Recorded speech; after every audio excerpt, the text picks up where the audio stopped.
Chapter 1. The Binding of the System to Qian Renxue. In the city of Tiandou, within the princely residence, Shrek Academy was diligently attending to various administrative matters entrusted to him by the Emperor Shui Yi.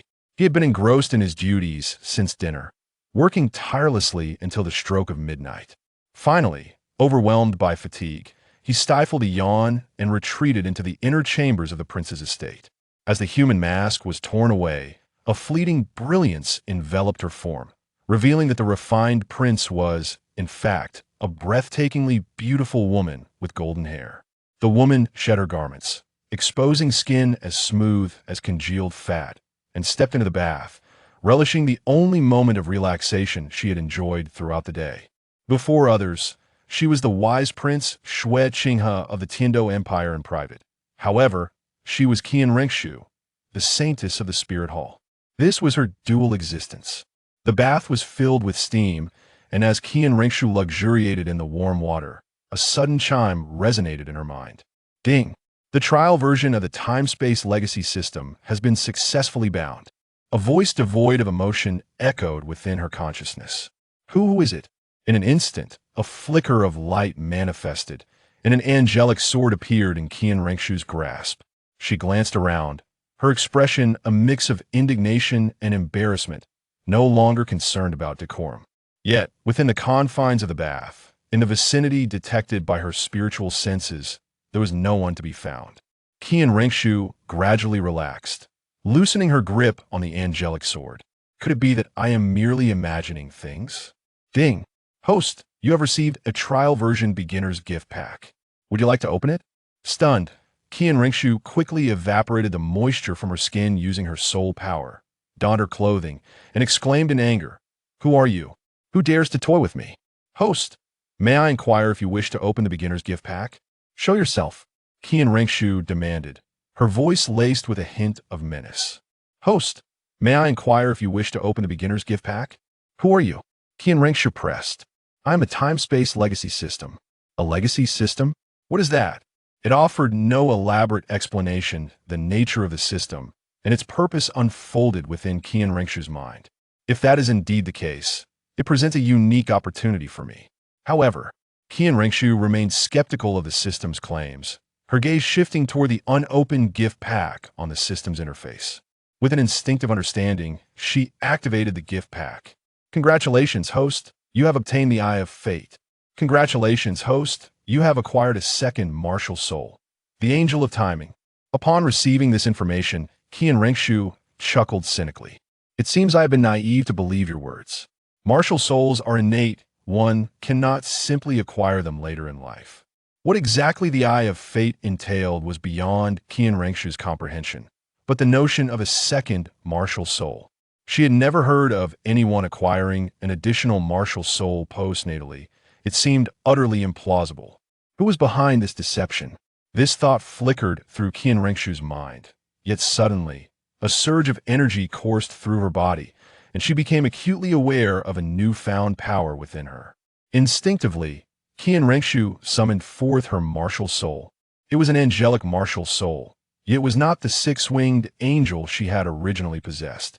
Before her stood an angel adorned with 6 pairs of wings, clad in dark golden armor. Her arms were outstretched, unarmed, while 12 silvery wings extended from her back. Each wing bore the inscription, I234V67889X1112. Behind her was the ethereal silhouette of a long river. In that moment, Qian Renxue distinctly felt the presence of 2 martial souls within her, one being her original 6-winged angel, and the other, the one before her. In terms of quality, she surmised that this new martial soul surpassed her original 6-winged angel. The door to the bath swung open, and Qian Renxue emerged, her expression heavy with contemplation.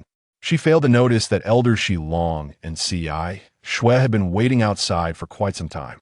Young mistress, what transpired within? Shi Long inquired anxiously. Earlier, upon hearing Qian Renxue's voice, the two had assumed someone had intruded upon the bath and were poised to intervene. However, upon realizing the young mistress was bathing, they hesitated.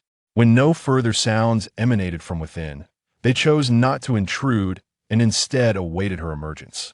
Nothing of consequence, Qian Renxue replied, regaining her composure as she regarded the two, shaking her head. At that moment, as she looked at them, a surge of information flooded her mind. Shilong. Level, 92. Martial Soul, Serpent Spear. Status, Healthy. Relationship, 60 Loyalty. Fortune Gray. Ci Shui. Status, Healthy. Level, 92. Martial Soul, Spike Porcupine. Relationship, 60 Loyalty. Fortune Gray. Qian Renxue first expressed surprise, then quickly realized that this was the effect of another reward she had received. The Eye of Fate? It was indeed a remarkable ability, more practical than the additional martial soul she had obtained. Qian Renxue had little need for the second martial soul, as she primarily focused on her angelic martial soul, destined to inherit the divine test of the angel god. At just 14, she had already cultivated her angelic martial soul to the level of a soul king. The origin of the second martial soul was shrouded in mystery and power, yet Qian Renxue remained resolute in prioritizing her cultivation of the angelic martial soul. At this juncture, to cultivate another angelic martial soul would be akin to courting disaster. By the time she elevated her six-winged angel martial soul to the level of a titled rank, the divine test would have commenced, rendering the existence of a dual martial soul irrelevant. Regrettably, acquiring this martial soul came too late. Otherwise, she could have emulated that woman, initially cultivating the angel of timing to safeguard her six-winged angel. In due course, her ascendance as the angel god would be even more formidable. However, recalling that woman, who possessed dual spider martial souls, the corners of Qian Renxue's lips curled slightly. Dual martial souls? Who is to say otherwise? Just wait. I shall prove that I am far superior to you. The entirety of the night was spent as Qian Renxue delved into the capabilities of her new angelic martial soul. The more she explored the depths of her understanding regarding this angelic martial soul, the more astonished she became.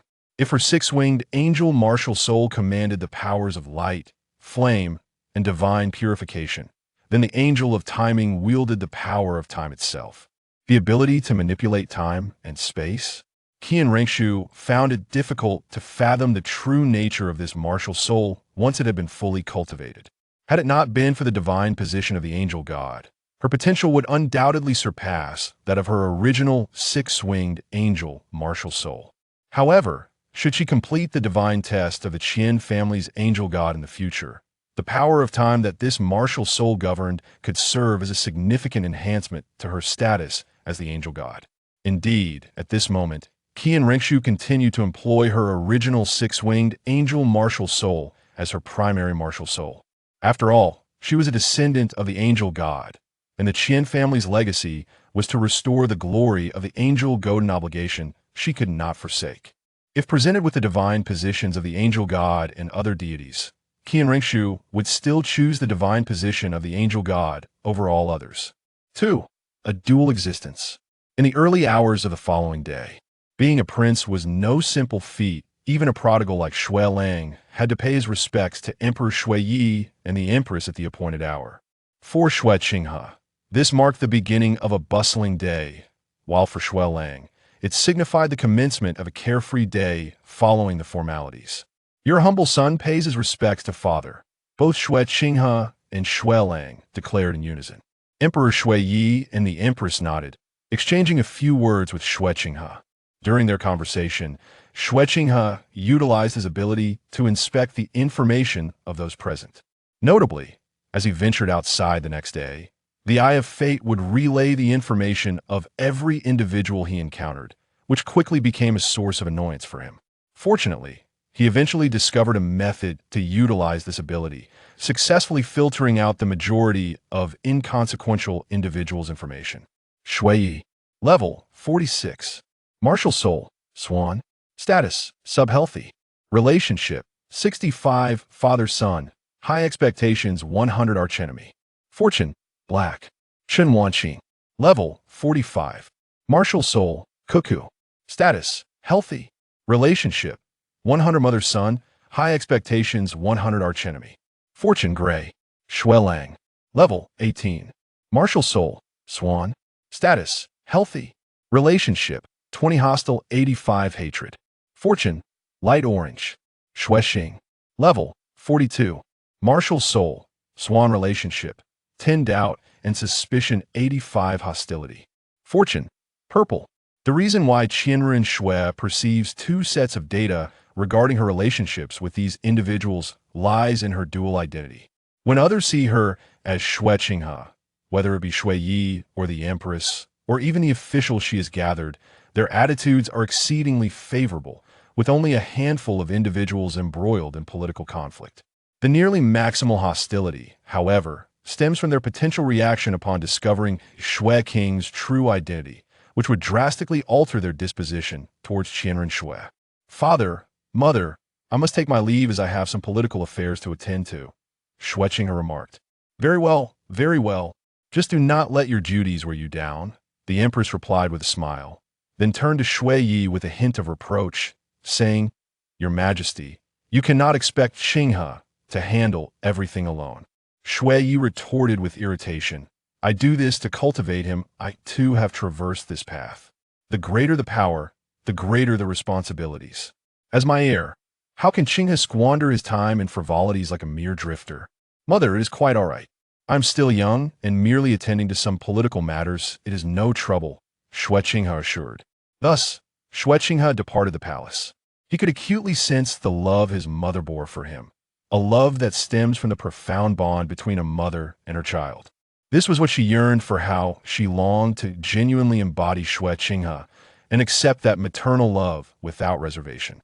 Yet, she was painfully aware that this affection did not belong to her.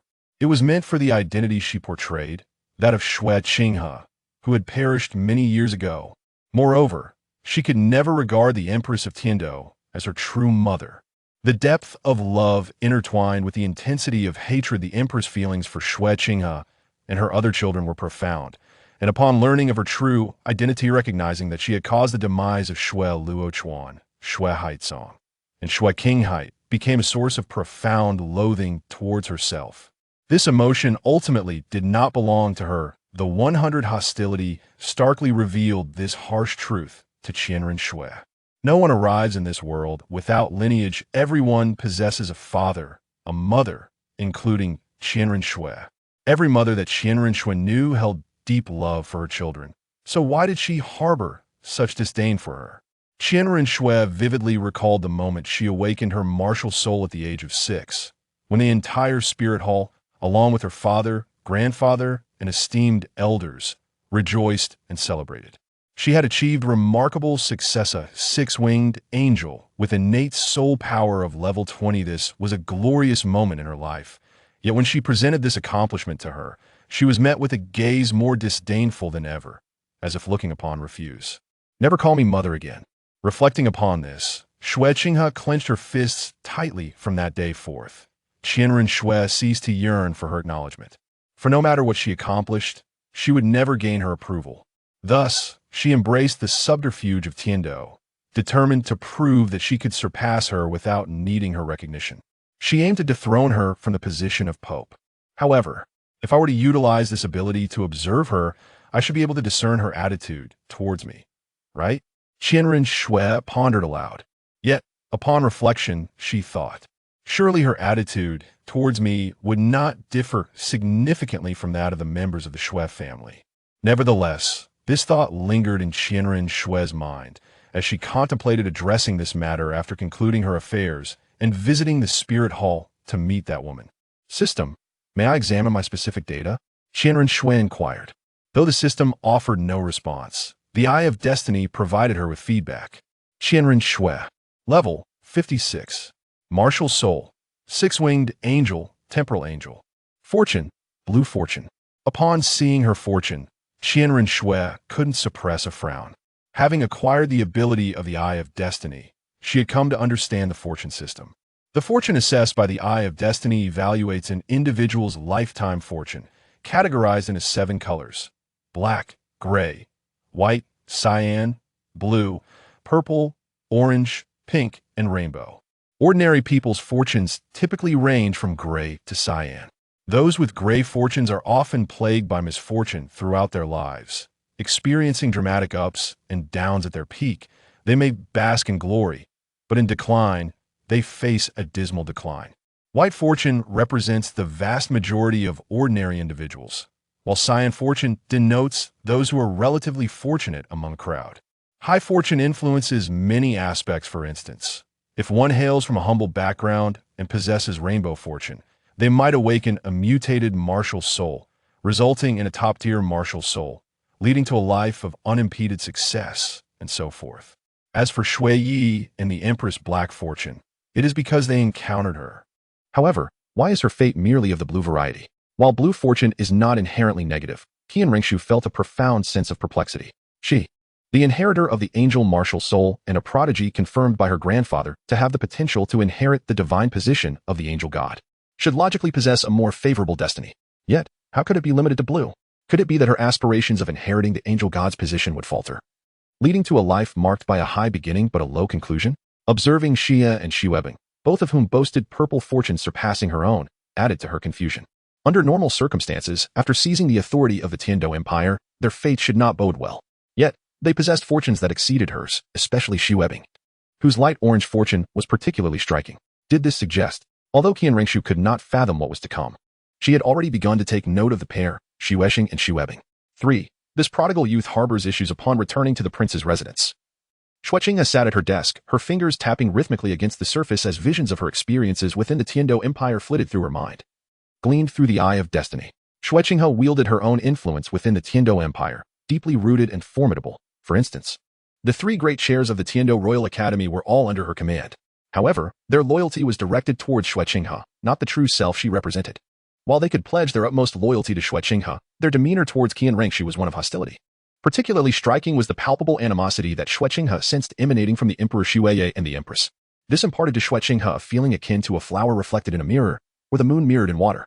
Uncle Xilong, Xuexing inquired. What do you think would happen if my true identity were to be revealed one day? Young master, I fear that our spirit hall and the Heaven Dou Empire would become mortal enemies, and the soul master world would grow wary of us, Xilong replied. Xilong gazed at Xuexing and continued. Could it be that the young master wishes to abandon this endeavor? If you do, the Grand Offering has said that the Hall of Offerings has made arrangements for a contingency plan, creating a false death for you to extricate yourself safely. Xuexing shook his head resolutely, saying, I am not one to abandon a task halfway. Moreover, the very reason I accepted this mission was to prove myself to her. How could I possibly withdraw without completing it? After a moment, Xuexing stated, Uncle Xilong, I would like to assign the task of my protection to Uncle Ci Shui. There is something I wish for you to do. Please instruct me, young master.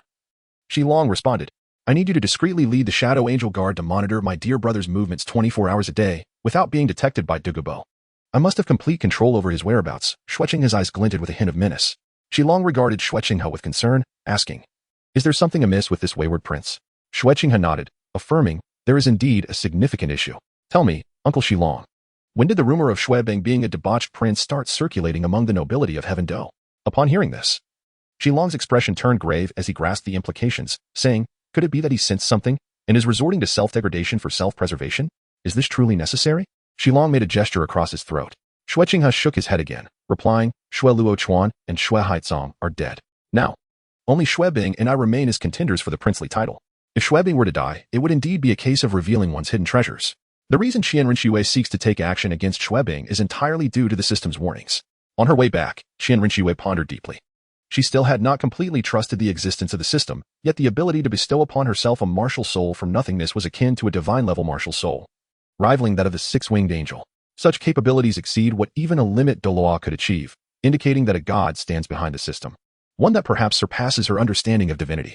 Yet it is this very god who informs her, You, Xuexing Qian Renxue, possess a divine-level martial soul, the six-winged angel, innate soul power of level 20, and are the destined inheritor of the angelic divinity, yet you are burdened only with blue fortune. Conversely, Xuebing, the debauched prince indulging in every vice, possesses orange fortune. Is the god of mischief playing a jest upon her? In the past, Xuebing's status as a wayward prince held no significance to Qian Renxue. She even kept him around to highlight her own wisdom. However, upon reflection, when did Xuebing begin to descend into the depths of debauchery? It was after she terminated Shui Luo Chuan and Shui Haizong. A chilling realization dawned upon her. If Xuebing and Xuexing resorted to self-degradation under the guise of being a debauched prince to survive beneath her very gaze, then Xuebi is far more terrifying than either Shui Luo Chuan or Shui Haizong. Long observed the troubled expression on Shrek Academy's face and declared, "I shall go investigate Shui Bing's movements immediately." With that, Long vanished into the shadows. After a short while, a guard from the Crown Prince's residence entered, saying, "Your Highness, an invitation has arrived from the 7 Treasure Glazed Tile School, requesting your presence. Prepare the horses," Shrek Academy instructed. Several hours later, at the gates of 7 Treasure City, Shrek Academy presented the invitation and subsequently entered the 7 Treasure Glazed Tile School. In the welcoming hall of the school, Ning Fengji and the renowned swordbone Dou came into Shrek Academy's view. Ning Fengji level, 79 martial soul, 7 Treasure Glazed Tower status, healthy relationship, 40, master disciple. Highly anticipated, -35, fortune, orange Qian Renxue level, 96 martial soul, 7 killing sword status. Healthy relationship, 20, -20, fortune, purple Gu Rong level, 95 martial soul, bone dragon status. Healthy fortune, purple relationship, 20, acquaintance, -40. From these 3 individuals, Shrek Academy could discern their attitudes towards him, Shrek Academy, and his true identity as Qian Renxue. Noticing Ning Fengji's -35 attitude, Qian Renxue thought, "Ning Fengji certainly harbors a disdain for my identity within the Spirit Hall. However, this response is only to be expected. With the Haotian sect remaining hidden, the 7 Treasure Glazed Tile School has emerged as the foremost sect in the realm. Ning Fengji's attitude towards the Spirit Hall is one of caution. If he were to discover that his disciple is actually the saintess of the Elder Hall infiltrating from the Spirit Hall, it would be remarkable if he were to hold any favor towards her. Yet, observing Ning Fengji's orange fortune, could it be that he is on the brink of some fortuitous opportunity? Students should greet their teachers, Shrek Academy humbly stated. Ning Fengji smiled. Qingya has arrived. Today marks the day of martial soul awakening at the 7 Treasure Glazed Tile School. Allow me to introduce my daughter, Ning Rongrong. Come forth, Rongrong." From the entrance on one side of the hall, a 6-year-old little girl bounced in, capturing Shrek Academy's attention. No, to be precise, it was the radiant fortune surrounding her that drew his gaze. Ning Rongrong level, innate level 9, awakening pending, martial soul, 7 Treasure Glazed Tower, awakening pending, relationship, 0, -5, fortune. The pink fortune surrounding Ning Rongrong made Shrek Academy reflect. If his own blue fortune resembled a gentle stream, then the 6-year-old girl's fortune was akin to an expansive ocean. Could it be that the future rise of Ning Fengji and the 7 Treasure Glazed Tile School hinges upon this little girl? With innate level 9 soul power and the 7 Treasure Glazed Tower martial soul, might she be destined to attain a fortuitous evolution, transforming into the legendary 9 Treasure Glazed Tower that Ning Fengji speaks of? In that fleeting moment, Shrek Academy pondered extensively. When recalling the aura of the personnel from the Spirit Hall that Qian Renxue had encountered, it was either black or gray. The ordinary individuals were one thing, but even the 2 titled Doulua, Bloodstained Long, and others possessed merely a gray aura. In stark contrast, the father-daughter duo from the 7 Treasures Glazed Tile School exhibited an orange aura, with one being even more formidable, radiating a pink hue under the colorful fortune of the aura of destiny. Could it be that the Spirit Hall is destined to decline, while the 7 Treasures Glazed Tile School rises to prominence? Had Ning Fengji truly united the various forces of the continent to combat the Spirit Hall and emerge victorious? No, it seemed implausible. Even if all the forces of the continent were to unite, what could be done? The Spirit Hall boasted dual deities. How could they possibly lose? The arrival of the little girl Ning Rongrong transformed the expressions of the 2 titled Doulua behind Ning Fengji, who had remained silent and stoic, their faces softening with warmth. Their eyes sparkled with affection for the delicate, fair-skinned little girl, Ning Rongrong. "Rongrong, come here to Grandpa. Let me embrace you," Qian Renxue beckoned. Although Ning Rongrong intended to rush towards Grandpa Jin, Gu Rong was already prepared, producing a lollipop and declaring, "Rongrong, let Grandpa hug you first. This lollipop is yours." Ning Rongrong, enticed by Gu Rong's lollipop, hesitated, casting an annoyed glance at Gu Rong, who had cheated. "Rongrong, let Grandpa hug you first, and I promise to buy you 100 lollipops next time." 100 lollipops. Ning Rongrong's eyes sparkled with excitement. She paused, torn between indulging in the lollipop now or waiting to claim 100 from Grandpa Jin. "Rongrong, don't listen to him. Next time, Grandpa will buy you 1,000 lollipops." "Ignore that cowardly man," Gu Rong urged. 1,000 lollipops? Ning Rongrong's eyes gleamed even brighter. "Grandpa Jin will take you to the market to buy 10,000 lollipops," Qian Renxue asserted, unwilling to yield in the contest of who loved his little granddaughter more. The scene of a grandfather's affection and a granddaughter's filial piety reminded Shrek Academy of her childhood moments in the worship hall. Back then, her grandfather, along with the others, treated her with such kindness. However, at least she had a complete family, unlike myself. Shrek Academy gazed enviously at Ning Rongrong, who resembled a little princess. Just as Gu Rong was about to raise the stakes, Ning Fengji interjected, "That's enough. Rongrong, come here." Under the stern gaze of her grandfather, Ning Rongrong reluctantly approached Ning Fengji's side. "Jian Shu, Gu Shu, you are too indulgent with Rongrong." Ning Fengji reproached Qian Renxue and Gu Rong. Gu Rong replied, "Zhongzhu. Rongrong is our little granddaughter. If we do not cherish her, who will?" Indulging her in this manner will inevitably lead to trouble, Ning Fingji warned. Then turned to Xue Qinghe and said, I apologize, Qinghe, please do not be amused. This is my daughter, Ning Rongrong. Teacher, it will be fine. Xue Qinghe knelt before Ning Rongrong, gently caressing her cheeks, and said, Hello, Ning Rongrong. I am Xue Qinghe, your grandfather is my teacher. So you may call me Brother Xue. Although the child was somewhat shy, Xue Qinghe's warm demeanor made Ning Rongrong smile sweetly and respond, Hello, Brother Xue. Xue Qinghe stood up and suggested, Teacher, today is Rongrong's martial soul awakening ceremony. Why don't we guess her innate soul power before she awakens her martial soul? That is indeed a splendid idea, Gu Rong agreed. Let us wager that whoever guesses correctly will claim to love Rongrong the most. Ning Fingji pondered for a moment and said, Traditionally, the inheritors of our sect possess innate soul power ranging from level 7 to 8. As Rongrong inherits my bloodline, her innate soul power should be around level 7. Although the Seven Treasures Glazed Tile School is renowned as the foremost support sect, it has its limitations.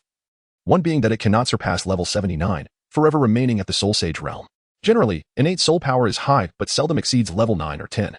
For instance, when Ning Fingji awakened his martial soul, he had an innate soul power of about 7. 5. Qian Renxue looked at Ning Fingji and remarked. When the Zhongzhu awakened his martial soul, he had an innate level 7 soul power. Rongrong is bound to surpass her predecessors. I wager she possesses innate level 8 soul power. Gu Rong, observing Qian Renxue and then Ning Fingji, noted that the Seven Treasures Glazed Tile School's bloodline qualifications typically ranged from level 7 to 8. With these figures already stated, what more could he add? After a moment's thought, Gu Rong adopted a serious expression and declared, Zhongzhu, you are underestimating. You are both mistaken. Underestimating what? Ning Fingji inquired. Your perspective. Gu Rong folded his arms and cast a disdainful glance at Qian Renxue. In my opinion, Rongrong is undoubtedly a once-in-a-millennium genius with innate full soul power. Are you speaking nonsense? Our Seven Treasures Glazed Tile School has never, Qian Renxue retorted. Never does not equate to never in the future. Or perhaps you lack confidence in Rongrong. Humph, and you dare claim to love her more than I do, he scoffed. Qian Renxue shook his head and replied. Let us be pragmatic. Results will speak for themselves. Your Highness, since you proposed this wager, what do you estimate Rongrong's awakened soul power will be? Xue Qinghe stated. Sword Dolua, Bone Dolua, and Teacher, you have guessed innate levels 7 and 8, as well as full innate soul power. I will guess that Rongrong possesses innate level 9 soul power. Inwardly, Xue Qinghe mused that this would also serve as a means to verify the authenticity of the Fate Source Eye, despite not having awakened her martial soul. She could foresee the data. The innate soul power signifies both the starting point and future potential. The higher the innate soul power of a soul master, the faster their cultivation.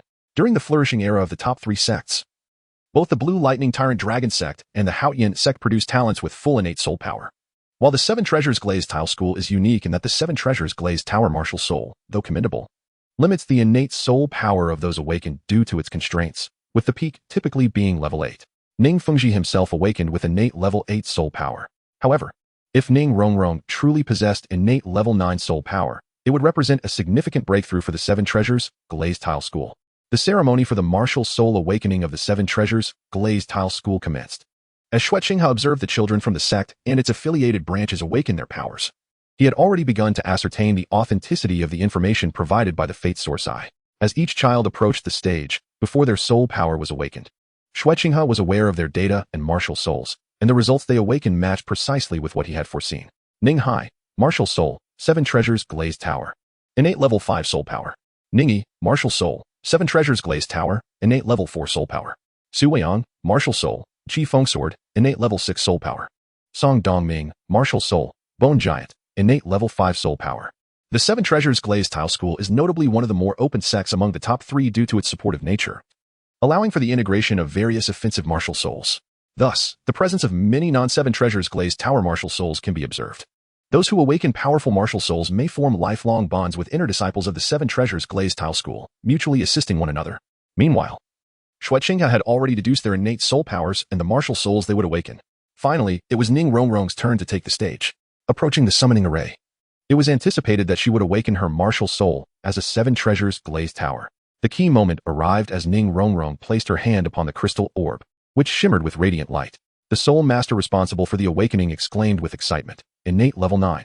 Zhongzhu, the young sect master, possesses innate level 9 soul power. Innate level 9 soul power.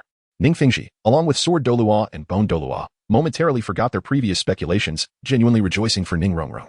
Wonderful. In the past, our Seven Treasures Glazed Tile School has never had a soul master surpassing innate level 8 soul power.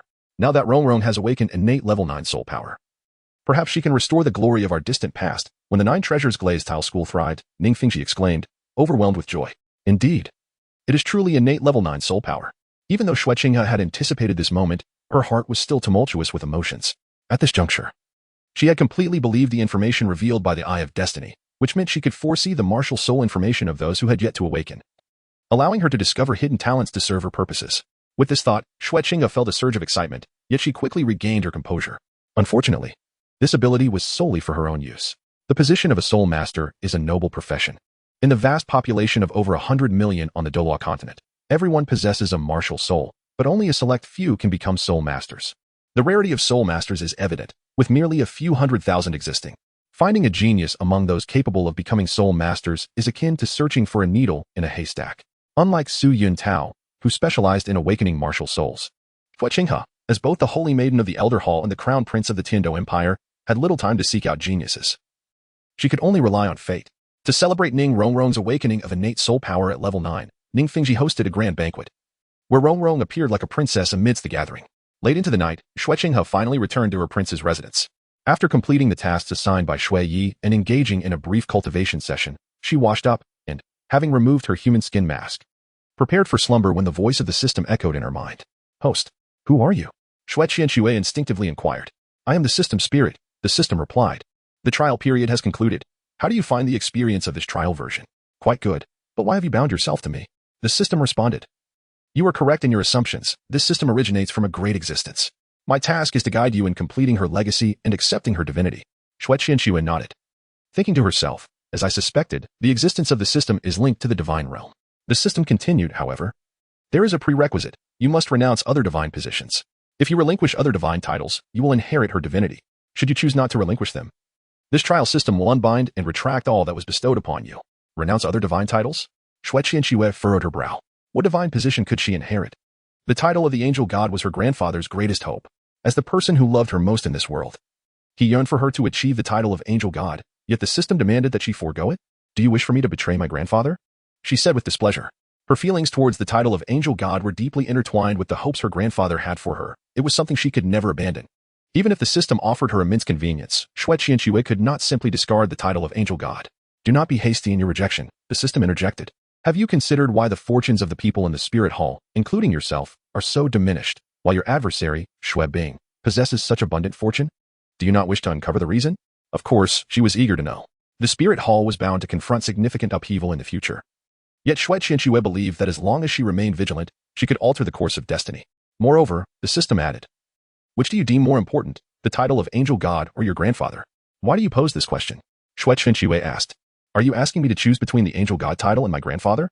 "Your grandfather is a servant of the angel god, and the role of every servant throughout history has been to await the arrival of the angel god's successor.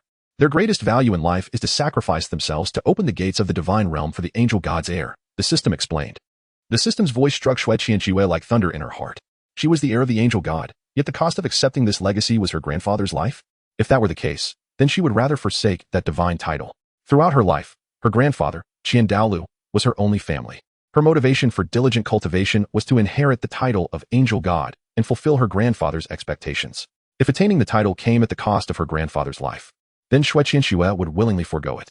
"Host, this system allows you a month to ponder this choice. There is no rush to decide," the system conveyed.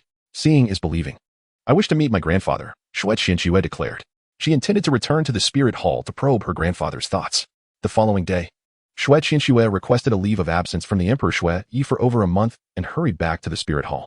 Upon returning to the spirit city, Xue Qianxue's heart sank at the scene before her in the elder hall. She had initially thought that the gray fortune of Shilong was an anomaly, but to her dismay, each elder she encountered bore a similarly diminished fate. Her own blue fortune was among the finest in the spirit city. After leaving the elder hall, she proceeded to the hall of offerings, where the statue of the angel god was guarded. An elderly man in white robes stood before the statue, praying fervently. After a long while, he turned to her and said, "Xue, you have returned." "Yes, grandfather, I am back," Xue Qianxue replied, activating the Eye of Destiny to examine her grandfather. Qian Dalu level, 99 martial soul, 6-winged angel status, healthy relation, 100 fortune, gray fortune. Her grandfather, a top-tier limit Dolua, how could his fortune be gray? Qian Dalu turned to Xue Qianxue and said, "Xue, have you come to terms with your thoughts? If you wish to return, you may do so. Our angel lineage requires no scheming for power. You need only achieve the title of angel god, and all forces on the continent will bow before you." Xue Qianxue shook her head. "Grandfather, I am not abandoning this mission. I merely wish to see you. Qian Dalu nodded. Do not concern yourself with the mission of the Dou Empire. That is merely Bibi Dong's folly. Whenever you have made up your mind, you may return to the Hall of Offerings at any time, and I will ensure everything is prepared for you. Grandfather, I have already said that I need to prove myself to her. What would she think of me if I gave up halfway? Shrek Academy asserted. As the other offerings gradually returned, Golden Crocodile, Saint Dragon, Thousand June, Demon Subduing, Magic Bear, Ghost Leopard, and others, the 6 paramount offerings could undoubtedly be deemed the most formidable beings on the continent, none possessing a strength lower than level 96.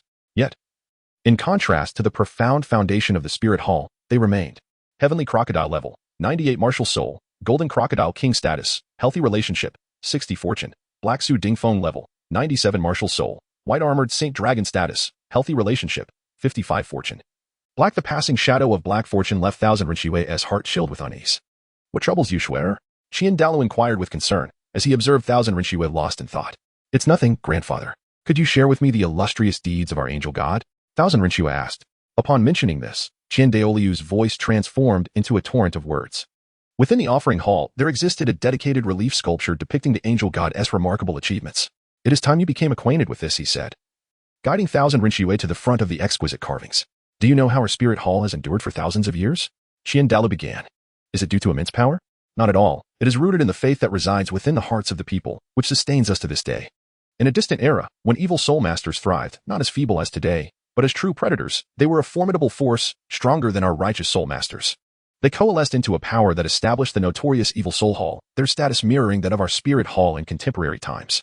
Under their tyrannical rule, the beings of the continent were treated as mere livestock, with the evil soul masters relentlessly slaughtering countless lives to harvest soul energy, requiring blood to cultivate their powers and powerful grievances to fuel their growth. Their oppressive reign was ultimately shaken by our divine ancestor, who emerged like a new star, rallying the forces of righteous soul masters, uniting them to establish the Spirit Hall as a counterbalance to the Evil Soul Hall. Ultimately, they vanquished the deified entities of the Evil Soul Hall, sealing them away, and through faith, forged a divine position, bolstered by the legacy of our divine ancestor. Our Spirit Hall has contributed significantly to the realm of soul masters, attaining the esteemed standing we hold today. Thousand Renxue nodded in understanding. Indeed, ending the era of evil soul masters was the mission of the angel god, and thus, the Spirit Hall exists.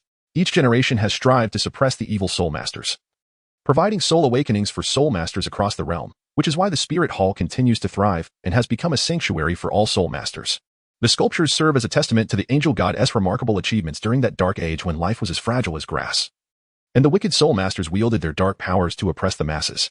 The angel god emerged like a Valkyrie, illuminating a path to a brighter future for those ensnared in darkness. Grandfather, Thousand Renxue suddenly asked, do you think I can inherit the divine position of the angel god in the future?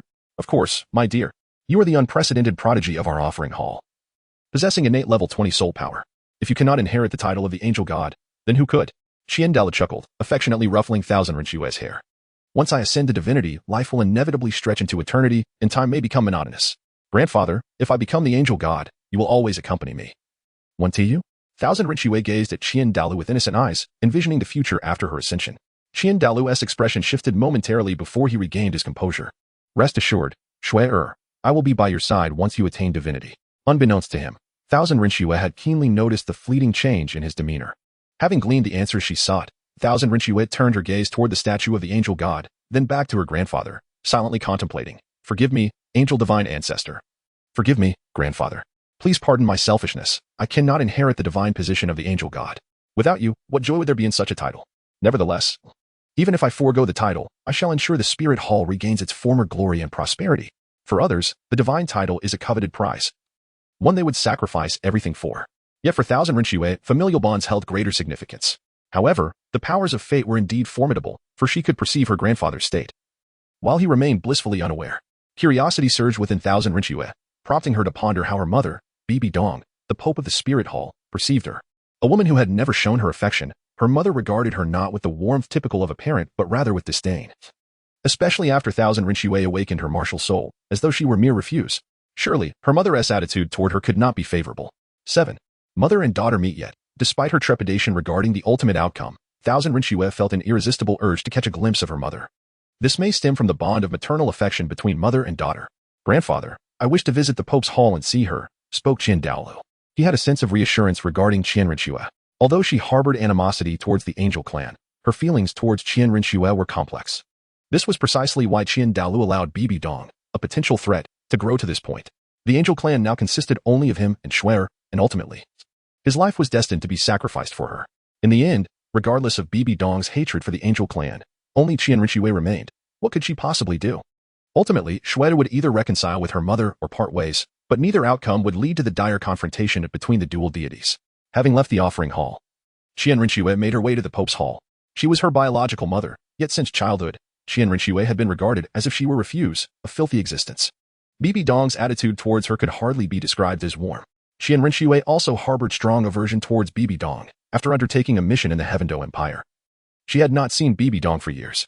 Even upon her return, matters of importance were relayed through intermediaries. Their relationship had long since reached a freezing point. However, with her dual existence, Qian Renxue remained unfazed by others' perceptions of her. It was only on the path to meet Bibi Dong that she was torn between the desire for answers and the fear of discovering them. In the Pope's hall, the council chamber was vast and empty, occupied by only 3 individuals. Bibi Dong sat regally upon the Pope's seat, while the 2 titled Doyuos, Zhu Gue and Gue Mei, stood on either side. Bibi Dong's expression remained unchanged upon hearing the news of Qian Renxue's return. She assumed Qian Renxue would merely return to the offering hall and not venture to the Pope's hall. Yet, this time, Qian Renxue had taken the initiative to come, which surprised Bibi Dong. The grand doors swung open, and Qian Renxue entered, her gaze immediately locking onto Bibi Dong seated in the Pope's position. While her peripheral vision caught sight of Zhu Gue and Gue Mei. Bibi Dong level, 98 martial soul, Death Spider Empress. Leading Spider Empress status, chaotic inherited divine position, Rakshasa God relationship, 60 fortune. Black Yuguan level, 95 martial soul, extraordinary chrysanthemum status, healthy relationship, 20 fortune. Black Gue Mei level, 95 martial soul, ghostly charm status, healthy relationship, 20 fortune. Black upon observing the 3 results. Qian Renxue's azure pupils flickered slightly. The outcome left Qian Renxue utterly astonished. As for Zhu Gue, there was no need for further elaboration. Bibi Dong. Her grandfather once proclaimed that she was the most promising individual on the continent to ascend to divinity. Yet there was another capable of transcending to the divine realm, Bibi Dong herself. She had already unlocked the inheritance of the Rakshasa god, and should the inheritance proceed smoothly, she would undoubtedly secure a position among the gods in the future, albeit burdened by the least favorable black luck. What could possibly account for this? However, what astonished Qian Renxue even more was that she had initially believed Bibi Dong harbored an intense dislike for her, assuming her feelings toward her must be negative. While she could not ascertain the exact degree of negativity, she never expected that Bibi Dong's attitude towards her could be rated at 60. Although this did not reach the level of the ordinary bond between parents and their children, a score of 60 was sufficient to indicate that Bibi Dong did not despise her as overtly as it appeared. Yet, what was the underlying reason for this? A heavy silence enveloped the council chamber as the 2 women regarded one another. Bibi Dong's gaze towards Qian Renxue remained as indifferent as that of a stranger. To Bibi Dong's surprise, their relationship had reached an impasse. Qian Renxue's look bore hints of confusion and inquiry, while Bibi Dong's expression grew increasingly stern. Leaning on the Pope's staff, she commanded, "Elders, please step outside for a moment." "Yes, Your Holiness," replied both Gui Dolua and Zhu Dolua, fully aware of the true identity of the woman before them. With their departure, the Pope's chamber was left with only Qian Renxue and Bibi Dong. Bibi Dong rose slowly, advancing step by step towards Qian Renxue, who did not falter in the face of her imposing presence. "If there is something of importance that necessitates my attention, speak swiftly." Bibi Dong's aura dissipated, yet her tone remained cold.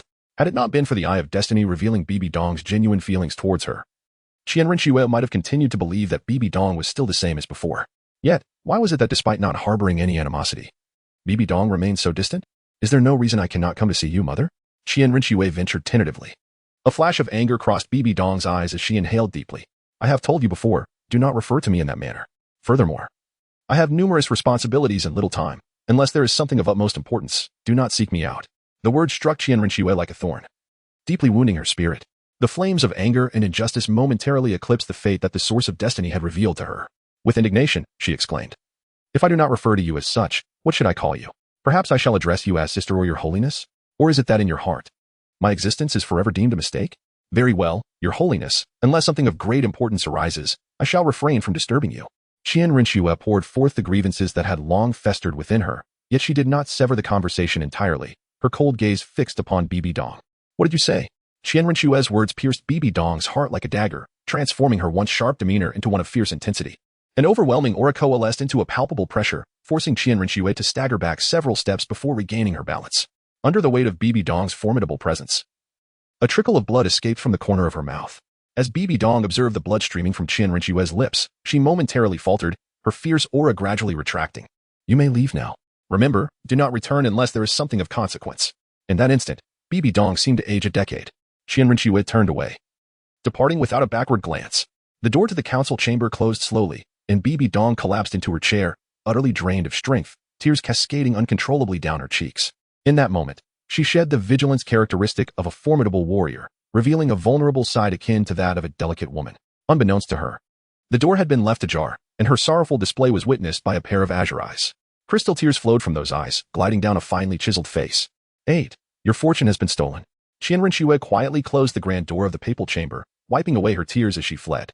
Her earlier harsh words were born of a desire to test Bibi Dong, but she had not anticipated such an outcome. Back in her chamber, her breath came in rapid gasps as memories of Bibi Dong's demeanor flooded her mind, stirring within her a mixture of joy and guilt. She felt a pang of compassion for having provoked such anger in Bibi Dong, yet this also affirmed her place in Bibi Dong's heart. It seemed she held a space within her, but why? Qian Renxue's mind raced through memories of the past. Her grandfather had advised her not to harbor too much resentment towards her mother, for the events that transpired were not solely her fault. Bibi Dong had once told her, you should not exist in this world. Coupled with her mother's ambiguous animosity towards angelic martial spirits, the weight of it all pressed heavily upon her. In this moment, many confounding matters that had previously eluded Qian Renxue's understanding began to crystallize faintly in her mind. She refrained from consulting her grandfather or her mother, as she knew they would not divulge the answers she sought. To uncover the truth, she had to embark on her own quest. Although her heart remained riddled with doubts, Qian Renxue no longer succumbed to despair as she had before. At the very least, she now realized that her mother, Bibi Dong, did not harbor the profound disdain for her that she had outwardly exhibited. This revelation alone was sufficient. System, I am sincerely grateful for enlightening me. Qian Renxue expressed with heartfelt appreciation. There is no need for gratitude, host, the system replied. However, another pressing question loomed before Qian Renxue, the matter of the spirit hall's fortunes. Regrettably, this system is currently in trial mode. You must make a choice to completely relinquish the inheritance of the angel god before this system can upgrade to its official version. What are your thoughts? The system inquired.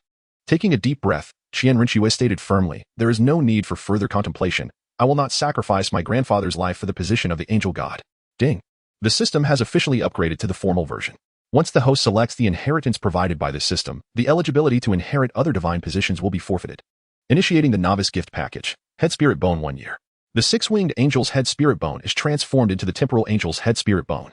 A radiant light enveloped Qian Renxue's head, initiating the transformation of her head spirit bone. Though she longed to resist, the overwhelming power of the system rendered her unable to do so. In an instant, her head spirit bone was completely transformed. The 10,000-year temporal angel's head spirit bone skill inherited the ability to disguise from the six-winged angel's head spirit bone, yet with an even greater perfection, allowing Qian Renxue to disguise her size, facial features, martial soul rings, and more, rendering her undetectable to any entity below the divine realm. As Qian Renxue sensed the change in her head spirit bone, she felt a mix of elation and distress. The joy stemmed from the knowledge that her future disguises would be flawless. She would no longer need to wear a human mask, for she was Shueqinghe. And Shueqinghe was her true self. The sorrow arose from the realization that the transformation had destroyed the integrity of the angel armor passed down through her ancestors, thereby jeopardizing the chances of the six-winged angel clan's descendants achieving divinity. Host, you need not worry about this. The head spirit bone, like other spirit bones, cannot be forcibly extracted. Your family can only reclaim the head spirit bone after your death. If you ascend to godhood, that spirit bone will be irretrievable by your family, won't it? Furthermore, does your clan desire heirs, or is it your grandfather who wishes to thrive in his old age? The system queried. Marry and have children. Qian Renxue flushed and replied, that is inconceivable. Let my grandfather thrive instead. The six-winged angel martial soul acquired the ability to transform into the angelic holy sword martial soul. Although the soul rings absorbed would yield different abilities, the essence remained the same. Qian Renxue's six-winged angel departed from her body, undergoing a mystical transformation that reshaped her martial soul from a humanoid form into a magnificent golden sword. The transformation did not amplify the power of her six-winged angel martial soul, but it endowed her with a convenient ability, permitting the six-winged angel to manifest as the angelic holy sword. For now, both her primary martial souls, the six-winged angel and the temporal angel, could not be revealed easily. However, with the angelic holy sword at her disposal, Qian Renxue could freely showcase her martial soul in public. The system rewarded her with an emotionless work puppet that would act on her behalf, executing trivial tasks with her thought processes, thereby freeing her time to enhance her strength. For time is indeed precious. Suddenly, a wave of energy surged, and a person identical to Qian Renxue stood before her. She gazed intently at Qian Renxue, who assigned her certain tasks, which were indeed executed as the system had promised, allowing her to manage mundane matters that would otherwise drain her energy. Recognizing her as merely a tool, Qian Renxue stored her in the soul guide device, intending to have her complete the obligations of Shueqinghe upon her return to the Dou Empire. The novice gift package had been distributed. The time-space inheritance system bestowed one of two great powers, dominion over time or space. The host would randomly acquire a martial soul, either the Void Angel or the Temporal Angel. The bearer of the Void Angel inherited the spatial abilities, while the inheritor of the Temporal Angel was referred to as the Time Master, inheriting capabilities associated with time. Unlike the 9 trials you may perceive regarding divine positions, the time-space inheritance system is not constrained to these tests. Rather, you must complete the stages of the inheritance process presented by the system, progressing through each phase of assessment until ultimately completing the final trial to inherit the divine position. Host, do you wish to formally initiate the assessment? The system inquired. Not just yet, Qian Renxue replied. Before initiating the assessment, I would like you to answer the question I posed earlier. System, why do I, as well as the elders of the Spirit Hall, the Pope, and the clergy, possess such low fortunes? Fortune signifies much, having bound the system. Qian Renxue understood that high fortune indicated a person destined for success, while low fortune foretold misfortune and calamities. The Spirit Hall's misfortune, particularly regarding her grandfather Qian Daolu and her mother Bibi Dong's dismal fortunes, pierced Qian Renxue's heart like a thorn. Do you wish to know why? It is quite simple. Their fortunes, including yours, have been stolen. What? Our fortunes have been stolen? Qian Renxue exclaimed, shocked. The system elaborated, typically, those who achieve the rank of title Dolua possess remarkable fortunes, at least of the purple grade or above. Given that the Spirit Hall gathers the greatest number of soul masters and title Dolua, their fortunes should be flourishing. Why then, do you see only black and gray? Ominous fortunes? Because someone has seized the fortunes of your Spirit Hall, the system replied. Who? Qian Renxue pressed. Anyone capable of such an act, even if I named them. You would not recognize, the system responded. Qian Renxue, astute as she was, quickly grasped the implication, her expression grave as she inquired, are you suggesting it is a god? You are partially correct. You will learn which god in due time, the system stated. Why would they plunder our Spirit Hall's fortunes? Qian Renxue asked. It is quite straightforward. They seek to cultivate a child of fortune to serve as their successor, the system explained. Qian Renxue, filled with indignation, remarked, so, the high fortunes of those I encountered, such as Shuebang, Ning Rongrong, and Ning Fingxi, are a result of the theft of our Spirit Hall's fortunes? Who is this child of fortune? Qian Renxue was acutely aware of the implications of the dark gray aura. The entire Spirit Hall was destined for a tumultuous fate. It was precisely this realization that fueled her animosity towards the gods who conspired from the shadows. While she could not exact revenge upon those deities, she was determined to reclaim the fortune that rightfully belonged to the Spirit Hall, which had been usurped and granted to others.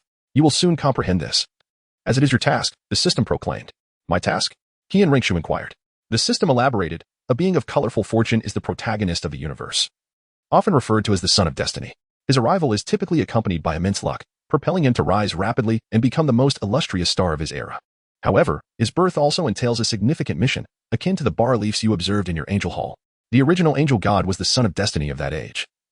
Her emergence was bestowed with abundant fortune, enabling her swift ascendance to divinity. Yet, she too bore a mission, to suppress all evils and restore cosmic order, purifying the Dolua continent. Qian Renxue nodded, recognizing the system's admiration for the accomplishments of the ancestral god. The system continued, however. There exists another type of protagonist whose colorful fortune is not granted by the heavens, but is appropriated from the essence of all living beings to enhance their own. Their emergence revels in the prosperity of the universe, yet they shirk the responsibilities that accompany such fortune, becoming a malignant tumor that disrupts history and is intolerable to the cosmos. Your mission is to eradicate these parasites, the system stated. Qian Renxue's eyes narrowed as she recalled the Spirit Hall's diminished fortune. Her fists clenched tightly. You need not say more. I will locate the Son of Destiny and eliminate him, she declared. Such directness is inadvisable, host, the system cautioned. Firstly, the fortune is conferred upon him. Should you confront him directly, you will only invoke the backlash of his luck. Secondly, are you certain you can contend with the deity that stands behind him? Then what do you suggest I do? Qian Renxue asked. Suppress them, restrict their growth, seize their opportunities, and dissipate their fortune, the system advised. Very well, I shall do as you say, Qian Renxue responded. The Spirit Hall was situated far from the city of Tiandou, requiring several days for a round trip. After only a brief stay in Spirit City, Qian Renxue returned to Tiandou City. Upon her return, Shilong approached her, saying, Young mistress, I have completed the investigation you requested. Here are the records of Xueping's activities for this month. Qian Renxue took the documents and perused them. Xueping, a debauched prince, led a life of indulgence in Tiandou City, engaging in gambling and prostitution, committing all manner of nefarious acts. Yet, upon closer inspection, there were peculiarities. To outsiders, Xueping appeared the archetype of a frivolous royal. Alongside his uncle, Prince Xuexing, who was equally shameless. This facade lulled Qian Renxue into a false sense of security. However, the intelligence gathered by Xilong revealed something unusual. Xueping maintained a fixed daily routine. He indulged in revelry during the day, but at a certain hour each night. He invariably returned to the prince's residence to stay with Prince Xuexing, due to the presence of Dugu in the residence. Any further investigation by Xilong would likely provoke his suspicion. Additionally, the four notorious young lords of Tiando City had recently risen to prominence, with Xueping as their leader.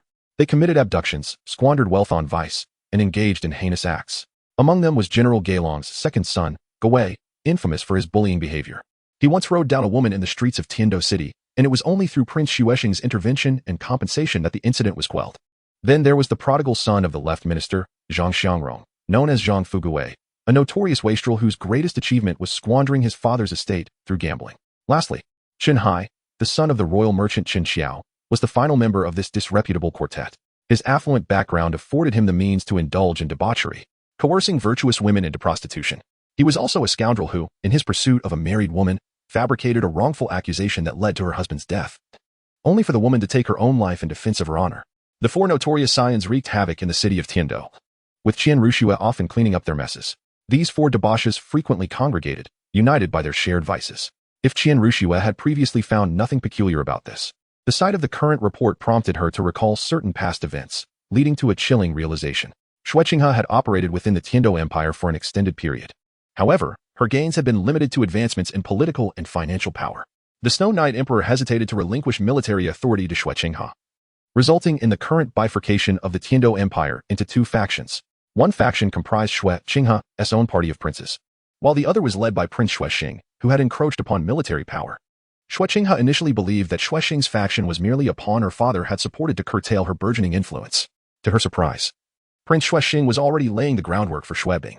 Although Xuexing lacked control over the military, she began to infiltrate the ranks with her own people. Yet, the military commander, Gailong, embodying the very spirit of the army, remained unresponsive to her overtures. In this context, Gailong, the military commander of the Dou Empire, had irresponsibly nurtured a reckless individual, allowing him to wreak havoc in Tiando City and tarnish his own reputation. Strangely, this Gailong maintained a close association with another prince, Xuebing. The left chancellor, Zhang Xianrong, wielded slightly less power than the right chancellor, Zhao Tian, who had already been swayed by Xuexing. However, Zhang Xianrong was a political opportunist, oscillating between the influences of Xuexing and Xuexing. He reaped the benefits from both sides without committing to a clear stance. Observing the outcome of their rivalry, Zhang Xianrong's eldest son, Zhang Fuqing, aligned himself closely with Xuexing, while his wayward younger son, Zhang Fugui, gravitated towards Xuebing. It was likely that as long as the two, Xuexing and Xuexing, remained locked in conflict, our left chancellor would perpetually find himself straddling the divide. Lastly, there was Chen Xiao, a prominent merchant of the Tiando royal family, tasked with managing royal enterprises, such as the Tiando Royal Auction House, the Tiando Royal Soul Arena, and the Tiando Royal Soul Hunting Team. A considerable portion of the royal family's sustenance lay in the hands of Chen Xiao. Although the national treasury was under Xuexing's control, the key to the royal treasury resided with Chen Xiao. His son, Chen Hai, also formed a close alliance with Xuebing. These individuals, in ordinary times, scarcely regarded Xuexing, yet as they united, the formidable force behind them became palpable, rendering Xuexing no longer negligible. Gailong represented the military, Zhang Xianrong embodied the political realm, and Chen Xiao symbolized wealth. Their sons, notorious scions of the Dou Empire, collectively formed the infamous Four Young Masters of Tiando City, a notorious assembly. Ah, the Four Young Masters of Tiando City, how remarkable they are. Uncle, it appears I have underestimated you. Right beneath my very nose, you have conspired to forge such a formidable alliance with Xuebing. It seems you truly intend for this wastrel to compete with me for the imperial throne of the Dou Empire. At this moment, Qian Renxue harbored murderous intent towards the uncle-nephew duo, Xuexing and Xuebing. Qian Renxue arrived in the Dou Empire at the age of 9 and replaced Xuexing at 11. 6 years have passed since then. During these 6 years, Qian Renxue has sacrificed her precious youth to the mission of statecraft, which must not falter. Yet, she never anticipated that a small oversight would occur in such a trivial place. If it weren't for the system, how many more years could this uncle-nephew pair have danced beneath her very nose? However, the onset of her murderous intent was swift, as was its dissipating. How to eliminate Xuebing? It would not be an easy task. Previously, when Qian Renxue dealt with Xue Luochuan and Xue Haizong, although there was no direct evidence pointing towards her, certain individuals, such as Prince Xuexing, had already become vigilant. Even Xuebing had deliberately disguised himself as a dandy to deceive her. If she were to kill Xuebing, it would be as if she had revealed her hand. While she wished to eliminate Xuebing, the time was not right. Their concealment was born of fear, intending to strike at her from the shadows. Humph. then let them resign themselves to a life of uselessness. Qian Renxue had grown wary of them and would naturally not reveal any vulnerabilities. Xilong, you may withdraw. Yes, young master, Xilong responded. Upon returning to her study, after a month away, Qian Renxue found a mountain of bureaucratic affairs piled up, leaving her somewhat overwhelmed. Wielding power, one might assume, is a splendid endeavor. However, the reality is quite the opposite. It's an exhausting undertaking. If one chooses not to take responsibility, it will inevitably fall to others. And thus authority will belong to someone else. For the sake of these mundane affairs, the 14-year-old Qian Renxue had squandered a considerable amount of time that could have been devoted to cultivation, managing to cultivate only to the rank of Soul King. Host, do you not possess that puppet? The system inquired. A spark of realization ignited within Qian Renxue, and she exclaimed, indeed, I almost forgot. She summoned the puppet and instructed it to assist her in managing the bureaucratic matters. The puppet nodded and began to execute her requests. Out of concern, Qian Renxue watched as it processed the affairs. After observing for some time, she finally felt reassured. What a marvelous tool. It truly operates according to my thoughts. Qian Renxue marveled. With this contraption at her disposal, she could finally carve out more time for her cultivation. Returning to the cultivation chamber of the Crown Prince's mansion, Qian Renxue, acutely aware of the urgency of time, addressed the system. Now, I wish to commence the system tasks. The system presented the task page for her review, which was divided into primary trials and phase tasks. Qian Renxue first opened the primary trial task page. The primary trial page was categorized into soul ring trials, soul bone trials, domain trials, and final trials. The timing angel martial soul cannot acquire soul rings through hunting soul beasts. You must progressively complete the primary trials of this system to perfect the 9 soul rings of the timing angel. However, rest assured, the soul rings of your second martial soul will not conflict with those of the first, the system explained. The soul ring trials encompass 9 levels, unlocking the 9 soul rings and providing corresponding rewards. The soul bone trials were divided into 6 components, 5 trunk bones and 1 external soul bone. The novice reward. A head soul bone does not require a trial, and both soul bone and soul ring trials can be initiated at any time. The domain trials consist of 4 levels, granting you access to the exclusive domain of the timing angel. But the requirement to commence the trials is either through acquiring all 5 trunk bones or activating the true form of the timing angel martial soul.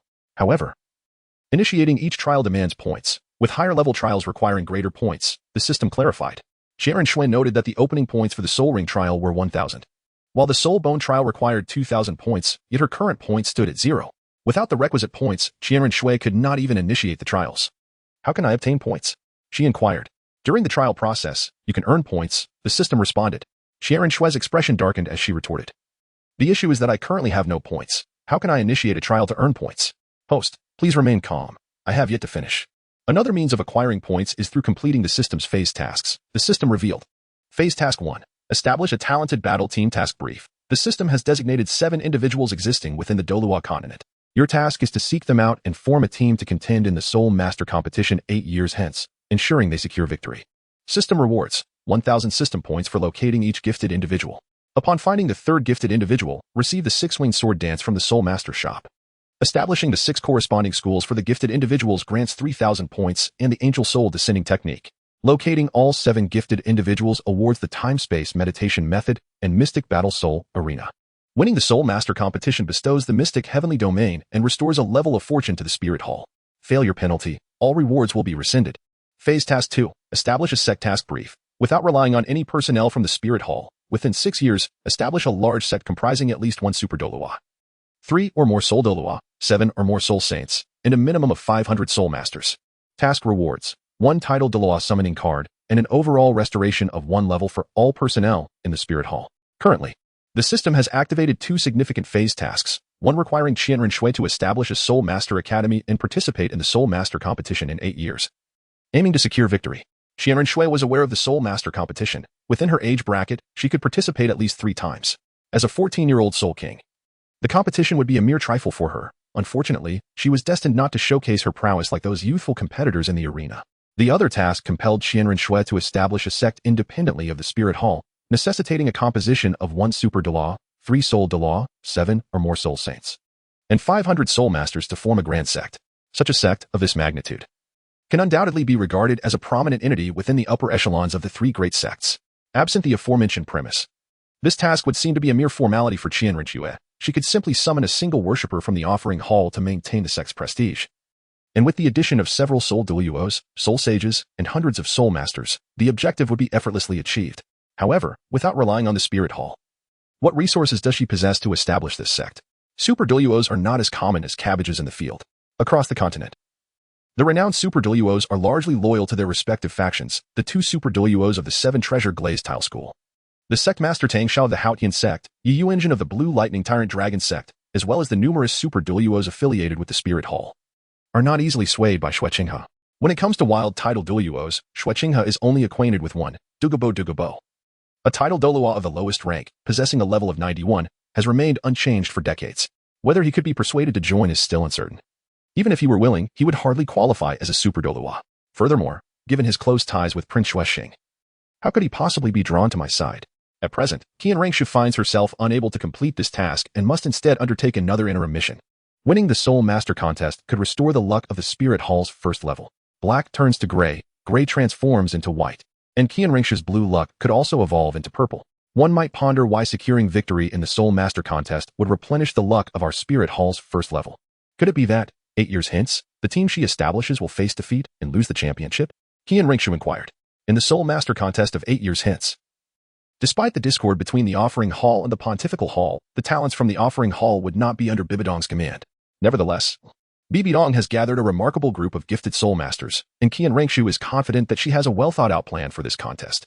With the Spirit Hall holding the most Soul Masters in the realm, it naturally boasts numerous talents, among whom the most distinguished are the Hulina siblings, who can perform spirit fusion techniques, and Yin, a rare Soul Master with the ancient Flame Lord spirit.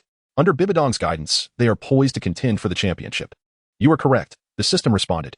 The championship you seek in the Soul Master contest is crucial, as Pontiff Bibidong will eventually present 3 soul bones, which will ultimately benefit the Child of Fate and those around him. Should you manage to reverse the outcome of this contest and secure the championship, it would restore the Spirit Hall's luck. Nodding, Qian Renxue declared, let us commence phase 1 of the task. Upon acceptance, a ripple coursed through the void, and a bracelet adorned with 7 radiant gemstones materialized in Qian Renxue's grasp. What is this? She pondered. This is a sensing bracelet. It will allow you to perceive targets within a 10-kilometer radius, facilitating the identification of the 7 individuals designated by the system within the vast populace. Qian Renxue adorned her wrist with the sensing device. While the task's difficulty had diminished considerably, the vastness of Dolua continent posed its own challenges. Initially perceiving this as a daunting endeavor, Qian Renxue was taken aback when one of the gemstones on the bracelet illuminated suddenly. Host, it appears fortune is on your side. You have swiftly located the first designated individual, the system remarked.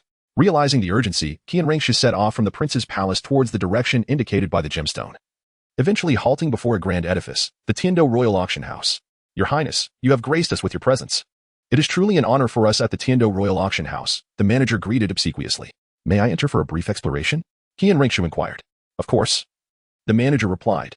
Under his guidance, she entered the auction hall, which showcased an array of rare treasures, from pearls and agates to exquisite artworks.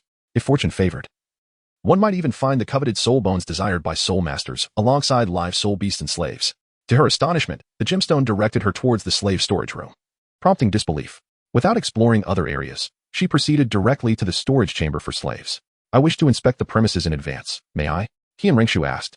Though permitting guests to inspect merchandise early contravened protocol, the royal designation of the auction house implied it was a royal enterprise, and in a sense, Qian Renxue was considered a proprietor. After deliberation, the manager signaled his subordinates to open the storage room's door, escorting Qian Renxue inside.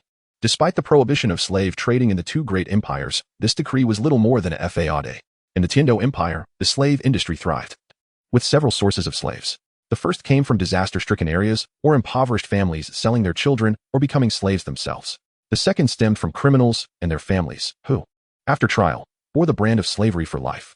The third source was the slave hunters, who preyed not on soul beasts but on humans, particularly targeting attractive civilians or those with promising martial spirits.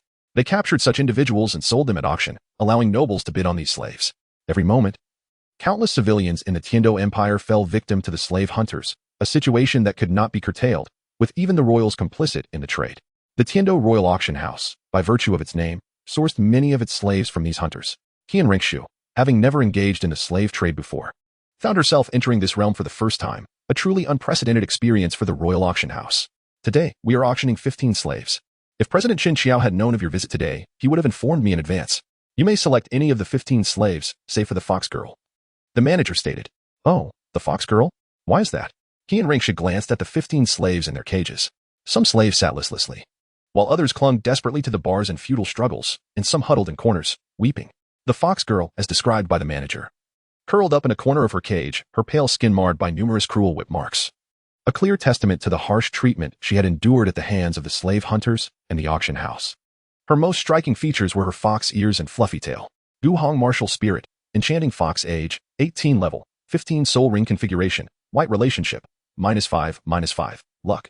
Gray in this world, the existence of orcs is undoubtedly impossible. The fox maiden is, in essence, a human, yet her fox-like features stem from an awakening of her beast martial spirit, which brought about certain changes, leaving her appearance reminiscent of a fox spirit. Your Highness, this fox maiden has caught the eye of the prince. Should you desire her, our auction will face considerable challenges. Ah, so it is my uncle who has taken a liking to her. Shueqing had nodded in understanding, secretly adding 2 more words in his mind. Perverse. As a political rival, Shueqing is well aware of the peculiar inclinations of Prince Shuexing. This old man has a penchant for young female slaves with beast martial spirits. Whenever a cat girl, tiger girl, or leopard girl appears, he is invariably present. And most end up as his pets. It comes as no surprise that Prince Shuexing would be interested in this fox maiden. A fleeting look of pity crossed Shueqing's gaze as he observed the fox maiden, but it quickly dissipated. She was not the type to possess a benevolent heart like Ning Fingji's. Having saved this fox maiden today, tomorrow there could be a cat girl, a leopard girl, or a tiger girl. The true rot within the Dou Empire lies with the nobility. Without their insatiable demands, how could the vile slave trade be eradicated? Even the royal family participates in the hunt for slaves, rendering the so-called anti-slavery edicts mere farcical jokes. Until the deeply entrenched roots of this corruption are thoroughly dismantled, the slave trade will persist. Ning Fingji may spend his wealth to rescue one after another, enhancing his reputation. But do you believe he would exert effort to reform the decayed noble system? As the largest trading consortium on the continent, the Seven Treasures Glazed Tile School secretly engages in such illicit dealings as well.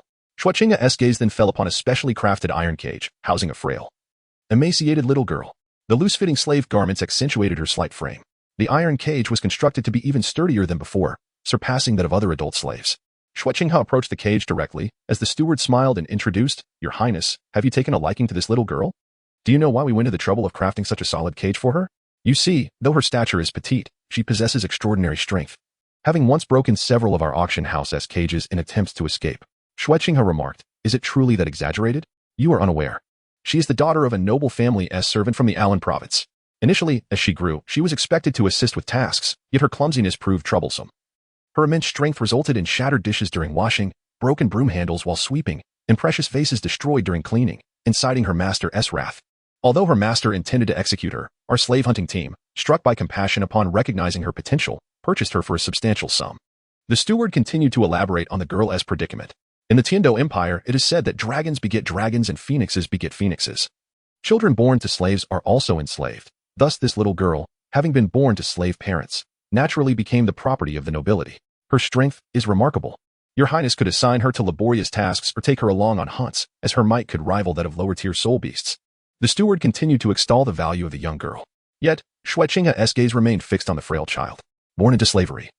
Having shattered her master's vase and purchased by the slave hunting team, her repeated attempts to tear apart her captor's cage to escape suggest that her survival is already a stroke of fortune. She is indeed the first person Shueqing seeks. After a while, steaming dishes were presented, the aroma enticing Gu Shi to swallow hard. Eat. All of this is prepared for you.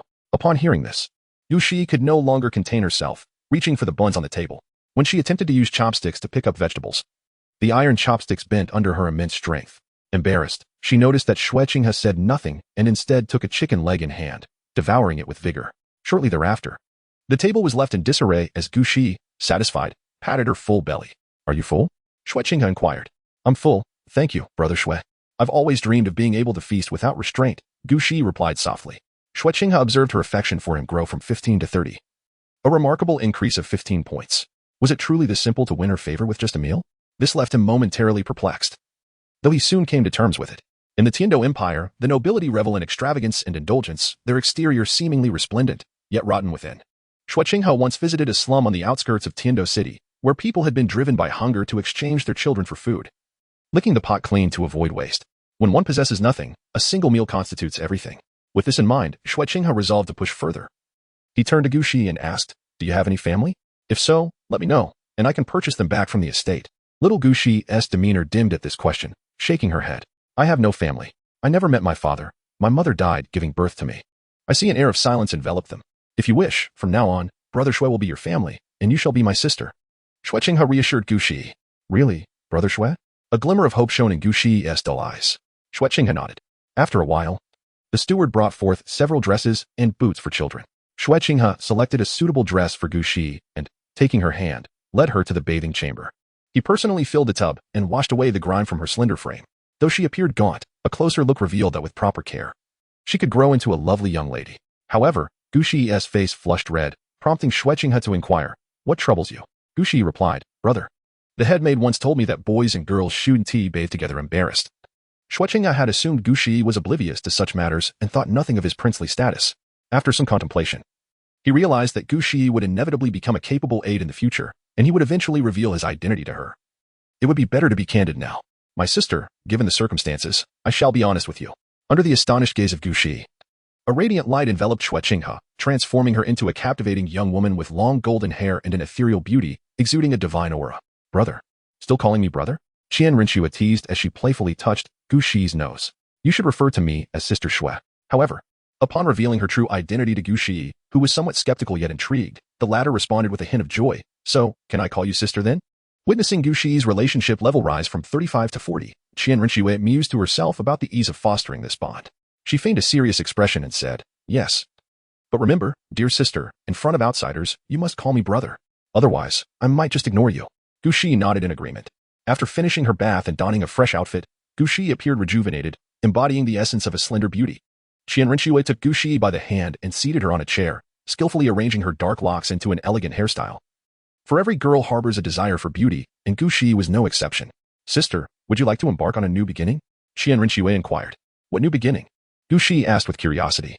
"It's about bidding farewell to the past and embracing a radiant future," Qian Renxue explained. Gu Shi pondered this for a moment, then, embracing Qian Renxue and inhaling the delightful fragrance that enveloped her, she replied, "Yes, I wish to be with Sister Xue forever."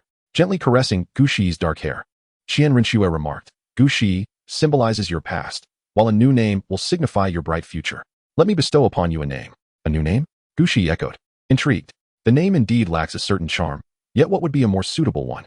Xueqinghe paced thoughtfully in the room, glancing at Gu Shi, contemplating names that would befit her. "What do you think of the name Gu Qingying?" Xueqinghe inquired. Upon hearing this name, she softly murmured, "Gu Qingying." Then, nodding, she affirmed, "Yes, I shall be called Gu Qingying from now on." After a moment's contemplation, Xueqinghe extracted a lollipop from her pocket and offered it to Gu Qingying.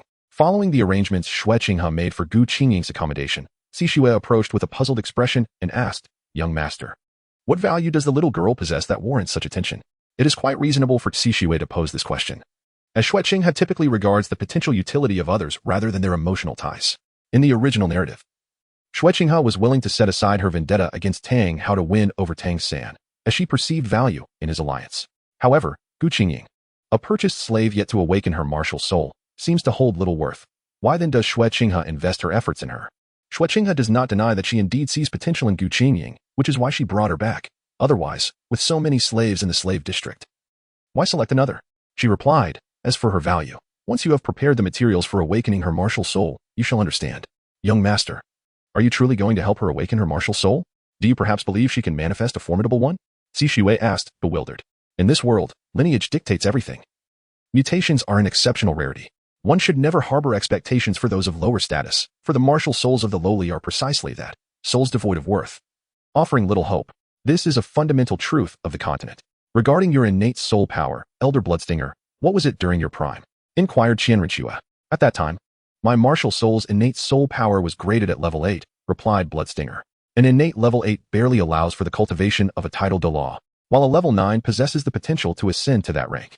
With a full innate soul power, should one not meet an untimely demise, entry into the ranks of Super Dolua is assured. Even the pinnacle of Limit Dolua may not be beyond reach. With a stroke of fortune, discovering the legacy of a deity and ascending to divinity is indeed a tantalizing possibility. The Porcupine Dolua, boasting a soul power level of 92, represents one of the Elder Title Dolua, having achieved this status later in life. However, due to the constraints of innate soul power, significant breakthroughs are unlikely throughout one's lifetime. I suspect her innate soul power exceeds yours by 2 levels. Do you believe that? If that is indeed the case, I shall extend my heartfelt congratulations to the young master for encountering such a talent, Bloodstinger replied. Yet, his expression betrayed skepticism. Doubt lingered in his mind. If she surpasses me by 2 levels, wouldn't that indicate her innate soul power is at its peak? Recorded instances of such innate soul power number merely 18 in history. Young master, do you think such rarity is as common as cabbages growing in the field? As the ceremony for the awakening of martial spirits was being prepared by Qixue and Qian Renxue on the other side, Yutinhang felt a mixture of joy and a tinge of unease in her heart within her small room. She worried that everything might be an illusion. Although Yutinhang was young, her harsh living conditions had exposed her to more than her peers. She understood that no one would treat her kindly without reason. She was aware that being bought by the slave hunting group was simply because they intended to sell her for a price. But what about Sister Shui? Why would she take in someone like herself, who seemed to possess nothing? While Yutinhang cherished these moments, she also feared losing everything. Knock, knock, knock. A series of knocks echoed from outside the door. Yutinhang opened it to find Zwiking standing there. With a smile, Zwiking asked, "Qingying, how do you find your room?"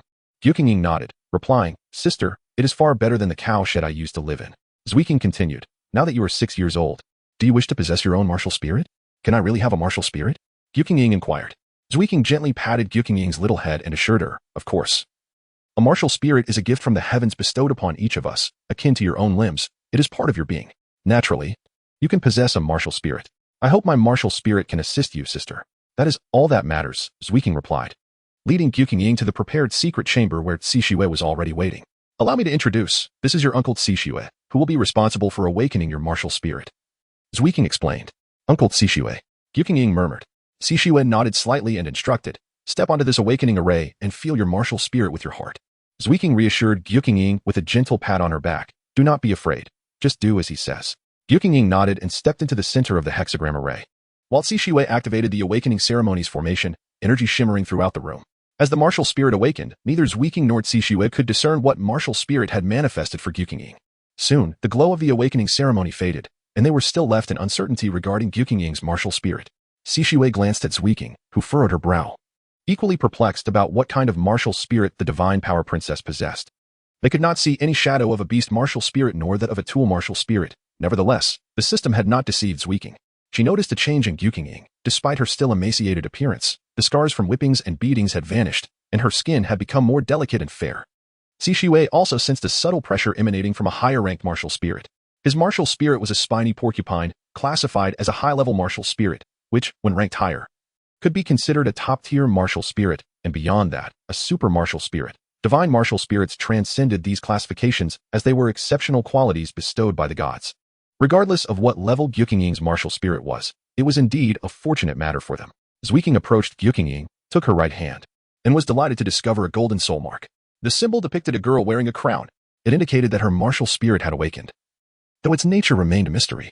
With a kind expression, Qixue asked, "Qingying, could you tell me what martial spirit you have awakened?" "My martial spirit.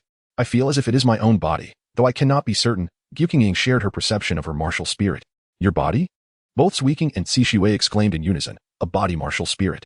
Currently, the known martial spirits in Doloa continent are primarily divided into two categories: beast martial spirits and tool martial spirits, though exceptions exist. For instance, Qian Renxue herself possesses two martial spirits, one being a six-winged angel and the other a time angel, both of which are humanoid martial spirits and classified as divine level, thus not fitting into the beast or tool categories. It would be an insult to classify the six-winged angel as a beast martial spirit. Moreover, there exists another rare category of martial spirits. Some have awakened nose martial spirits, while others possess chrysanthemum martial spirits, small electric drill martial spirits, or even nashi martial spirits.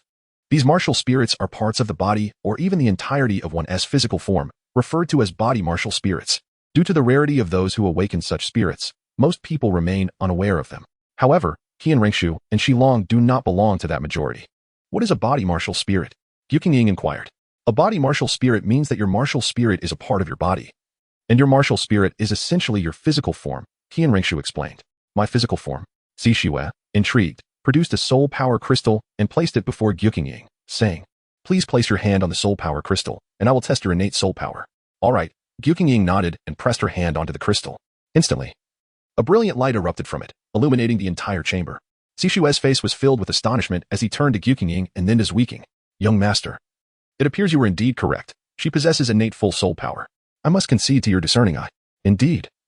It seems that Qian Renxue possesses a remarkable ability to discern talent. If this ability were wielded by Su Yutao, he would undoubtedly awaken numerous geniuses across the continent for the Spirit Hall, thus gaining merit and elevating his status," Qixue remarked. "This truly is a genius with innate full soul power. Given time, becoming a pillar of the worship hall would not be an issue," he added. Qian Renxue stated, "Currently, The only individuals in our spirit hall with innate full soul power are my mother, grandfather Golden Crocodile, and grandfather Holy Dragon. If her potential is fully realized, she could easily rise to become a significant figure, at least the second in command of the worship hall. As a superior being, Qian Renxue suddenly felt a peculiar inclination to gather talents, desiring to personally awaken a powerful genius and nurture her into a formidable force, thus adding a delightful distraction to an otherwise mundane life. What is innate full soul power? Yutinhang asked, puzzled. She had never encountered martial spirit awakening before and only knew that when she pressed her hand against the crystal ball, it glowed brightly. If she could possess such an object, she would no longer fear the darkness while walking at night. Xixue, unaware of Yutinhang's thoughts, patiently squatted down and said, child. Innate full soul power is. After Xixue's thorough explanation, Yutinhang finally grasped the meaning of innate full soul power and exclaimed with excitement. Then I can help sister in the future, right? Qian Renxue gazed at Yutinhang, uncertain of what to say. This child seemed to take delight in recognizing her own worth as a tool for others. She nodded and said, of course, if I ever require assistance in the future, I will surely seek you out, Qingying. However, Qian Renxue leaned down and gently pinched Yutinhang's cheek, adding, before that, you must take care of your health and grow stronger so that you may assist me later. Yutinhang replied, nodding earnestly. Yet, subsequent questions arose. After scouring the annals of martial souls, Qian Renxue found no records pertaining to the divine power princess soul. Perhaps, in a distant past, someone had awakened such a soul. But to Qian Renxue, it remained a complete enigma. The only certitude was that this martial soul endowed Yutinhang with tremendous strength. The term princess evokes images of elegance and nobility, while the preceding words, divine power, suggest unfathomable strength. A vision of a formidable Barbie filled Qian Renxue's mind. So splendid that she could hardly contemplate it further. Ding. Congratulations, host, on acquiring the first member of your team. You have earned 100 system points. Information regarding the divine power princess has been stored in your wristband. Please consult it. Within the system wristband, the crystal that had once pointed toward Yutinhang shattered, and a surge of information flowed into Qian Renxue's mind. Martial soul, divine power princess soul quality, super martial soul attribute, gold description, a super martial soul renowned for its strength. It is one of the few that approaches the pinnacle of the gold attribute. It cultivates an indestructible body, impervious to all methods, while maintaining an elegant form.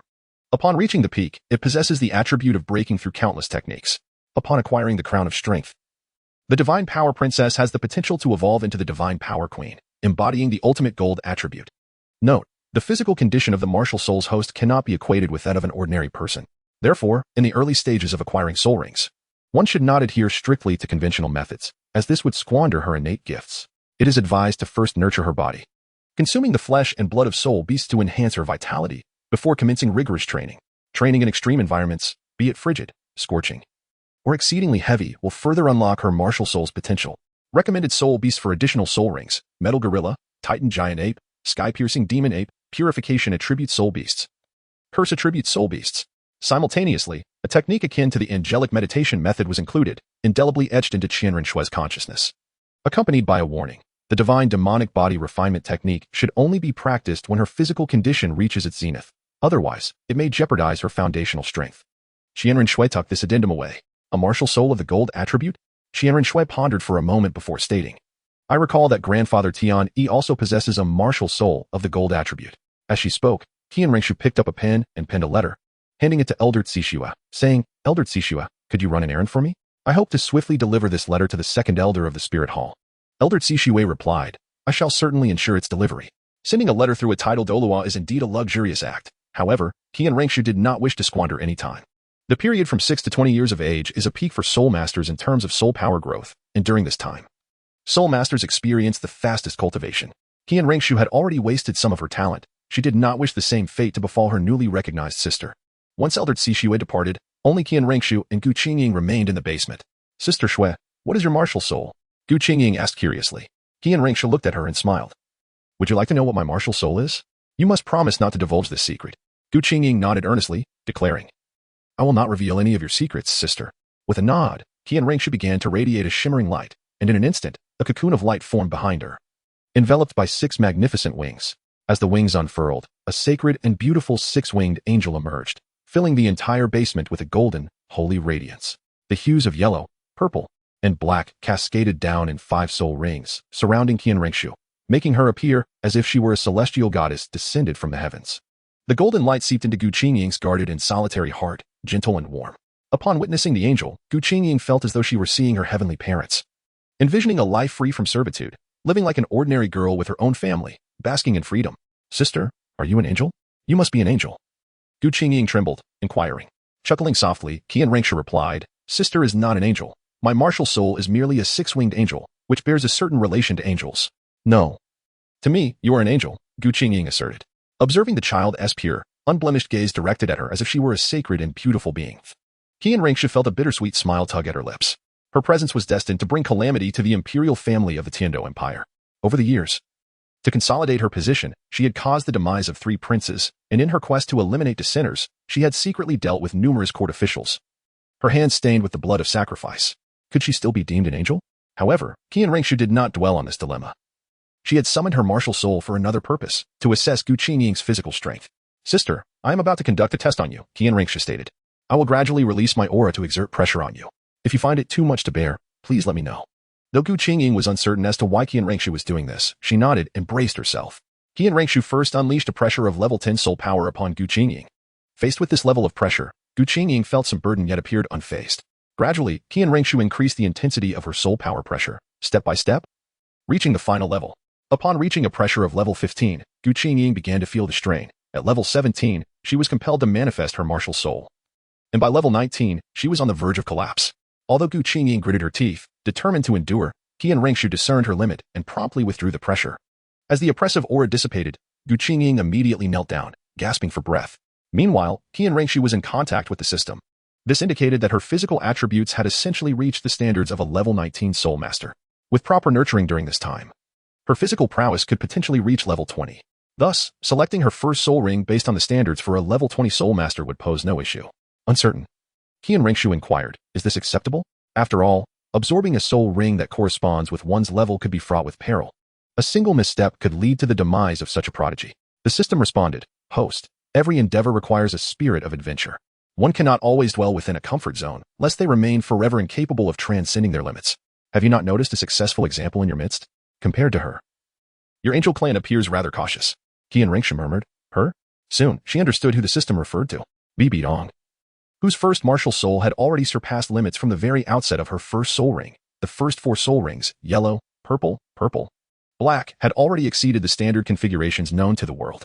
Soul rings below 10,000 years could sharpen one's physique to break through limits, while those exceeding 10,000 years imposed exceedingly high demands on both physical and mental faculties. To break through limits, one must meet both mental and physical standards. The system elucidated, your innate soul power is at level 20. Logically, even without conditioning to enhance your physique, your physical attributes have already reached the threshold of level 20 soul power. The first soul ring ought to be around 700 years, and the second could consider surpassing the 1,000-year mark. However, you have yet to unleash the full extent of your talent. A portion of your potential has been squandered. The voice of the system carried a hint of exasperation, and Qian Renxue could discern it, eliciting a bitter smile within her. After the awakening of her martial soul, it was her grandfather who procured soul rings for her. Qian Renxue was well aware of her grandfather's character, meticulous and cautious. He refrained from undertaking endeavors without certainty. Consequently, even his 9 soul rings did not include one obtained from a 100,000-year soul beast. The 100,000-year attribute stemmed from the divine examination's enhancement. He regarded her as a precious gem, unwilling to expose her to unnecessary risks. In his perspective, the divine examination would augment the lifespan of the soul rings, rendering the initial rings somewhat inconsequential. Thus, despite possessing the continent's most prestigious martial soul, the 6-winged angel, Qian Renxue's soul ring configuration remained rather ordinary. Yet, being her grandfather, how could she hold it against him? Naturally, she could not. However, upon realizing her fate, Qian Renxue was reluctant to continue along the path her grandfather had laid out for her. As the system articulated, one cannot perpetually dwell in a zone of safety and comfort. If she aspired to grow stronger, she must venture beyond the protective confines her grandfather had established for her. During the subsequent weeks, Qian Renxue and Gu Qingying cohabitated for half a month. Throughout this period, Qian Renxue arranged for the purchase of century-old soul beast meat from the soul beast market to nourish Gu Qingying's constitution. In the Dou continent, it is uncommon for commoners to consume soul beast meat due to its potent vitality, which can easily lead to excess if overindulged. Even soul masters must exercise caution in their consumption. However, Qian Renxue observed Gu Qingying relishing the soul beast meat, savoring it without any signs of excess, as her body perfectly absorbed the vitality contained within it. After half a month, the elder blood returned, accompanied by the golden crocodile de law. The 7 esteemed offerings of the Hall of Offerings were typically reclusive, seldom leaving their sanctum unless compelled by extraordinary circumstances. It was remarkable that the golden crocodile would vacate the hall, underscoring the immense allure a golden attribute martial soul held for him. Ah, Grandfather Golden Crocodile, you have arrived. Qian Renxue greeted. Xiaoxua, could you possibly introduce me to that prodigy with innate full soul power of the golden attribute? The Golden Crocodile inquired eagerly. That can certainly be arranged. Qian Renxue replied, leading him to Gu Qingying. Upon their meeting, Qian Renxue introduced the Golden Crocodile to Gu Qingying. The Golden Crocodile, shedding the airs of a titled Dou, approached Gu Qingying with the demeanor of a benevolent elder. As their rapport deepened, he timely posed the question, Qingying, do you desire to grow stronger? Gu Qingying nodded. And the Golden Crocodile continued, do you know who your grandfather Golden Crocodile is? Gu Qingying shook her head, prompting the Golden Crocodile to declare, I am the most powerful titled Dou on the continent. Is he stronger than Uncle Shilong? Gu Qingying inquired with curiosity. During her time with Qian Renxue, she had gleaned the common knowledge of the Dou Soul Master realm, understanding that titled Douyuos were at the pinnacle of the hierarchy. Shilong was the strongest Soul Master she had encountered thus far, and she instinctively compared the Golden Crocodile to him, nearly causing Shilong to falter in fear. The Golden Crocodile cast a dismissive glance at Shilong, remarking, him? He is not worthy to serve as my shoe-bearer. Shilong eagerly nodded in agreement, indeed. I am not even worthy to serve as the shoe-bearer for the Golden Crocodile. A true genius is one who transcends conventions. Thus, in the heart of Gu Qingying, the most formidable Soul Master transitioned from Shilong to Tian. Tian inquired, do you have an interest in becoming my disciple? I shall impart to you the secrets of cultivation. Gu Qingying gazed at Tian, then at Qian Renxue, who nodded in affirmation. Only then did Gu Qingying respond with a slight nod, uttering, Master. At present, although Qian Renxue possessed comprehensive knowledge of the Divine Power Princess, both the Golden Crocodile King and the Divine Power Princess shared the same attribute of supermartial souls, revealing their intrinsic connections. There was no one more suited than Tian to instruct Gu Qingying. Tian approached Qian Renxue and stated, Little Shui, I have a modest request. I wish to take Qingying back to the worship hall. What do you think? Upon hearing Tian's proposal, Qian Renxue found herself in a quandary. While Tian regarded them as talents of the Spirit Hall, Qian Renxue did not share this sentiment. Gu Qingying was the first member of the Soul Master team she aspired to establish. Once she entered the worship hall, it would be challenging to extricate her. When Gu Qingying heard that Tian intended to take her away, she exclaimed, Master, I do not wish to leave Sister Shui. Gu Qingying resolutely refused to accompany Tian back to the worship hall, steadfastly declining to depart regardless of Tian's coaxing. Qian Renxue's eyes brightened, and she addressed Tian with a hint of exasperation, Grandfather Tian, perhaps this, since you have no other pressing matters in the worship hall. Why not remain in my prince's mansion and dedicate yourself to teaching Gu Qingying? Tian pondered for a moment before nodding in agreement, saying, very well. Consequently, due to Gu Qingying's influence, Tian remained in the prince's mansion, while Qian Renxue entrusted him with the Divine Power Princess Martial Soul's Iron Essence and the cultivation technique. The Divine Demon Body Refinement Method.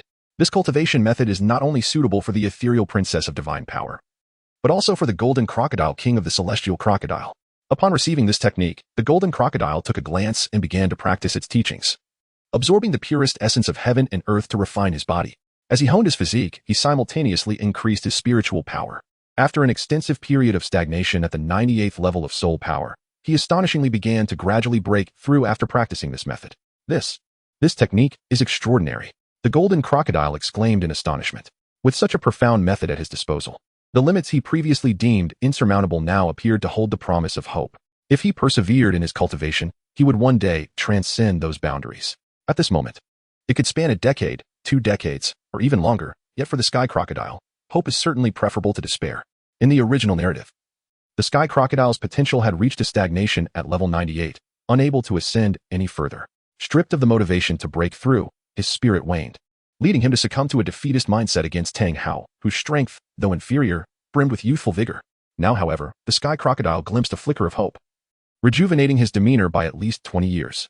Ah, had I possessed such a profound technique in my youth, perhaps I would have stood shoulder to shoulder with your grandfather, Tang Chun, and Poseidon a decade ago. Such is fate, the Sky Crocodile lamented. Xiaoxua, I am indebted to you for your guidance. I can offer no repayment but to bow in reverence. Should you have any requests, do not hesitate to voice them. In the depths of Destiny's source, the Sky Crocodile's attitude shifted from 60 to 90 in an instant. As he prepared to bow before Qian Renxue, she hastily supported him, saying, Grandfather Sky Crocodile, you are my elder. I cannot accept such a gesture. If you must express your gratitude, promise me you will help cultivate Gu Qingying. Accepting her as a disciple is my duty. Very well, in the Dou Empire, if you require my assistance, simply ask. There is nothing in this world that I cannot resolve, the Sky Crocodile proclaimed. A gentle smile graced Qian Renxue's lips as she replied, with your word, I find solace. In the ensuing time, the Sky Crocodile prepared herbal baths for Gu Qingying using his unique concoction. The results of the herbal baths, combined with additional nourishment, transformed Gu Qingying from the frail figure she once was, though she had not yet attained the diamond Barbie physique that Qian Renxue envisioned. Instead, the martial spirit sculpted her into a vision of tranquility and elegance, adorned in a princess gown, embodying grace rather than raw strength. Qian Renxue nodded in satisfaction. During this period, she too had not neglected her own training. Thanks to the presence of her puppet, she had ample time to focus on her cultivation.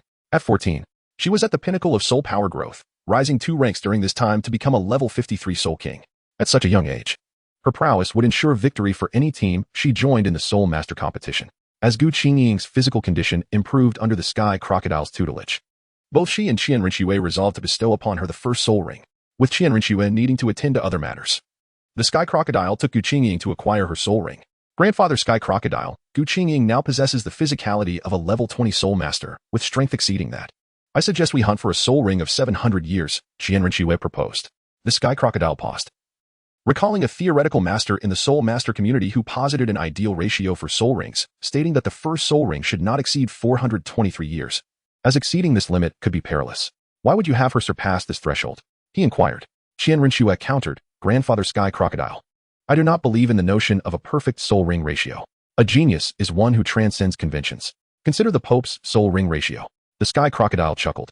Ah, Xiao Xue, you are unlike your grandfather. While he is prudent, you embrace the spirit of innovation. You speak true. A genius defies norms. Soul rings below 10,000 years are absorbed based on the Soul Master's physique. With her enhanced physique, why not opt for the best? To reach the pinnacle of cultivation, one must continually surpass oneself. He continued, the current Pope has also attempted extreme breakthroughs when absorbing soul rings. Qian Renxue nodded in agreement. In terms of mindset, the Sky Crocodile surpassed her grandfather. The latter's 10,000-year soul ring was acquired through divine trials, while the Sky Crocodile's was earned through his own endeavors. As time passed, the Sky Crocodile led Gu Qingying away from the prince's estate towards the Soul Beast Forest, while Qian Renxue, observing the 1,000 points accrued, activated her first trial. The trial of the Time Angel, 1,000 points served as Qian Renxue's initiation. She opened the system interface to commence the soul ring assessment. Host, please select a location to enter the instance world, the system prompted. Qian Renxue surveyed her surroundings and replied, this is the basement. No one will know of it. Let it be here. As her words faded, a mysterious force of time and space emanated from her brow, striking the front of the basement and forming a temporal gateway before her. Upon stepping through this portal, she found herself in a different realm. In the distance, she beheld an island suspended within chaos, upon which a magnificent castle stood, shrouded by a golden-hued mystical barrier. This city is remarkably grand, and the spirit hall of Dolua continent, when compared to this sanctuary, appears as insignificant as a small village beside a majestic imperial capital, utterly incomparable. At the center of the castle stands a colossal statue of the Angel of Time, whose 12 wings resemble a clock, radiating outward in a circular formation. The golden-hued barrier's power emanates entirely from the divine essence exuded by this Angel of Time. The atmosphere here is imbued with solemnity and reverence, evoking a profound sense of awe within Qian Renxue. The chimes surrounding the city resonate with a resonant clarity. On one side of the world, colors abound, while the other side of the island is devoid of any hue, rendering Qian Renxue unable to gaze upon what lies beyond. As she stepped forward to explore her surroundings, she was unexpectedly enveloped by a force of space-time, witnessing her own body disintegrate and dissipate, ultimately materializing in the palm of the Time Angel, the Holy Elephant. Welcome, seeker of the temporal trial, to this realm, an island existing independently beyond numerous dimensions. Following the source of the voice, Qian Renxue beheld a figure suspended in the air above the angel's 12 wings, marked with the numeral 7. The figure was shrouded in a shadowy blackness, its features indistinct, save for the white of its eyes and mouth.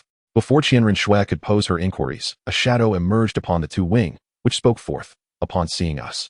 Do you harbor questions as to why we do not present ourselves in our true forms?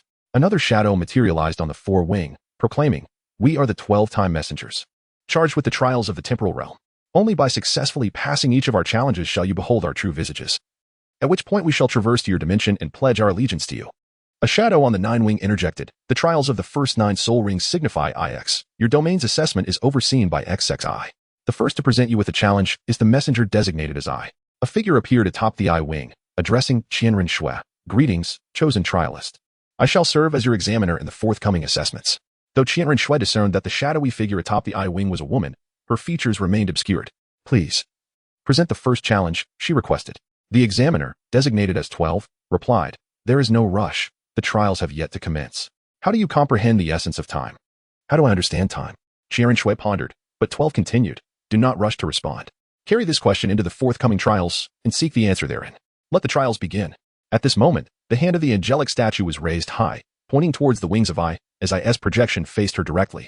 I performed a bow and then conveyed the information regarding the trial to Qian Renxue. The first assessment of the Soul Ring trial was the acceleration world. I would transport Qian Renxue to a trial space where she must vanquish foes. In this trial space, while both Qian Renxue and her enemies occupied the same spatial realm, the temporal dimensions differed. In simple mode, a single second in Qian Renxue's dimension equated to 2 seconds for her adversaries. In ordinary mode, it amounted to 4 seconds. And in difficult mode, 6 seconds. Effectively, in these 3 modes, the enemies possessed double, quadruple, and sextuple the time relative to Qian Renxue. Beyond the variance in time, there were significant differences in other aspects across the 3 modes. In simple and ordinary modes, one would not face death during the trial. However, in difficult mode, the price of passage was one's life. To perish in difficult mode signified true death. In simple mode, your enemies would be of a lesser level. In ordinary mode, they would match your level, while in difficult mode, they would surpass you. The rewards for passing simple mode included 3,000 points, and upon completion, one would receive the first soul ring of the temporal angel, aged 40,000 years, along with a summoning card for a title de law of level 92. For ordinary mode, the rewards were 5,000 points, with a completion reward of the first soul ring of the temporal angel, aged 80,000 years, and an increase of 500 years to the current and future soul ring durations, plus a summoning card for a title de law of level 94. The completion rewards for difficult mode included 8,000 points, a first soul ring of the temporal angel aged 100,000 years, an increase of 1,000 years to the current and future soul ring durations, and a summoning card for a title de law of level 96, along with unrestricted access to the acceleration world dungeon for cultivation. Qian Renxue inquired about the distinction between passing and completion rewards. I elucidated that passing meant succeeding in the simple mode trial, but not concluding her first trial with the rewards of simple mode. Thus, she would only receive the 3,000 points, forfeiting the 40,000 year soul ring and the title de law summoning card. Should she choose to conclude her trial with the simple mode passage, she could claim both the passing and completion rewards, yet this would signify the end of her trial, leading her to the second trial, too. Upon hearing this explanation, Qian Renxue comprehended that if she regarded simple mode as the conclusion, her second martial soul's first soul ring would be designated as the 40,000 year soul ring, and she would be unable to return to the first trial to acquire rewards from the ordinary or difficult modes. While the 40,000 year soul ring was commendable, Qian Renxue was not naive enough to select ordinary mode for her completion. After all, good things come to those who wait. The temporal angel was her second martial soul, and with the powers of the six-winged angel, she could address most challenges. The configuration of her soul rings was of utmost importance. Her mother, Bibi Dong, mandated that her second martial soul should possess at least 3 soul rings aged over 100,000 years, with the remaining soul rings exceeding 50,000 years. Due to the rarity of 100,000 year soul beasts on the continent, Qian Renxue set a modest goal for herself, to clear each trial in difficult mode, striving to secure 9 soul rings aged 100,000 years. Though she might feign indifference towards I, as a daughter, she aspired to surpass her mother, seeking to become her pride. 20. Speed, defense, and attack. Please select whether to commence the trial, I asked. Yes, Qian Renxue replied. I then inquired. Please select the difficulty for the trial. Simple mode, please. Qian Renxue responded, glancing at the 1,000 points in her hand. She was oblivious to the trial's content and would not foolishly opt for the perilous difficult mode. She intended to test the waters with simple mode first, and once proficient, she would endeavor to tackle ordinary and difficult modes. With her selection made, Qian Renxue and I, enveloped by the forces of time and space, departed from the angelic sanctuary and entered a trial space. This was a vast dojo, with only a single door leading to the outside world. A soul master awaited Qian Renxue's arrival in the trial arena. I addressed Qian Renxue. The initial trial is quite straightforward. Before you lie 3 levels: speed, defense, and strength. In the first level, you will face a single adversary, in the second level, 2 foes, and in the third level, 4 enemies. Defeat them all to proceed to the 5th level and complete the simple trial. Your enemies are all at level 51. After a brief introduction to the rules, I departed. Qian Renxue fixed his gaze upon his adversary, who appeared as lifeless as a statue. Once I had left, he regained his vitality and summoned his martial soul. The agile arrow sparrow, equipped with a standard configuration of yellow, purple, and black soul rings. Qian Renxue also summoned his 6-winged angel martial soul to engage in battle. In an instant, the arrow sparrow soul master darted through the space with astonishing speed, making him an exceptionally nimble opponent. Coupled with the time speed enhancement, his velocity became even more fearsome. Within the confines of speed, he sought out Qian Renxue's vulnerabilities. and upon spotting an opening, he transformed into a streak of light and charged towards him. The beak of the arrow sparrow glimmered with an unstoppable radiance as it aimed for Qian Renshue's abdomen, intending to deliver a chilling blow. Fortunately, Qian Renxue reacted in time, manifesting his fifth soul skill, the Holy Sword, to block the incoming attack. With the first strike thwarted, the Soul Master retreated swiftly. Well aware that the arrow sparrow was inferior to the six-winged angel in many aspects, relying solely on its speed to exploit its advantage. In this confined space, the arrow sparrow surged forth like a bullet, compelling Qian Renxue to defensively conjure a shield of holy energy to withstand the onslaught. However, while speed was the arrow sparrow's strength, it also constituted its weakness. After several exchanges, the arrow sparrow's overwhelming velocity hindered its ability to alter its flight path, often resulting in a straight trajectory. Qian Renxue discerned this flaw. Ascending with the six-winged angel, he utilized his second soul skill, Angel's Eye. The ethereal wings behind him opened their eyes, allowing Qian Renxue to perceive the arrow sparrow soul master's flight path, which he swiftly calculated in his mind. With the holy sword in hand, Qian Renxue hurled it toward the trajectory of the arrow sparrow's flight. Just as anticipated, the angelic sword pierced through the soul master's form, simultaneously dissipating a significant portion of his soul power. The soul master's body flew forward, crashing against the wall before disintegrating into luminous particles. Qian Renxue retracted his martial soul and took a moment to replenish his soul power before opening the grand doors leading to the defensive chamber. The two soul masters guarding this entry bore an uncanny resemblance, akin to identical twins, both wielding the diamond turtle martial soul, known for its formidable defense. Breaking through their defenses directly proved to be a daunting task, prompting Qian Renxue to alter his strategy, opting to wear down their soul power through the purifying capabilities of his angelic energy. One fell, followed by the other, as Qian Renxue, undeterred by their numbers, continued to deplete their energies. His plan unfolded seamlessly, and under the purifying influence of angelic power, their soul energies dwindled rapidly. However, to Qian Renxue's astonishment, the two turtle soul masters combined their powers to unleash a fusion technique, the mysterious turtle resurrection technique. Upon invoking this fusion skill, they absorbed a substantial amount of soul power from the surrounding space, rejuvenating themselves and re-establishing their formidable defenses. The unexpected resurgence left Qian Renxue momentarily stunned, akin to a bitter surprise. Nevertheless, his keen perception revealed that they could not deploy other defensive skills while executing their fusion technique. Seizing this opportunity, Qian Renxue launched a full frontal assault, ultimately vanquishing the Diamond Turtle duo. The final chamber was designated for offense, featuring three soul masters, each wielding offensive martial souls, one with a soul-breaking spear, another with a soul-breaking bow, and the last with a soul-breaking sword. Among these, the spear held the most prominence, a legacy of one of the four major families associated with the Haotian sect, while the bow and sword were lesser known. Qian Renxue recalled his grandfather's advice regarding these foes. If one cannot overwhelm them with strength, one must employ every possible tactic, lest they suffer a significant setback. Transforming his angelic martial soul into its humanoid form, he emphasized offense, as the humanoid version of the Holy Sword and the versatile six-winged angel were better suited for complex combat scenarios. In engaging with the trio, Qian Renxue set aside all defensive measures, adopting a purely offensive stance against the three soul masters. The soul masters wielding the spear and sword took direct aim at Qian Renxue, while the one with the bow provided long-range support. Their seamless coordination thrust Qian Renxue into a challenging battle. The skillful attacks of these soul masters were particularly evident, especially that of the soul master wielding the soul-piercing spear. The adage "an inch longer, an inch stronger" held true as their offensive was swift and focused solely on the attack. Remarkably, despite wielding soul power below that of Qian Renxue, they exerted pressure surpassing that of a soul emperor. If the Soul King-level soul-piercing spear possessed such formidable power, it was worth noting that Qian Renxue's divine weapon was an incredibly powerful soul, capable of overcoming levels. Moreover, the three weapon spirits were merely advanced souls, while Qian Renxue's was divine. Faced with the fierce initial assaults from these three potent offensive spirits, although at a disadvantage, she was not entirely overwhelmed. The clash of blades and swords flickered throughout the space. One of the attackers fell into a pool of blood, and Qian Renxue was not faring much better. What she initially thought to be a simple mode turned out to be nearly disastrous. If the simple mode was so challenging, how much more so would the ordinary difficulty be? With the fall of the three attackers, this simple trial came to an end. Qian Renxue opened the gateway to deeper realms of power, where I had awaited her for quite some time.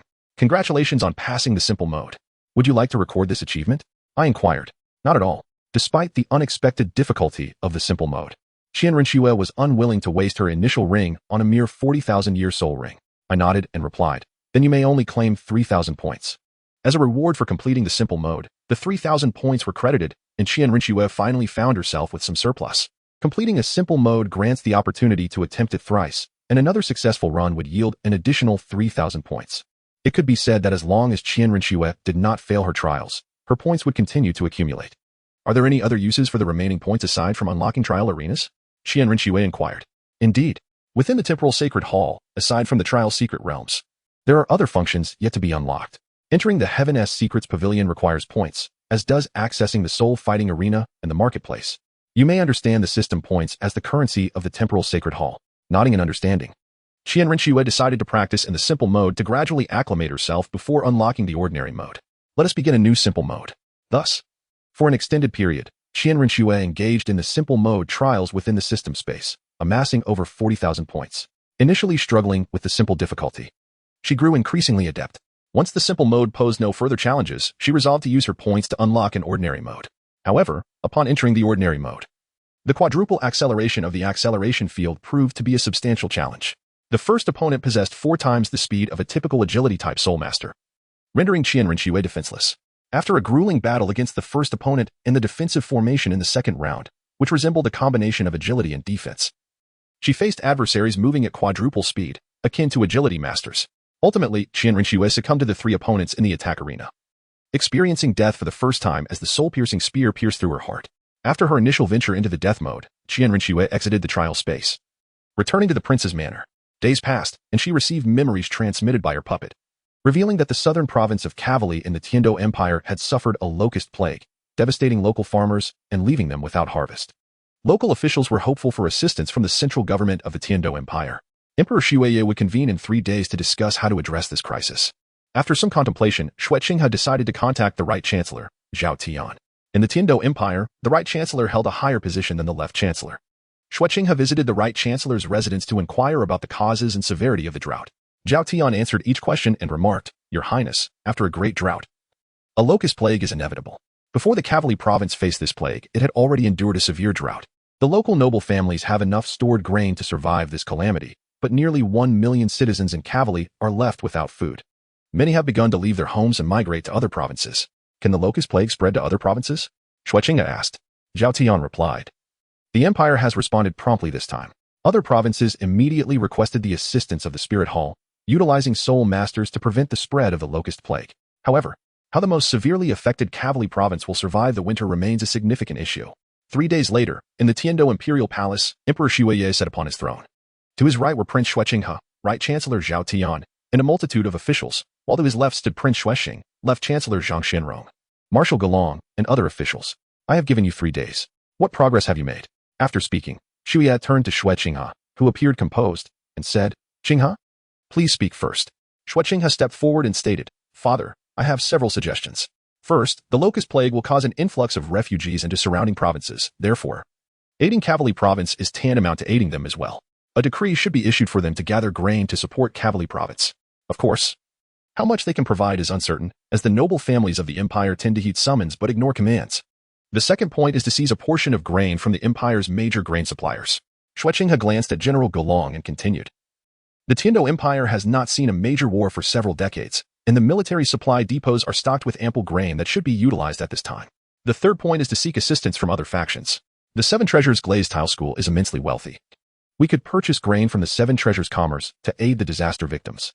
Additionally, aside from the Seven Treasures Glazed Tile School, we can request help from the Spirit Hall. The Spirit Hall possesses a sufficient number of Soul Master resources, and with the support of food-type Soul Masters, we could alleviate part of the food crisis. After Shueqing finished, Prince Shuexing stood up without reservation. "Nephew, I find some flaws in your 3 proposed solutions. The first point is acceptable, but the second and third points are problematic." Shueqing inquired, "May I ask where you find my second and third points to be flawed?" "Uncle?"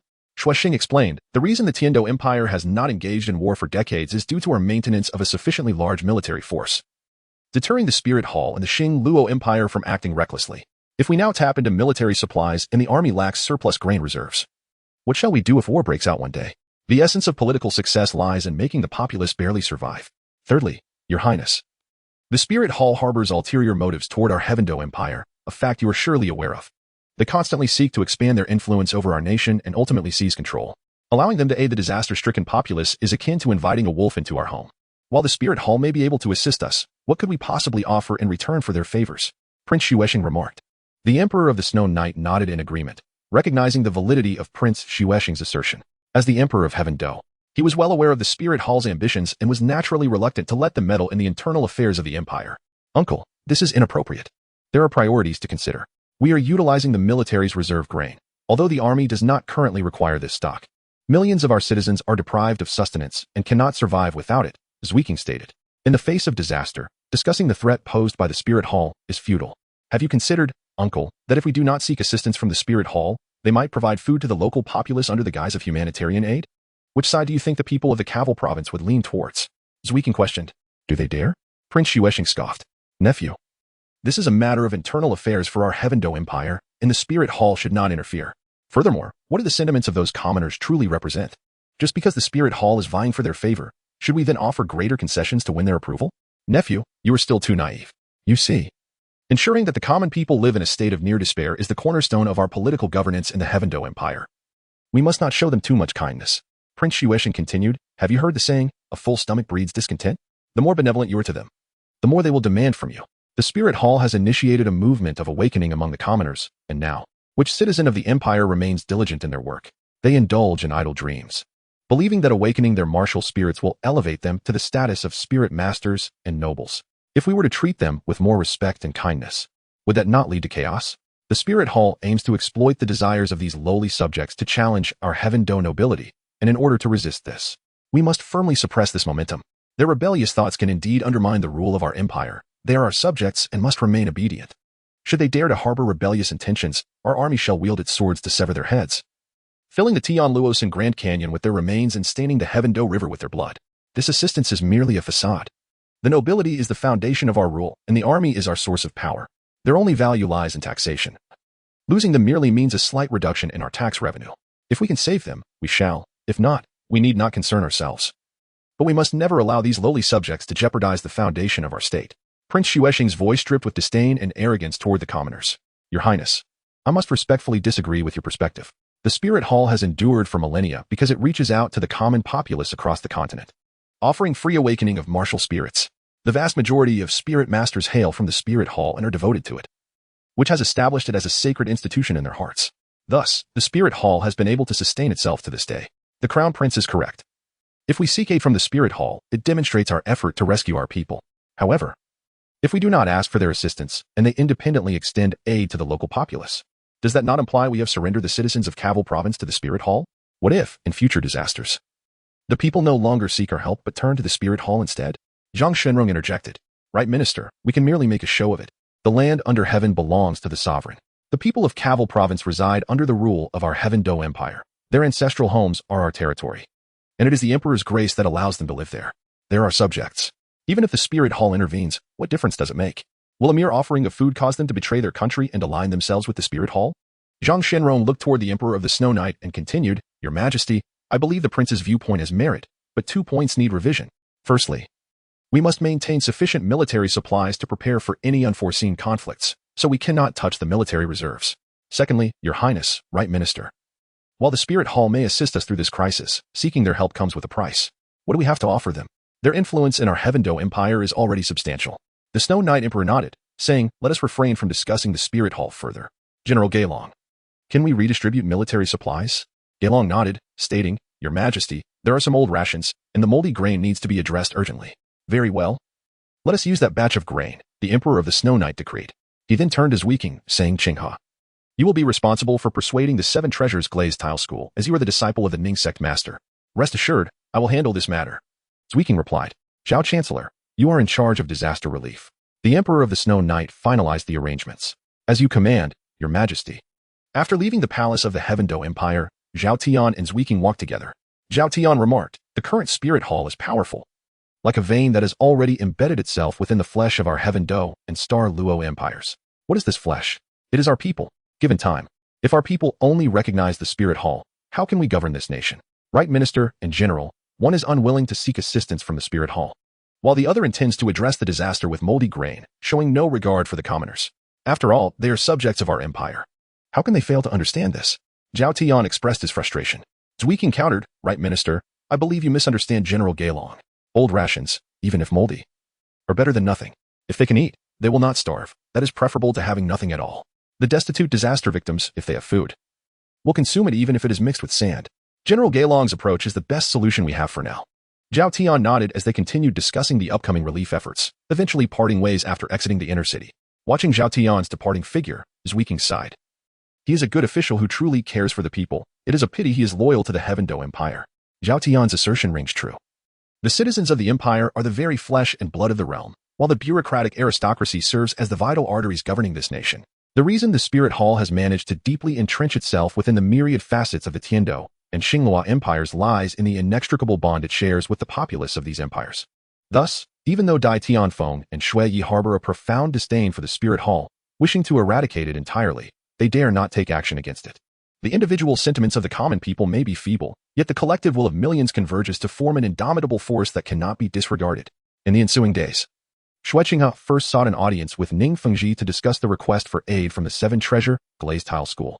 Ning Fengji readily acquiesced, expressing his willingness to provide relief to the Tiandou Empire. After fulfilling the task assigned by Shui Yi, Shui Qinghe promptly returned to the prince's residence. Entering a secret chamber to pen a letter. Dear sister, a severe drought and locust plague has befallen the Kaweli province of the Tiandou Empire. You must have received this information as well. The Tiandou Empire intends to mobilize resources and military provisions from other provinces, disposing of moldy and spoiled grain, while also soliciting assistance from the Seven Treasure Glazed Tile School to alleviate this calamity. However, I fear that their relief efforts will not proceed smoothly.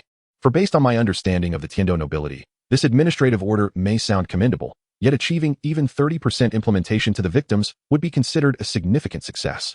The provinces of the Tiandou Empire maintain limited connections. They are more inclined to tend to their own affairs, and one cannot expect them to contribute substantial grain to aid the victims of the Kaweli province.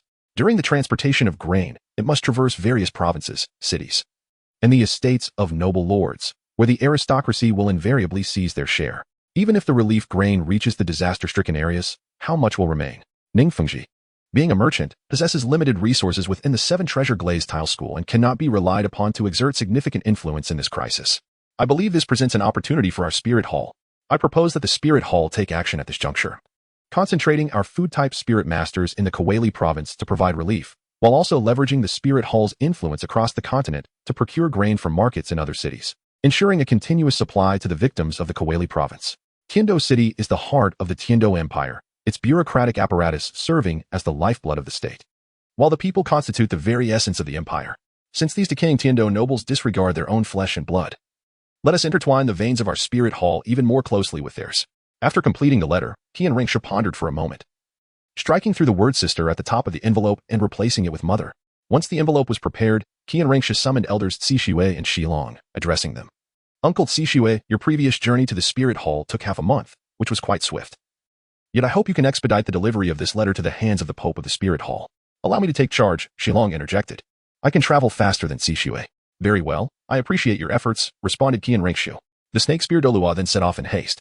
Qian Renxue also procured first-hand intelligence regarding the Kaweli province from her organization, the Shadow Angel.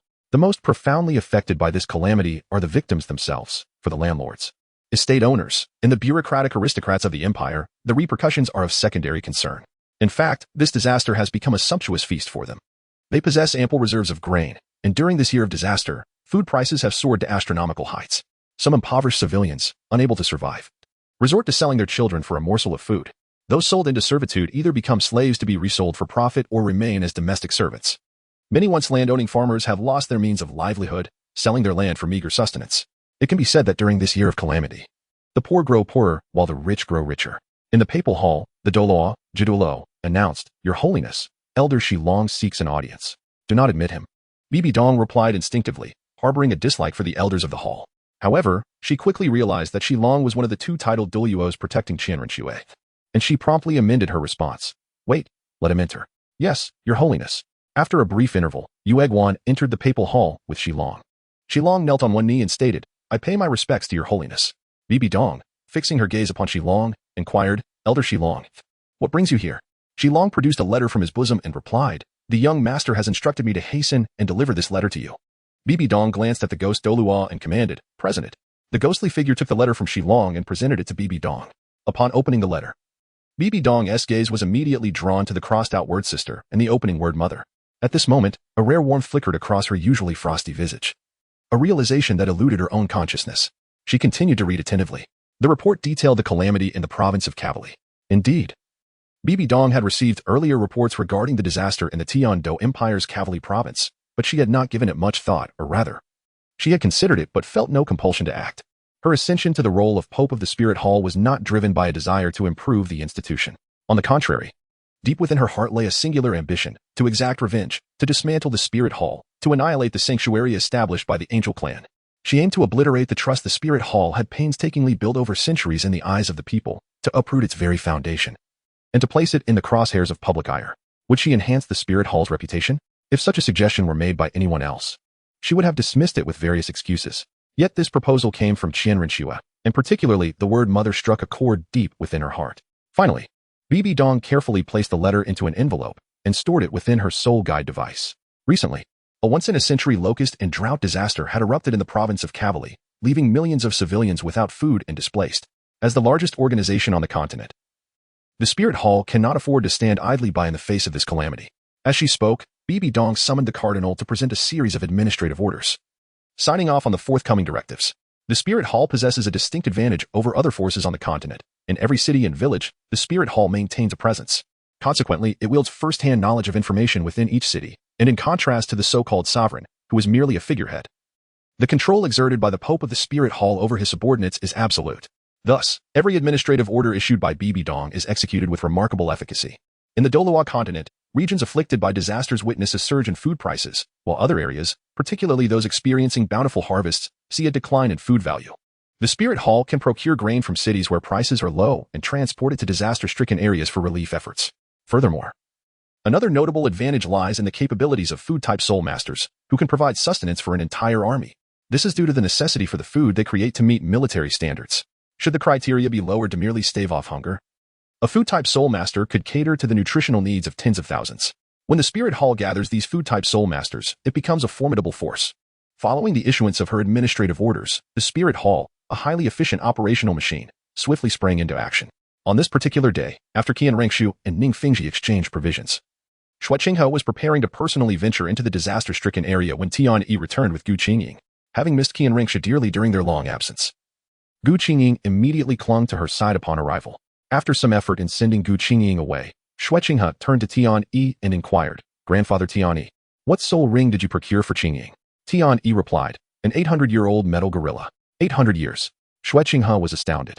She had initially believed that Gu Qingying's limit for absorbing soul rings was around 700 years, yet she had surpassed that threshold by 100 years. It was quite a challenge, as the metal gorilla is a rare soul beast. I only managed to find two, one around 500 years old and the other approximately 800. When Qingying expressed her desire to try, I thought that with me watching over her, I could intervene if anything went awry. To my surprise, she successfully absorbed it, Tian Yi explained. "I see," Qian Renxue responded. "As long as you're aware, Grandfather Genie. By the way, Qingying, what is your first soul skill?" "The metal gorilla. A rare soul beast residing in the Stardow forest, possesses immense strength and is enveloped in a layer of metal, rendering it nearly impervious to weapons." Qian Renxue speculated that Gu Qingying's acquired soul skill would relate to two aspects: strength, as the metal gorilla is renowned for its power, and perhaps its metallic physique. "Sister, my first soul skill is metal body. This skill enhances my overall strength by 30%. Additionally, I can channel my soul power to envelop every part of my body in a layer of metallic armor. If my soul power is sufficient, I can form full body armor, providing exceptional defense and protection against elements like ice and toxins," Gu Qingying articulated. "A metallic body?" Qian Renxue envisioned Gu Qingying encased in metal, resembling an iron figure. A sight hardly more appealing than a metallic Barbie. Nevertheless, it was indeed a formidable soul skill, significantly augmenting her strength and, with ample soul power, greatly enhancing her overall defense. "Demonstrate your first soul skill for me. I wish to see," Qian Renxue urged. "All right," Gu Qingying acquiesced, activating her first soul skill. Her first soul ring was a deep yellow, even darker than Qian Renxue's second soul ring. Upon releasing her soul skill, the image Qian Renxue had conjured of an iron figure was dispelled. Instead, Gu Qingying focused her soul power on her fist, resulting in a thin, translucent metallic layer enveloping it. While the form of her fist remained visible, a reflective metallic sheen covered its surface. Shrek Academy squeezed her armored fist. With just a little more force, it felt as solid as iron. Simultaneously, she sensed a significant enhancement in Gu Qingying's physical prowess after acquiring the soul ring. Her physical condition now surpasses that of many great soul masters. Tian Yi remarked from the side. "If she continues to cultivate to the point where a second ring is required, I can assure you that she could attach a soul ring of approximately 2,000 to 3,000 years. Upon reaching the third ring, we might consider a soul ring of 7,000 to 8,000 years. This exemplifies the advantage of breaking limits in advance. Once the initial boundary is surpassed, the body's potential is unleashed, allowing one to contemplate absorbing soul rings of superior quality beyond the ordinary human threshold. With a sigh, Tian remarked, however, after the fourth ring, one cannot consider breaking limits any further. The absorption of a 10,000-year soul ring demands not only a certain level of physical fitness, but also a considerable mental fortitude. The individual must withstand the soul shock from the soul beast. Therefore, according to the standards, Gu Qingying's soul ring configuration should progress to yellow, purple, purple, purple. And from the fifth ring onwards, consider black soul rings. No. I believe she will find a way to incorporate an additional black 10,000-year soul ring at the fourth level for Gu Qingying, Qian Renxue stated. Before that, there is one correct point, to train her mental strength. Yes, I am aware of that, Tian responded. After conveying the necessary instructions, Shrek Academy resolved to personally oversee the disaster relief efforts in the Caval province. Upon noticing Qian Renxue preparing to depart, Gu Qingying grasped her sister's hand and inquired, Sister, are you leaving? Qian Renxue crouched down and pinched Gu Qingying's cheek, saying, Qingying, be good. For now, train with Grandpa Tian. I have an important task to attend to, one that, if left unattended, could lead to the demise of countless individuals. Gu Qingying nodded in understanding, replying, yes. You must return. The sensation of being cared for was indeed pleasant. Shrek Academy reassured her, rest assured, sister will return soon. After departing from the prince's residence, Qian Renxue received the initial batch of supplies from the Seven Treasure Glazed Tile School and proceeded to escort the provisions to the Caval province. As Shrek Academy escorted the supplies into the disaster-stricken area, a significant event unfolded across the realm. The Spirit Hall had commenced its operations. The Spirit Hall began transporting food purchased from the continent's affluent grain-producing regions, including cities within the Dou Empire, to aid the disaster victims.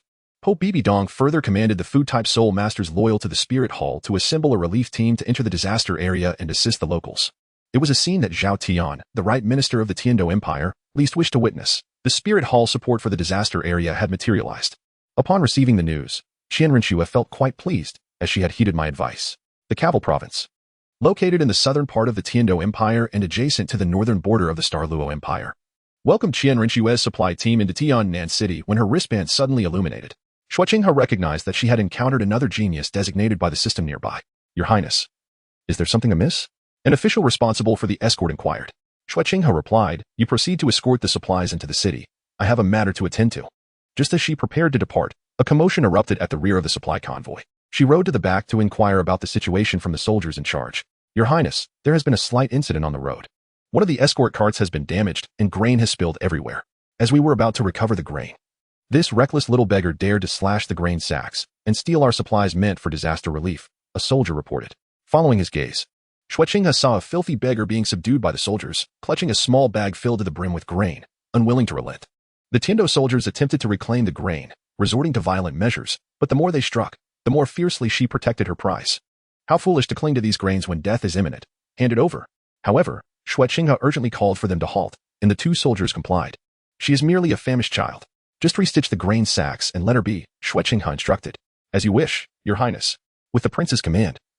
The soldiers reluctantly released her, mending the grain sacks before loading them back onto the cart. Once the soldiers departed, Shrek Academy turned her attention to the little beggar before her. This beggar was Shrek Academy's second target.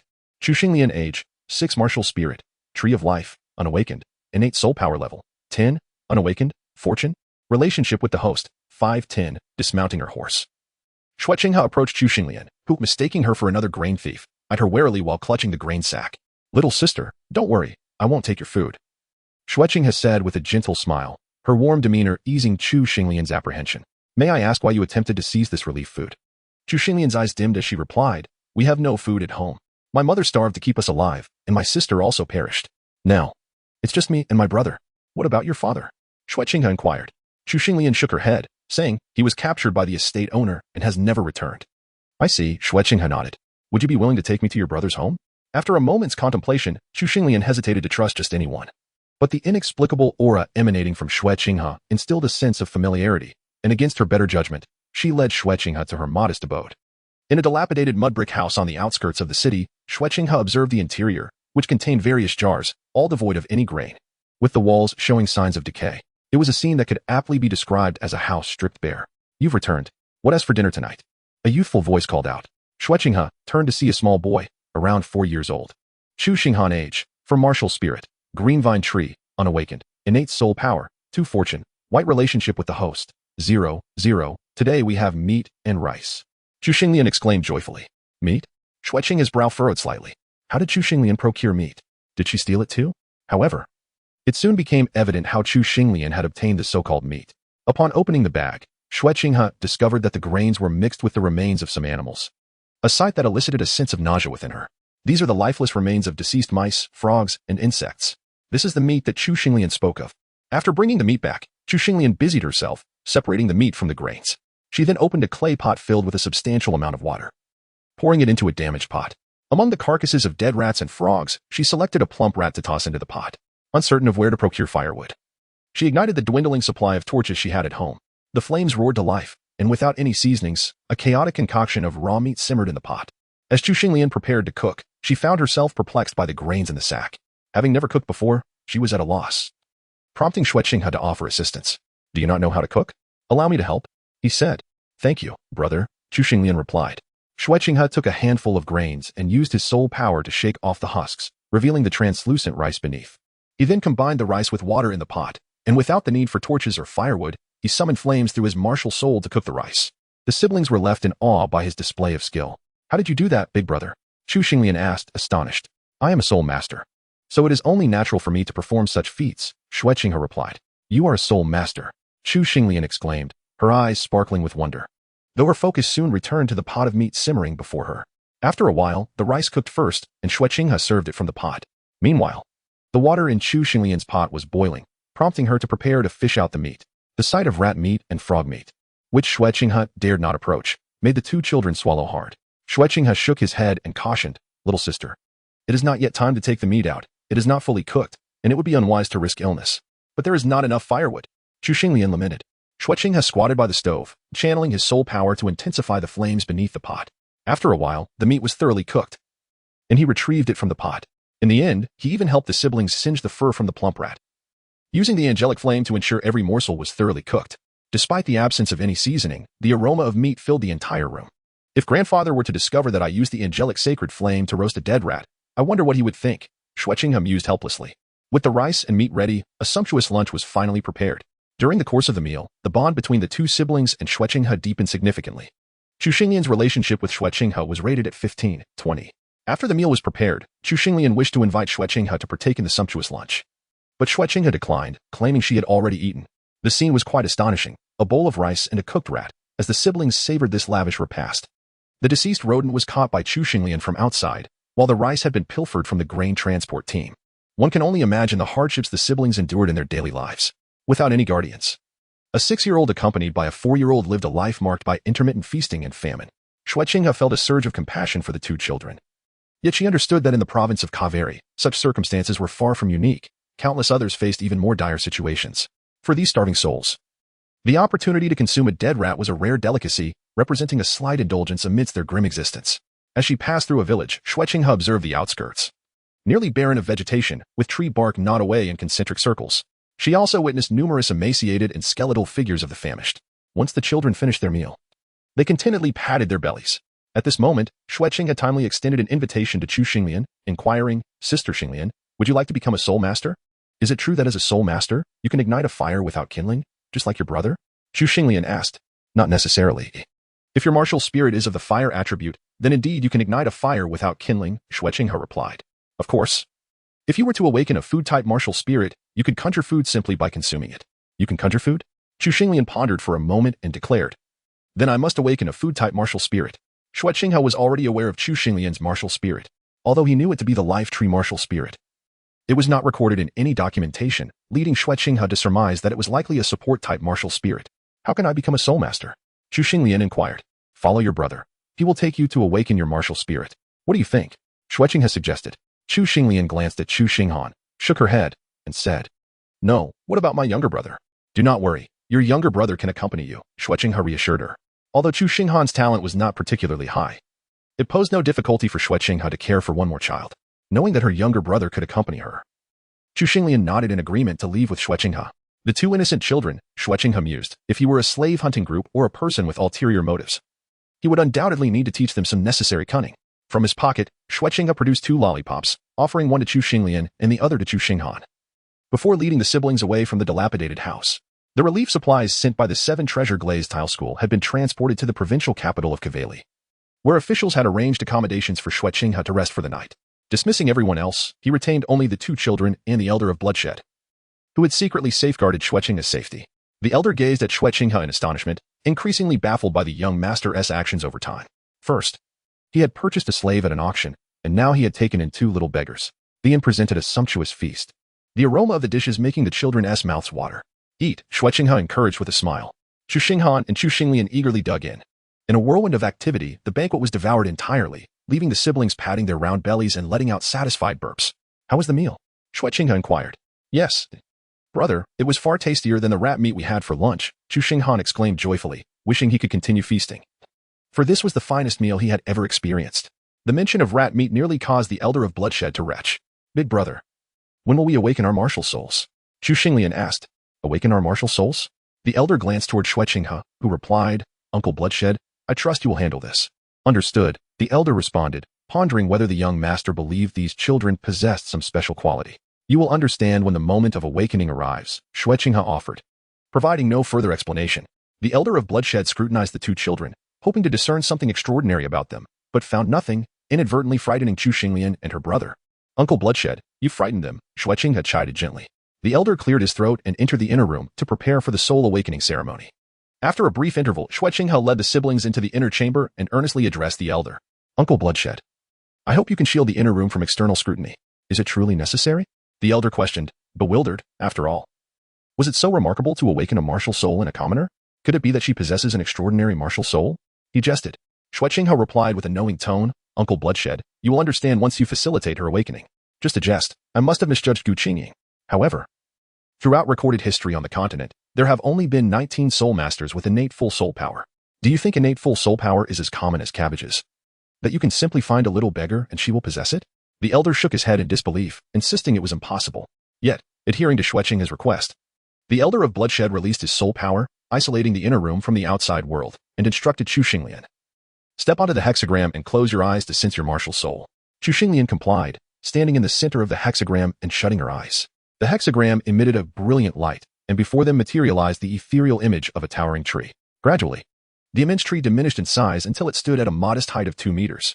Judging by the aura emanating from the martial soul, it was clear that this was not an ordinary plant-type martial soul, but rather an extraordinary one. In this moment, Xue found herself in a quandary. When Xu Xinglian opened her eyes and gazed upon the sapling before her, she exclaimed with excitement, Is this truly my martial soul? Come, let us measure your soul power. Xue handed over the crystal ball, and as Xu Xinglian placed her hand upon it, a dazzling radiance enveloped the entire room. Astonishingly, it turned out to be yet another innate full soul power. The awakening of Xu Xinglian's martial soul was indeed remarkable. Yet it was precisely due to Xishue's timely intervention that the outside world remained oblivious to the transformation occurring within. Once the light subsided, Xishue cast a contemplative glance at Zuiking. Young master, I must concede, you possess an extraordinary eye for talent. In this vast sea of humanity, you appear to effortlessly uncover 2 prodigies endowed with innate full soul power. Such geniuses are exceedingly rare, even among the pinnacle sects of the Soul Master realm. The prosperity of Haotian sect was largely attributed to Tang San and Tang Hao, both of whom were endowed with innate full soul power. Zuiking, unable to elucidate the mysteries of fate, chose silence and turned her attention to Xu Xinglian, inquiring, Pray tell, what is your martial soul, Xinglian? Xu Xinglian nodded and replied, My martial soul is the tree of life. It seems capable of bearing fruit for consumption, though I am currently unable to produce any. Exchanging glances with Zuiking, Xishue remarked, To bear fruit for consumption, could it be a food-type martial soul? Yet, is there such a thing as an innate full soul power within food-type martial souls? Xishue questioned, her skepticism evident. Just because it has not existed in the past does not preclude its emergence in the future, Zuiking asserted. As she spoke, the bracelet in her hand shattered, and a surge of information flooded her mind, revealing the intricate details of the Tree of Life, its applicable soul beasts, and the exclusive cultivation techniques that accompany it. Tree of Life Martial Soul Overview. This martial soul brims with abundant life energy. When cultivated to its zenith, it possesses the potential to resurrect the deceased, comparable to superlative auxiliary martial souls like the 9 treasure glazed tile pagoda. Initially, it manifests as a modest 2-meter sapling, which grows in stature with each level attained and soul ring added. Each soul ring enables the Tree of Life to bear a unique fruit, determined by the soul beast it preys upon. Harvesting healing-type soul beast allows the Tree of Life to yield healing fruits. Harvesting poisonous soul beast enables it to produce detoxifying fruits. Harvesting illusory soul beast results in the creation of dispelling fruits. Harvesting fire-type soul beast yields fruits that alleviate burns. Harvesting ice-type soul beasts produces fruits that thaw. Under certain circumstances, the tree of life may give rise to life-restoring fruits. Suitable soul beasts: emerald green swan, man-faced demon spider, azure bull python, ice blue scorpion, etc. Applicable cultivation technique: the eternal cycle technique. Upon absorbing this information, Qian Renxue remarked, "Indeed, this is a food-type soul master. Henceforth, let her be treated to the finest culinary delights within my residence. Additionally, here is a medicinal formula from Grandfather Tianyi for body refinement. Please prepare it for her at your earliest convenience." "Certainly," Shui replied. "This is a soul master of the food category endowed with innate soul power, who is likely to become a title de law in the future. The status within the Spirit Hall is not something that mere combat-oriented soul masters can compare to. Establishing a rapport in advance will undoubtedly facilitate the ability of one's family to gain a stronger foothold within the Spirit Hall in the future." After arranging matters with Chu Xinglian, Xue Qinghe proceeded to Cavalli City to meet with Prime Minister Zhao Tianqing to oversee the delivery of this batch of grain. However, upon entering the granary, she was taken aback by the sight of Zhao Tian in a fit of rage. Tell me, how are these to be consumed? Just explain it to me," he bellowed. Outside, thousands of commoners perish from hunger daily. And these greedy nobles dare to lay their hands on this relief grain with no sense of conscience. Do they not realize that even the Spirit Hall is vying for the hearts of our nation's citizens? Before Xue Qinghe, Zhao Tian held his sword, furiously berating the soldiers responsible for transporting the grain. She stepped forward and inquired, "Prime Minister, what issue has provoked such ire within you?" Zhao Tian took a deep breath and replied, "Your Highness, you have arrived." He then approached a torn bag of grain, extracting a handful to reveal a mixture of half soil and half grain. "One bag of grain, half a bag of sand." Xue Qinghe was astonished. "Such a thing exists?" Zhao Tian scoffed. "Your Highness, you think this is the end of it? Allow me to inform you. There are even more egregious matters." He moved to another bag, squeezed it, and with a focused gaze, drew his sword and slashed it open, causing the sand within to cascade down. "This is our relief grain. One might mistake it for the sand required for some construction project. Tell me, how are the disaster-stricken supposed to consume this? Your Highness, what are your thoughts upon witnessing this?" When asked for her thoughts, Xue Qinghe felt no sorrow. Rather, she was tempted to smile. "Excellent. You may continue to hoard the relief grain, pushing the entire populace of the Dou Empire into the embrace of the Spirit Hall. Is that not splendid?" Of course. Xue Qinghe could not reveal her true sentiments. She feigned sorrow and remarked, "Alas, famine plagues the empire, and the disaster-stricken are everywhere. I never imagined they would extend their wicked claws toward the very food meant to aid the victims. Truly, they have lost all sense of morality." Shifting her focus to the granary, she inquired in surprise, "Prime Minister, is this truly all the grain we have managed to gather from the neighboring provinces?" Zhao Tian responded, "Each lord from the various provinces has their own difficulties. How much aid can they provide? This is all we have, and even with this, those nobles still engage in embezzlement. Without the support of the Spirit Hall, the people of Cavalli province would likely suffer devastating losses." With a long sigh, Zhao Tian lamented the appalling events that had transpired during this relief effort. The neighboring provinces, each hoarding their grain, were reluctant to share. The meager relief grain that was painstakingly gathered was siphoned off by local nobles at every stop. And receiving a bag containing half sand and half rice was considered an act of generosity from those nobles. If they were less gracious, they might retort, "You lowly peasants. If you desire rice, then eat dirt instead. Where have the seized grains gone?" Naturally, they have been sold in regions of Caval province where grain prices are exorbitant, further exploiting the local populace. What has transpired cannot be altered. Henceforth, as more grain is gradually gathered, Zhao Xiang, you must employ your own personnel to oversee the grains throughout the entire journey, avoiding any unnecessary delays. Striving to ensure that the acquired grains reach Caval province in their entirety, Su Qinghe remarked. The scandal regarding the relief efforts of the Dou Empire has spread like wildfire. Initially, the court was reluctant to lend support for the relief of Caval province, and the entire rescue operation has been plagued by procrastination. Neighboring provinces have been unwilling to supply grain to the disaster-stricken areas, while the avaricious Dou nobility and territorial lords have taken advantage of the meager food supplies. The Dou Empire has revealed itself in a disgraceful light, and upon hearing this news, the people of Caval have harbored intense resentment towards the Dou Empire. The most significant beneficiary of this entire relief endeavor has undoubtedly been the Spirit Hall, which has established its own channels to procure grain from outside and transport it into Caval province. Throughout various locations in Caval, the Spirit Hall has set up porridge distribution centers, where disaster victims could not only receive a bowl of porridge but also be provided with food prepared by food-type spirit masters. However, some Dou individuals have come to disrupt the process, intentionally causing chaos at the porridge stations and consuming food that was meant for the victims. After the local Spirit Hall officials in Caval investigated the conditions in the disaster area, they implemented a measure to mix sand into the porridge distributed to the victims. If you were indeed a disaster victim, you would be able to consume the porridge even if it contained sand. If you objected to the presence of sand in the porridge, it would imply that you were well fed and were not a true victim.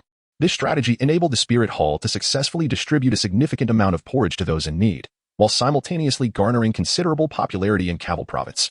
Later, through Su Qinghe's investigations, the truth behind the interception of grain by the Dou Empire was revealed. It turned out that this entire scheme had been orchestrated by Prince Xuexing and Left Chancellor Zhang Xianwei against Zhao Tian. Zhao Tian was primarily responsible for the grain relief efforts, and to bring disgrace upon it during this endeavor. The two utilized their influence to instruct the noble lords overseeing various relay stations along the grain routes to manipulate these supplies, preventing the grains from effectively reaching the disaster areas. Thus, the failure in disaster relief would inevitably lead to accountability being directed at Zhao Tian, providing an opportunity for his adversaries to challenge him in the imperial court. Zhao Tian, regarded by Prince Xuexing as a member of Xueqinghe's faction, became a target. By removing him, they could further undermine Xueqinghe's influence. For Zhang Shenrong, the downfall of Zhao Tian would pave the way for his own ascension, allowing him to rise to the esteemed position of prime minister, second only to the emperor of the Dou Empire. However, Xueqinghe, having anticipated such maneuvers, disseminated the gathered evidence, revealing to the public the collusion between Prince Xuexing and Zhang Xingwei, who conspired to obstruct the delivery of relief grain to the afflicted regions. Once this matter spread, it sent shockwaves throughout the political landscape, stirring the entire Dou Empire into a fervor. The infamous reputations of Prince Xuexing and the Left Chancellor Zhang Shenrong were laid bare. Xueqinghe sought to leverage this incident to seize control of Prince Xuexing's faction.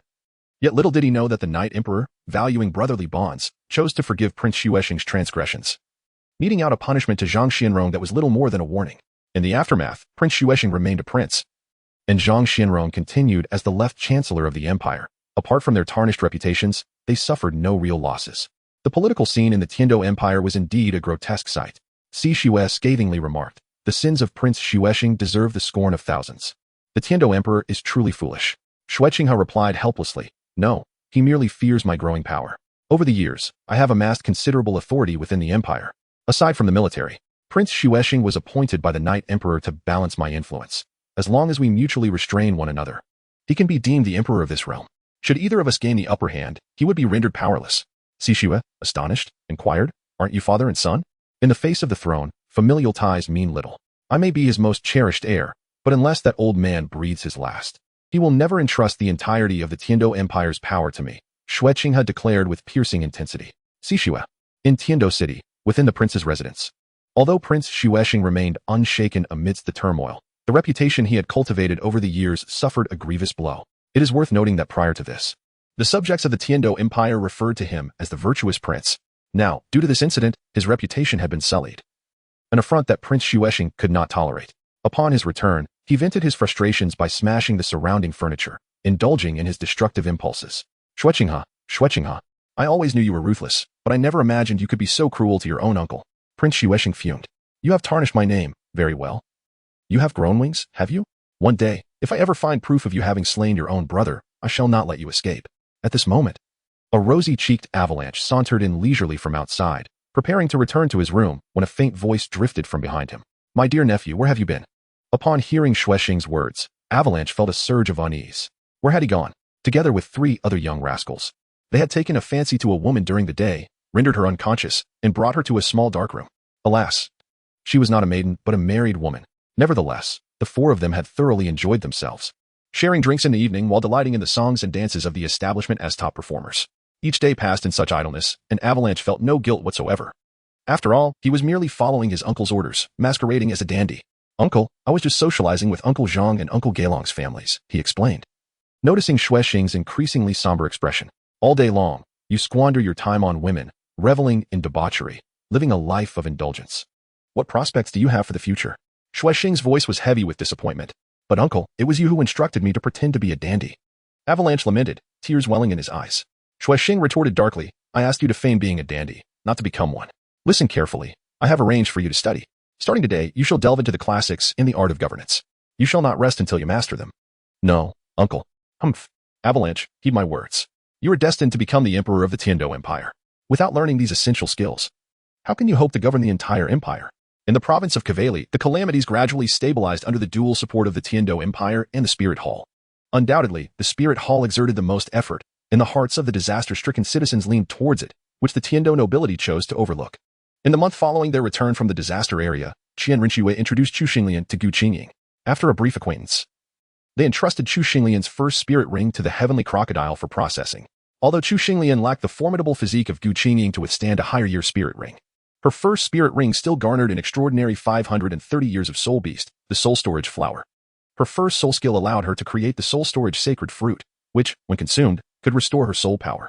Qian Renxue also sampled the flavor of her sacred fruit and found it quite delightful. In the ensuing month, Qian Renxue focused on challenging the first trial. After mastering the simple mode, she progressed to the ordinary mode, yet the difficult mode remained elusive. Each mode's adversaries posed a formidable challenge for her. While she could effortlessly breeze through the simple mode, she faltered in the ordinary mode. Despite becoming familiar with the combat environment of the ordinary mode, the difficulty level of the difficult mode was exponentially higher, making it far from easy to conquer. In the ordinary mode, where death was not a concern, she could experiment freely, but the difficult mode offered only a single life. Failure in the trial meant true death, which deterred her from attempting it lightly. However, Qian Renxue soon devised a clever plan. She delegated all tasks to her puppets and returned to the spirit hall, instructing Qian Daolu and the other worshippers to suppress their powers, engaging in battles at a speed exceeding 6 or 7 times her own. Unsurprisingly, with her reflexes honed to perfection, she fell swiftly against the difficult mode configuration simulated by the worshippers. After repeated failures, Qian Daolu retracted the heavenly sword, puzzled, and asked, "Shuer, why do you pursue such challenges?" Qian Renxue replied, "Grandfather, I cannot divulge my reasons just yet, but I have a compelling need to pursue these challenges." Nodding, Qian Daolu advised, "Shuer, when facing enemies faster than you, sometimes what you see is far from what you can sense.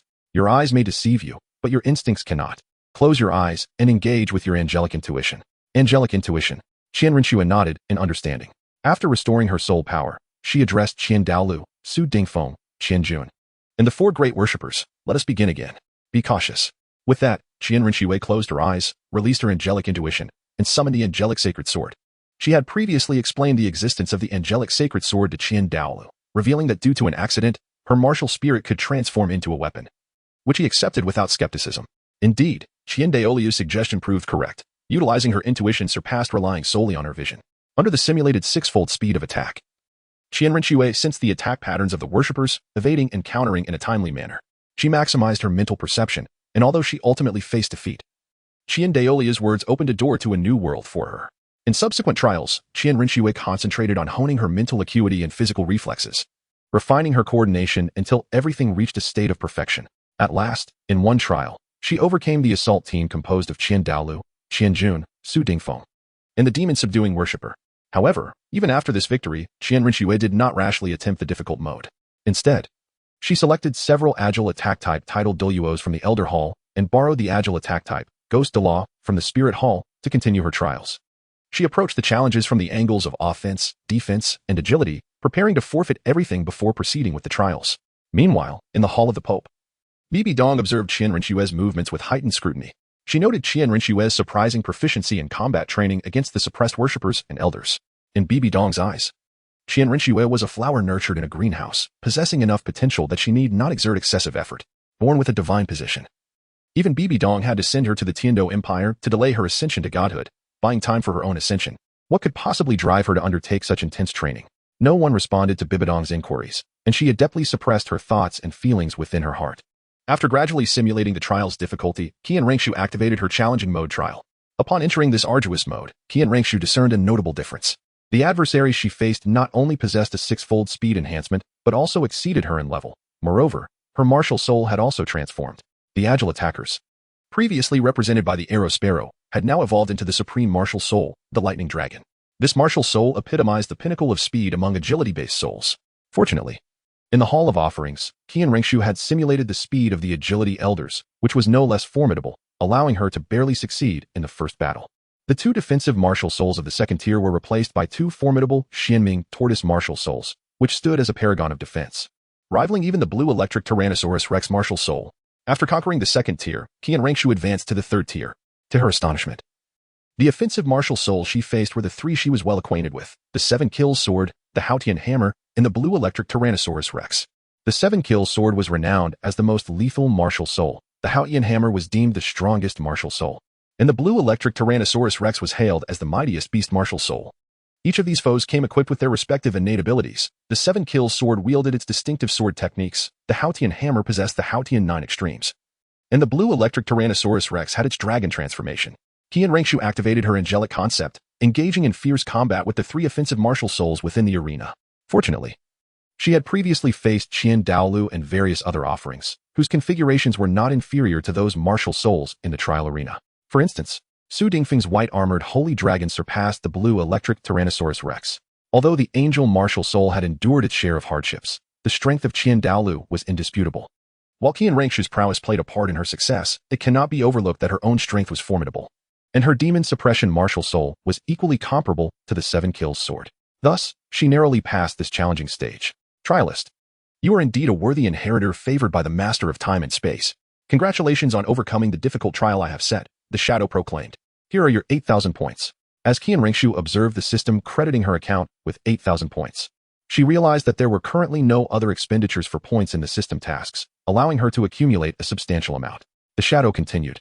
Since you have declined to consider the simple and ordinary modes as completed, it is automatically assumed that you regard the difficult mode as your completion reward. Please summon your Time Angel Martial Soul. Nodding in acknowledgement, Qian Renxue summoned the martial soul provided by the system. Behind her, the Time Angel unfurled its 12 wings, while simultaneously, a blood-red soul ring descended from the heavens above the arena. This ring manifested above the Time Angel and was slowly absorbed by Qian Renxue. Unlike other martial souls, upon absorbing the soul ring, Qian Renxue's martial soul did not encircle her, but instead enveloped the numeral IAT, the position of the Time Angel. The enhancement she received from this soul ring was not merely a simple upgrade. It represented a profound leap in her physical capabilities and mental fortitude. The achievements of the Time Angel enabled Qian Renxue to contemplate even more powerful soul ring configurations on the 6th ring of her 6-winged angel martial soul. This is a step-by-step process. If you absorb spirit rings solely according to the standard, your next spirit ring will also face difficulties in breaking limits. However, once a limit is surpassed, a second opportunity will arise.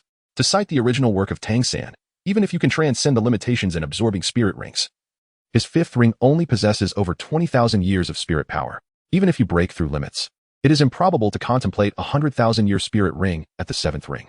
It is precisely due to Xiao Wu's enhancement from her 100,000-year spirit ring that Tang San could endure the suppression of the 100,000-year spirit ring during the divine examination and ultimately obtain it. After absorbing the spirit ring, Qian Renxue felt quite elated. However, this 100,000-year spirit ring only granted her a single spirit skill, the first skill of the Time Angel, Acceleration Dimension. This skill allows her or a target to exist on a faster temporal axis with customizable acceleration, unbound by the number of individuals or the rate of time acceleration. The only prerequisite is possessing sufficient spirit power to activate this skill. Despite having only one spirit skill, Qian Renxue was immensely satisfied with it. Even a mere doubling of time speed equates to 100% acceleration for an agile attack-type spirit master, requiring her to maintain that state continuously. Moreover, what if the acceleration were 4-fold, 6-fold, 8-fold, or even more? Of course, there is a prerequisite. Qian Renxue must possess sufficient spirit power to support such temporal accelerations. After absorbing the 100,000-year spirit ring, she curiously inquired, if I were to use simple mode or normal mode as the completion criteria, what kind of spirit skill would the first trial offer me? The response was, the spirit skills remain the same, but they are limited by acceleration factors. Simple mode allows a maximum of 3 times acceleration, while normal mode permits up to 6 times. Qian Renxue nodded, relieved that her objective had always been to conquer this challenge using the difficult mode, though the spirit skills are identical. The 100,000-year spirit ring provides a significant difference in total spirit power. The first ring being a 100,000-year spirit ring indicates that Qian Renxue possesses greater spirit power to activate the acceleration dimension. Next came her second reward. She spread her hands, and a series of 1,000-year spirit rings descended, merging into Qian Renxue's being. After absorbing these spirit rings, she summoned her martial soul. The configuration of her spirit rings transformed into purple, purple, purple, purple, and black. Naturally, these 1,000-year spirit rings also integrated into the first spirit ring of her second martial soul, the Time Angel. However, in comparison to the 100,000-year spirit ring, the enhancement from the 1,000-year rings could be deemed negligible. Following closely was the third reward, a summoning card for a level 96 Tidal Dolua. Upon exiting, shattering this Tidal Dolua summoning card will allow you to summon a fully loyal level 96 Tidal Dolua. As for the strength of this Tidal Dolua, that depends entirely on your luck. Lastly, there is this, the Mark of Acceleration. A mark was imprinted upon Qian Renxue's forehead. Upon closer inspection, this mark appeared incomplete, resembling one of the wings of the 12-winged 10th-level angel. This serves as proof of your passage through my trial.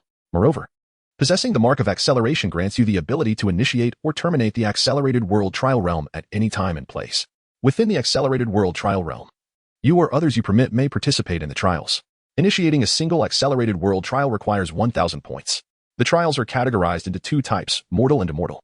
Successfully completing the immortal trial for the first time, across simple, normal, and difficult modes, will yield spirit ring year enhancements of 100, 200, and 300 years, respectively, totaling 600 years of rewards.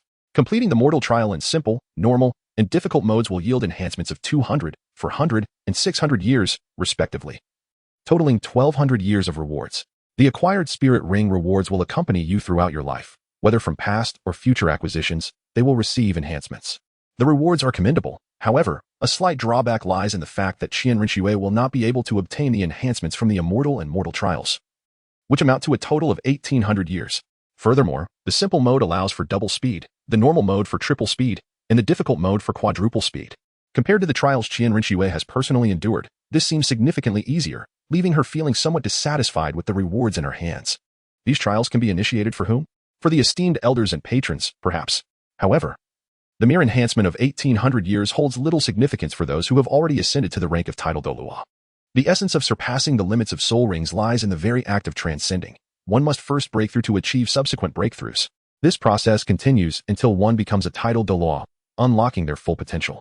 The elders and patrons have long since absorbed their 9 rings. Thus, the 1,800-year soul ring is merely aesthetically pleasing, unless, of course, it approaches the remarkable threshold of 100,000 years, which would then represent a qualitative leap.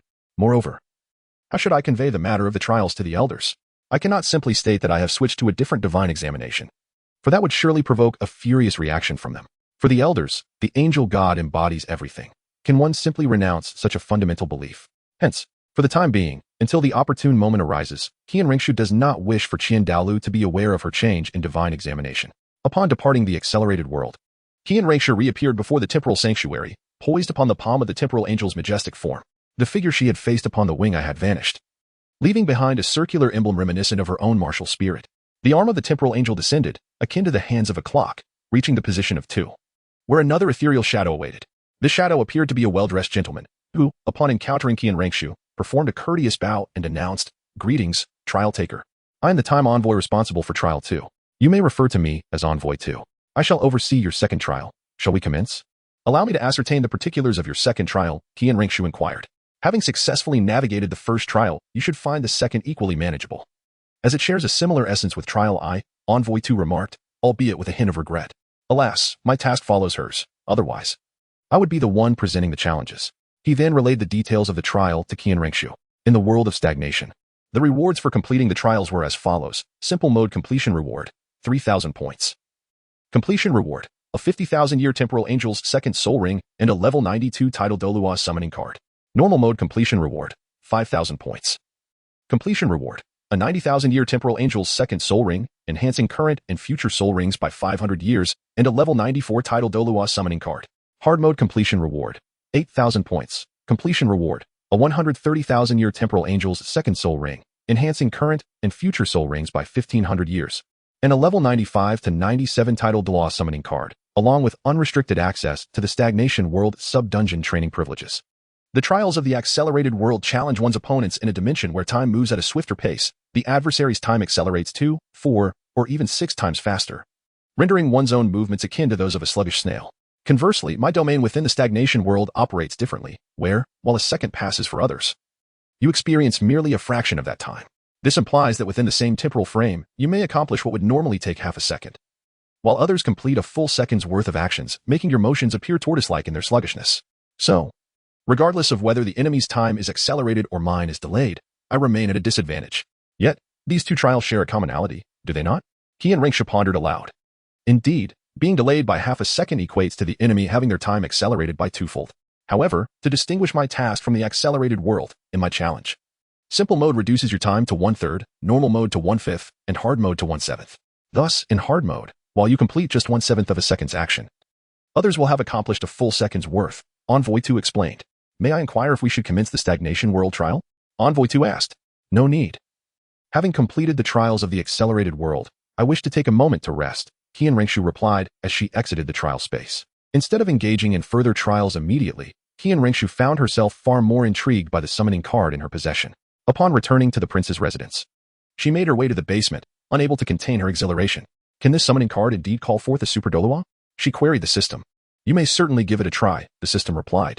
Nodding, Qian Renxue contemplated the formidable title Dolua of the Spirit Hall, each of whom left an indelible mark upon the continent, not to mention individuals like Shi Long and others who had risen to prominence decades prior.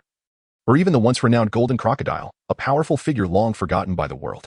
To forget does not equate to not remembering. He was once the foremost among the three ultimate beings, garnering immense fame across the continent. Each bore the emblem of the Spirit Hall, a secret weapon that Qian Renxue could not reveal lightly. Yet, a super Dolua devoid of the Spirit Hall's insignia would hold immeasurable value for her. With such a powerful ally, she could bolster her influence within the Dou Empire and establish a sect with relative ease. Thus, after careful consideration, Qian Renxue shattered the summoning card of the title Dolua. The fragments coalesced into a radiant golden light that dispersed before her, forming a teleportation barrier that unveiled a figure within. The woman, towering over Qian Renxue, possessed sleek black hair and striking crimson eyes. Clad in a black hoodie and trousers, she casually placed her hands in her pockets, her high-heeled boots resting upon the ground, where dark roses bloomed. As Qian Renxue gazed at this imposing figure, the eye of fate glimmered, confirming her identity. Hua Chang level, 96 martial spirit, Hellrose soul ring configuration, yellow, yellow, purple, purple, black, black, black, black, red luck. Relationship, 100, devoted. Information regarding Hua Chang was also transmitted to Qian Renxue.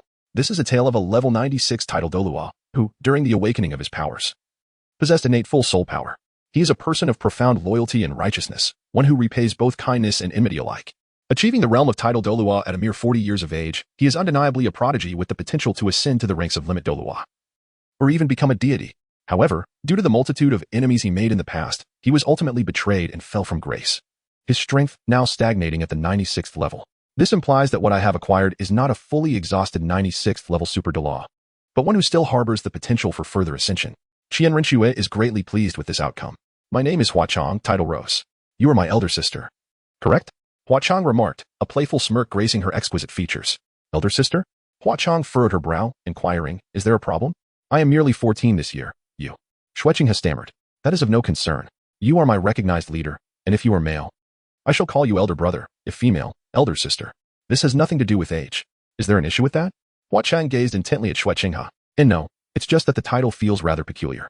However, in public, you may address me as your highness, and in private, feel free to call me whatever you wish. Qian Renxue replied. Very well, Hua Chang nodded. Come, let me introduce you to your colleagues. With that, Qian Renxue led Hua Chang out of the basement and into the open air, where they encountered Tian Yi. A spark of tension ignited between Hua Chang and Tian Yi as they exchanged glances. Why are you approaching Shuer? What are your intentions? Tian Yi interrogated. Tian Yi could sense the faint aura of a super Dolua emanating from Hua Chang, though she was not on the list of the Spirit Hall. Her presence beside Qian Renxue raised concerns. If she posed a threat to Qian Renxue, the golden crocodile Dolua would not have the luxury of responding. I am Hua Chang, title Rose, and she is my elder sister. Hua Chang casually patted Qian Renxue's back and provocatively asked, What, do you wish to fight me? Although her tone was nonchalant, her gaze was laden with seriousness, for she recognized Tian Yi as a formidable opponent, one that instilled great pressure upon her. Enough, grandfather Tian Yi and Aunt Hua Chang. Aunt. Hua Chang shot a fierce glance at Qian Renxue, saying, Elder sister, am I truly that old? Indeed, Qian Renxue conceded. While Hua Chang possesses youthful beauty, the age of every title Dolua cannot be discerned merely by their appearance. The 96th level Super Dolua Hua Chang is nearing 50 years of age. Very well then, Hua Chang, sister, and grandfather Tian Yi. We are in the prince's manor, not a battleground. Should you engage in combat and attract unwanted attention, my plans shall be utterly thwarted. After much persuasion, Qian Renxue succeeded in convincing Tian Yi, who ultimately acknowledged Hua Chang as a wild title Dolua subdued by Qian Renxue. As long as you have confidence, young master, that is sufficient. However, until I ascertain the trustworthiness of title Rose, it would be prudent for me to remain by your side, Tian Yi stated. Old man, even if the entire world betrays Sister Shui, I shall never waver in my loyalty. Do not question my fidelity, Hua Chang declared fiercely, her resolute gaze making Tian Yi reconsider the authenticity of her words. Upon reflection, it made sense. Qian Renxue was the continent's foremost genius, destined for divinity. And it was not surprising that others would wish to follow her.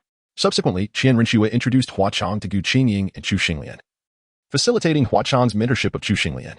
In the basement, Qian Renxue activated the domain of the acceleration world and addressed Tian Yi, Hua Chang, Gu Qingying, and Chu Xinglian. This is a secret realm I stumbled upon, where one can undergo trials. Moreover, it serves as an excellent training ground. Qian Renxue then elaborated on the circumstances of the acceleration world to Tian Yi and Hua Chang. To think it can extend the years of soul rings. Could this truly be a miracle? Tian Yi exclaimed, astonished. A miracle? In a sense, yes. Qian Renxue replied. Grandfather Tian Yi, I would appreciate your discretion regarding this matter with grandfather and the others, if you would. Ah, Shuer, you place me in a difficult position. As the second elder of the Dolua Hall, my elder brother is the grand elder. If he were to inquire, I cannot remain silent. However, if he does not ask, I have no obligation to divulge anything, correct? Both Qian Renxue and Tian Yi shared a knowing smile. Qian Renxue then instructed Gu Qingying and Chu Xinglian, Gu Qingying, partake in the trial first, and then guide Chu Xinglian through a duo trial. Gu Qingying nodded, and thus, Qian Renxue initiated the simple mode of the undying trial for her. Lastly, Qian Renxue turned to Hua Chong and Tian Yi, inquiring, "Do you wish to participate in this trial?" Tian Yi replied, "The slight increase in years is of little consequence to me. Besides, Shuer, did you not instruct me to keep this from my elder brother? If my soul ring's years were to change," and he inquired, "I would be compelled to speak the truth." Upon considering this, Qian Renxue recognized the validity of his reasoning, stating, "Then it seems I must temporarily impose upon you, Grandfather Tian Yi." And so, Tian Yi prepared to initiate the trial for Hua Chong. In the trial of the accelerated world, Gu Qingying successfully navigated the simple and ordinary modes of the undying trial, yet found herself ensnared in the challenging mode. Her soul ring's longevity increased by 300 years. And with the initial 800 years from her first soul ring, it had reached the level of a millennium ring. Shuai Qinghe then encouraged Gu Qingying to embark on the challenge of the difficult mode alongside Chu Xinglian. What astonished her was the prowess of Hua Chang. In mere 3 days, she nearly conquered the difficult mode of the undying trial. Upon completing the undying trial, she expressed her desire for Qian Renxue to initiate the death trial. However, Qian Renxue permitted her to commence only the ordinary mode of the death trial, suggesting that she should acclimatize further before tackling the challenging mode. Thus, her soul ring's total age has increased by 1,200 years, resulting in a configuration of 4 purple and 4 black rings. As the old year has passed and the new year has begun, Qian Renxue and Hua Chong have discussed plans to establish a new academy in a new sect. Qian Renxue's intention is to first establish an academy and, based on that, create a sect. However, various challenges arise, such as recruiting teachers and securing funding. Moreover, if the newly established academy is not accepted by the Soul Master community, it will not qualify for participation in the Soul Master competition. Is it truly necessary to complicate matters? Why not simply seize an existing academy? Hua Chong casually suggested. Seize an academy? That does seem plausible. Compared to investing resources into building an academy from scratch, taking over an established one might indeed be simpler. Hua Chong's words provided Qian Renxue with a breakthrough in thinking. Why should I ponder how to fund the academy and recruit teachers when I could just seize one instead? You make a valid point, but which academy should we target? Shuai Qinghe pondered, recalling various academies that flashed through her mind. The Dou Empire boasts numerous academies, but they are mostly scattered across its vast territory. If we are to seize an academy, it would be prudent to choose one not too far from Dou City to avoid unnecessary complications. By proximity, the nearest academy is the Royal Dou Academy. However, seizing it would directly antagonize the Dou Empire. Though Qian Renxue is unafraid, there seems to be no need for such drastic measures. Yet, apart from the Royal Dou Academy, there is another academy in Dou City eligible to participate in the Soul Master competition, Lamba Academy. While the Royal Dou Academy is an aristocratic institution, its admission criteria favor lineage over talent. Lamba Academy, in contrast, welcomes all, regardless of status, making it suitable for both commoners and nobles alike. The backgrounds of Gu Qingying and Chu Xinglian, one a commoner and the other a slave, align perfectly with the academy's inclusive atmosphere. Just as Shuai Qinghe intends to lead Hua Chong to Lamba Academy, the Emperor's guards arrive, seeking Shuai Qinghe on the Emperor's behalf. It must be something of importance for me to be summoned personally, Shuai Qinghe mused, deciding to see for herself. Upon reaching the Tiandou Imperial Palace, she found the Emperor seated, his weary eyes regarding her as she respectfully bowed, saying, "I pay my respects to Father." "Ah, Qinghe, you have arrived." The Emperor replied, "Yes." Shuai Qinghe nodded and inquired, "What business does Father have for me?" Our Dou Academy finished last among the Wuhuan Temple, Xinglua, and Dou factions in the previous Soul Master competition. Next time, we must reclaim the championship. Therefore, the Royal Dou Academy has recruited a genius mentor who may guide our academy's team to victory in the next competition, the Emperor explained. Shuai Qinghe scoffed inwardly. The issues plaguing the Royal Dou Academy could not be resolved merely by recruiting a talented mentor. Who is this renowned mentor that warrants your attention? She asked. His name is Qi Ming, 26 years old, a Soul King of level 56, and is likely to become the youngest Soul Emperor on the continent. Furthermore, he possesses the potential to ascend to the title of Title Dolua, the Emperor stated. 26 years old and a level 56 Soul King, indeed, a remarkable talent.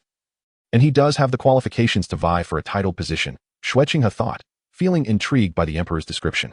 Of course, aside from training a formidable Soul Master team for our Dou Empire, I also hope you can win him over to serve our empire, the Emperor added.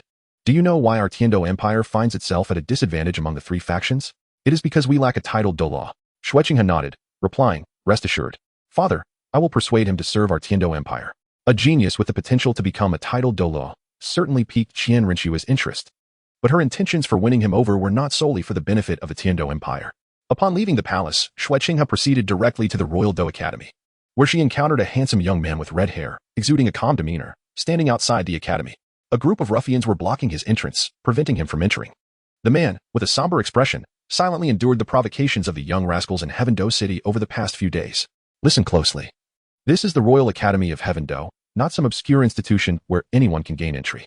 A teacher from Shrek Academy, the epitome of privilege, the so-called Avalanche Prince, picked at his earwax and remarked, Shrek Academy? What kind of insignificant school is that? I've never even heard of it. This statement ignited the man's fury instantly. He unleashed his soul power and, with indignation, proclaimed, You may insult me, but you shall not tarnish the pride that resides within my heart, Shrek Academy. Upon hearing those words, the Avalanche Prince grew even more emboldened, laughing heartily, Ha ha ha. Shrek Academy? I see it more as Shit Academy, a place of utter nonsense. What, do you wish to challenge me? The prince? Come on, come on. Without a hint of reservation, Avalanche thrust his face forward, pointing at it, and taunted, Go ahead, strike me here. Do you dare? Strike. And tomorrow there will be no place for you in the fighting city. The man seethed with rage. Yet he knew that Avalanche was a prince and could not lay a hand upon him. Otherwise, not only would he suffer the consequences, but he would also implicate his esteemed alma mater. Afraid to strike, are you? If you are, then get out of the Royal Academy. This is not a place for every Tom, Dick, and Harry, Avalanche declared triumphantly. In the next moment, a resounding slap echoed, a crisp sound resonating against Avalanche's face. With that single blow, he was sent flying, blood spilling from his mouth, along with several shattered teeth. His cheek swelled painfully.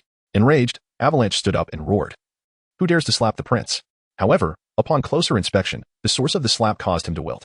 Standing next to the man was Qinghe, who had just retracted his hand, observing Avalanche with an amused expression. Oh, my mischievous little brother, it was I who struck you. What are you going to do about it? Avalanche, with a mixture of flattery and fear, replied, Oh, it's you, brother. Since it's you who hit me, then it's nothing at all. Do you know why I struck you? Qinghe inquired. Avalanche shook his head and ingratiatingly responded. It is only natural for an elder brother to discipline his younger. How could a younger brother dare to question it? This gentleman here is a mentor hired at great expense by the Royal Academy, a talent highly regarded by our father. Your usual idleness is one thing. But now you even wish to drive people away? If you truly succeed in that, and our father holds you accountable, you can expect more than just my slap. It is for your own good to awaken you, Qinghe admonished earnestly. Yes, I appreciate my brother's teachings, Avalanche replied, concealing a glimmer of malice beneath his gaze. You are of royal blood and should bear the responsibility of upholding the royal dignity. Look at you, idling about, neglecting your duties. In what way do you resemble a prince? Now, depart and do not embarrass yourself here, Qinghe further reprimanded, addressing Avalanche's companions. Avalanche crawled away in disgrace.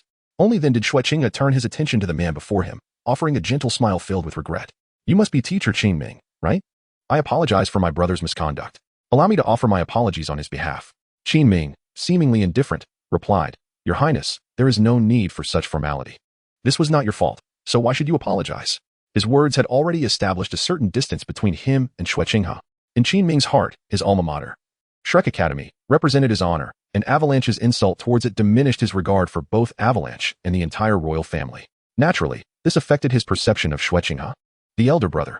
However, the reason Qingming did not turn to leave was that he sought to fulfill his dreams within the academy.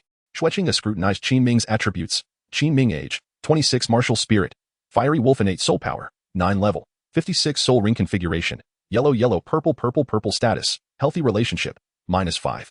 -35 fortune, light orange. Qinghe furrowed his brow slightly. If the -5 relationship stemmed from Avalanche tarnishing the royal family's image, what did the -35 relationship signify? It indicated that Qingming harbored a greater disdain for Qinghe's true identity as the holy maiden of the Elder Hall, Qian Renxue. Moreover, with that high light orange fortune, Qinghe was uncertain whether he would ultimately connect with the child of fortune.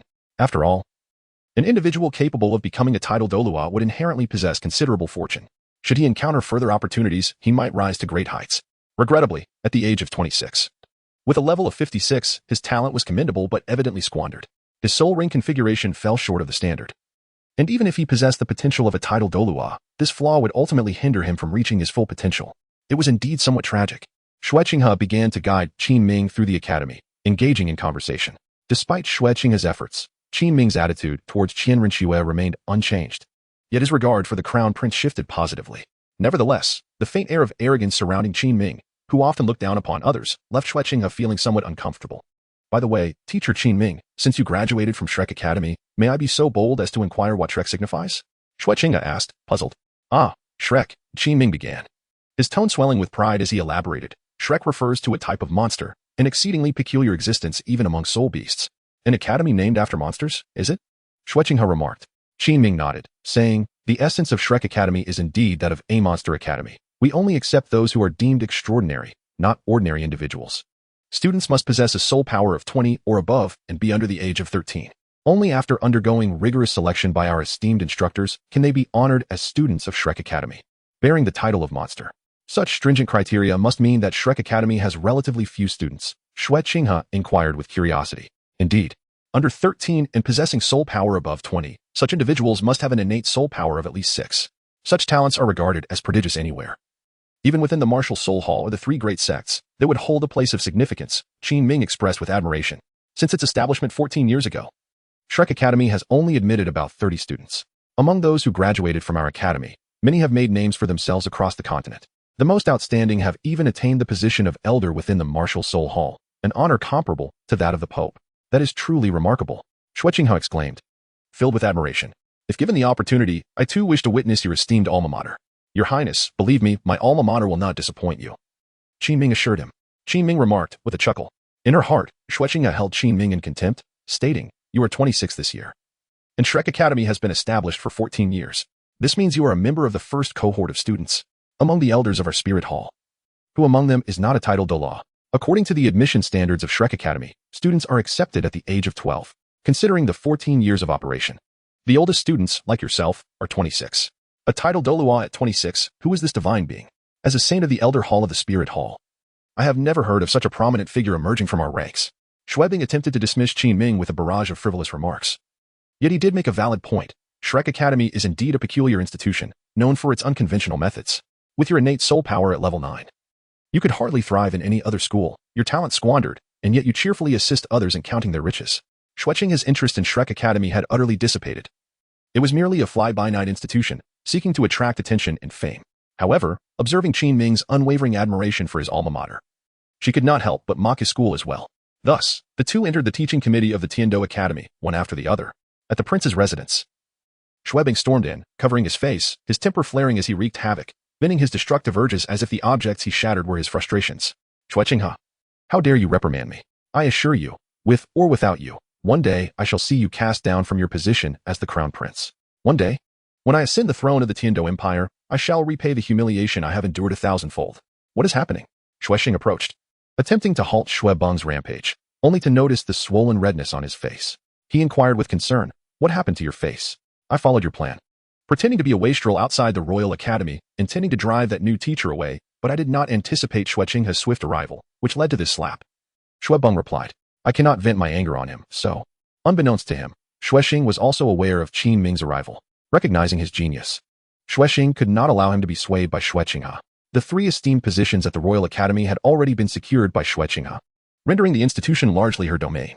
Although Qin Ming's allegiance to the royal family could benefit the Dou Empire, it posed no advantage for Shueqinghe and Shuebeng, as it merely strengthened Shueqinghe's faction, making Shuebeng's claim to the throne even more unlikely and diminishing Shueqinghe's influence.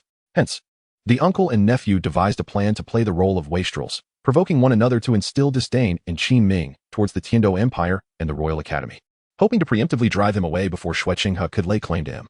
However, they never anticipated that just as Shuebeng's plan was unfolding, Shueqinghe had already arrived at the Royal Academy.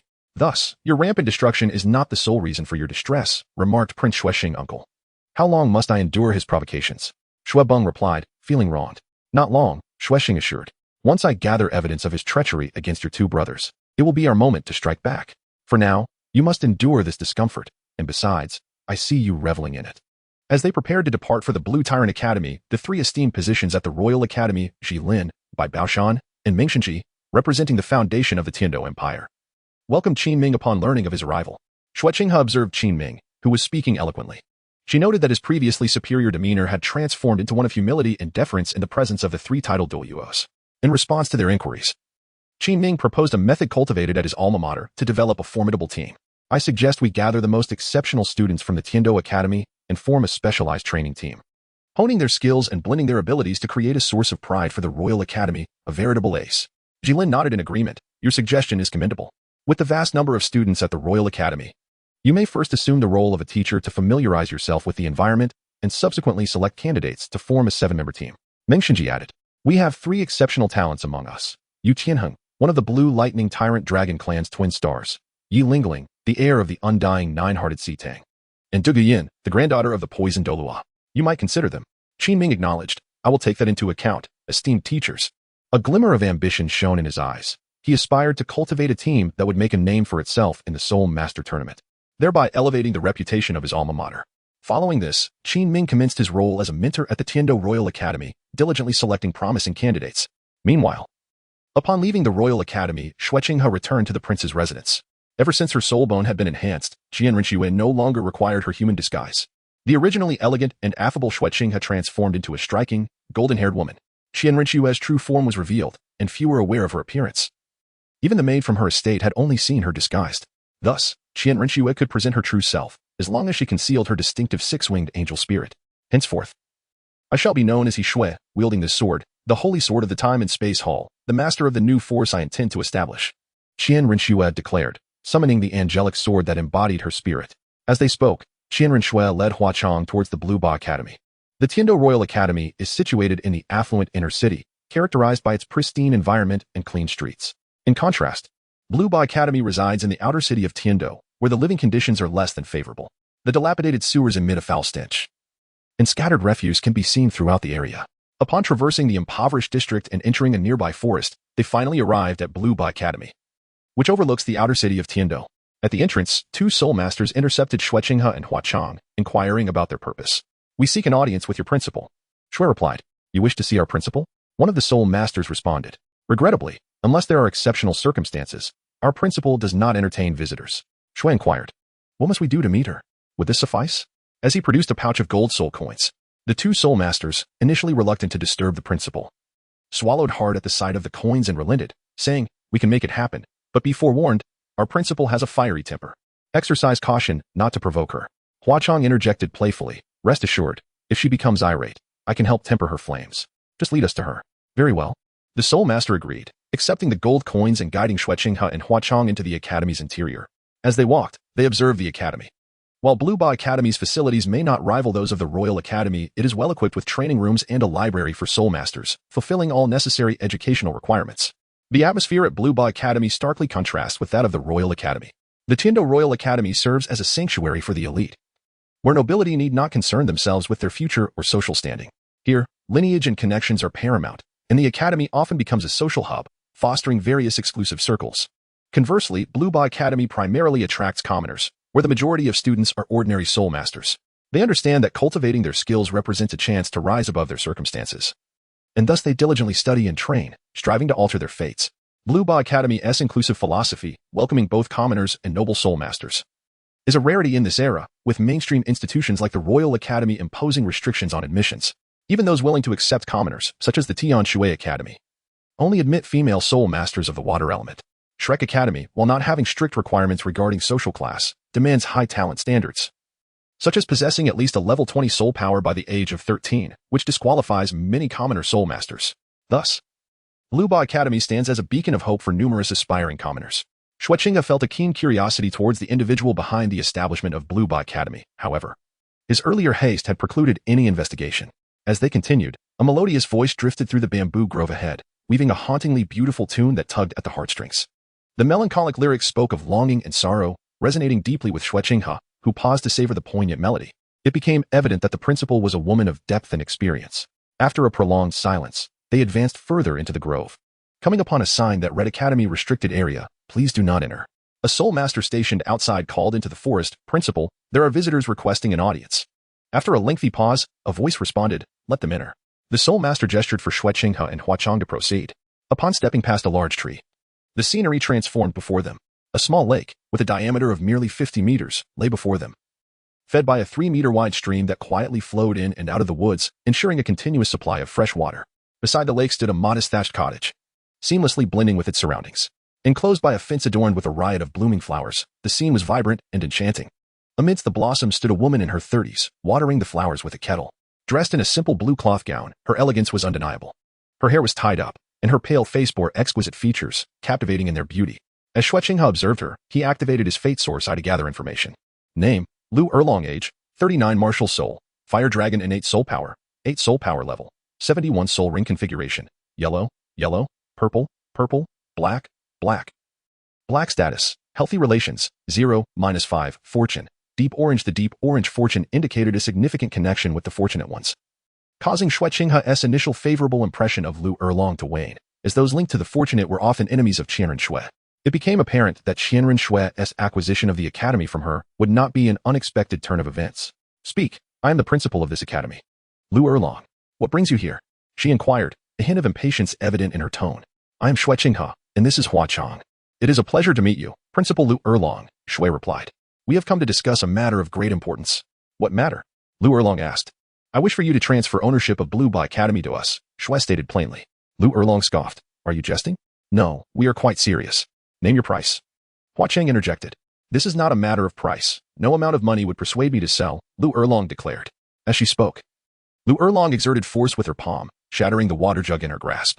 Observe this well. Depart from this place before my ire is unleashed, or you shall meet the same fate as this vessel. Hua Chang extended her hand to urge Shui to step back, inquiring, So? Are you suggesting a confrontation with me, Hua Chang? Lu Erlong took a step forward, her hands clasped and pressing against one another, producing a series of cracking sounds. Perfect timing, she declared. I have just ascended to the Soul Saint level and have yet to find an opponent to hone my skills. A fiery aura enveloped her.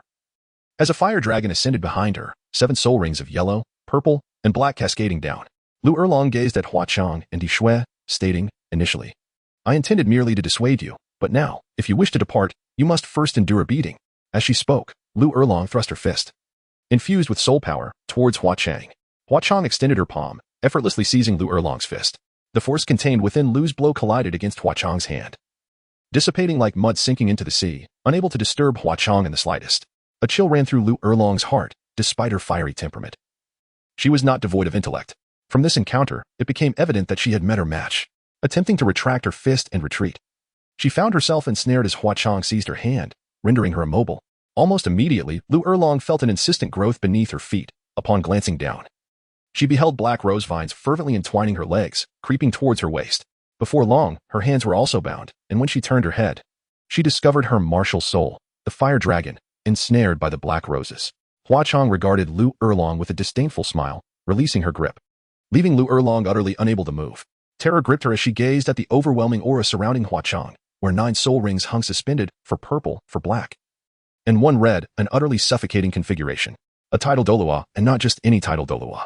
At this moment, Lu Erlong was too weary to struggle. She understood that this tidal Dolua would not release her. No matter how she fought, it would be a futile endeavor. I heard you wish to teach us a lesson. Do you possess the strength to contend with me, Hua Chang? She said, a hint of provocation in her voice. Transfer the academy to us, and I shall let you go. Otherwise, what do you intend to do? Today, you have fallen into our hands, and I, Lu Erlong, acknowledge my fate. Yet, I am not one to cower in fear. If you wish to kill or maim, do as you please, Lu Erlong declared defiantly. Oh, it seems you have quite the fiery temper. I rather enjoy your obstinacy. How about this? Instead of killing you, we could strip you of your soul power and sell you into servitude. What do you say? Hua Chang retorted. You dare? Lu Erlong challenged. Hua Chang tightened her grip on Lu Erlong's head and replied, What is there to fear? You are merely a captive in my grasp. As she spoke, Hua Chang enveloped her hand in soul power, striking at Lu Erlong's dantian, poised to obliterate her soul power with ruthless intent, leaving Shui beside them astounded. Wait. Shui quickly intervened, halting Hua Chang's actions. Once Hua Chang ceased, Shui approached Lu Erlong and inquired, We can purchase this academy. Yet you refuse to sell it even at the cost of your life. I wish to understand your reasoning. Recovering from the near-fatal strike, Lu Erlong fixed a penetrating gaze on Shui, stating, My intention in founding the Blue Tyrant Academy was to provide a place for commoner soul masters to receive an education. If you acquire this academy, what will become of my students? Shui, raising her hands in a gesture of surrender, replied, Director Lu Erlong, when have I ever claimed that upon acquiring this academy, we would expel anyone? To be frank, I am quite satisfied with the ethos of your institution.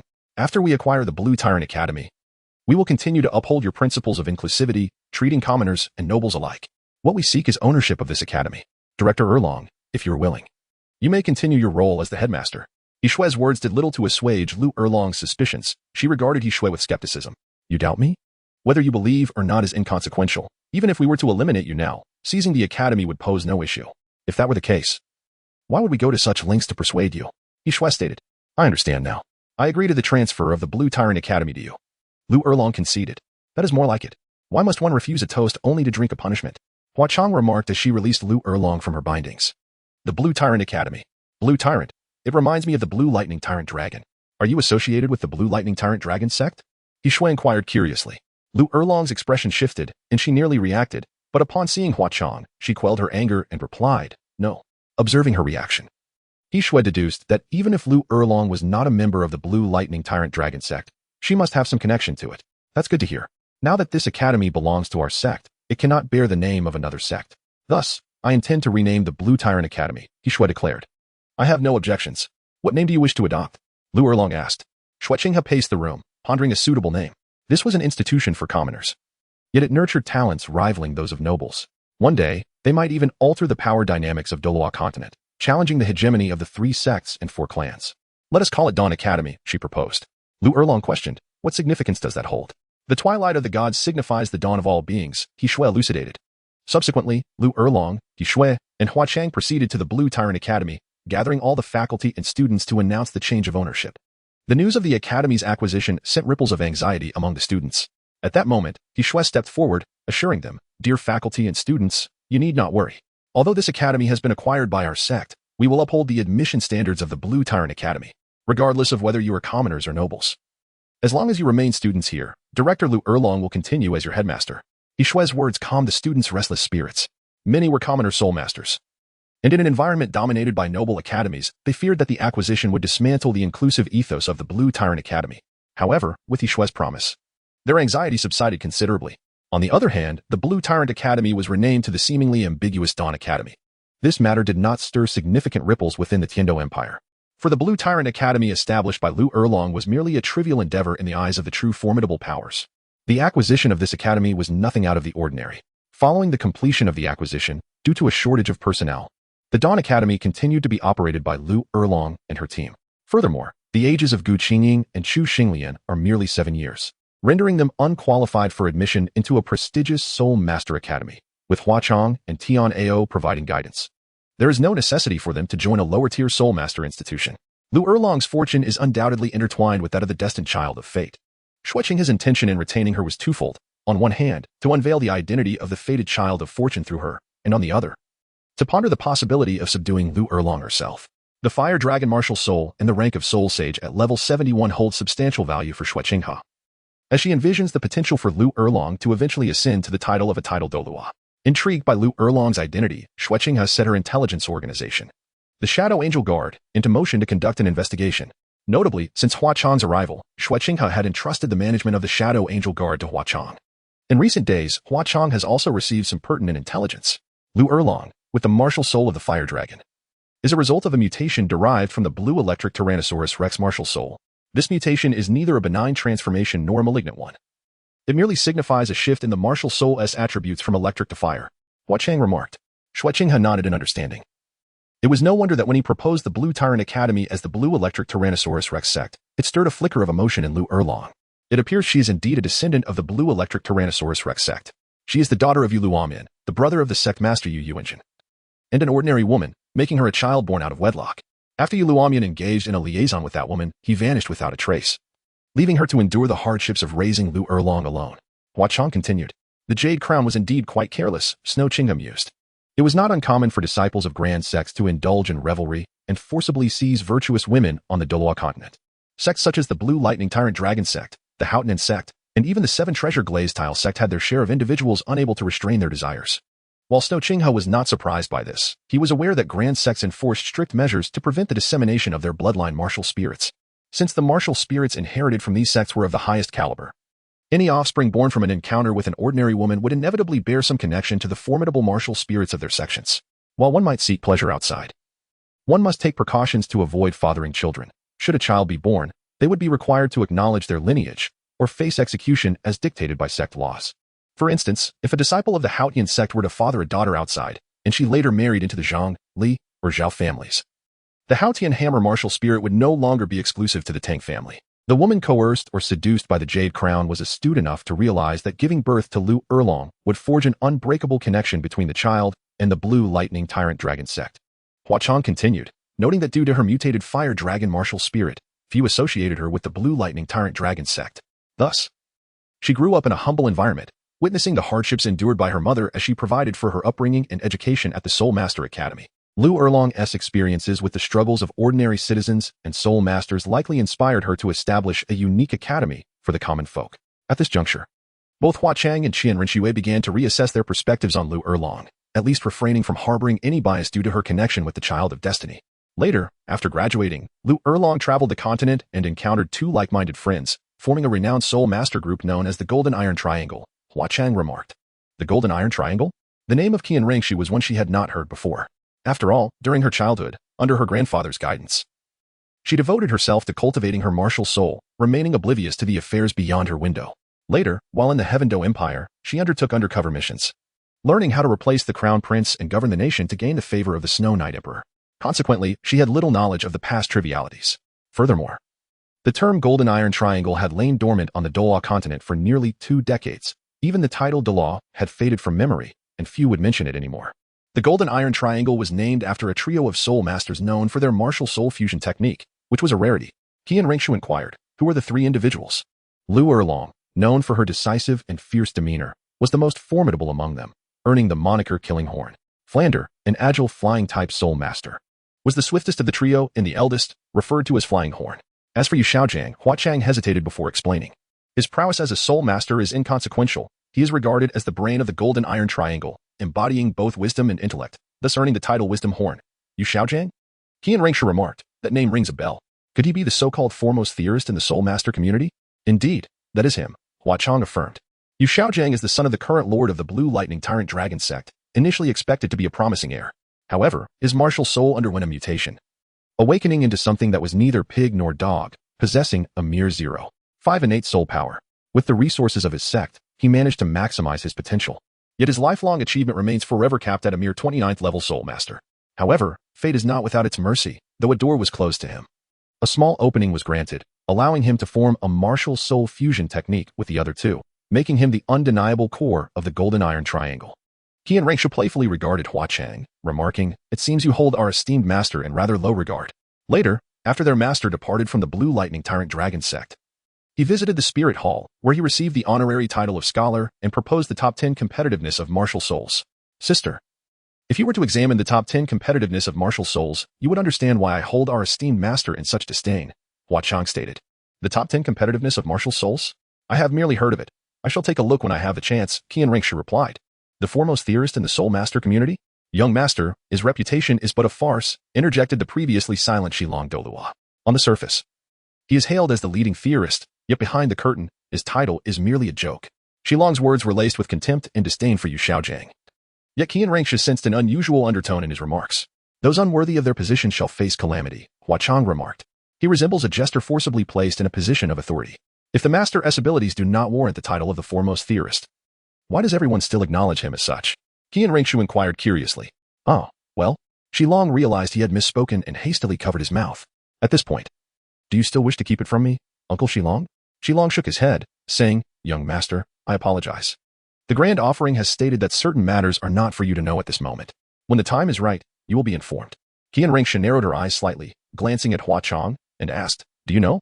Hua Chang, being loyal solely to Qian Renxue, felt no burden like Shilong and replied candidly. The reason the master stands atop the pedestal of the foremost theorist while countless others mock him is that his title has been sanctioned by the Spirit Hall, officially recognized. Any dissenting voices have been silenced. Although those who have studied Yu Xiaojiang's theories know they are either nonsensical or plagiarized, no one dares to challenge his title. Over time, this title has become a laughingstock. What did you say? Qian Renxue exclaimed, shocked. Why would the Spirit Hall engage in such thankless endeavors? It is due to the current Pope's endorsement, Hua Chang explained. The underlying reason is likely known only to the core members of the Spirit Hall. Her? Yu Xiaojiang. A waste who cannot surpass the 29th level. Why would she expend effort to elevate his status, causing a mismatch between his ability and his position? Those unworthy of their rank shall face calamity. If one lacks the strength to match their position, even if they sit atop it, they cannot command the respect of the world. Standing at the pinnacle of the world, yet becoming a laughingstock, this describes Yu Xiaojiang perfectly. You claim to be the foremost theorist. But what do other theoretical soul masters think? If they cannot oppose you openly, they will do so covertly.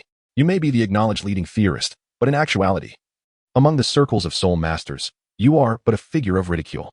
Moreover, those who elevate Yu Xiaojiang, including Bibi Dong and my mother, will also face criticism for this endeavor. Why would she engage in such a thankless task? Qian Renxue felt a surge of frustration and even jealousy. Why had she never cared for her, yet devoted so much to this man? Sister, should I continue? Hua Chang asked, noticing Qian Renxue's unusual demeanor. Qian Renxue softly uttered a single word, proceed.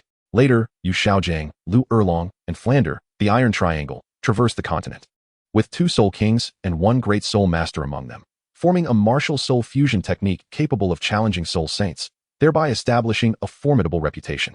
It is well known that the parties involved in a martial soul fusion technique are, to some degree, bonded together, their relationship strengthened through repeated cooperation, making betrayal nearly impossible.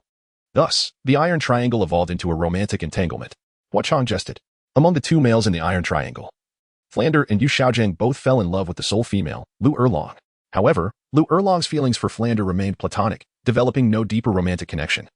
And she ultimately chose our master, Yu Xiaojiang. Hua Chang, after finishing her remarks, emitted a sigh of disbelief.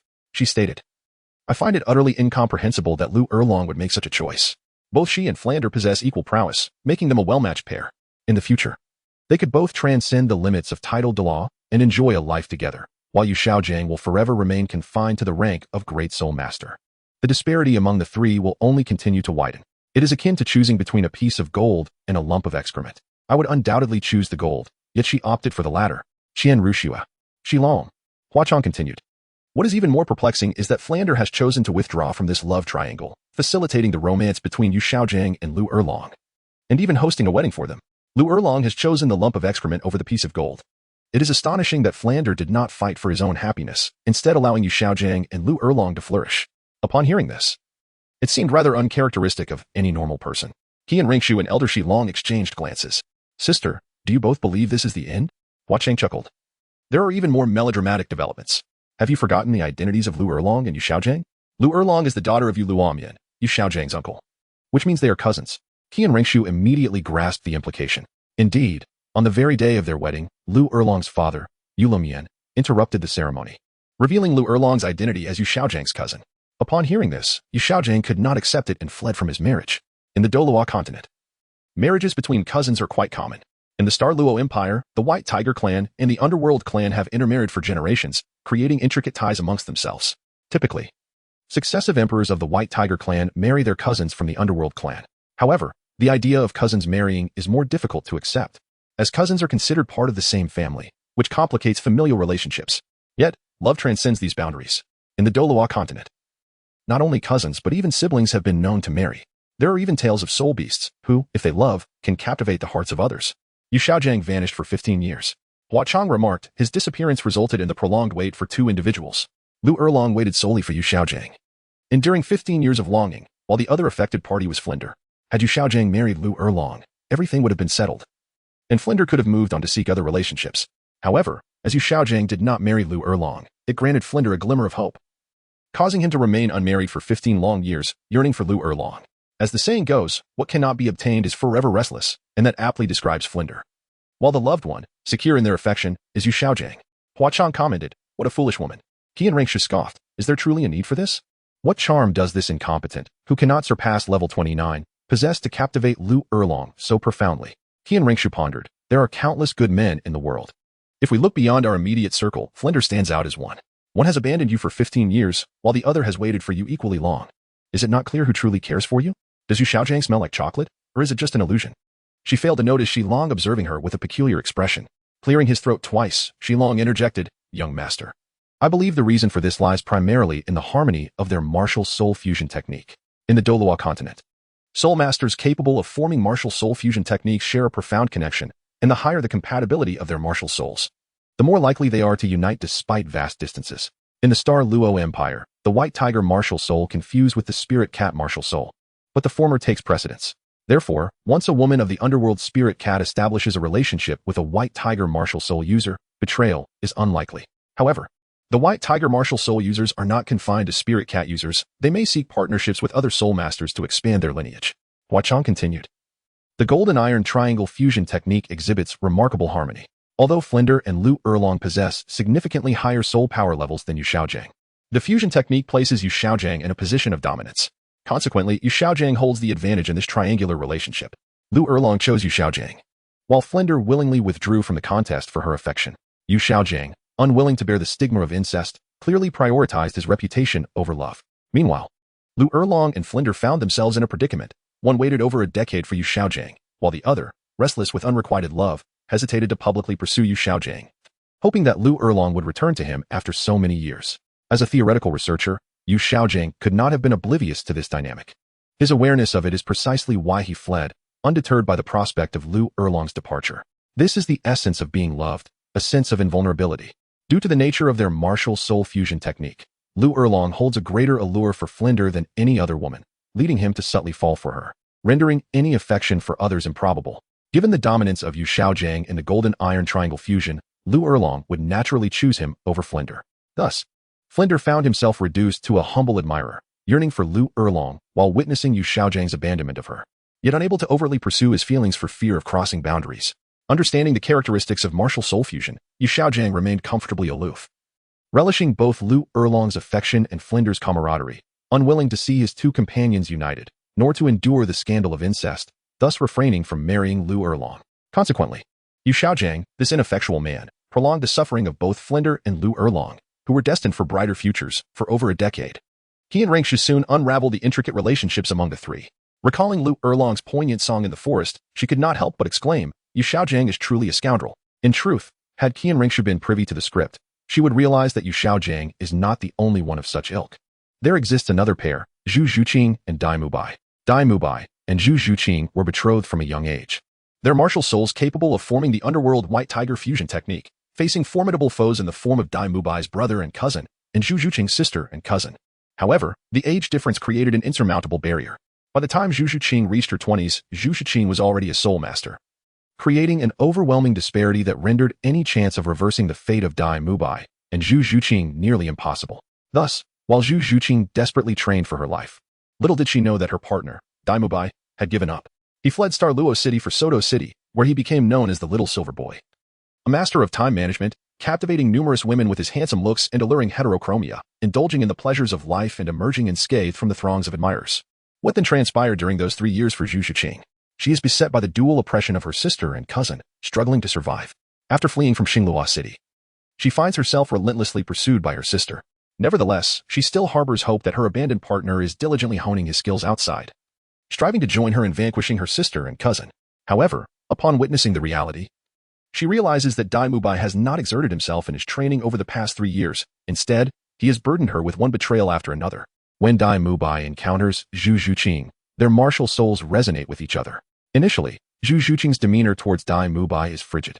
Yet, at what moment does she come to forgive him, leading to their relationship as profound transformation?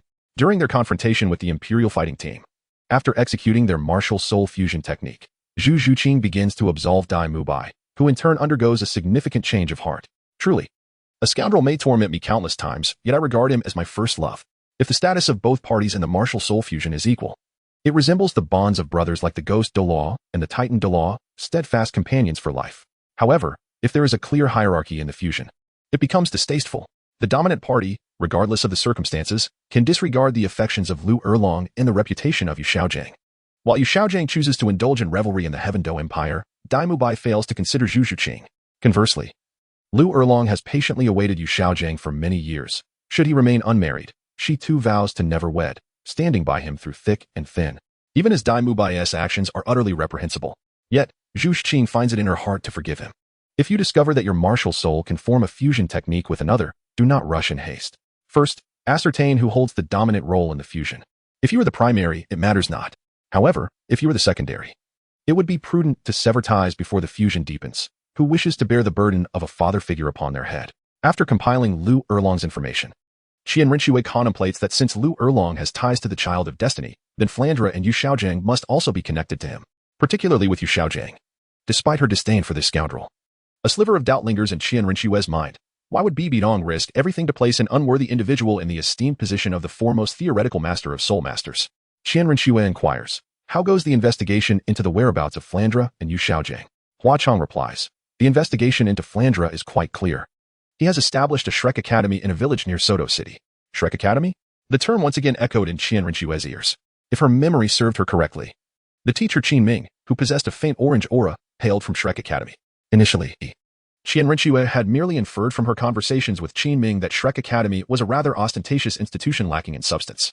However, She did not anticipate that Shrek Academy was one of the corners of the Golden Triangle, intricately linked to Dean Flinder, with Dean Lu Erlong bearing a deep orange aura. The emergence of Qin Ming from Shrek Academy, adorned with a faint orange aura, raised her curiosity about the Academy's unique attributes. Contemplating this, Qian Renxue resolved to take the time to visit Shrek Academy and uncover what made it so remarkable. What about you, Xiaojiang? Qian Renxue inquired. I am currently arranging for someone to investigate, Hua Chang responded. After all, despite the official recognition of the title master, it had long since devolved into a source of mockery. 15 years had elapsed, and Yu Xiaojiang, who had stagnated at the pinnacle of the innate spirit level, was now trapped without progress as a great spirit master. Who would pay heed to a great spirit master in such a predicament? Locating him would prove exceedingly challenging, unless one were to leverage the power of the spirit hall. Yet Qian Renxue had no intention of doing so. She wished to keep her investigation of Yu Xiaojiang from Bibi Dong's knowledge. Increase the manpower and concentrate on investigating Yu Xiaojiang. I want to know his whereabouts, whether he is alive or dead, Qian Renxue commanded. After assigning the Shadow Angel to delve into the matter of Yu Xiaojiang, Qian Renxue found herself intrigued by him. She was perplexed as to why the world ridiculed Yu Xiaojiang for being unworthy of his position, yet insisted on maintaining him in that role. What exceptional qualities did Yu Xiaojiang's theories possess? Pondering this, Qian Renxue procured a book titled The Top 10 Competitive Spirit Masters, the theoretical master Yu Xiaojiang from a street vendor in Tiando City. She perused the tome on her way back to the prince's residence, ultimately finishing it by the time she arrived. In the end, Qian Renxue forced herself to complete the book, closing its final cover with a sense of disdain before discarding it along with some fruit peels into the trash. What utter nonsense is this top 10 competitive spirits? She scoffed. A significant portion of the theories within merely served to affirm trivial statements, such as Yu Xiaojiang's extensive argument that a child's spirit is inherited from the stronger parent, or his lengthy discourse on the distinctions between weapon spirits and beast spirits. Who is unaware of such matters? Of course, apart from these, the master shamelessly takes the long-standing legacies of soul rings from the realm of soul masters and claims their optimal ages as his own, asserting that the maximum age for the first ring is a certain number of years, the second ring a different number, ultimately annotating that this is a theory he has proposed. Furthermore, the master dedicates a substantial one-third of the entire book to expound upon a rather trite piece of wisdom: there are no worthless martial souls, only worthless soul masters. This statement resonates as a comforting remark. In the vast population of several billion on Dolua continent, only a mere 100,000 can ultimately become soul masters. Among the remaining billions, can we truly claim that none have exerted effort? They may lack soul power or resources, yet they possess martial souls. Can they ascend to the rank of soul masters? Your master indeed worked diligently with an innate soul power of merely 0.5. He relied on his family's resources to ascend to the rank of great soul master. There are no worthless martial souls, only inept soul masters. Why do you not strive for further advancement?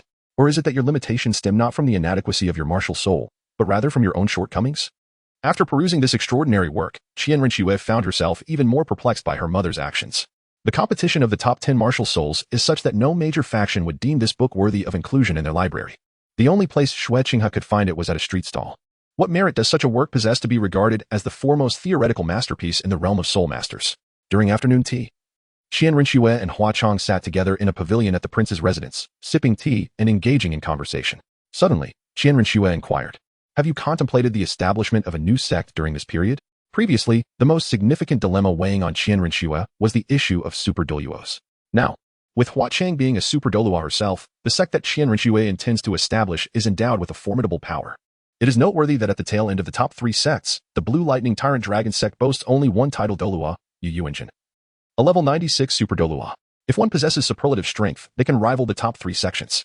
Therefore, the next steps involve determining the location of the sect, as well as the composition of its middle and lower echelons. Currently, the vast majority of sects on Dolua continent are established around families that inherit martial souls. Rather than being grand sects, they resemble extensive clans. The Seven Treasures Glaze Tile sect belongs to the Ning family, the Haotian sect to the Tang family, and the Blue Lightning Tyrant Dragon sect to the Yu family. This is indeed common knowledge in the realm of Dolua continent. However, Hua Chang remains without descendants, standing alone in her aspirations to establish a sect. To forge a new path, one cannot rely solely on the traditional routes of the established sects, which are essentially mere families in disguise. Thus, where should we begin our expansion? I believe that the newly formed sect could start by absorbing some neutral family factions that are not among the top 3 sects on the continent, integrating them into our sect's framework to establish our foundation, Hua Chang articulated. Certainly, dear sister, in the future, you shall witness an increasing number of title doluas summoned. Akin to myself, this is the trump card of our sect. We must unveil to the world that our influence in the secular realm is not our entirety, for we conceal a portion of our strength, instilling a sense of apprehension in others. Hence, the Time-Space Hall is a clandestine sect hidden from the world. While the Time-Space Hall we establish in the secular domain represents merely a fraction of our power, by employing both benevolence and coercion, we can effectively govern those we enlist into our sect, compelling them to serve our cause. Shueqing nodded in agreement. Hua Chong continued, stating that currently, it is implausible for us to absorb the stronger factions among the top 3 sects in the lower 4 sections. As a compromise, we might consider those of lesser power.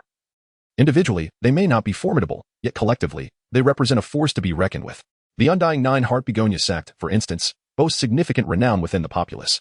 The strongest auxiliary on the continent is Ningfengxi, a title that merely denotes his comprehensive support capabilities. He possesses the Nine-Heart Begonia martial soul lineage and is reputed as the strongest auxiliary soul master in Dolua continent. With the ability to rescue one from the clutches of death, embodied in the 86th level soul Dou Empire, Qian Renxue shook her head, expressing concern. This seems exceedingly difficult. Yi Renxin holds immense prestige among the people. Any faction that aligns with him would significantly enhance their own renown. Over the years, our Spirit Hall, along with the top 3 sects and the 2 empires, has sought to court Yi Renxin, all to no avail. Hua Chong mentioned the Long Gong and Sheepa family, who possess a martial soul fusion technique known as the Supreme Dragon Snake, granting them the strength to rival a title Dolua. This is certainly worth considering, Qian Renxue conceded. Additionally, there are the 3 elemental families within Element City. Should we manage to absorb them, our sect could be established.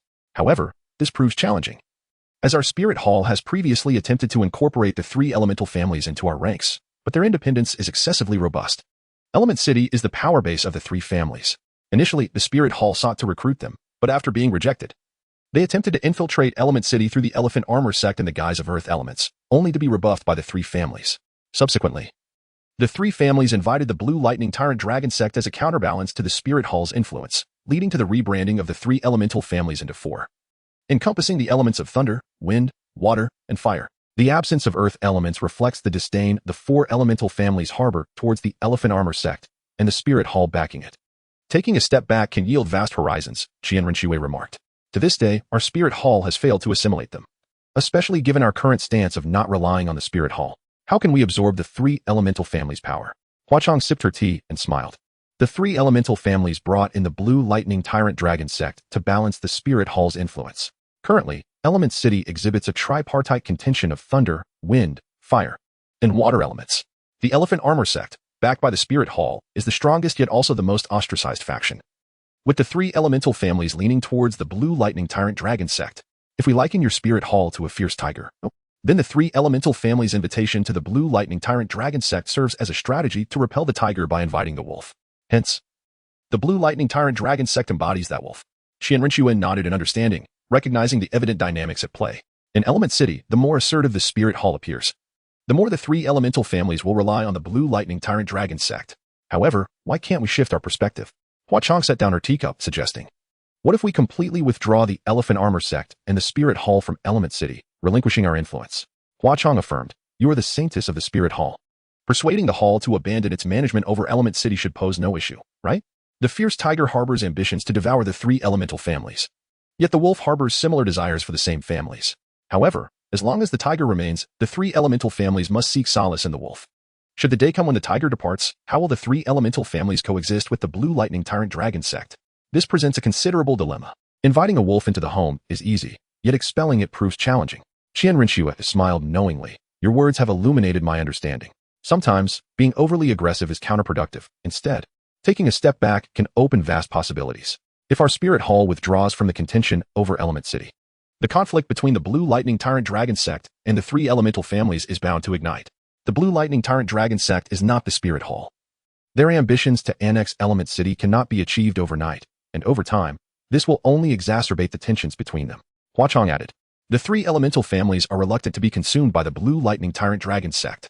If they continue to straddle the fence, whom can they attract into Element City? The Spirit Hall? Unthinkable, given our overwhelming strength compared to the Blue Lightning Tyrant Dragon sect. Inviting the tiger into the house is one matter, driving it out is another. The 7 Treasures Glazed Tile sect? Upon hearing Hua Chong mention the 7 Treasures Glazed Tile sect, Qian Renxue chuckled. That is even more improbable. Based on my understanding of my master, he aligns with the top 3 sects to collectively oppose the Spirit Hall. Should the 7 Treasures Glazed Tile sect become embroiled in the conflict over the 3 elemental families against the Blue Lightning Tyrant Dragon sect, even if they emerge victorious, they would irreparably sever ties with the Blue Lightning Tyrant Dragon sect. Therefore, rather than sacrifice their relationship with the Blue Lightning Tyrant Dragon Sect for the three families, Ning Fingji would prefer to abandon the three families to preserve that alliance. This presents us with an opportunity to exploit, Hua Chang concluded. We need not enter the fray. However, once we do, we must act with swiftness and decisiveness to seize control of Element City, employing overwhelming strength to absorb the three families, ensuring they do not have the chance to maneuver. Shuqinghe nodded and took a sip of tea, saying, "You are absolutely right. I will persuade her to relinquish the contest over Element City. In addition to the three elemental families, there exists another faction of interest, the four single attribute families that once depended on the Houghton Sect." Hua Chang elaborated, the blacksmith family, renowned for their strength, the family adept at crafting potions, the family skilled in architecture, and the family proficient in intelligence gathering. If we could assimilate these four single attribute families into our sect, we could also establish a solid foundation for our sect. Hua Chang remarked, however, the four major single attribute families harbor a deeper animosity towards our spirit hall than the three element families. The latter merely wish to avoid being swallowed, while the former exhibit a palpable enmity. They resent the oppression imposed by our spirit hall, as well as their abandonment by the Houghton Sect. If we do not approach them under the banner of the Spirit Hall, once they become part of our influence, when that time comes, Qian Renxue will set down her teacup and coldly declare, even if they are aware of my identity as the saintess of the Spirit Hall, what difference does it make? Nevertheless, to know oneself and one's adversary is the key to victory. Hua Chang, you should prioritize the arrangement of personnel to investigate the situation of the four major single attribute families. Understood, young master, came the reply. Upon returning to her study, Qian Renxue began to compose a letter to Bibi Dong, recalling her previous correspondence, in which she suggested that the Spirit Hall replace the Dou Empire in providing disaster relief. She smiled involuntarily at the memory of Bibi Dong swiftly implementing her plan. Soon, the letter was completed. Yet Qian Renxue's heart swayed between anticipation and trepidation. She hoped that Bibi Dong would heed her advice and that she still held a measure of esteem in her eyes, while fearing the possibility of rejection. After all, Bibi Dong had acted upon her suggestion before. Would she do so again this time? Contemplating this, Qian Renxue summoned Shilong and entrusted him with the letter, saying, Uncle Shilong, I would be grateful if you could deliver this letter to my mother. Although Shilong maintained a facade of calm, inwardly he was aggrieved. I, a dignified title Dolois, reduced to delivering letters. Who can I complain to about this? Once is tolerable. But young master, are you becoming addicted to this? Nevertheless, having watched Qian Renxue grow and having been her companion during years of undercover work in the Dou Empire, Shilong harbored genuine affection for her. Knowing some insider information, he also looked forward to the day when the mother and daughter could reconcile. I shall ensure this letter reaches its destination promptly, Shilong affirmed. Shortly thereafter, representatives from the three major chairs of the Tiando Royal Academy sought out Shuqinghe, stating, Your Highness, Teacher Qin Ming and the three major chairs have established the candidates for the Tiando Royal Academy and wish for you to meet them. Shuqinghe replied, Then let us go and see. After a brief interval, Shuqinghe arrived at the Tiando Royal Academy. The three major chairs greeted him. Prince, you have arrived. Indeed, I. Qinghe, pay my respects to the three major chairs, Shuqinghe responded. Jilin guided Shuqinghe to the center of the hall, where he introduced a line of 7 individuals. In this generation, our Tiando Royal Academy is truly abundant in talent. I anticipate that in the Soul Master competition in a few years, our academy will have a prominent place. As he spoke, Jilin began to introduce each of the 7 individuals. The first was a tall young man with long black hair, whose features were not particularly handsome, and whose expression was often devoid of emotion, as though his facial muscles were stiff. Clad in blue attire and lacking any embellishments, this was Yutinhang, one of the Blue Lightning Tyrant Dragon twins and the captain of our royal fighting team. At 13, he possessed a soul power level of 28, and his martial soul was the mightiest assault-type beast martial soul, the Blue Lightning Tyrant Dragon. Jilin expressed satisfaction as he introduced him, Yutinhang. This is our Dou Empire's prince, Shuqinghe. Yutinhang acknowledged. Tianhang pays his respects to your highness. Shuqinghe extended his hand with a smile, saying, There is no need for such formality. I am older. You may call me Brother Shui, as you have joined the royal fighting team. I look forward to your outstanding performance in the upcoming Soul Master competition. Yutinhang hesitated for a moment before shaking hands with Shuqinghe, replying, As you wish. Brother Shui. Shuqinghe activated his fate source eye and observed Yutinhang. Yutinhang, age, 13, status, healthy, martial soul, Blue Lightning Tyrant Dragon, innate soul power, 9, level, 28, soul ring configuration, yellow, relationship, 10, -5, fortune, purple. Next, Jilin led Shuqinghe to the woman standing beside Yutinhang. With striking deep purple short hair and a pair of green eyes that lent her an air of peculiarity, she possessed an enchanting allure, though not conventionally beautiful.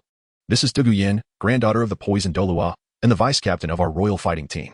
At 14, she holds a soul power level of 27. With her martial soul being the emerald-scaled serpent, Jilin explained, Greetings, Dugu Yin. Welcome to the royal fighting team. The illustrious reputation of the poisoned Dolua is well known, and having his granddaughter join our Dou Academy is indeed an honor, Shrek Academy remarked. Though Dugu Yin felt a hint of pride, she replied, Your Highness, you flatter me. Upon glancing at Dugu Yin, Shrek Academy was taken aback. Dugu Yin, age, 14, status, poisoned, martial soul, emerald scaled serpent, innate soul power, 7. 5. Level, 27, soul ring configuration, yellow, relationship, 10-8, fortune, light purple. Shrek Academy scrutinized Dugu Yin, who appeared quite healthy and showed no signs of being poisoned, yet his fate source I had never faltered before. However, his unabashed examination caused Dugu Yin discomfort, leading to a decline in their rapport. Realizing his rudeness, Shrek Academy awkwardly cleared his throat twice. Next came the prominent figure of the royal fighting team, Yi Lingling, inheritor of the 9-heart begonia martial soul. Dressed entirely in black, even her face was veiled. Her slender figure complemented by a cascade of blue hair flowing down her back. Her similarly colored eyes revealed no emotion, emanating an aura of solitude and melancholy. This is Yi Lingling, the inheritor of the 9-heart begonia sect. With her presence, our royal fighting team need not fear injuries in the arena, Jilin remarked. Shrek Academy exchanged a brief greeting with Yi Lingling, but the young lady was rather aloof, merely acknowledging that she had met His Highness the Crown Prince before falling silent. Yi Lingling, age 13, was in good health, possessed the martial soul of 9 hearts begonia, and had an innate soul power of 7. 5, currently at level 26. With a soul ring configuration of yellow. Her relationship status stood at 10 out of 10, and she was blessed with a purple fortune.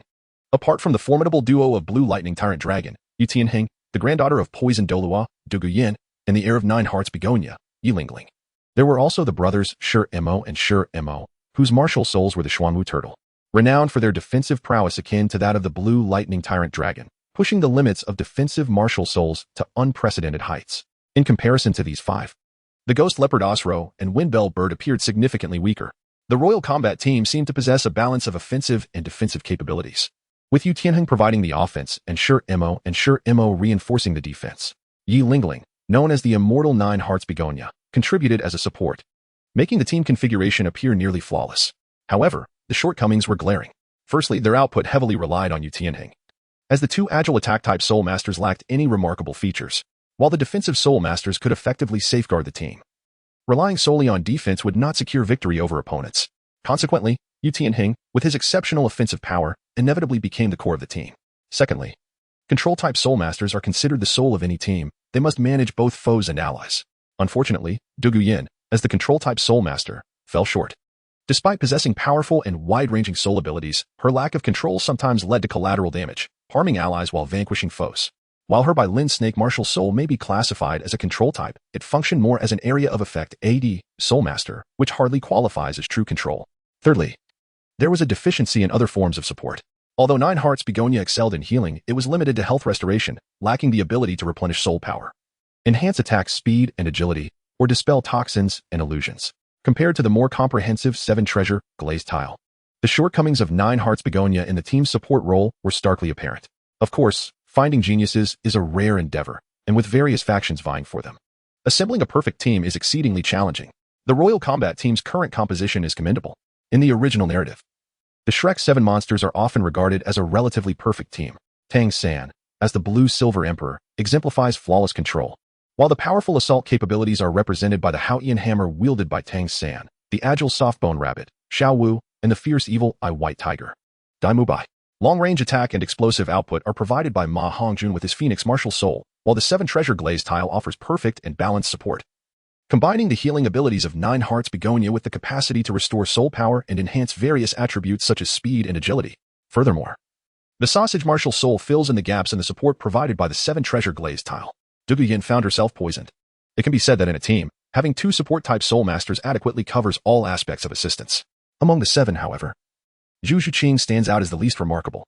Tang San, I am the soul of this team. I control enemies and allies alike, with complete dominion. Moreover, I possess hidden weapons, Tang Sect's secret techniques, and the Haotian hammer among my many trump cards. Dai Mubai, I am the leader of this team. Wielding the top-tier beast Martial Soul, White Tiger, capable of standing against the Blue Lightning Tyrant Dragon in direct confrontation, I am equally formidable. Ma Hongjun, with my Phoenix Martial Soul, I excel in long-range strikes and explosive output, matching Dai Mubai's prowess as the team's ranged attacker. Xiao Wu, I can teleport and embody an invincible form, excelling in close combat. However, should I inadvertently sustain an injury, you shall bear the consequences. Ning Rongrong, I possess the continent's most superior and comprehensive support martial soul, the 7 treasure glaze tile. I can restore soul power, heal, and enhance attributes like attack, speed, and defense without limit. Oscar, my great sausage can heal, dispel toxins, allow flight, and provide a myriad of support. There is nothing I cannot accomplish. If only soul masters could attach more than 9 soul rings, I could encompass every realm of support. Zhu Zhuqing, I can form the spectral white tiger with Dai Mu Bai. Upon meeting the royal combat team, Xue Qinghe addressed them. Everyone, as per Master Qin Ming's instructions, from this day forth, you shall serve as members of the royal combat team, the pride of the Tiando Royal Academy. I look forward to your continuous improvement during training, fostering a sense of teamwork and striving to secure victory in the Soul Master competition, bringing glory to the Tiando Empire. Rest assured, Your Highness, 5 years hence, the royal combat team shall undoubtedly seize the championship. Yutinhang spoke with unwavering confidence. His self-assurance stemmed not only from his own abilities but also from the prowess of his teammates.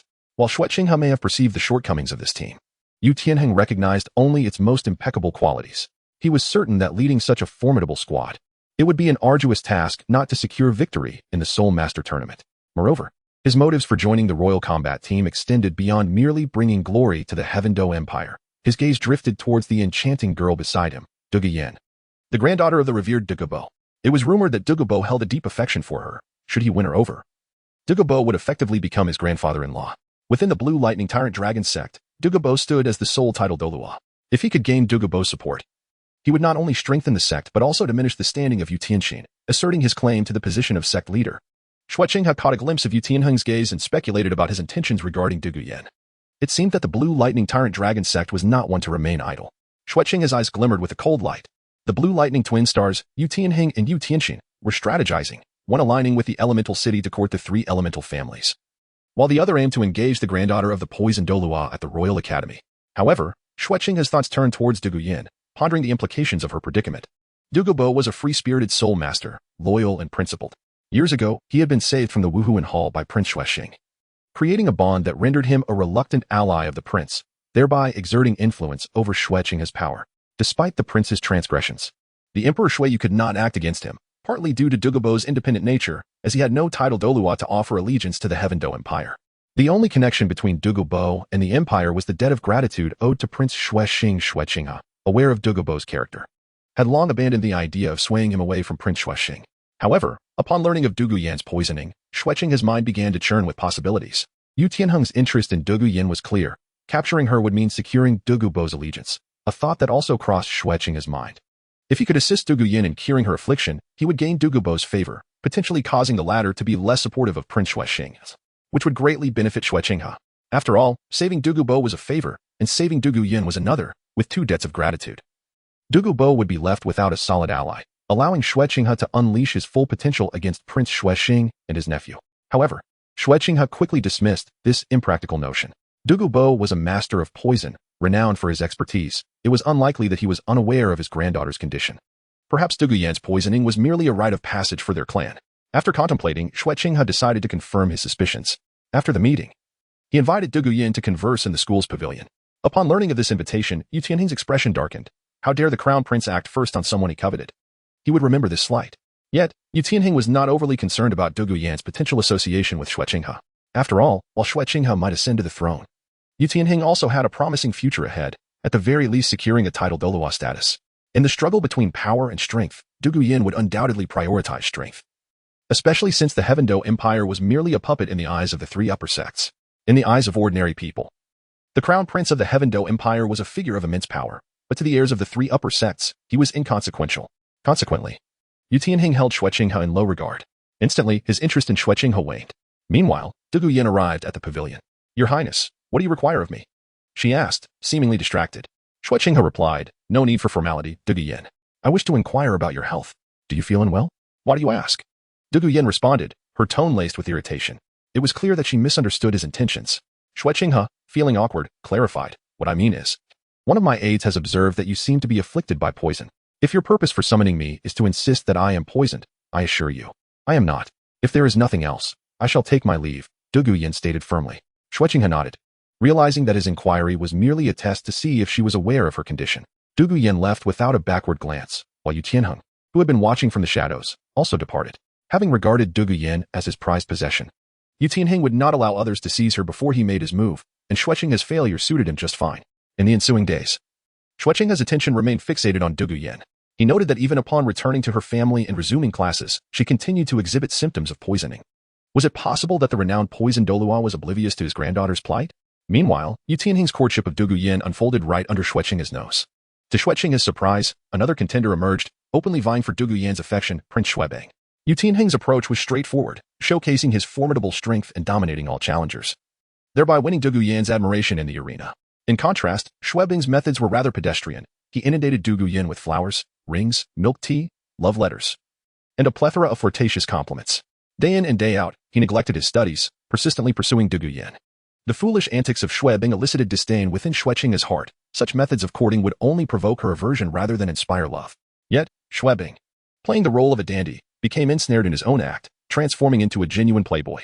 Over the years, he had successfully charmed many women, oblivious to the fact that their affection stemmed not from his prowess in wooing, but rather from his princely status and their willingness to indulge in extravagant expenditures. However, these were mere ordinary girls. When it came to the likes of Dugu Yin, the granddaughter of the titled Dolua, the scenario was entirely different.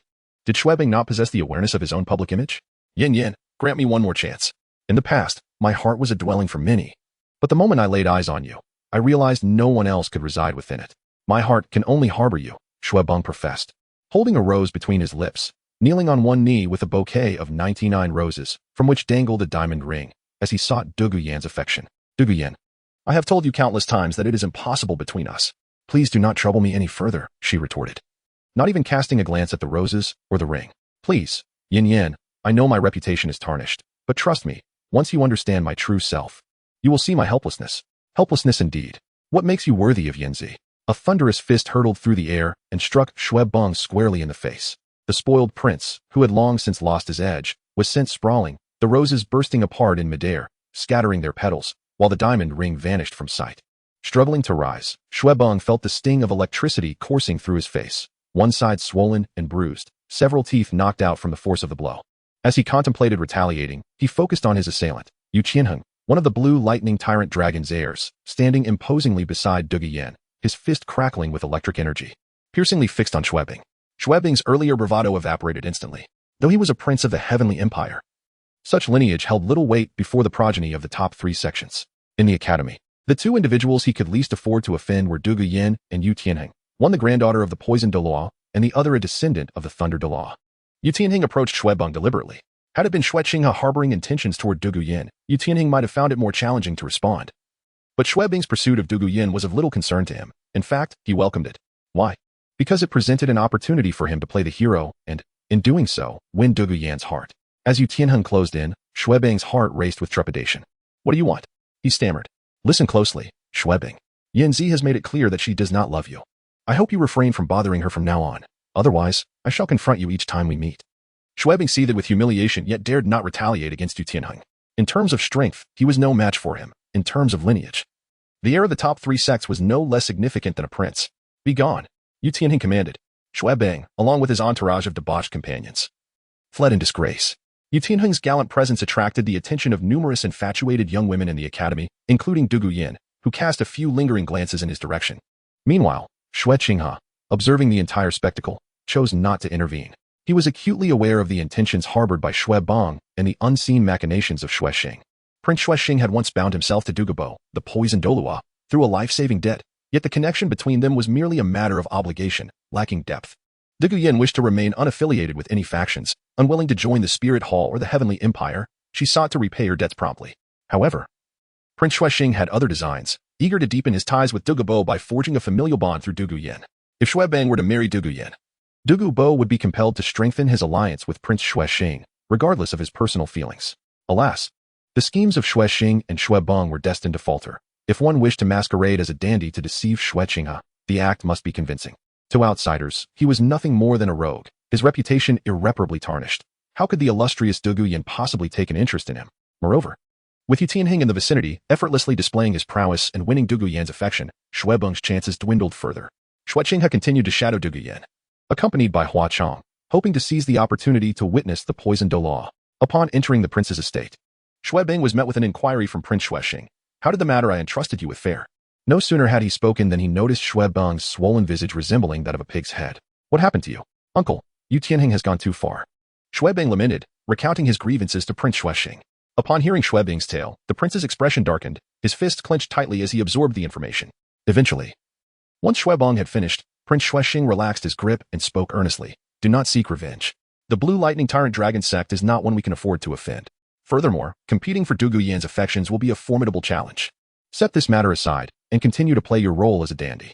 But there are no buts. While having you court Dugu Yin might indeed strengthen our ties with the poisoned Dou, your prospects are now bleak, Prince Xuexing declared. The idea of Xue Beng pursuing Dugu Yin had originated with Prince Xuexing, and Xue Beng had relished the notion. After all, the women he had previously engaged with were either unwillingly taken from respectable families or involved in transactional relationships. Dugu Yin represented a genuine noble spirit, the epitome of a celestial maiden, one he had yet to encounter. Initially, the plan unfolded smoothly. Xue Beng was a dominant figure at the Royal Academy, ensuring that no one dared to covet Dugu Yin while he focused his efforts on winning her over. However, he had not anticipated the unexpected emergence of Yutinhang. Why does the heir of the Blue Lightning Tyrant Dragon Sect, Yutinhang, attend the Royal Academy instead of his own Thunder Academy? Xuexing pondered, exasperated. It seemed that the Blue Lightning Tyrant Dragon Sect had aligned their thoughts with his own.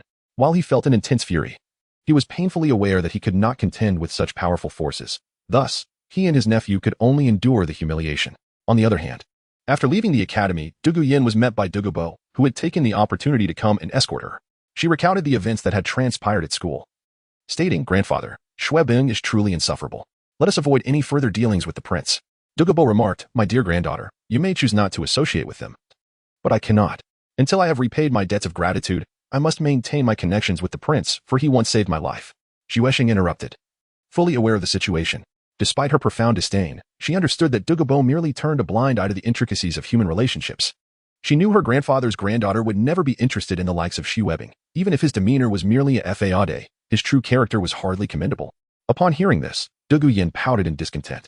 Dugu Bo shifted the conversation, inquiring, Yin Yin, what are your thoughts on Yutinhang? At this question, Dugu Yin recalled Yutinhang's imposing figure standing before her, causing her cheeks to flush slightly as she responded, What do you mean by what? He is the captain of our school's combat team, exceptionally skilled, and quite. Dugu Bo cast a knowing glance at Dugu Yin, recognizing that his little darling might soon be ensnared by Yutinhang. Next time, bring him to visit your grandfather, and I shall ensure he is a worthy companion. Dugu Bo stated. Dugu Yin nodded in agreement. The duo departed the school, while in a corner outside the gates, Xue Qinghe emerged. Observing the retreating figures of Dugu Bo and Dugu Yin, it was indeed a surprise. One would not expect the notorious poison Dou, famed for his deadly prowess, to be afflicted by a terminal poison. Dugu Bo, age, 70 years, condition, terminally poisoned, martial soul, emerald-scaled serpent king, innate soul power, level 9, soul power rank, level 91, soul ring configuration, yellow, purple, black, black, relationship, 5-20, luck, orange luck. Dugu Bo's poison state rendered him vulnerable to fatal consequences at any moment, a fact that astonished Xue Qinghe. Another surprise was the profound depth of Dugu Bo's luck, suggested by his orange luck, indicating a potential connection with the Son of Destiny. Xue Qinghe began to deliberate. With her current capabilities, should she eliminate Dugu Bo or draw him into her fold? Elimination seemed the simplest course. Xuexing relied heavily on Dugu Bo, and given his ties to the Dou Empire, the Spirit Hall would hesitate to eliminate him, for doing so would mean antagonizing the Empire. Now was not the time for such a confrontation. However, Xue Qinghe possessed other titled duos apart from those within the Spirit Hall, and with Huayong's strength, it would be sufficient to kill Dugu Bo. Eliminating Dugu Bo would effectively dismantle Xuexing's greatest support and sever a potential ally for the future Son of Destiny. Yet, according to the system's incites, those with profound luck are notoriously difficult to dispose of entirely. They can only be suppressed and weakened before a decisive blow can be delivered. Dugu Bo's level of luck indicated that any attempt on his life would not be an easy endeavor and could very well result in his escape. Choosing to kill him would eliminate any possibility of alliance. Dugu Bo was a man of loyalty and vengeance, and such an act would forge an unbreakable enmity. Conversely, drawing Dugu Bo into her ranks would represent a different strategy of undermining the Son of Destiny's luck. Dugu Bo, being a man of deep sentiment and righteousness, could potentially become a significant ally if the Son of Destiny resolved the poison afflicting both Dugu Bo and Dugu Yin, thus forging an unbreakable bond. Assisting Dugu Bo in detoxification would undoubtedly present an opportunity for the Son of Destiny. If Xue Qinghe were to seize this opportunity and aid Dugu Bo in ridding himself of the poison, she would indirectly diminish his luck. However, to forge such an alliance, she first needed to ascertain the nature of Dugu Bo's poison and seek a solution. Qinghe preferred to plan meticulously before taking action, deciding to return and investigate Dugubo's circumstances before making any further decisions. On another front, within the Pope's Hall of the Spirit Hall, Elder Shilong entered the grand chamber, where Bibi Dong sat regally upon her throne, casting a scrutinizing gaze upon him. She inquired coolly, Elder Shilong, has the young master summoned you again? Is there yet another issue that requires resolution? Elder Shilong nodded, replying, Your Holiness, the young master has entrusted me with this letter for you. Please take a moment to read it. Present it to me, Bibi Dong commanded. The cardinal received the letter from Elder Shilong and passed it to Bibi Dong, who opened it and glanced at the contents. Letter to Bibi Dong, Mother. I once heard an intriguing nursery rhyme in the Dou Empire, a tale of a hero and a dragon. Long ago, a malevolent dragon ruled over a vast territory, greedily oppressing its subjects, who suffered greatly. One day, a knight wielding a dragon-slaying sword arrived, uniting all those discontent with the dragon's tyranny. After enduring countless hardships, they challenged the dragon, ultimately slaying it. However, the story does not end there. After the dragon's demise, the knight assumed its place, tainted by the dragon's blood. His ambitions grew more complex, and he began to rule with cruelty, employing means even more extreme than the dragon's. In the end, the once celebrated dragon slayer transformed into a dragon himself. The dragon is a ruler. Many witnessed its brutality, yet it also safeguarded the land. The knight is a challenger. His purpose in slaying the dragon was to usurp its position. Many admired the knight's bravery and convictions, yet he too wielded a sword to kill. Whoever sits upon the throne of power will ultimately become the very dragon they sought to defeat. In today's realm, our spirit hall is akin to that dragon, at least in the eyes of others, perceived as a formidable foe, awaiting the emergence of a dragon slayer. Should the spirit hall seek to realize its grand ambitions, it must brace for a siege from various factions, all anticipating the rise of a knight to lead them, though our strength surpasses others. Facing a multitude of adversaries will challenge us, for 2 fists cannot fend off 4 hands. I hope that in this time, the spirit hall can unite as one, standing resolutely against the trials that lie ahead. Of course, the tale of the knight becoming the dragon can also be applied to our operations in Element City. In the past, we attempted to infiltrate Element City under the guise of the Xiangjia sect, seeking to absorb them. The 3 elemental families anticipated our encroachment and summoned a knight, the Blue Lightning Tyrant Dragon Sect, to their aid. Thus, the 3 elemental families allied with the Blue Lightning Tyrant Dragon Sect to counteract our influence within Element City. In this dire situation, our spirit hall's ambition to assimilate the 3 element families becomes increasingly unattainable. The tighter we press them, the more they align themselves with the Blue Lightning Tyrant Dragon Sect. Ultimately, all our efforts and sacrifices will merely serve as a wedding dress for the Blue Lightning Tyrant Dragon Sect.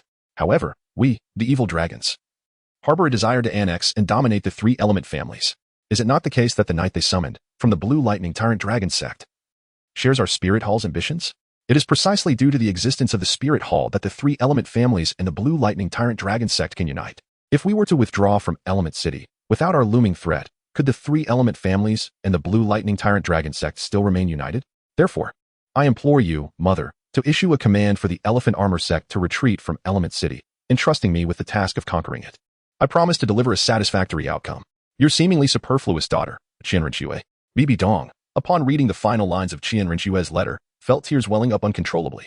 Initially, she regarded Qian Renxue as an unnecessary presence, one that should not exist. However, after Qian Xuanji's untimely demise, the relationship between mother and daughter deteriorated further, leading Bibi Dong to acknowledge, albeit begrudgingly, her past mistakes. Yet, she found herself unable to confront Qian Renxue. The mere sight of her evoked memories of Qian Xuanji, dredging up painful recollections from her past. Thus, when faced with Qian Renxue, Bibi Dong reacted with fury and disdain. Yet, at this moment, they were separated by miles. Communicating only through the written word, Bibi Dong did not see Qian Renxue, only her letter. She had not anticipated the depth of hurt she had inflicted upon her. With a sigh, Bibi Dong addressed Elder Shilong. Elder Shilong, please wait here for a moment. With that, she departed, making her way to her office, where she began to compose a letter. Bibi Dong was well aware that the Spirit Hall's operations in Element City were fraught with complications. The more aggressively the Spirit Hall pressed, the closer the 3 element families drew to the Blue Lightning Tyrant Dragon Sect. However, relinquishing their long-standing interests in Element City was not something the Spirit Hall was willing to do lightly. Moreover, as the Pope, Bibi Dong was not solely focused on the welfare of the Spirit Hall. She too recognized the deteriorating situation in Element City. Yet, Qian Renxue's letter solidified Bibi Dong's resolve. She loathed the Spirit Hall and, due to her grievances with Yu Xiaojiang, also harbored resentment towards the Blue Lightning Tyrant Dragon Sect. If she found the Blue Lightning Tyrant Dragon Sect distasteful, why should she contribute to its success? Since you propose this, I shall allow you to take charge of Element City, Shuer, she declared. Having completed her letter, Bibi Dong returned to the assembly hall of the Pope's chamber. Taking her seat upon the throne, she flung the letter like a dart, sending it soaring into Elder Shilong's hands. Deliver this letter to her, she instructed. Elder Shilong, feigning a cheerful demeanor while inwardly cursing, thought, do you two not have a dedicated messenger? Here I am, a titled Doloa, reduced to delivering letters. Yes, your holiness, he replied, departing the Pope's chamber. Meanwhile, Bibi Dong began issuing commands. Ghost Doloa, at your service, Ghost Doloa responded. Inform the Elephant Armor Sect to withdraw from Element City. Additionally, the Spirit Hall's assets and personnel must also gradually evacuate. With only a single Spirit Hall remaining in Element City, this left Yueguan and Gue Mei exchanging bewildered glances. Yueguan questioned, Your Holiness, are we seriously abandoning our plan to absorb the 3 element families? Bibi Dong replied, do you believe there is any merit in continuing this plan? Persisting will only serve to benefit the Blue Lightning Tyrant Dragon Sect. Rather than that, it is wiser to relinquish the stage and allow the Blue Lightning Tyrant Dragon Sect to fully exert its influence in Element City. And what of Yinjin? Gue Mei inquired. The Elephant Armor Sect would not dare defy the Spirit Hall's orders. However, given their deep-rooted interests in Element City, allowing them to abandon their endeavors without consequence may lead to unspoken resentment. Yinjin? His greatest aspirations are merely twofold, to break through to the title Doluo rank and for the Elephant Armor Sect to ascend to the upper 3 sections. Simply paint him a rosy picture, and he shall be satisfied, Bibi Dong remarked. Understood, Your Holiness. In this narrative, Bibi Dong has taken up the proposal from Qian Renxue, while concurrently, Qian Renxue has made significant progress in investigating the circumstances surrounding Diggybo. Renowned for her exceptional intelligence-gathering abilities, Qian Renxue swiftly acquired comprehensive information regarding Diggybo and his lineage, which soon lay before her. Upon reviewing the details, she discerned some extraordinary elements within the data. Setting aside the intelligence she had gathered, she turned to the meditative Tiani Dolua beside her and inquired, Grandfather Tiani, what is your perspective on Diggybo? Tiani, upon hearing her question, remarked dismissively, Diggybo. He is merely the weakest among the title Dolua. He is 2 generations my junior and achieved the rank of title Dolua decades ago, yet here he remains, stagnant at rank 91. His juniors, such as Juhua Guan, Gue Mei, and your 2 elders, Shilong and Ci Shui, have already surpassed him. It seems he has reached the pinnacle of his potential. Grandfather Tiani, may I ask about the innate talents of Juhua Dolua and Gue Dolua?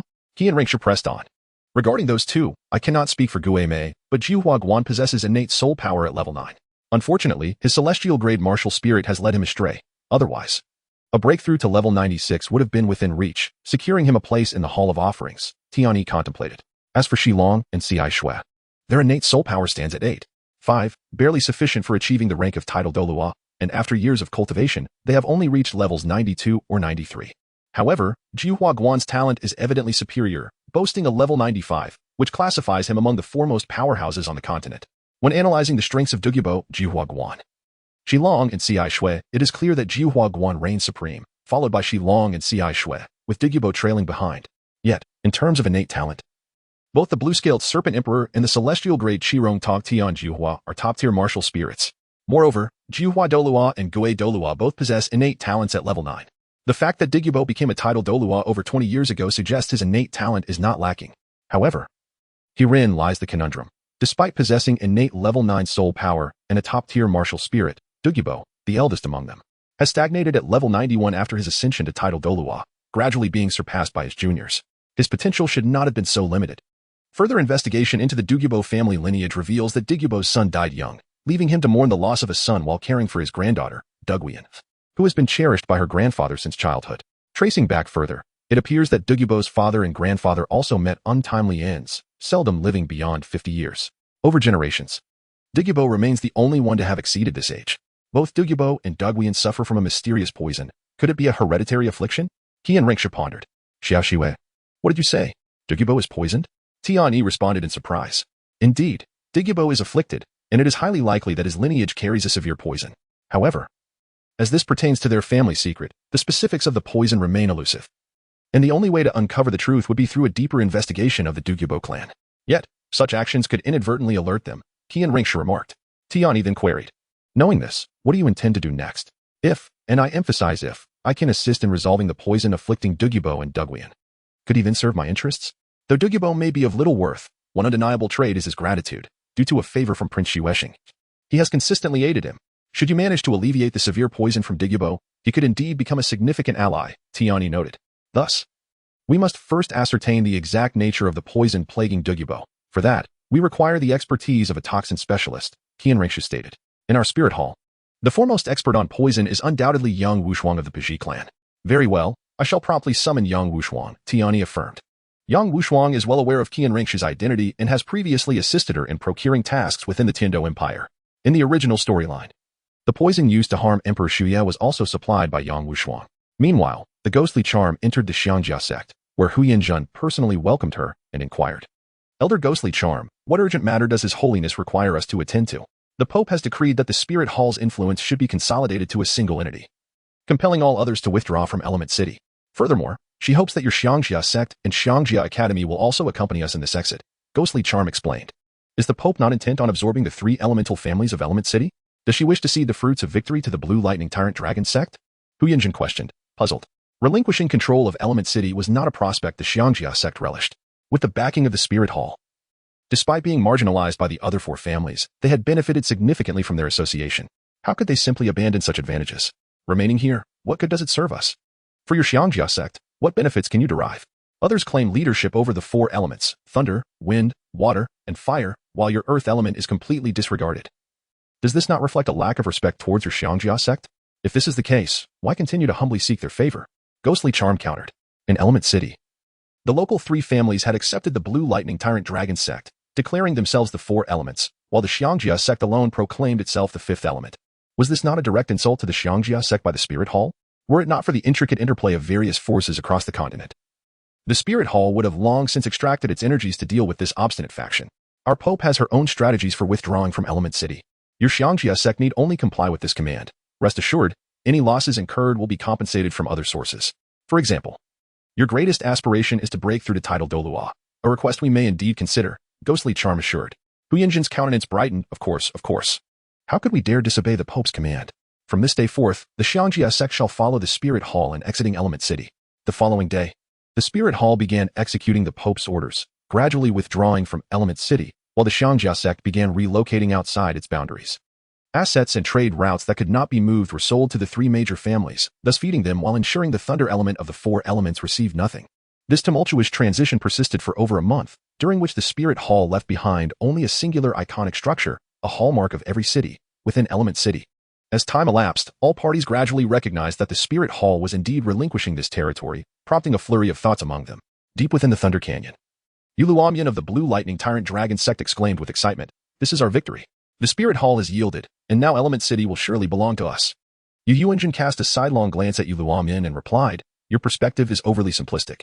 Even if we and the 3 elemental families exclude the Spirit Hall, they could still maintain a foothold in Element City for decades. But why have they unexpectedly abandoned their endeavors here? Can you fathom the reason? In the past, our Blue Lightning Tyrant Dragon sect was invited into Element City due to the 3 elemental families facing the threat posed by the Spirit Hall. It was the Spirit Hall's ambition to engulf the 3 elemental families that drove them to ally with us. Now that the Spirit Hall has departed, only we and the 3 elemental families remain in Element City. How will they perceive us now?" Yu Yunjin pondered. Yu Luomden contemplated this for a moment, then suddenly grasped the situation. The Spirit Hall's withdrawal was intended to incite a conflict between us and the 3 elemental families. What should our next course of action be? Should we still seek to absorb them? He inquired. Absorb them, of course. We must proceed with that plan, Yu Yunjin responded, his eyes gleaming with wisdom. Since the Spirit Hall has stepped back to watch us battle with the 3 elemental families, conflict is inevitable. We should revise our strategy and swiftly absorb the 3 elemental families through decisive action. Moreover, the Spirit Hall has miscalculated. They may believe that the 3 elemental families will invite external forces to maintain the balance in the face of our threat. The only forces capable of counterbalancing the power of our 3 sects are the 7 Treasures Glazed Tile School and the Dou Empire. It is most likely that they will seek the 7 Treasures Glazed Tile School to stabilize the situation, Yu Yunjin continued. However, Ningfengji would not dare to offend our Blue Lightning Tyrant Dragon sect. Master? Yu Luomian looked at Yu Yunjin in confusion. The Blue Lightning Tyrant Dragon sect ranks at the bottom of the 3 sects, with only you as a title de law. How could the 7 Treasures Glazed Tile School not dare to confront us? Ningfengji has always advocated for our 3 sects and the 2 great empires to unite against the Spirit Hall. If he were to fall into the Spirit Hall's trap and engage in a contest for the interest of Element City, it would contradict his strategy, Yu Yunjin explained. Realization dawned on Yu Luomian, and he smiled knowingly at Yu Yunjin. Ah, the Spirit Hall. What a clever scheme to kill 2 birds with 1 stone. They wish for us to clash with the 3 elemental families, while also hoping to embroil the 7 Treasures Glazed Tile School in this struggle, thereby sowing discord among our 3 sections. Alas, your calculations have faltered, old friend, as have those of Ningfengji. Yu Yunjin smiled in silence. Since you have so graciously delivered this opportunity to me, I shall not hesitate to seize it. Consequently, The Blue Lightning Tyrant Dragon Sect began to increase its presence in Element City, tightening its control over the area. In stark contrast to the celebratory atmosphere surrounding the Blue Lightning Tyrant Dragon Sect, the three elemental families found little cause for joy. The Blue Lightning Tyrant Dragon Sect was gradually infiltrating and exerting influence over the three elemental families, becoming increasingly brazen in their involvement with the affairs of Element City.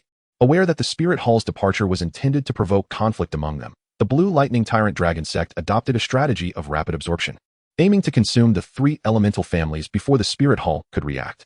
In the past, they had invited wolves into their midst to drive away tigers. Now, with the tiger gone, another wolf revealed its fangs.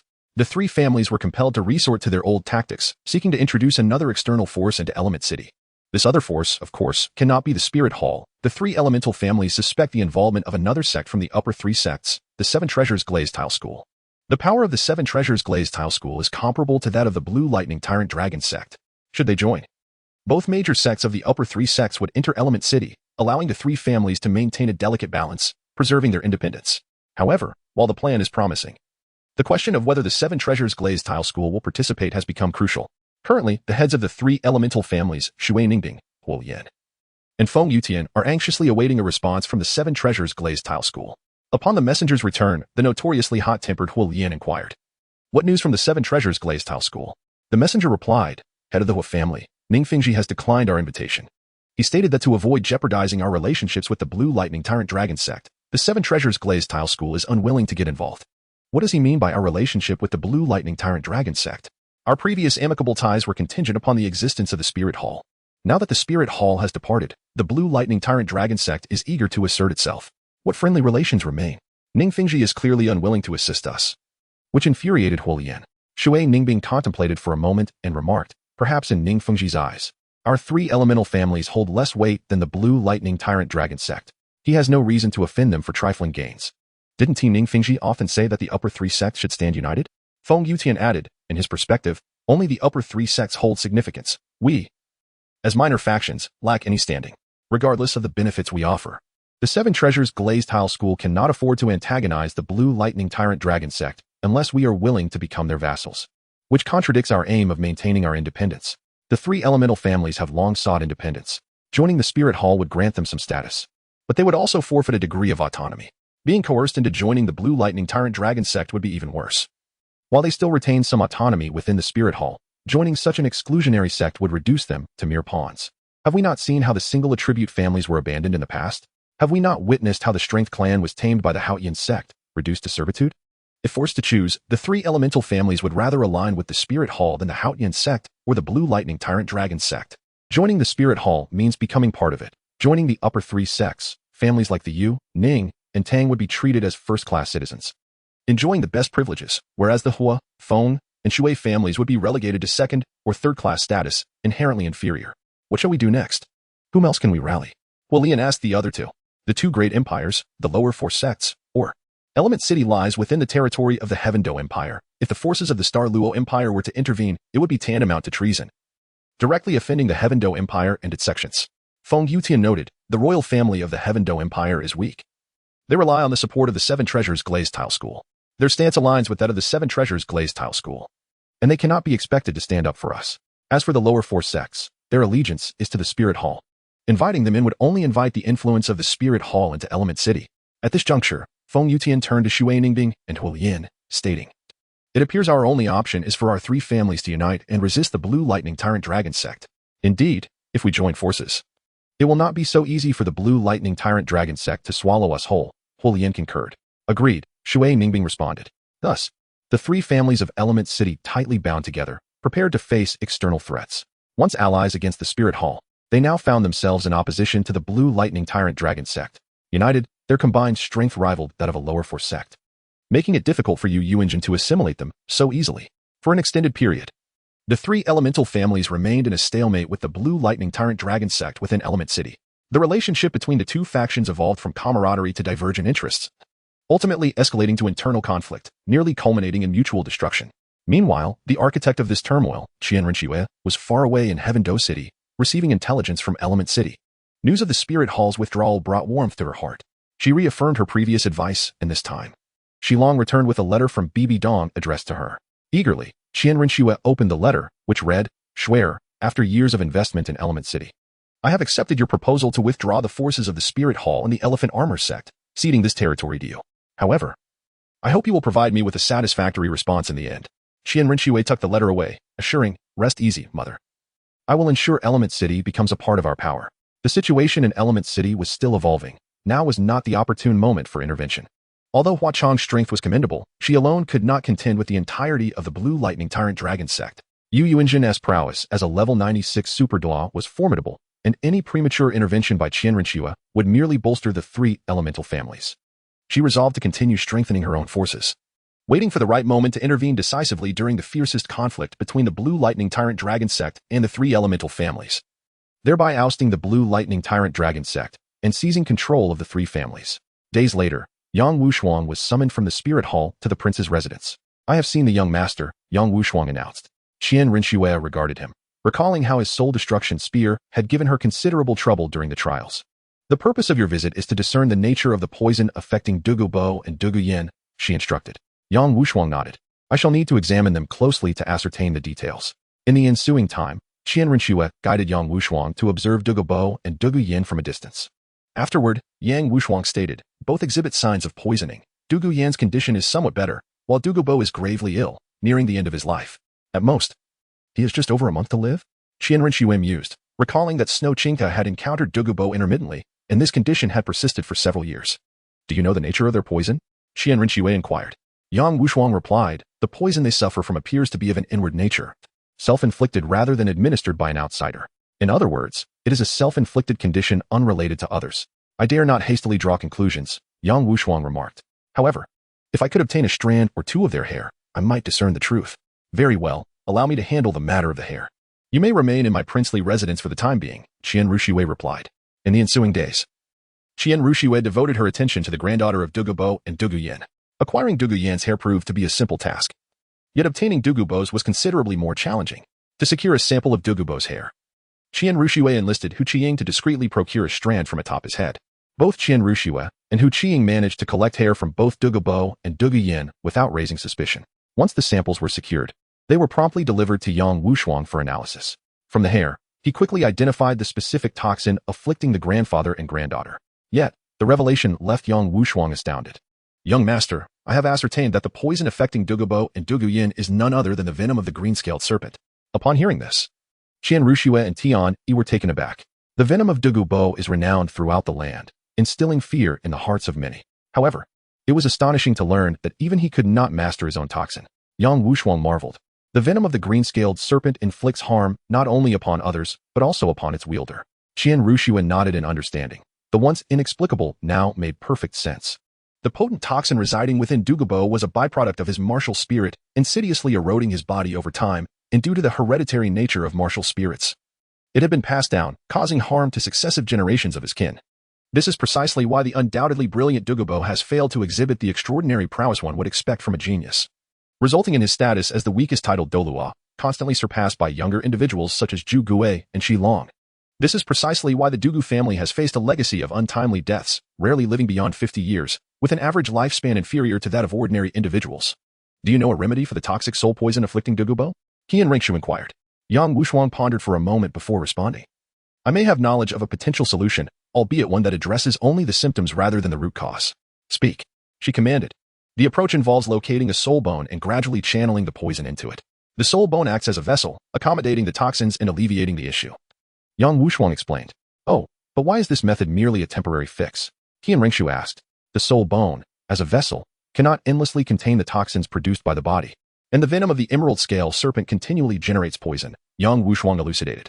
Furthermore, the soul bone has already fused with the body of the soul master. It essentially becomes a part of their skeletal structure. Initially, the soul bone can accommodate toxins without issue, but once the poison exceeds the bone's capacity, it becomes ineffective. The overflow of toxins would then reinvade the soul master's body, and a ruined soul bone equates to a person losing their very bones. If it were a limb soul bone, it might be manageable, but should it be the soul bone of the spine or the head that harbors the soul poison? An outbreak of toxins would spell doom for the soul master, Yang Wushuang cautioned. Qian Renxue shuddered. The spine and head are critical parts of the human body. Should the poison be forced into the head soul bone, it would be akin to bearing a volatile poison pouch atop one's head. If the soul bone fails, the resulting toxins would directly assault the brain. Would there be any hope for survival then? The spine is equally vital, its degradation would lead to paralysis, with the resultant toxins ravaging the soul master's internal organs, leaving no chance for survival. Moreover, utilizing a soul bone to absorb toxins may alleviate personal afflictions, granting a few extra years of life, yet it does not resolve the hereditary issues plaguing the Dugu family. The paramount concern remains, the descendants will inevitably be affected by this poison. One cannot simply prepare a soul bone for each generation, can they? Yang Wushuang remarked.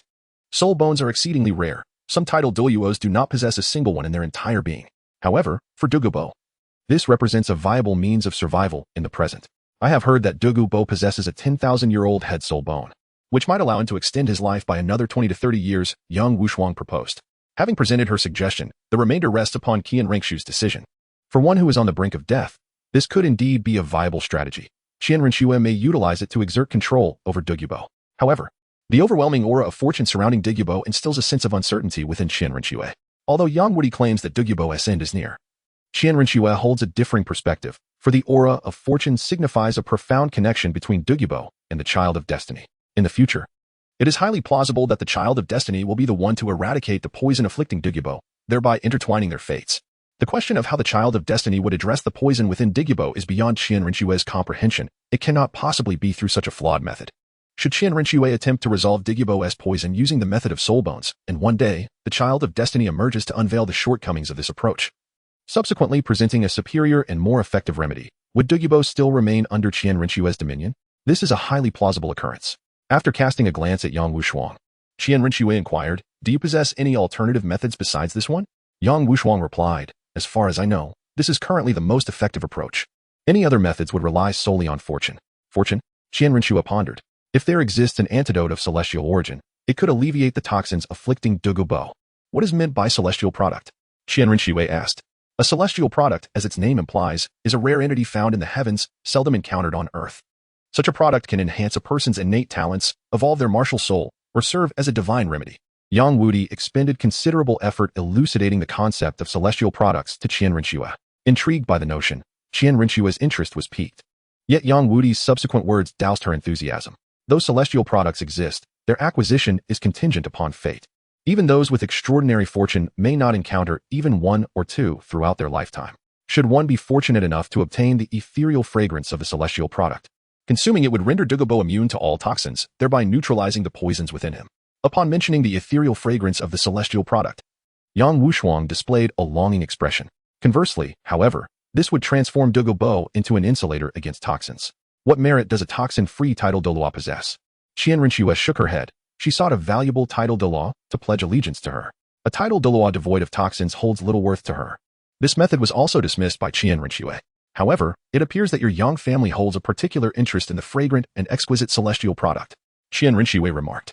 Yang Wushuang responded, "Naturally, our Yang family is a lineage that specializes in poison. Yet, proficiency in the art of poison does not guarantee invulnerability. Poison is a double-edged sword, capable of harming both others and oneself. If we could acquire a specimen of the fragrant and exquisite celestial product, we could confidently concoct toxic remedies and delve into the perilous realms of research that we have long desired yet feared to explore. This is a celestial product that our family has sought for generations without success." Qian Renxue jested, "Tell me, if the fragrant and exquisite celestial product were in the hands of our spirit hall, would your brother willingly submit to us?" Yang Wushuang fell silent for a moment before replying, "It is possible." Indeed, Qian Renxue was merely jesting. According to Yang Wudi, such celestial products are not easily obtained. Regarding the matter of aiding Dugubo with his detoxification, Qian Renxue pondered for a moment before deciding to set it aside temporarily, seeking alternative solutions.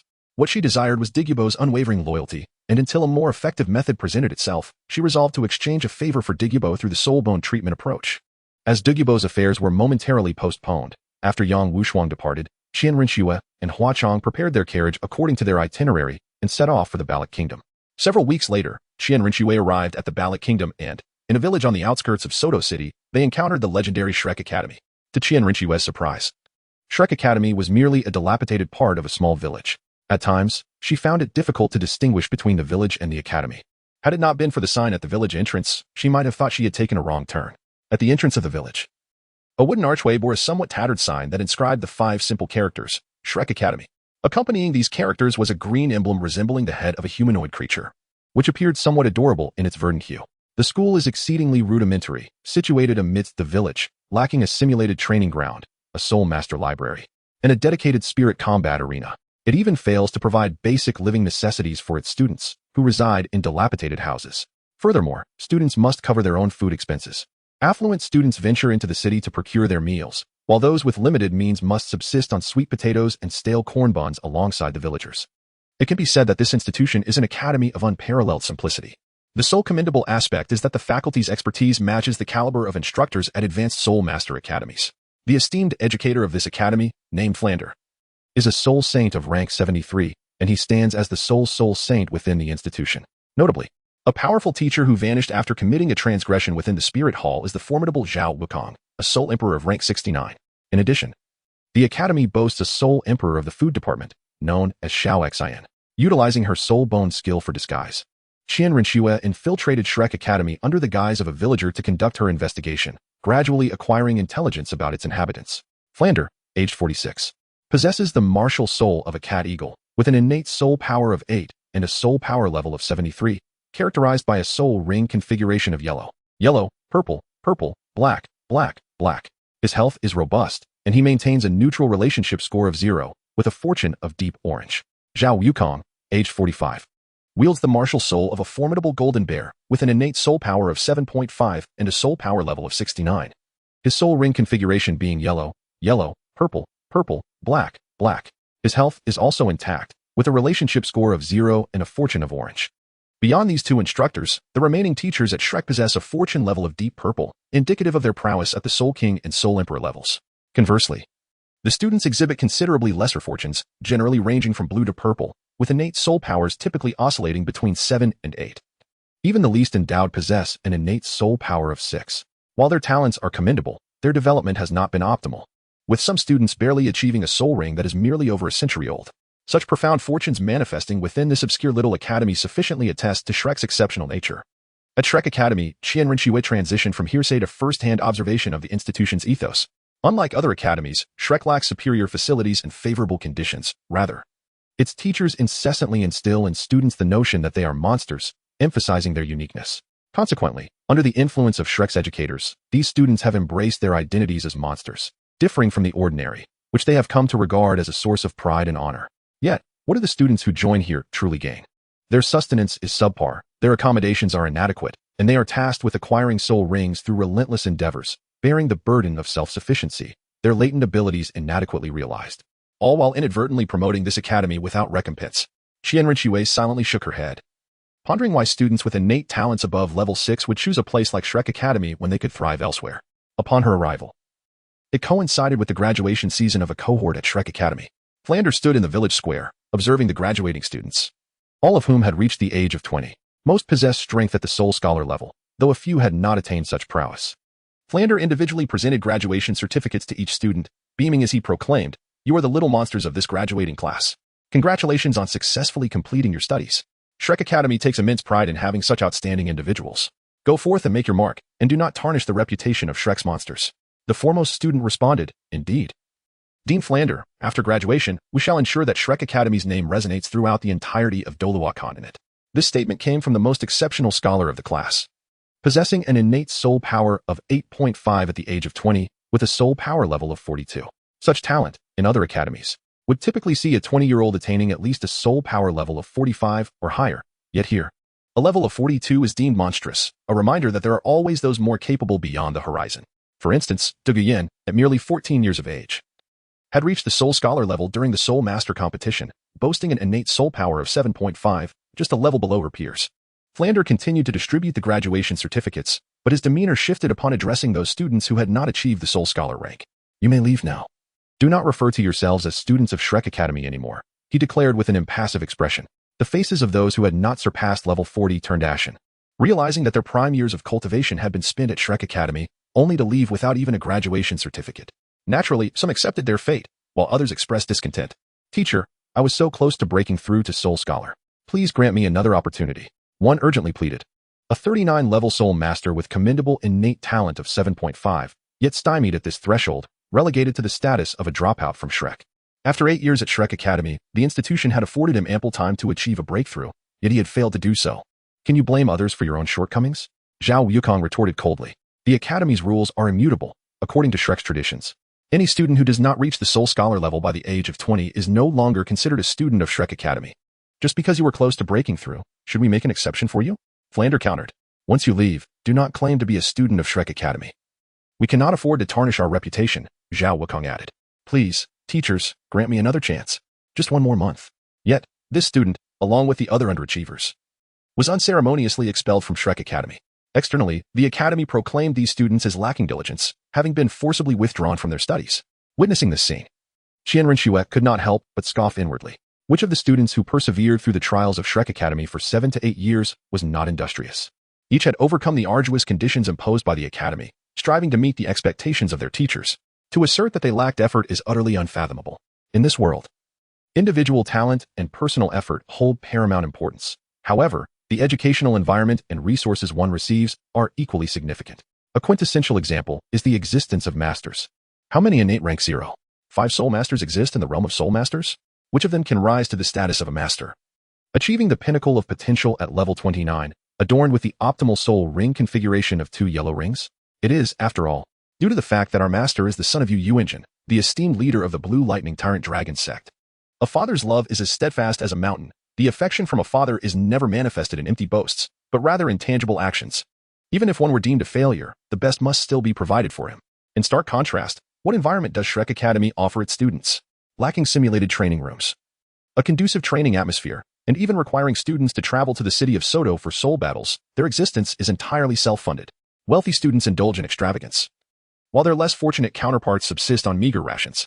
Furthermore, students must engage in perilous quests for their soul rings. In the days that have passed since her arrival, Qian Renxue witnessed Zhao Wujie's nonchalant demeanor as he carried several students, shrouded in white cloth, who had perished at the hands of soul beasts during their quest for soul rings. How did Shrek Academy treat the families of these deceased students? They merely placed the bodies within the academy and notified the families to come and claim them. Upon learning of their beloved child's demise at the jaws of a soul beast, the families were engulfed in grief, demanding compensation from Shrek Academy. Zhao Wujie, with an air of casual defiance, remarked, "Your student met his end because of his lack of skill. Do not blame others. Shrek Academy is not a place for your unreasonable grievances. Were the teachers not responsible? Why did they not assist our students? Shrek, a disreputable institution." The families of the students roared at Zhao Wujie, their determination to seek compensation unwavering. Yet, what kind of place is Shrek? Zhao Wujie's expression hardened, his eyes glinting with menace as he declared, "Oh, so you wish to test your mettle against me, Zhao Wujie?" With that, he summoned his martial spirit, the powerful golden bear, radiating the formidable presence of a 6-ringed soul emperor, silencing all present. The families, bearing the bodies of their children, departed in disgrace. True aristocracy possesses its own nurturing methods. They have no need for a little-known academy such as this. Even if they seek education, they would choose renowned institutions like the Royal Battle Academy. Most students attending Shrek Academy are awakened geniuses emerging from the common populace. While a considerable portion of the original Shrek 7 were of noble lineage, they were merely overlooked by the Academy. Nobles lament the loss of a genius, while for commoners, the loss of such a talented descendant signifies a bleak future. The actions of Shrek Academy effectively extinguish the prospects of the families of the deceased students. Nevertheless, with a soul sage and several soul emperors stationed there, even if these families wished to protest, they could only endure, for the arm cannot surpass the thigh. How shocking! Qian Renxue exclaimed, "This is the first time I've heard of such an academy that only enrolls talented students yet squanders their potential, failing to provide a quality educational environment, and blaming the students for their shortcomings while sharing the glory with those who succeed. They even boast, 'We at Shrek Academy nurture monsters.' Ding, congratulations, host. You have triggered a mission, suppress Shrek Academy." Mission brief, the host has grasped the essence of Shrek Academy. But have you considered that this obscure institution may one day become the leading force on the continent, supplanting the Spirit Hall? Please spare no effort in undermining Shrek Academy. Mission reward, dependent on completion level. Mission duration, 1 month. Ding, congratulations on completing a mission to undermine Shrek Academy. Mission reward, 50,000 years of Qian Shiqing's right arm bone. Qian Renxue was momentarily taken aback, her first reaction upon seeing the mission brief being disbelief. This so-called insignificant academy? To think it could potentially usurp the position of the Spirit Hall in the future is utterly inconceivable. However, the intelligence provided to Qian Renxue by the system has yet to be proven erroneous, and the fortune of teachers like Flander compels her to regard Shrek Academy with due respect. Contemplating this, Qian Renxue cast a cold glance towards Shrek Academy, her eyes flashing with a glint of malice. "Ah, to think that my Spirit Hall's fortune would ultimately elevate the status of this trivial academy. How splendid, truly splendid. By the way, system, why have I seemingly accomplished a mission to undermine Shrek Academy without lifting a finger?" Qian Renxue inquired, perplexed. The host has acquired the Blue Tyrant Academy, which will eventually evolve into Shrek Academy. Everything pertaining to Blue Tyrant Academy will transition to Shrek Academy. And it is through Blue Tyrant Academy that Shrek has attained eligibility to participate in the Continental Soul Master Competition. Consequently, with the host's acquisition of Blue Tyrant Academy, Shrek Academy will forfeit a well-equipped educational environment and the qualification to participate in the competition, the system elucidated. Oh, I see now. By dismantling Shrek Academy, I can reap rewards? With the 50,000-year soul bone in hand, Qian Renshue's gaze towards Shrek Academy grew increasingly sinister. Using the name of the Spirit Hall to entice students to your Shrek Academy, thereby endangering talents. Let this be the means by which I bring you to ruin. Shuqinghe remarked with a cold smirk. Qian Renxue then turned her attention to those students expelled from Shrek Academy. In this cohort of Shrek Academy students, 3 individuals were expelled, among whom the most talented was a 20-year-old soul master at level 39, while the other 2 possessed abilities exceeding 35. Shuqinghe remarked to Hua Chang, these individuals, having been cast out by Shrek Academy, will inevitably harbor resentment. Let us recruit them into the Shadow Angel Guard for training. At this juncture, Qian Renxue reported the circumstances surrounding Shrek Academy to the headquarters of the Spirit Hall through the local branch. Generally speaking, there are numerous rogue academies misusing the Spirit Hall's name, not just Shrek Academy. The Spirit Hall typically turns a blind eye to such matters, addressing only what comes to their attention. However, Qian Renxue, being a saintess of the Elder Hall and the esteemed daughter of the Worship Hall, would undoubtedly provoke a response from the Spirit Hall regarding her designated targets. Meanwhile, Shrek Academy was without the presence of the Master, and with Bibi Dong less encumbered by concerns, her suppression of the Academy was considerably more vigorous. As the Spirit Hall's countermeasures commenced, it coincided with Shrek Academy's enrollment season. Li Yusong sat beside the enrollment desk, welcoming students. Despite Shrek Academy's reputation for attracting prodigies, it remained a prestigious institution accessible to commoners, thus drawing many eager applicants. The Academy implemented a policy whereby applicants paid their fees before enrollment. Those who paid yet were not accepted were callously dismissed without a refund. Even clay figurines possess a temper, and the enrollment fee, which could represent years of savings for a family, incited outrage among parents. They protested. Even if my child does not meet the standard, the fee we paid should be refunded. Li Yusong chuckled derisively, responding, please remember, our institution is called Shrek Academy. Do you understand what Shrek means? It signifies monster. In the realm of soul beasts, they are known for their peculiar temperaments. Here at our academy, we only admit monsters, not waste. Only those aged 12 and above, with a soul power level of 20 or higher, qualify for admission to Shrek Academy. Once you pay the tuition, it is non-refundable. If you are aware of your child's capabilities, feel free to depart. As his words echoed, many parents began to withdraw their children from the line, realizing their offspring could not possibly meet such extraordinary requirements. The crowd diminished significantly, and Li Yusong resumed his composed demeanor. At that moment, a family of 5 approached, comprising 3 males and 2 females. The male figure appeared tall and gaunt with a rather ominous demeanor, while the females exuded an alluring charm. They accompanied 3 youthful children, a girl with the beginnings of beauty, a silver-haired youth, and a red-haired boy. The ominous man, with a raspy voice tinged with concern, inquired, esteemed soul master, one of my children meets your requirements, yet the other 2 have surpassed the age of 12. Li Yusong replied, then let us assess the child who qualifies by age. The couple appeared resplendent in their attire, suggesting they hailed from a wealthy family. As they themselves had claimed, they approached to enroll, indicating their child must possess notable qualities. The elegantly dressed woman nudged the blonde girl, who nodded and extended her hand for Li Yusong to assess her physique. After his examination, he stroked his beard and remarked, 12 years old. Perfectly aligns with the admission age of Shrek Academy. Please reveal your martial spirit and soul rings. The young girl nodded, summoning forth her martial spirit and soul rings. Her ears transformed into a pair of fox ears, and a bushy tail swayed behind her, while a crimson fox phantom emerged in her wake, adorned with yellow, purple, and yellow soul rings cascading down. 12 years old, level 32. Li Yusong was astounded, nearly losing his grip on his beard. With a breathless inquiry, he asked, little girl, what is your martial spirit, and what is your name? The girl tilted her head innocently and replied, teacher, my name is Nana, and my martial spirit is the demon fox. I wonder if I meet the school's admission standards? Li Yusong exclaimed, you absolutely do. If you were considered a monster, then no one in this world could be deemed a monster. At Shrek Academy, the criteria for a monster was a 12-year-old with a soul power level exceeding 20.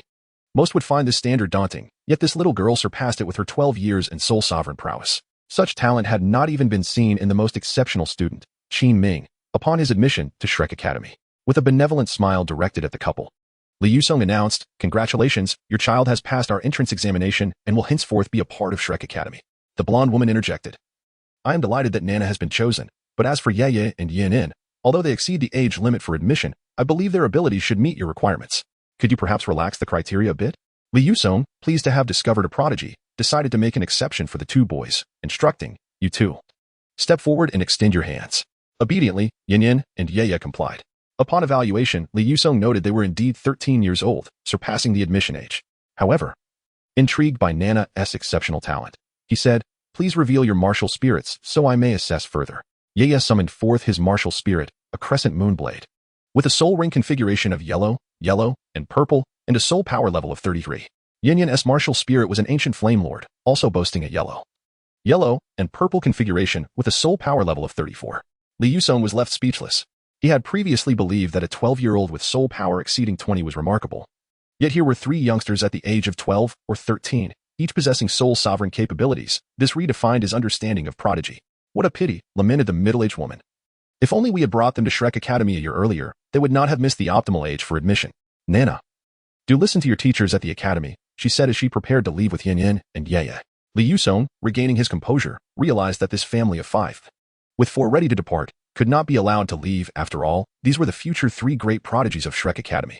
He urged, although Yin and Ye exceed our age limit for admission, their abilities at the age of 12 undoubtedly meet the standards. Henceforth, I declare that Yin and Ye are also exceptionally admitted to Shrek Academy. This is unjust. They are already 13 and clearly do not meet the admission criteria, protested a few persistent parents from the back. Li Yusong, unfazed by the dissent, stood tall, brandishing his dragon-patterned staff, revealing his 6 soul rings, 1 white, 1 yellow, 3 purple, and 1 black. He proclaimed, regulations are rigid, yet humans are adaptable.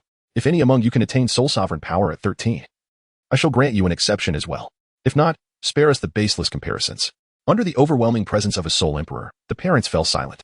Meanwhile, the family of 5 witnessed all 3 children being accepted into the advanced academy, stirring excitement among the teachers of Shrek. Flander and Zhao Wujing promptly arrived to personally welcome these 3 prodigies. The couple chose not to leave but followed the Shrek teachers and their 3 students into the academy. However, upon observing the school's subpar environment and facilities, the middle-aged woman inquired, "Does your institution have a simulated training room?" Flander, caught off guard, replied, "Currently, we do not. But rest assured, madam, it will be available in the future." "And what about living conditions? Does the academy provide meals and accommodations?" She pressed on. Of course. Our academy absolutely covers meals and lodging, featuring delectable farm-style meals with a daily variety," Flander assured, aware that the parents had begun to voice concerns regarding the school's environment. Yet, to retain these 3 prodigious students, he had to embellish the truth. In truth, Flander knew that for these exceptional students, even if he had to personally subsidize their meals and accommodations, it was a small price to pay.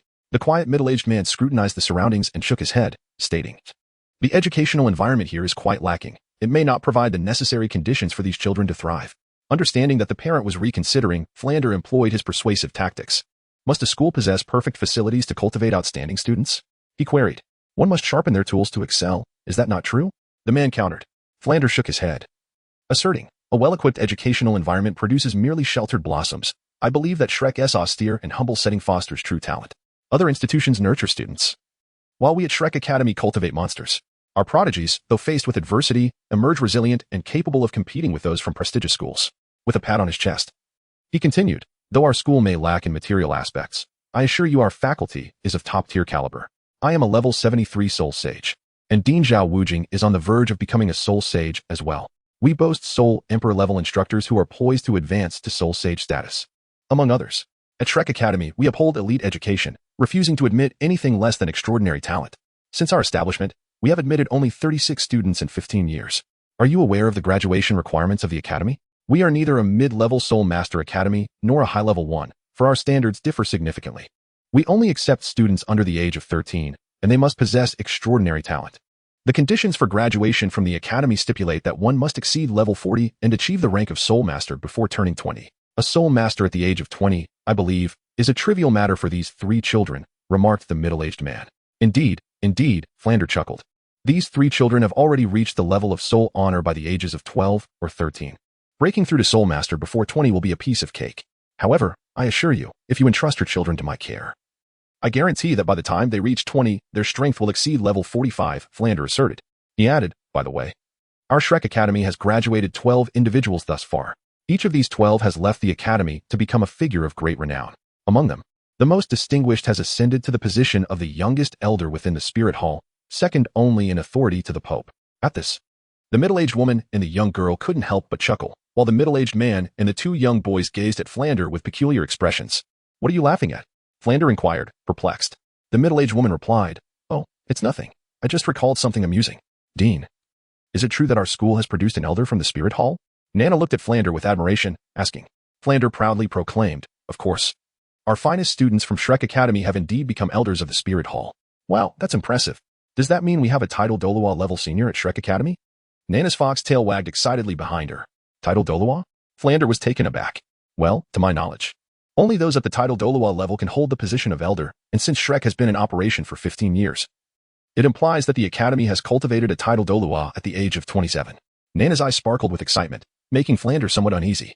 A 27-year-old title Doloa? The middle-aged woman, upon hearing Nana's words, suddenly grasped the implications, casting a skeptical gaze at Flander. Can you clarify who this title Doloa is and what their title entails? Ahem, I was referring to the honorary elder. The honorary elder, Flander coughed lightly. His grandiose claims were swiftly exposed in the presence of someone knowledgeable, leaving him with a look of embarrassment. However, the middle-aged woman clearly had no intention of allowing this awkward situation to pass easily. To my understanding, only those who possess a papal decree can attain the title of honorary elder in the Spirit Hall. So far, the Spirit Hall has issued 6 papal decrees, 3 of which remain with the Spirit Hall, and 3 are held by the 3 great sects. I hear you intend to treat us with a lack of courtesy? The 3 papal decrees are held by the leaders of the 3 sections.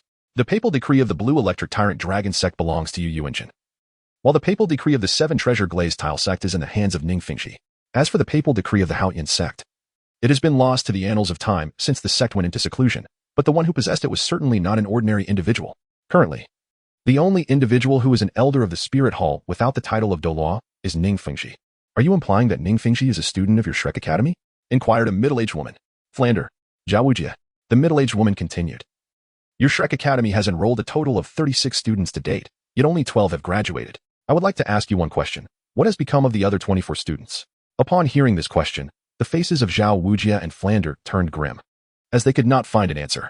Surely, they could not divulge that some students perished while hunting soul beasts for soul rings, or that others were expelled for not meeting Shrek Academy's graduation requirements. It matters not if you choose to remain silent. We are already aware of the situation. These students either met with fatal accidents during the soul ring acquisition process due to your inadequate protection, or they were forcibly expelled for failing to meet Shrek Academy's graduation standards, the middle-aged woman asserted. In the former case, it is understandable that you seek to hone your students, but does Shrek Academy bear no responsibility when students suffer untimely deaths while obtaining soul rings? As for the latter, while it is true that students who do not meet graduation requirements are dismissed, I must point out that there is no conducive training environment here, nor even a suitable living situation. How can you expect students to graduate according to your standards when you have not provided an excellent environment for their growth? You claim to nurture prodigies, yet how many of the 12-year-old soul masters with a soul power of 20 do not possess an innate soul power of 6 or above? The students you have admitted are all within the range of innate levels 7 to 8. In any other academy, they could be cultivated into outstanding talents. A soul master with innate level 7 soul power in your academy cannot even break through to the soul master rank by the age of 20. While in the Spirit Hall Academy, the Heaven Do Royal Academy, or the Star Luo Royal Academy, there are many who achieve this milestone at that age. Do you truly believe that Shrek Academy only seeks soul masters who are 12 years old and possess soul power above 20? You are mistaken. This is merely the threshold for entering Shrek Academy, followed by a series of rigorous trials. Those truly selected by Shrek are undoubtedly exceptional individuals. Yet, it appears that soul masters emerging from other reputable academies surpass those students from your self-proclaimed monster nurturing institution. Are you truly cultivating prodigies, or are you merely ruining lives? The middle-aged woman's words pierced deeply into Flander's heart like a sword, leaving his face contorted with anguish, unable to retort. Beside him, the hot-tempered Zhaowujie, accustomed to arrogance, was not one to back down easily. He adhered to a philosophy of action over words. Although Zhaowujie displayed cowardice in the face of the Spirit Hall or stronger entities, he was domineering towards those weaker than himself. Oh, I see now, Zhaowujie exclaimed, a fierce glint in his eyes. I understand now that you are not here to enroll in school. You are here to provoke us and ridicule Shrek Academy. However, Zhaowujie continued, in the vicinity of Soto City, you may wreak havoc elsewhere, but if you dare disturb my territory, do not expect me to show you any courtesy. At this point, Zhaowujie was aware that these 3 prodigies could not possibly be swayed to join Shrek Academy through normal means. Thus he felt no need to be polite. Polite?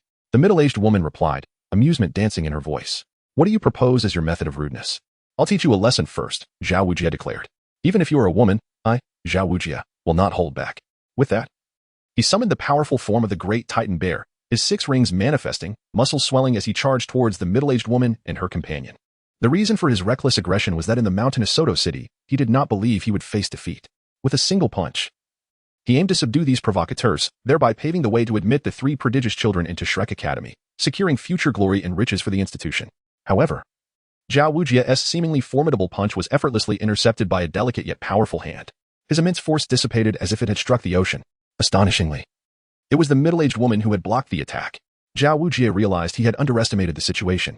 The middle-aged woman, with a playful glint in her eye, summoned forth a magnificent chrysanthemum behind her, resplendently purple and adorned with velvety petals that exuded an aura of cuteness. The flower appeared to be a singular entity, devoid of any fragrance, with its central stamen rising prominently above the petals, shimmering with a faint golden glow. Concurrently, 9 rings of yellow, yellow, purple, purple, black, black, black, black, black descended around her. Meanwhile, the ominous man also summoned his martial spirit, a ghostly apparition, accompanied by 9 rings of yellow, yellow, purple, purple, black, black, black, black. The overwhelming pressure of 2 tidal Dolua enveloped Zhao Wujie. If you wish to be rude to us, take a good look at our soul rings. I shall grant you the opportunity to gather your thoughts, the middle-aged woman, or rather, the chrysanthemum Dolua of the Spirit Hall, said with a smirk. At that moment, Zhao Wujie was overwhelmed with regret, lamenting his misfortune for provoking 2 tidal Dolua in the remote Soto city. Your Excellencies, this is a misunderstanding. Had I known your identities, I, Zhao Wujie, would never have dared to act recklessly. He stammered, beads of sweat forming on his brow. Your Excellencies, my brother Zhao Wujie was unaware of your identities and has offended you. Please accept my apologies on his behalf. Flander, whose heart mirrored Zhao Wujie's turmoil, was equally distressed. The chrysanthemum Dolua and the ghost Dolua, weren't they the renowned duo of the Papal Hall? What reason could there be for such esteemed beings to visit their humble Shrek Academy? Rest assured, we do not seek his life. We shall simply ensure he receives a sound beating, the chrysanthemum Dolua remarked with a playful tone. A good thrashing will suffice. The preceding words of the tidal Dolua eased Zhao Wujie's and Flinder's anxiety momentarily, yet the subsequent statement elevated their hearts to their throats. Zhao Wujie's condition was such that Flinder dared not look any longer. After all, it was a rare privilege to be attended by 2 tidal Doluos. When he turned to glance at Zhao Wujie, he instinctively gasped. Zhao Wujie's face was bruised and battered, his eyes swollen from a punch, his nose crooked and bleeding. He lay on the floor, staring blankly at the ceiling, lost in existential doubt. Fortunately, the injuries he sustained were only external, and for a soul master of his resilience. Even without the aid of healing soul masters, a period of rest would suffice for recovery. The pressing dilemma remained. What brought these 2 tidal Doluos from the Spirit Hall to Shrek Academy? After Yueguan ceased his attack, he turned to Flinder and inquired, Are you pondering why our Spirit Hall has gone to such lengths to stage this spectacle at your academy? Flinder instinctively nodded, forcing a strained smile as he addressed Yueguan. Your Excellencies, your presence graces Shrek Academy, elevating its stature. As for your purpose here, I presume. Allow me to be candid, Director Flinder, Yueguan interjected. Your academy has misused the name of our Spirit Hall, causing significant reputational damage to us. We intend to hold you accountable for this. A chill ran through Zhao Wujie and Flinder upon hearing this, their hearts plummeting. Flinder pleaded, Elders, we acknowledge our mistake and assure you it will not happen again. Might you consider sparing us this time? Huh? What do you think? Zhu Doluo responded with a beguiling yet lethal smile directed at Flinder. Given the damage to our reputation due to your academy's actions, all faculty members involved must be apprehended. The others shall face labor reform for a period ranging from 3 to 10 years. As for you, Flinder, the instigator, do not expect to emerge from the Spirit Hall's prison in less than 30 years. The ominous proclamation sent further pallor to Flinder and Zhao Wujie's faces. Flinder inquired, Is there no alternative solution? Money can solve any problem, can it not? Zhu Doluo replied, You are to compensate the Spirit Hall with 500,000 gold soul coins to address the reputational damage. And you must cease using the Spirit Hall's name for deceitful purposes henceforth. 500,000 gold soul coins? Flinder gasped, his avaricious nature feeling as though it were being painfully extracted. Indeed, you have 3 years to gather the sum, Yueguan stated. I can barely earn a few hundred gold soul coins a year, Flinder lamented with a bitter smile. Yueguan appraised Flinder with a contemplative gaze. Then remarked audaciously, Consider the Spirit City, Star Luo City, and Heaven Do City, where numerous dignitaries reside. Were it not for Zhu Doluo's status, Flinder would have struck him in indignation. That is impossible, he vehemently rejected. Your inability to procure 500,000 gold soul coins places me in a most difficult position. Yueguan said, If that is the case, then apprehend them.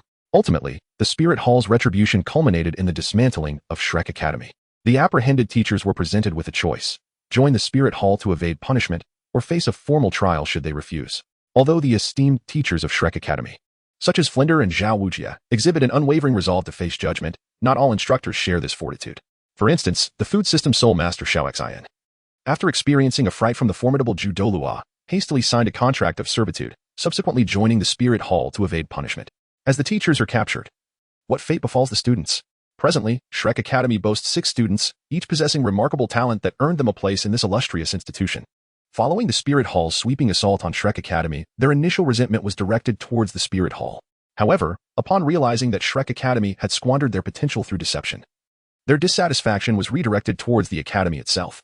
With Shrek Academy's demise, what are your plans? Yuguan inquired. The students appeared to be at a loss. Prompting Yuguan to inquire, are you interested in joining the Spirit Hall? Is that permissible, esteemed elders? They asked. Of course, your talents are remarkable. Joining the Spirit Hall and attending the Academy there is undoubtedly superior to your current education at this lesser institution. Yuguan and Gue Mei intended to recruit them into the Spirit Hall Academy to nurture them into valuable assets for the organization. However, their conversation was interrupted by a voice. Elder Ju, wait. Judolua's face displayed surprise as he turned to see Hua Chong and Qian Renxue approaching. Momentarily stunned, he quickly recalled himself and bowed, saying, Yuguan pays his respects to the Elder and the Holy Maiden. No need for such formalities, Elder Ju, Qian Renxue replied, her gaze shifting toward the 3 younger students among the 6 from Shrek Academy. I wish to take these 3 students with me. May I inquire if Elder Ju and Elder Gue would permit it? She asked, gesturing at the trio. Simultaneously, information about these students was relayed to Qian Renxue through her destiny source. Hylon, age, 14, martial soul, healing gem, innate soul power, 8, soul power level, 26. Soul ring configuration, yellow, relationship, 0, fortune, purple. Nyo Ba, age, 15, martial soul, mighty bull, innate soul power, 7, 5, soul power level, 31. Soul ring configuration, yellow, purple, relationship, 0, fortune, purple.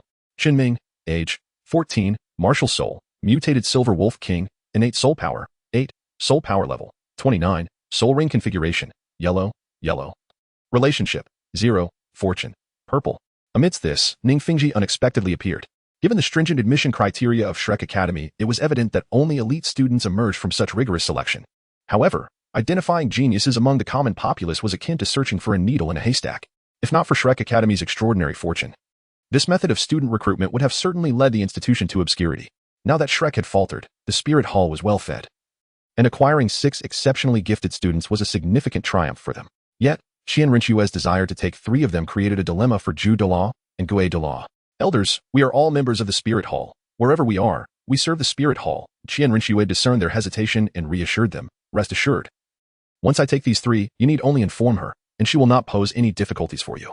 Very well, Judolua nodded in agreement, allowing her to take the 3 students while also overseeing the escort of the Shrek Academy teachers. As she stealthily observed the teachers being led away, Qian Renxue noticed Flander murmuring something in a corner. The sound of pressure forms a line.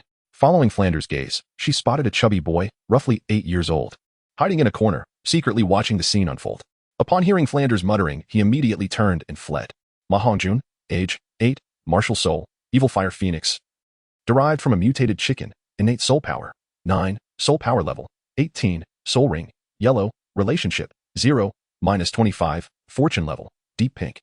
Qian Renxue's pupils quivered slightly. The deep pink fortune was already quite close to that of a fated child. This was the first individual she encountered, aside from Ning Rongrong, exhibiting such a fortune. Moreover, his fortune surpassed Ning Rongrong's in layers. With such profound fortune, it was likely that his future would be intricately linked to that of a fated child. Because he did not recognize her, their relationship level stood at 0. Should he discover her true identity, it would inevitably drop by 25. Why is that? He inquired. He is a disciple of Flander, and with Flander captured, it is only natural for him to harbor animosity towards the Spirit Hall.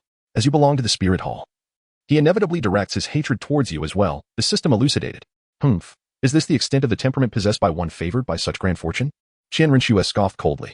This time, Qian Renxue ruthlessly suppressed Shrek Academy, effectively rendering it non-existent. The teachers were taken away for labor reform, while the students became mere pawns for the Spirit Hall. However, Qian Renxue was perplexed as to why the system had not yet calculated her rewards. It was only after subsequent events unfolded that she began to comprehend the situation. During the transfer back to the Spirit Hall, teachers such as Flander and Zhao Wuji encountered Ningfengji of the 7 Treasure Glazed Tile School. Due to their prior acquaintance, Ningfengji generously offered his assistance, helping Flander repay the compensation owed by Shrek Academy. Although the title Dolua Ju Gue was reluctant, he still recognized the significance of the 7 Treasure Glazed Tile School's involvement. With a grand gesture, Ningfengji contributed 500,000 gold soul coins to redeem the teachers from Shrek Academy. Naturally, those teachers who had signed contracts with the Spirit Hall were not able to return. After expressing profound gratitude to Ningfengji, Flander, Zhao Wuji, and Li Yusong made their way back to Shrek Academy, only to be nearly overwhelmed with rage upon witnessing its current state. Shrek Academy had lost 6 exceptional students. 3 had directly joined the Spirit Hall, while the whereabouts of the other 3 remained unknown. Since its establishment, these 6 students were the Academy's exemplary seeds, poised to represent the institution on the continent. After so much effort in nurturing them, they were now usurped by the Spirit Hall.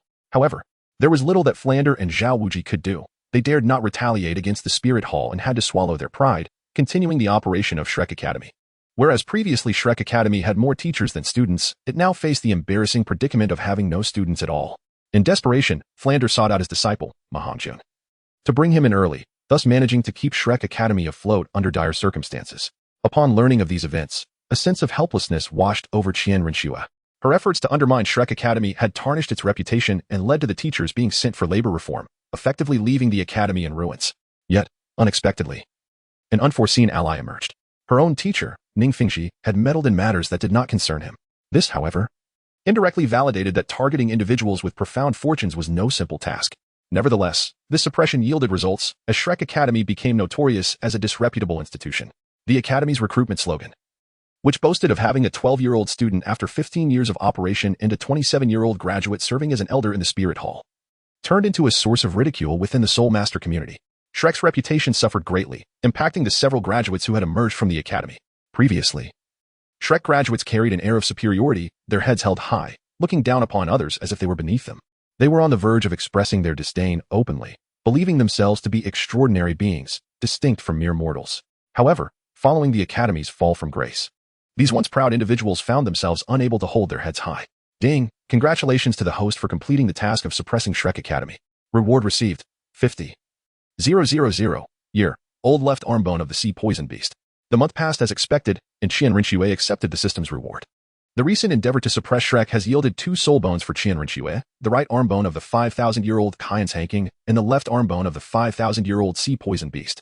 The Qian's Hanking is a venomous snake, while the sea poison beast, known for its extreme toxicity, is a creature that thrives in the ocean, classified as a marine soul beast. Neither of these soul bones is particularly suited to Qian Renxue. If one were to consider the most appropriate recipients, the Qian's Hanking would be more fitting for Shilong, and the sea poison beast would better serve Xixue. When the next opportunity arises for them to undertake a task, these 2 soul bones shall be bestowed upon them as rewards. After all, retaining them would serve little purpose. With these thoughts in mind, Qian Renxue concealed the soul bone.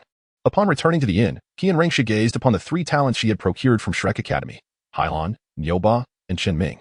The 3 individuals clearly harbored aspirations to join the Spirit Hall, the most powerful organization on the continent. However, they were intercepted by Qian Renxue, who sensed their underlying resentment. Approaching them, Qian Renxue spoke, "I understand your desire to join the Spirit Hall Academy in pursuit of a brighter future. Yet, with me, you shall find an even more promising path. Do you doubt this?" She then called upon Hua Chang, showcase your prowess to them. Nodding in acknowledgement, Hua Chang stepped forward and summoned her martial spirit, revealing her title Dolua strength before the trio. "I am the saintess of the time and space hall. Perhaps you are unfamiliar with our name, but that is of little consequence.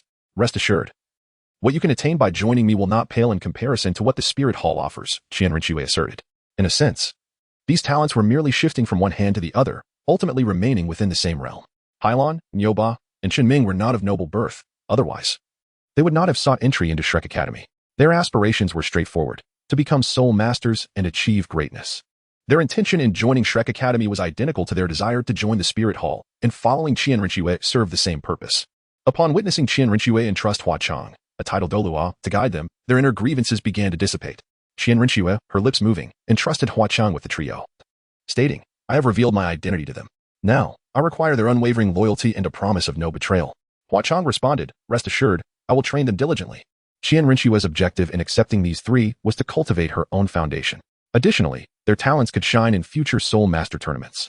The eldest among them, Nyoba, was 15 years old. In 6 years, he would be 21, well within the age limit for participation. Chen Ming and Hailan were both 20, perfectly qualifying for the Soul Master competition. Once everything was arranged, Qian Renxue set off back to Tiando City with her new companions. On the journey, they chose a shortcut rather than the main road. While traversing a mountainous path, the bracelet in Qian Renxue's possession emitted a signal once more. "Stop," she commanded, halting the carriage immediately. Each time the bracelet signaled, it indicated that a system-designated genius had appeared within a 3-kilometer radius. The previous 2 geniuses had innate full soul power. Who would this one be? Anticipation surged within Qian Renxue. "Is something the matter, sister?" Hua Chang inquired. Without providing an explanation, Qian Renxue disembarked from the carriage and followed the bracelet's guidance, step by step, until she arrived at a secluded house. The building appeared to be quite ancient, its age evident from the fact that it had long been uninhabited. The yard was overrun with verdant grass, while inside, the floor was similarly choked with weeds, and moss clung to the walls, imparting an air of desolation. Observing this scene, Qian Renxue found it peculiar. The place bore no semblance of habitation. So how could her wristband indicate that someone had been here? Curiosity piqued, Qian Renxue began to investigate her surroundings. Upon reaching the position of the bed and clearing away the weeds, she was met with a sight that astonished her. 4 skeletons, 2 adults and 2 children. Seemingly a family who had perished long ago. One of the skeletons bore a wound in its ribcage, marked by the imprint of a blade. However, Qian Renxue, possessing a resilient spirit, quickly shook off her initial shock. What a misfortunate family, Huazhang remarked, observing the grim tableau upon the bed. It seems they were ruthlessly exterminated while lying here. I find it rather strange, Shuqinghe mused, surveying the room.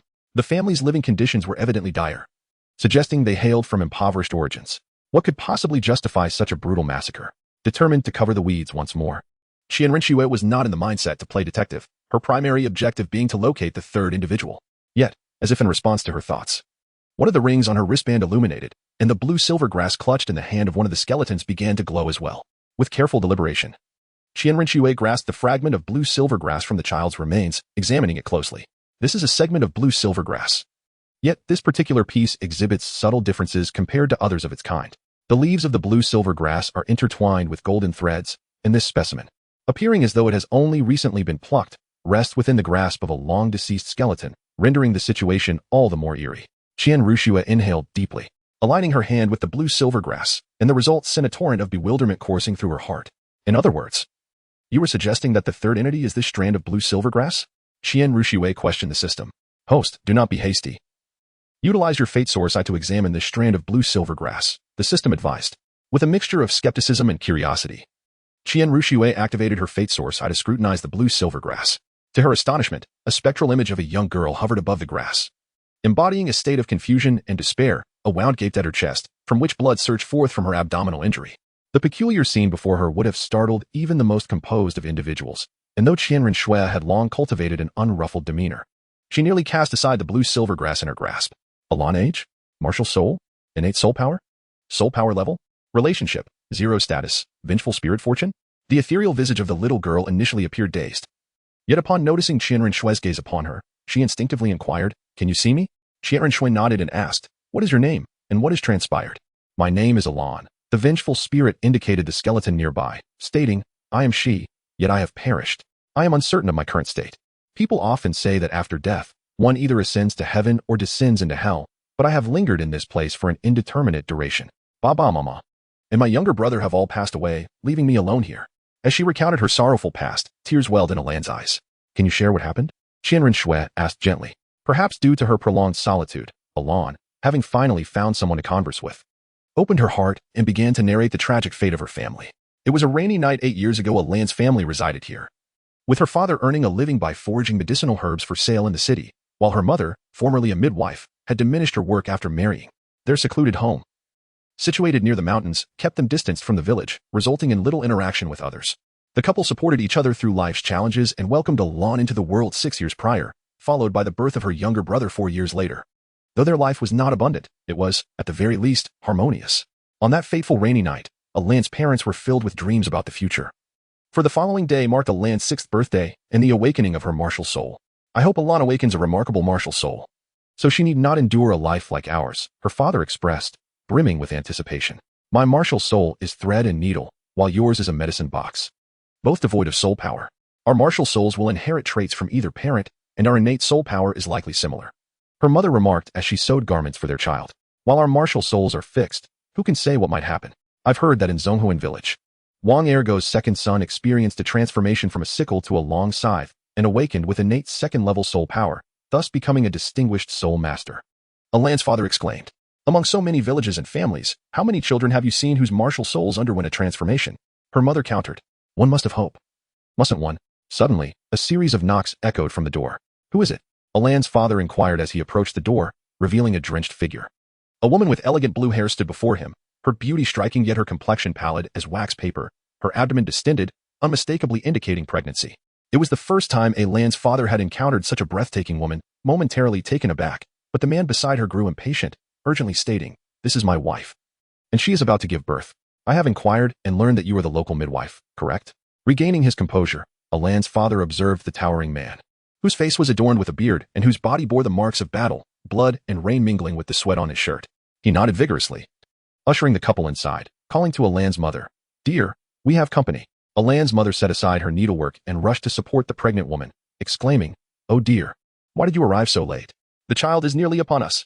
With that, Alan's mother led the expecting woman into their room, while Alan and her brother, having awakened from slumber, curiously peered inside. Outside, the man and Alan's father anxiously awaited news. Alan's father casually offered the man a roll of tobacco, saying, "Would you care for a smoke to ease your nerves? Rest assured, my wife was renowned as a midwife, and although she has not practiced in years, her skills remain intact." The man nodded in acknowledgement but remained silent, his eyes fixed on the door. After a while, the sound of a baby's cry resonated from within the room. Alan's mother emerged with a basin, addressing the man, "Mother and child are safe," but before she could finish, the man surged forward, pushing past her to enter the room.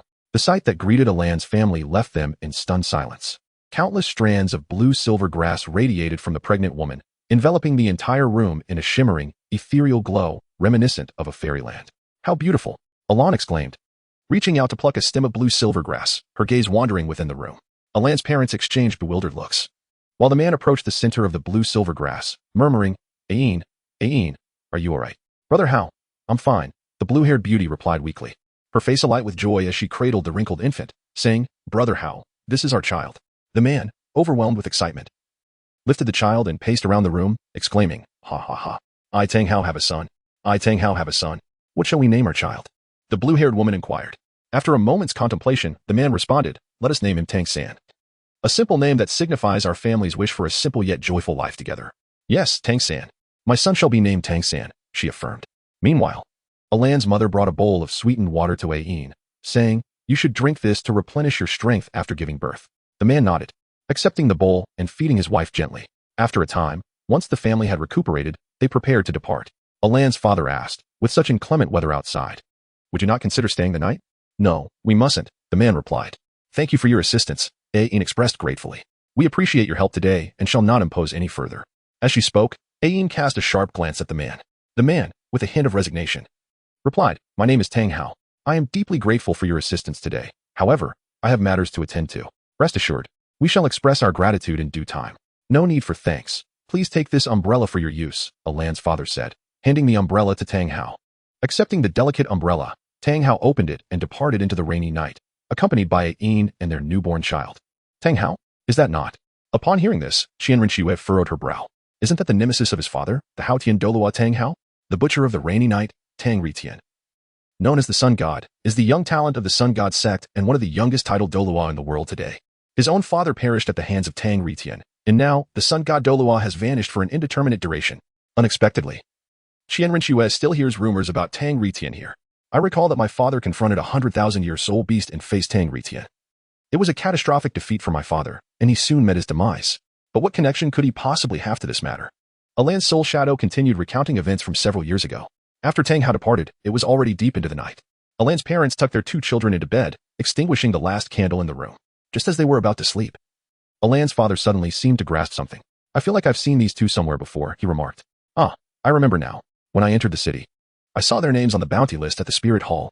Yes, one of them is named Tang Hao, a disciple of the Haotian sect." Alan's father stated. "What do you intend to do?" Alan's mother asked, casting a sidelong glance at her husband. "I heard that the Spirit Hall offers a reward of 50,000 gold soul coins for information about them," he pondered. "So, you wish to inform the Spirit Hall?" Alan's mother inquired. After a moment of contemplation, Alan's father shook his head with a bitter smile. "The Spirit Hall and the Haotian sect are both colossal entities in our world, and I've heard that the Haotian sect is notoriously protective of its own, seeking vengeance for any grievances. If the Haotian sect discovers that we've informed the Spirit Hall, would they let us off? This bounty could cost us our lives. Let us not overthink it. We should simply live our lives quietly." "Indeed," Alan's mother replied. "I truly hope our children awaken their martial spirits and achieve some extraordinary fate, so they need not live a life of mediocrity like us," Alan's father expressed.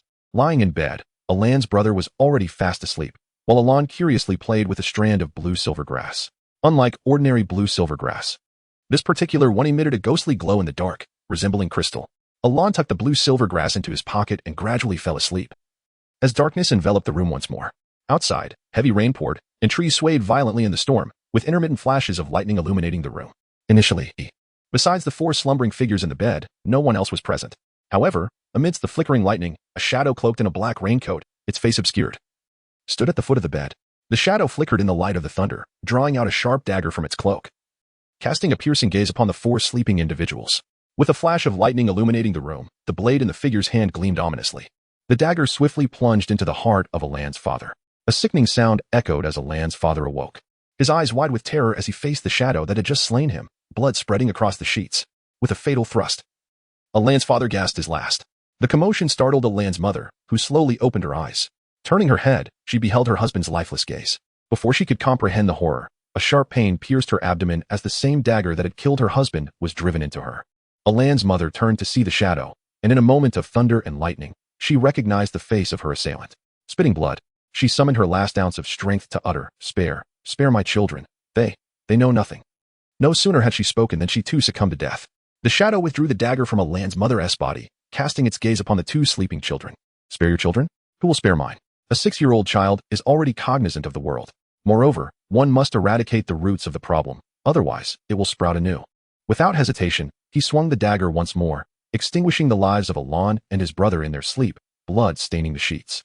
The 4 lifeless bodies lay upon the bed, illuminated by the flickering lightning, casting a stark contrast against the butcher's bloodied visage.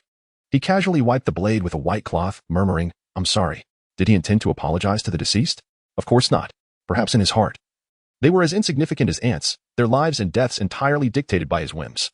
"Owen, I know you would not wish for me to act thus, but for you, for our newborn child, I had no choice. I did not want you to witness this cruel side of me, so I kept this deed hidden from you." With that, he left the room without a backward glance. Yet unbeknownst to him, the soul of one child he had slain lingered, clinging to the roots of his wife, witnessing the entire horrific scene without dissipating. Through Alan's recounting, Qian Renxue began to comprehend. In essence, when Alan's father pursued the blue-silver emperor soul beast and Tang Hao, a child conceived between Tang Hao and the 100,000-year soul beast was about to be born. However, cornered and desperate, Tang Hao could not assist in the childbirth.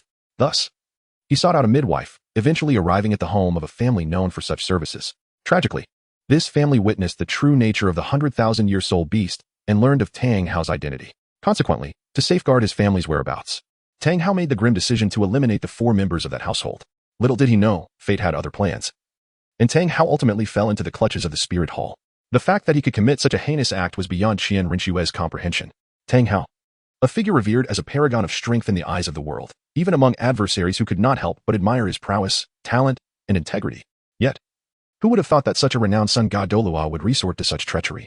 Qian Renxue had once harbored a mixture of hatred and admiration for Tang Hao. But now, that flicker of admiration had completely dissipated. My mother assisted in bringing his child into the world that fateful night, inadvertently witnessing his wife and overhearing their names. Only for him to exact such vengeance, Alan expressed with bitterness. "I seek revenge. Can you assist me?" Qian Renxue regarded Alan with a knowing smile and inquired, "Do you wish for me to help you track down Tang Hao and his son and see them slain?" Qian Renxue did not deny her nature as a utilitarian. Although Tang Hao would eventually seek revenge against her, she questioned what benefits could be gained from aiding him without cause. "No. I shall exact my own vengeance upon Tang Hao." Alung's resolute gaze met Qian Renxue's as she spoke. "Do you know what this blue-silver grass I am bound to truly is? It is not merely ordinary blue-silver grass. It is the blue-silver emperor. Due to its roots, it has shown no signs of withering for an extended period. It thrives endlessly." Qian Renxue regarded the root with keen interest. Was that 10,000-year spirit beast truly the blue-silver emperor? "Indeed," Alung affirmed. "I inhabit this root, and thus I have drawn upon a fragment of the blue-silver emperor's memories, learning of her past and how she came to love Tang Hao, forming a connection with her maternal essence, which is now in a state of great weakness. Impossible. As far as I know, that 10,000-year spirit beast was sacrificed, offered to Tang Retian. How could she possibly still be alive?" Alung replied, "The blue-silver grass is eternal. Although she was sacrificed, she left behind a seed of life. Given enough time, she can be revived, returning to her former state as a 10,000-year spirit beast. The maternal essence I speak of is her seed of life. So, you intend to take me to find the seed of life of the blue-silver emperor. I shall seize it and commence my revenge against the butcher who slaughtered my family," Alung proclaimed with righteous fury. Qian Renxue's expression softened slightly. Alung's method of revenge was indeed unique. "You killed my family, so I shall usurp your wife and use her to exact revenge upon you." If one were to speculate more maliciously, should Alung seize the blue-silver emperor, she might use that form to entice others, leaving Tang Hao with a desolate heart. However, both Alung's family and Qian Renxue's loved ones had perished at Tang Hao's hands, creating a shared understanding between them regarding vengeance. Very well. I shall assist you in locating the seed of life of the Blue-Silver Emperor, but you must guide me, Qian Renxue stated. I will, Alung assured. As soon as her words fell, the system's voice resonated once more. Ding. Mission activated, Alung's request. Mission brief. Aid Alung, who was once harmed by Tang Hao, in finding the seed of life of the Blue-Silver Emperor and assist her in successfully seizing it. Note, the 10,000-year Blue-Silver Emperor is significantly connected to the protagonist and is undoubtedly a being of great fortune. If Alung succeeds in usurping her, she will require a fate substitution card, without which success is unattainable. Mission rewards, high-level fate substitution card, decreased fortune of the offspring of the chosen one. Increased fortune of those who have plundered from the spirit hall. Fate substitution card, used during usurpation to replace the identity and fate of the target, allowing for complete acceptance of all their attributes and fortune. Note, this is effective only for those below the level of colorful fortune. This implies that the fortune of the Blue-Silver Emperor is exceedingly profound. Alung's revenge may falter unless she possesses a fate substitution card. However, this card is awarded only upon completion of the mission, after Alung has seized the Blue-Silver Emperor. Are you deliberately making this difficult for me? Host. Have you forgotten that every time a target is found, the corresponding rewards are sealed within the wristband? The system replied. Very well, Qian Renxue nodded, glancing at the wristband.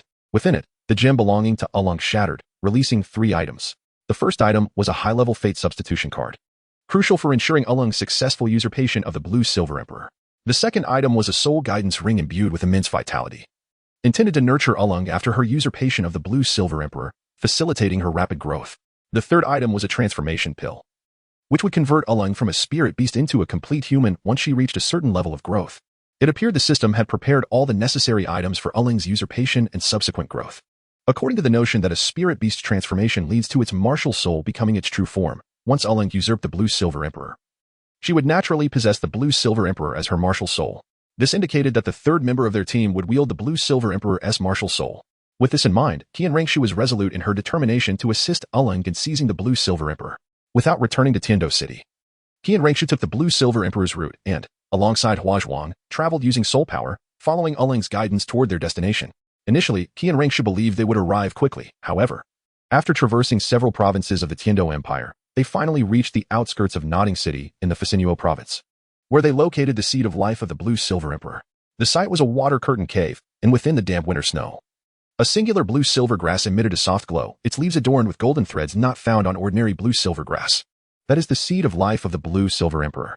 Connect the root I inhabit with the seed, Alung instructed. Logically, the seed of life of the Blue-Silver Emperor was a vessel for Tang Hao's aspirations. Yet Qian Renxue had not anticipated that he had planted the seed in a water-curtained cave, perpetually deprived of sunlight. This environment, rather than fostering the Blue-Silver Emperor, likely hindered its survival. As Qian Renxue approached the seed of life, Huazhuang suddenly pointed in a direction, exclaiming, "Sister, look." Following Huazhuang's indication, Qian Renxue's gaze fell upon a blue leg bone quietly resting in a corner of the cave. She approached and picked it up. This is the right leg bone of the 10,000-year Blue-Silver Emperor. Qian Renxue exclaimed in awe. After the 10,000-year Blue-Silver Emperor was sacrificed to Tang Hao, not only did he receive a red soul ring, but also this soul bone. Unfortunately, due to his exalted lineage as a direct descendant of the Haotian sect, he was unable to absorb it as his soul bone capacity was already full. Thus, this soul bone remained with him, and now that Qian Renxue and Huazhuang had discovered it, they had no intention of letting it slip away. In the past, my father sought to hunt this spirit beast for its soul rings and bones, ultimately sacrificing his life. Now, the soul ring rests atop Tang Retian's head, and I shall gladly accept this soul bone. Give me your body. As Qian Renxue held the 10,000-year right leg bone of the Blue-Silver Emperor, Alung felt no stirrings within her heart. Her singular goal remained unchanged, to usurp the seed of life of the Blue-Silver Emperor and exact vengeance upon Tang Hao. Gazing at the 10,000-year right leg bone, Qian Renxue pondered for a moment before turning to Huazhuang, asking, "Your martial soul is the Black Rose. This soul bone should suit you well, no?" Huazhuang replied, "You are correct, but I have already absorbed all 6 of my soul bones, and besides, my right leg bone is also a 10,000-year soul bone, rendering this one unnecessary." Qian Renxue nodded in understanding. It seems that the 10,000-year right leg bone of the Blue-Silver Emperor is only suitable for the martial soul of the Blue-Silver Emperor. With that, Qian Renxue stored the soul bone within her soul guidance device, knowing full well to whom it would ultimately belong. Next, they would turn their attention to the usurpation target. Qian Renxue cast her gaze upon the trembling Blue-Silver Emperor's life seed within the cave. Activating her fate source to take a glance. 100,000 years of Blue-Silver Emperor in age, 100. 000 entity, Blue-Silver Emperor's life seed cultivation, 8 years, due to the majority of her powers being lost in sacrifice. She now possesses only the cultivation of a 10-year soul beast. Relationship, -20, -100, fortune, deep pink fortune. Such a robust fortune left Qian Renxue in awe. The last time she encountered such substantial fortune was with that chubby boy from Shrek Academy, though she had met with formidable fortunes. Were all individuals harboring grievances against the Spirit Hall? Observing the Blue-Silver Emperor's hostile demeanor, Qian Renxue determined that, given the impossibility of forging a friendship, she could seize control of a Yin's body to suppress her husband without any moral hesitation. On the contrary, it seemed rather advantageous. Instead of directly allowing Elon to take possession, Qian Renxue produced a fate replacement card. Upon using it, Yin was designated as the object of replacement, while Elon became the replacer. The card transformed into shimmering light, merging into Elan's soul shadow. Qian Renxue explained to Elon, "This will facilitate your possession." Elon nodded, expressing her gratitude. "Thank you, Sister Xue." Qian Renxue touched the Blue-Silver Emperor's root to the life seed, and Elan's spirit transitioned from the root into the life seed. In the ethereal sea of the 100,000-year Blue-Silver Emperor, Yin once again fell into slumber. Tang Hao had not treated her life seed well, rendering her incapable of any recovery. It was not until now that Yin's soul consciousness stirred from its prolonged dormancy, as an intruder encroached upon her spiritual domain. Who? In the spiritual sea, Elon appeared, her eyes glowing crimson as she gazed at Yin. The vengeful spirit's potent resentment permeated the entire spiritual sea, consuming everything within. In her mortal life, Elon was but an ordinary girl. However, after the brutal annihilation of her family, she roamed as a wandering spirit for years. The resentment she harbored towards Tang Hao had transformed her vengeful spirit into a formidable entity, with a mental strength so vast that even a 100,000-year Blue-Silver Emperor, Yin, could hardly withstand it. In the realm of Blue-Silver Grass illusions, the resentment devourer consumed the Blue-Silver Grass, the once verdant landscape swiftly stained crimson under the spirit's influence. Yin regarded Elon with suspicion, sensing an endless grudge emanating from her gaze. 100,000 years of Blue-Silver Emperor? Do you not remember me? Ah, indeed, to you exalted beings. We are merely ants, easily extinguished. Elan's voice dripped with scorn. You are. Yin began to sift through her memories and soon grasped the truth, exclaiming, "You are the daughter of the midwife, but why? I do not recall offending you." Elon retorted, "Whether you have wronged me or not is irrelevant. I care not for your explanations, Yin. Do you truly believe you were unaware of that incident? On that fateful rainy night, shortly after your departure, your beloved husband returned and exterminated my entire family." No. Yin's exquisite face contorted in disbelief as she vehemently denied, "Impossible. He would never do such a thing." Some truths cannot be negated by mere denial. Elon chose not to elaborate, instead projecting the events of that day into the spiritual sea. Yin witnessed the horrors of the past and crumbled in despair. After leaving Elan's family, Tang Hao, Yin, and Tang San took refuge in a small inn. Tang Hao told Yin, "Stay here and wait for me. I shall hunt for some game to bolster your strength." At that moment, Yin thought nothing of it. After a while, Tang Hao returned with 2 soft-bone charm rabbits. Yin genuinely believed he had gone hunting, unaware of the cruel fate that had transpired. To conceal his family's whereabouts, Tang Hao had ruthlessly eliminated the midwife's family of 4. Yin had sought out the midwife in her desperate hour, and in a sense, Elan's family had shown her kindness. Yin had intended to express her gratitude once stability returned, only to find that her brother had repaid kindness with betrayal. This is a challenging truth for the inherently kind-hearted Yin to accept. It cannot be possible. It cannot be. You must be deceiving me, right? Brother Tang Hao would never do such a thing. Yin sat weakly on the sea of spirits, constantly denying Elon's words. Ha ha ha ha. How laughable, Yin. My parents are dead. My brother is dead, and I too have been harmed by him. This is the reality. Yet, heaven does not utterly forsake humanity. The divine has allowed a fragment of my soul to linger in this world for this very moment, to exact revenge on Tang Hao. Elon, witnessing Yin's helplessness, laughed maniacally. 8 long years she had wandered as a lost soul, and finally, she had awaited this opportunity. With this thought, Elon's eyes turned a deeper crimson, her resentment boiling over. Now, only Yin remained in this expanse of Blue-Silver Grass. What do you intend to do? Feeling Elon's overwhelming hatred, Yin, though unwilling to believe, had to confront a harsh reality. Elon had come seeking vengeance. "Give me your body," she declared. "I will use it to exact revenge on Tang Hao, making him wish for death." "No, that is impossible. I will not allow you to harm Brother Tang." Yin vehemently shook her head in refusal. Despite Tang Hao's actions shattering Yin's perception of him, her love for him remained unshaken. She could never allow Elon to use her body and identity to inflict harm upon Tang Hao, her own son. With this resolve, Yin summoned her dwindling mental strength to resist Elon's invasion. "This body is not yours to claim." Elon's resentment surged forth, overwhelming Yin like a vast ocean. While Yin felt like a fragile boat caught in a tempest, Yin had devoted everything to Tang Hao, and now all she had left were the remnants of her 8-year struggle. How could she withstand the tide of Elon's wrath? Soon, Yin's mental power shattered completely, and Elon's resentment surged forth, grasping Yin by the neck and lifting her. The bitterness consumed Yin. Helplessly, she struggled, seeing the hatred and determination in Elan's eyes. If Elan truly took revenge on Tang Hao using Ain's body, it was highly likely that Brother Tang would fall victim to her vengeance. As Ain faced the impending dissolution of her soul, she pleaded with Elan, I know he has committed unforgivable acts against you. But the child is innocent. I beg you, please spare my child. Do you not find your words utterly ridiculous? Elan sneered. My mother also pleaded for mercy before she was murdered. Did he spare us? I killed him. Do you think his son would show me mercy? With that, Elan crushed Ain's soul, absorbing her essence along with all her memories. However, before fully usurping Ain, Elan's plan had been to seize the essence of Ain's life. Having completed the possession and inherited all of Ain's attributes, Elan faced an awkward dilemma after absorbing everything from Ain. The essence of the Blue-Silver Emperor was far too weak. To restore her form, based on the growth cycle of soul beasts, it would take at least several millennia. By the time she emerged, Tang Hao would have long since turned to dust. The thought of her enemy's child aging and dying was something Elan could not bear. Have you completed the possession? Qian Renxue inquired. Yes, thank you, Sister Shui.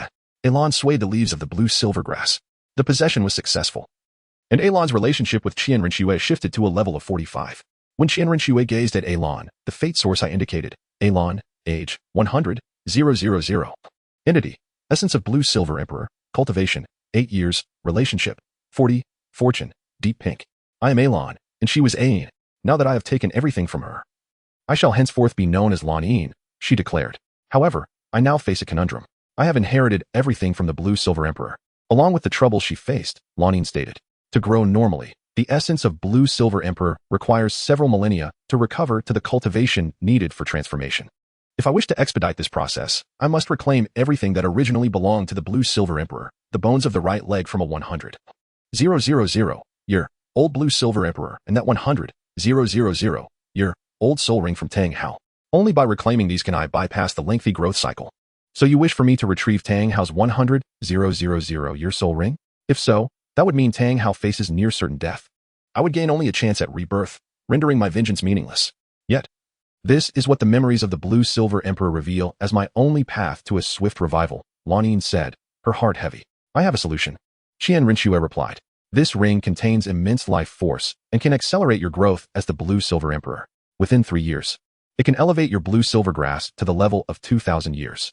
Coupled with this transformation pill, you can evolve from a 2,000-year Blue-Silver Emperor to a human with the Blue-Silver Emperor as your martial soul. This transition does not involve the recultivation of a soul beast, but constitutes an equivalent transformation.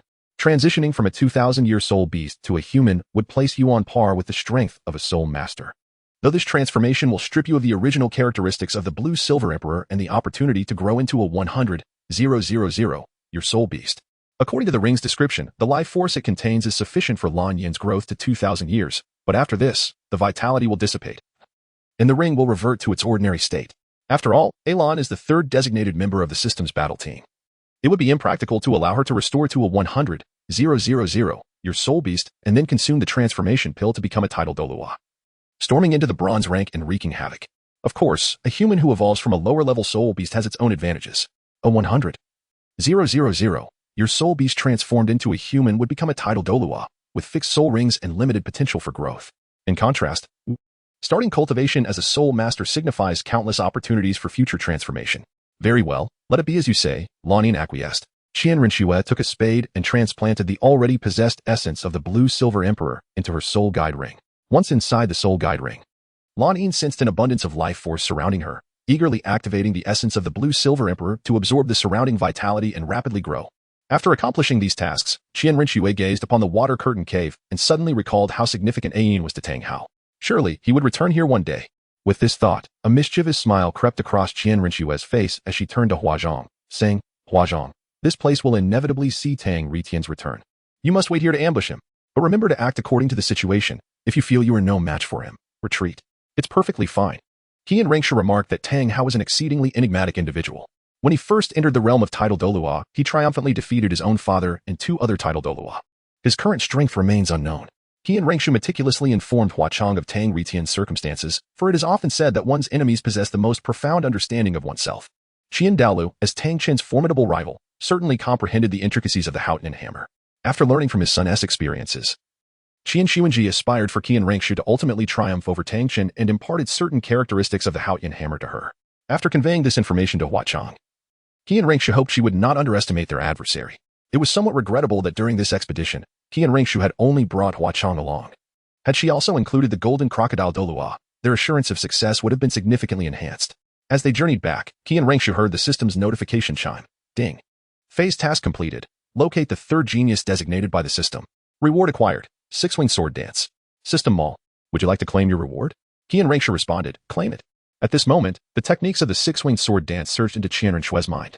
In her imagination, a six-winged angel wielding a golden holy sword executed a sequence of swordsmanship that resembled a dance, elegant and beautiful, yet simultaneously lethal. Although the angelic god was not originally associated with sword-type martial souls, she was indeed a master of the sword. This technique was originally created by the angelic god herself. The six-winged sword dance has been passed down within the spirit hall. Yet many generations of worshippers have failed to grasp the essence of the swordsmanship that the angelic god once embodied. Otherwise, how could Qian Daolu have been so thoroughly suppressed by Tang Chun? Qian Renxue had learned a mere fragment of the six-winged sword dance. But since Qian Daolu did not master its essence, he naturally could not impart it effectively to her. Upon absorbing the knowledge granted by the system, Qian Renxue realized that she had been misled by her grandfather in the past. Now, with her angelic martial soul transformed into the angelic holy sword, she was better equipped to execute the true essence of this swordsmanship. As she prepared for the trial, she contemplated using the Haotian hammer, the 7-kill sword, and the blue lightning tyrant dragon of the first level as her battleground for honing the six-winged sword dance. With these thoughts, Qian Renxue began to examine the second reward. The system's marketplace, accessible through the system or found on the temporal island of the trial space, offered a weekly update of 7 items. After a week, the selection would refresh, and any desired items should be purchased within that time frame. During her first week of shopping, the host would benefit from a half-price offer. Glancing at her remaining points, Qian Renxue noted that she had accumulated nearly 100,000 points, as she had been engaging in trials during her idle moments. A simple trial granted 2,000 points, a regular trial yielded 4,000 points, and a challenging trial could amass 7,000 points. Thus, she believed her points should suffice to acquire some useful items. Pondering this, Qian Renxue opened the system marketplace and gasped in astonishment. Level 1 deity, wind god position points required for purchase, 50 million points, half-price discount. Description: upon purchasing this divine position, the host, due to the commencement of the divine examination, cannot utilize this position for themselves, as it is incompatible with other divine positions. However, this position can be transferred to another. Once the recipient acquires the wind god position, they may initiate the wind god divine examination, and upon completion, ascend to the position of level 1 deity, wind god. Position restriction: must be a soul master with a supermartial soul of wind attribute or higher. Qian Renxue had initially thought the system's marketplace would only feature mundane items. Yet she was taken aback to see a divine position at first glance. The wind god, alongside the angelic god, belonged to the category of level 1 deities. And here it was, available in the system marketplace. A coveted divine position sought after by many, valued at 50 million points? No, actually 100 million points at half price. Regrettably, Qian Renxue suddenly lamented her failure to accumulate points more diligently during this time. Why hadn't she? Alas. However, reflecting on the trial she had undergone thus far, she realized that obtaining 50 million points would not be an easy feat. With this thought, her spirits lifted somewhat. Qian Renxue's gaze shifted downward. Level 2 deity, war god position points required for purchase, 25 million points, half-price discount. Description: similar to the wind god position. Upon acquiring this divine position, the host cannot use it for themselves due to the incompatibility stemming from the divine examination. This position, however, can be transferred. The recipient may commence the war god divine examination and, upon its completion, ascend to the level 2 deity position. Position restriction: must be a soul master with a superior martial soul of the assault category or higher. After the initial shock of encountering a level 1 deity, Qian Renxue felt a sense of calm upon seeing the second item.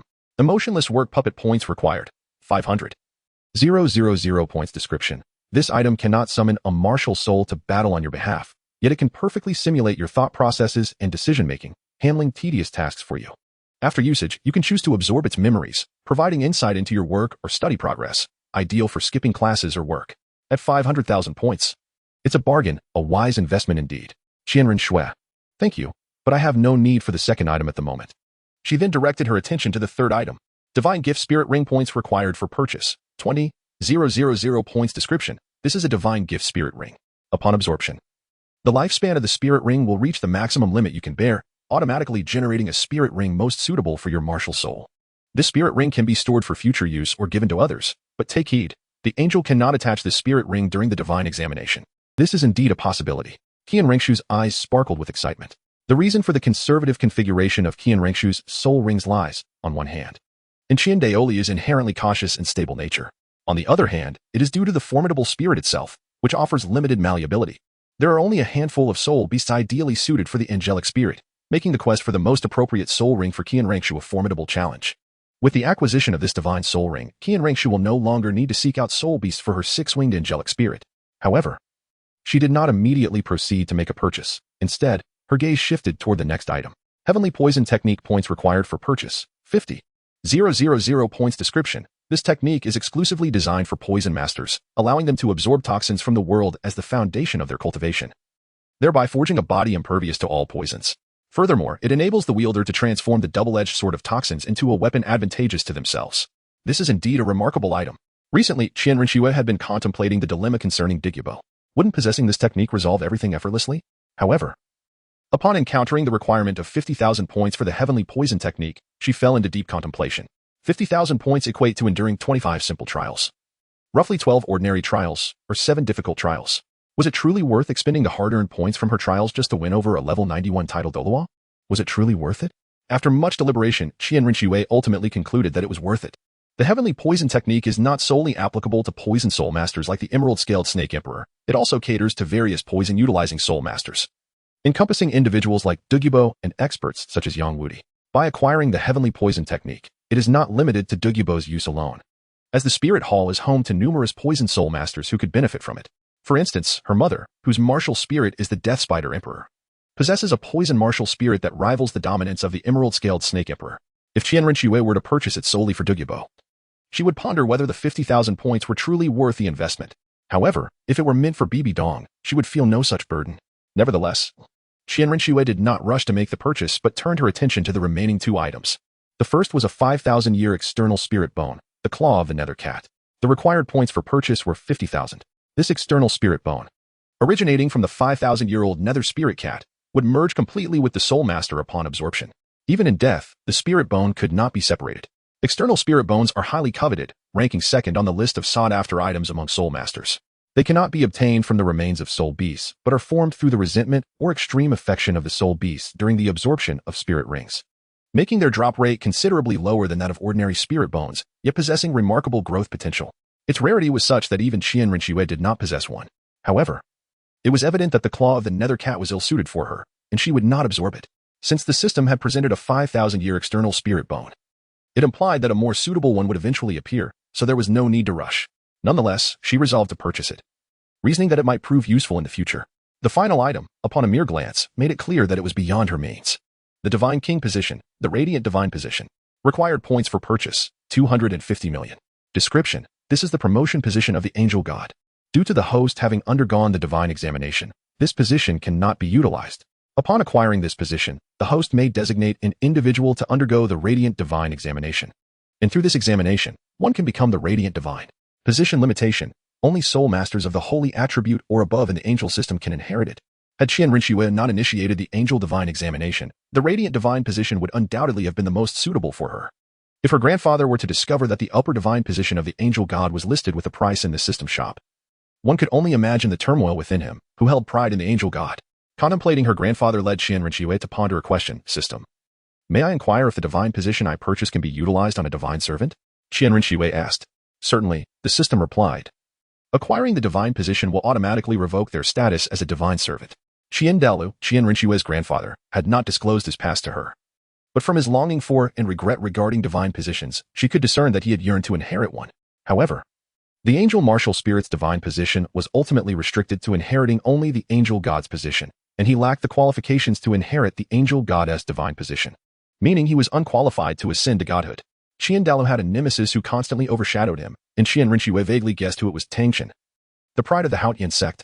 She understood that defeating him had long been her grandfather's obsession, yet one was destined for divinity while the other remained unable to ascend, creating an insurmountable chasm between them.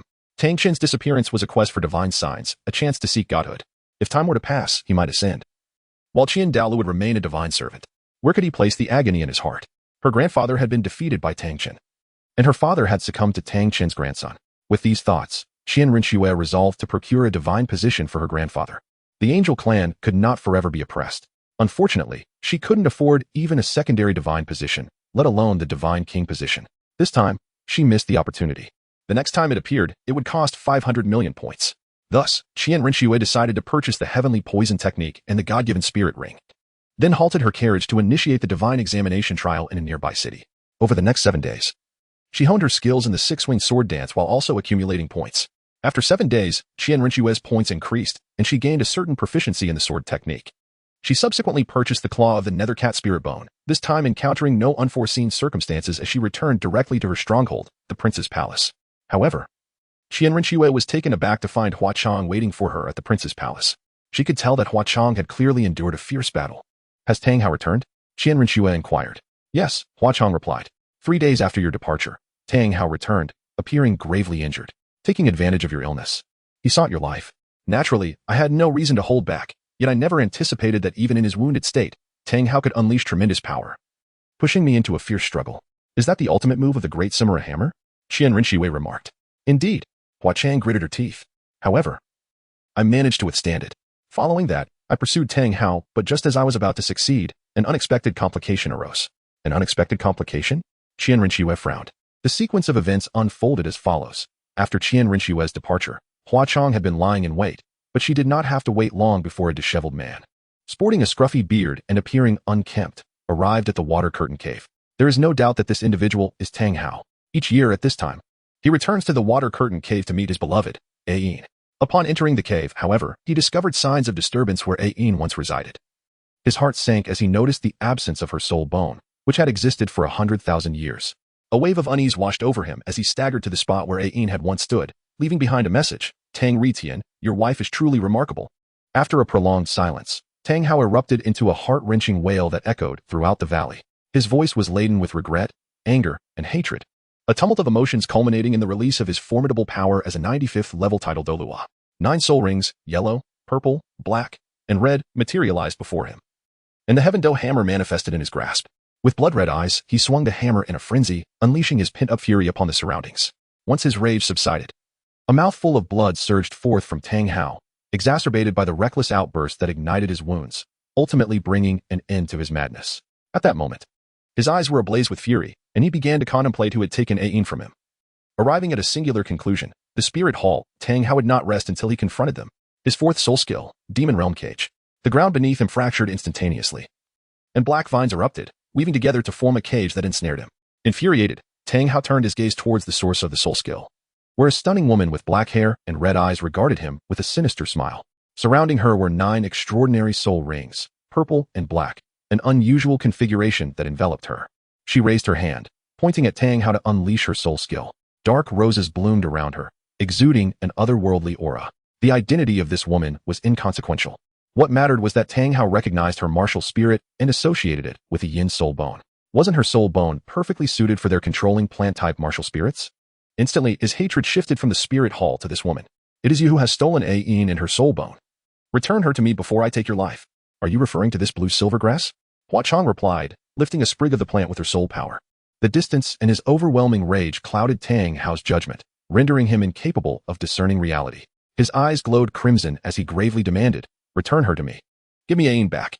Ha ha. The woman chuckled, tossing the blue silver grass into her mouth before spitting it out. You have quite the unique taste, liking a mere plant, but I must admit, it is quite refreshing, though a tad astringent.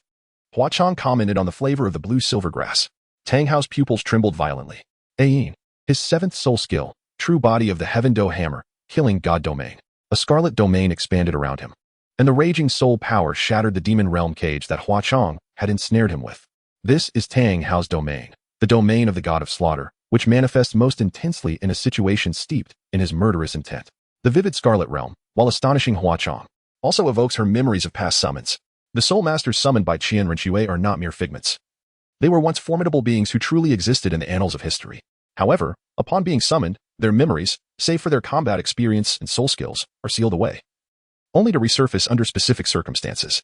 Tang Hao's god of slaughter domain directly rekindles Hua Chong's recollections. Hua Chong, a title Dolua from a later epic, was also a victim of the first wave of the evil soul master turmoil, following the obliteration of the city of slaughter and the fall of the spirit hall. The 7 gods ascended. Although Shrek Academy continued to expand its influence, it remained a mere academy at that time. In the aftermath of the spirit hall's destruction, a power vacuum emerged on the continent, with the Haotian Sect, 2 great empires, Shrek Academy, and Tang Sect vying for dominance. All while a clandestine force, the evil soul masters, continued to grow.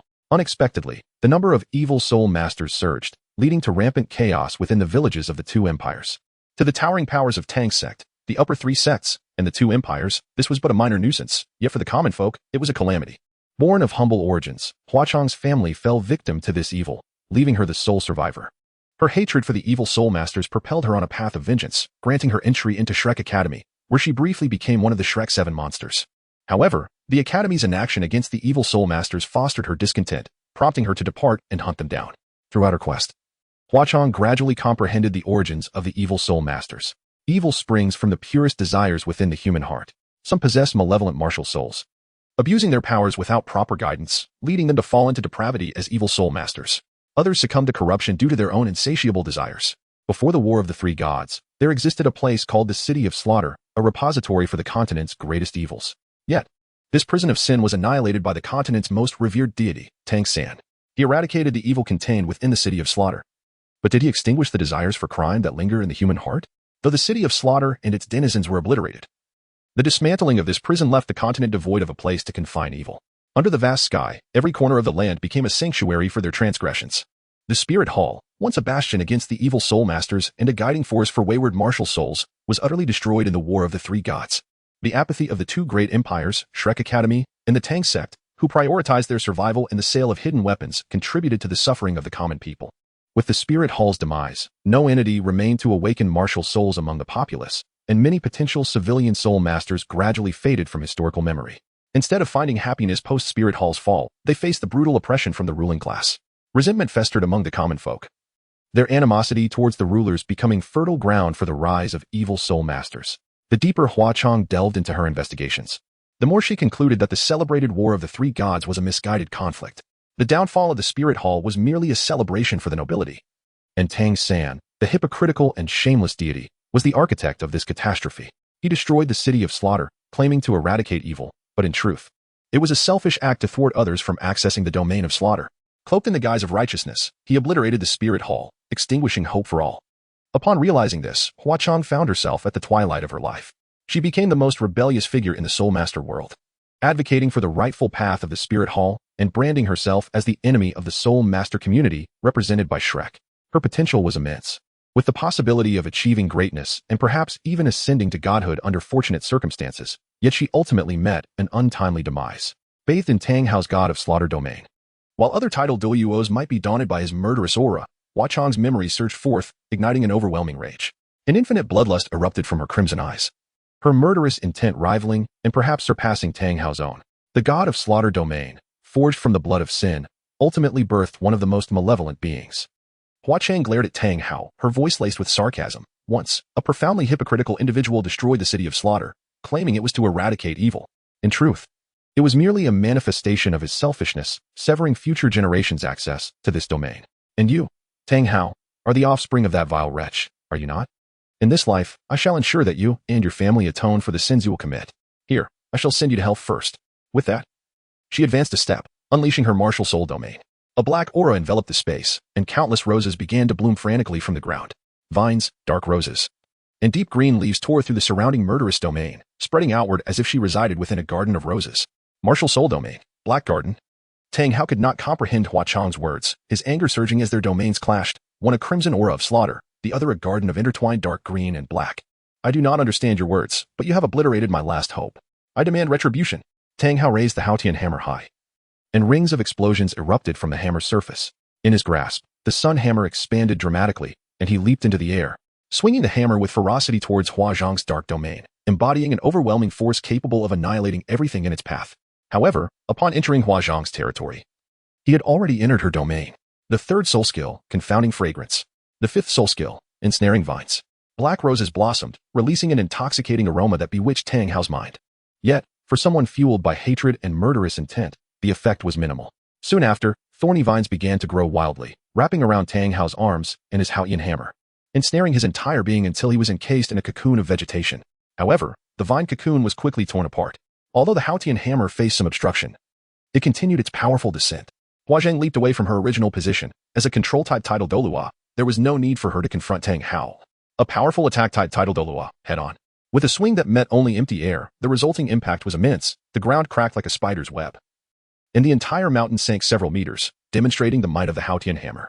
Yet, despite its formidable prowess, even the strongest soul skills require a target to strike.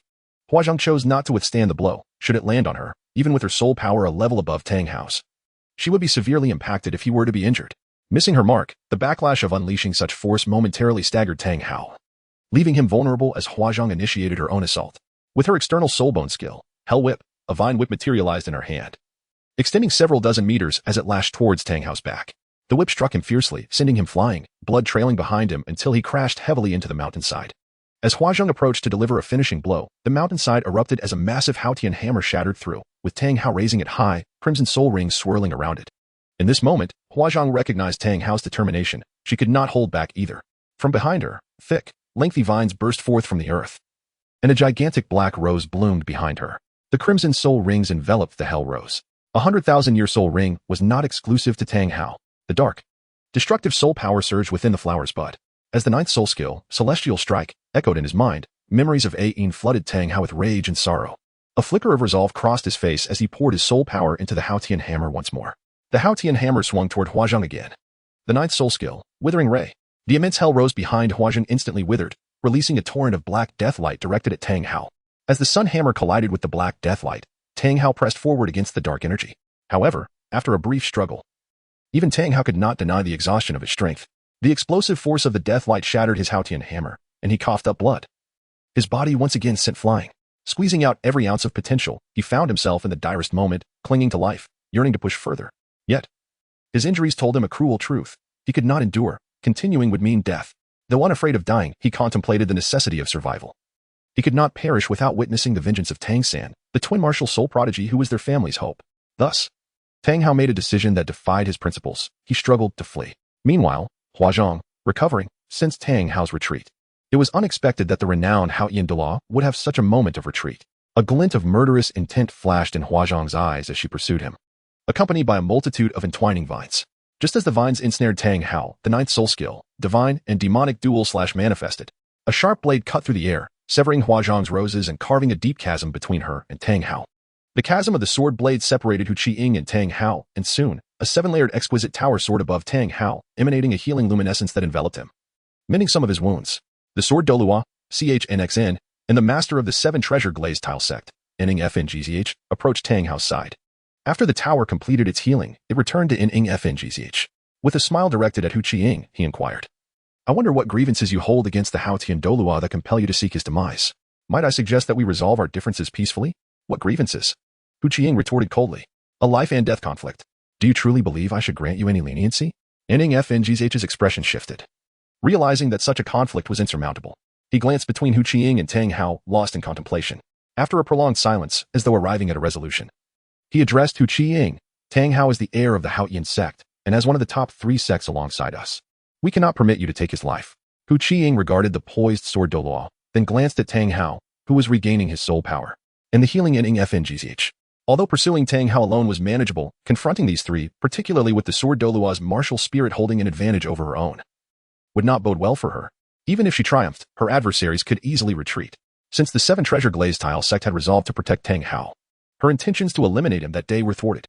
"Very well, this is your sect's choice. I hope you do not come to regret it." Meanwhile, Tang Hao exhaled in relief and expressed gratitude to NingFNGZH, Master Ning. "I shall remember this favor you have shown today, and will repay it in the future." With that, he departed, his body battered. Listening to Hu Qi's account, Su crushed her wine glass in frustration. "Once again, it's that NingFNGZH, my esteemed teacher. You truly are a disruptor." Not long ago, when the Spirit Hall sought to capture the teachers of Shrek, NingFNGZH intervened, saying, "I will cover the costs. Grant me a favor and release them." Now, just as she was about to eliminate Tang Hao, NingFNGZH appeared once more, requesting leniency on behalf of Tang Hao. It was regrettable that during her journey to Shrek Academy, she had not brought along the Tian Yi. Had she done so, Hu Qi would have been at a disadvantage, and even NingFNGZH's influence would be rendered moot. Of course, Su merely mused.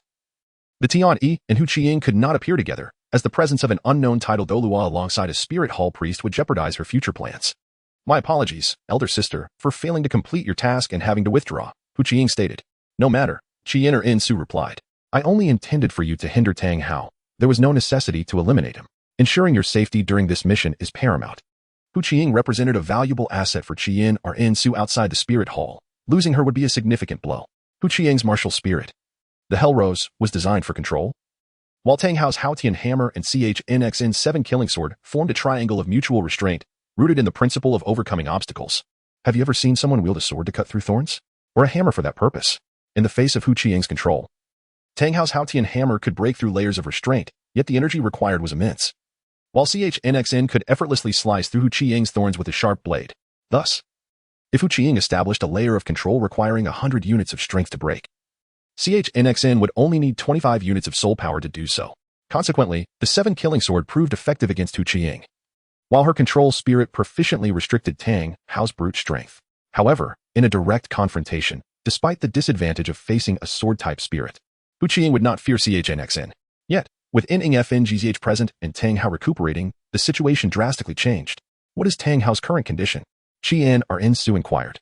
He has sustained severe injuries and cannot easily exert his full strength. This time, when battling against me, he foolishly attempted to use an explosive ring, truly reckless. Although he narrowly escaped death, his condition is far from optimal, likely enabling him to exhibit only the capabilities of an ordinary title Dolua. Do not expect him to utilize the Haotian and Sect secret arts, Hu Qiying replied.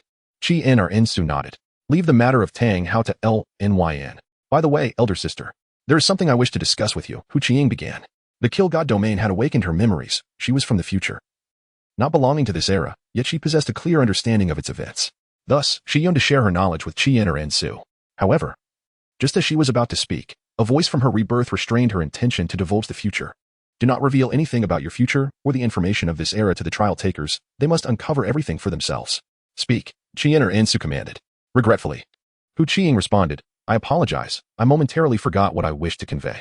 Qian Renxue paused, then nodded in understanding. Qian Renxue, the fallen angel god of the War of the Three Gods, vanished after her defeat to Tang San, representing the most viable hope to stifle the rise of the malevolent source.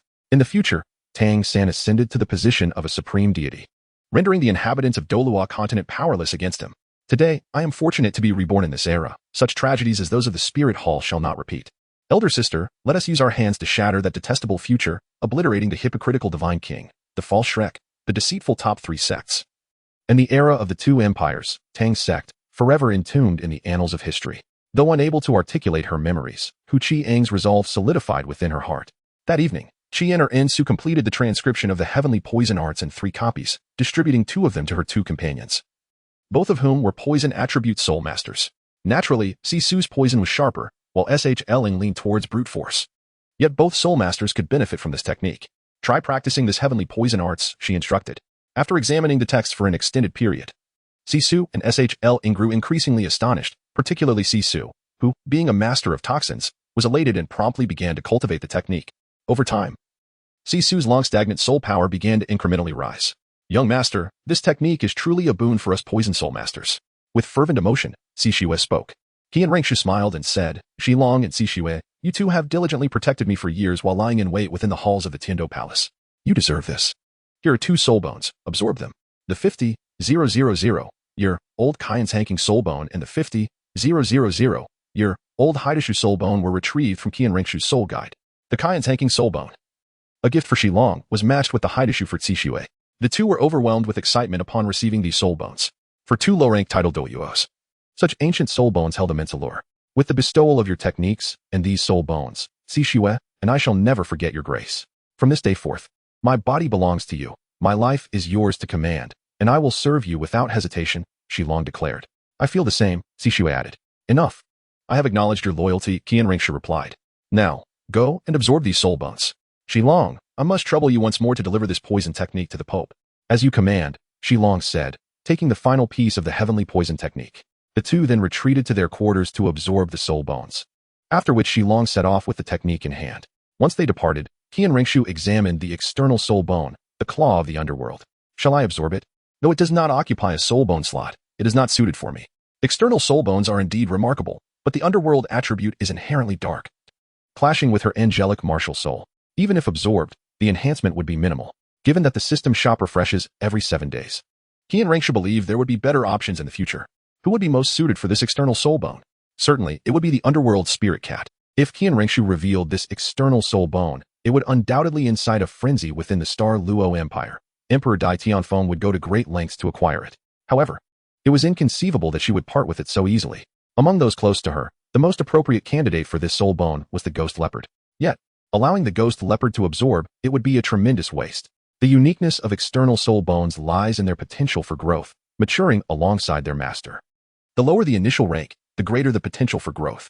If a gifted soul master were to utilize it, once they reach the title Doluo rank, the soul bone strength would likewise increase. Considering the ghost leopard was already a 96th level super Doluo, how much further could he advance? Absorbing this soul bone would ultimately render it merely a 1,000-year soul bone for him. After some contemplation, Qian Renxue decided to keep the soul bone for someone who might truly need it. In the following days, Qian Renxue immersed herself in the system trials, honing the swordsmanship of the god ancestor, while simultaneously accumulating points to prepare for the unlocking of the system shop and the second layer of trials. On the third day, the Empress of the Dou Empire instructed Shueqinghe to attend etiquette classes at the Yuexian Pavilion. Shueqinghe complied. The Yuexian Pavilion served as a training ground for etiquette. And within the noble circles of the Dou Empire, every royal descendant and noble offspring was required to undergo training at this institution. Only then could one be considered part of the aristocratic society. Even the infamous 4 young scoundrels of the Dou Empire had been through the refinement of the Yuexian Pavilion. In the Dou Empire, to be recognized as a noble, one must complete the etiquette course at the Yuexian Pavilion, and who is eligible to attend? The answer is the nobility. Disguised as the crown prince, Qian Renxue aimed to fulfill the responsibilities of Shueqinghe, due to numerous pressing matters. Shueqinghe had missed several etiquette classes, making this attendance imperative. "You have arrived," a melodious voice reached Shueqinghe's ears. Turning, he saw a beautiful woman gracefully approaching. At first glance, she appeared to be in her late 20s, yet her eyes seemed to pierce through the very fabric of the world, betraying her true age. Dressed in a silver palace gown that perfectly fitted her form, her aura rivaled only that of Bibi Dong, the Pope of the Spirit Hall. However, unlike Bibi Dong, she exuded a regal presence without the accompanying pressure, and there was no trace of soul power emanating from her, indicating she was not a soul master. Yuehua, a figure that haunted the dreams of Tiandou nobility, was not a soul master, yet commanded profound respect in Tiandou City, pursued daily by countless suitors, including sons of nobles and great clans. Despite her advancing age, many youthful admirers continued to profess their affections. Yet, Yuehua had never accepted any proposals nor engaged with any man during her years overseeing the Yuexian Pavilion. "Greetings, teacher," Shueqinghe said. Yuehua was indeed Shueqinghe's etiquette instructor.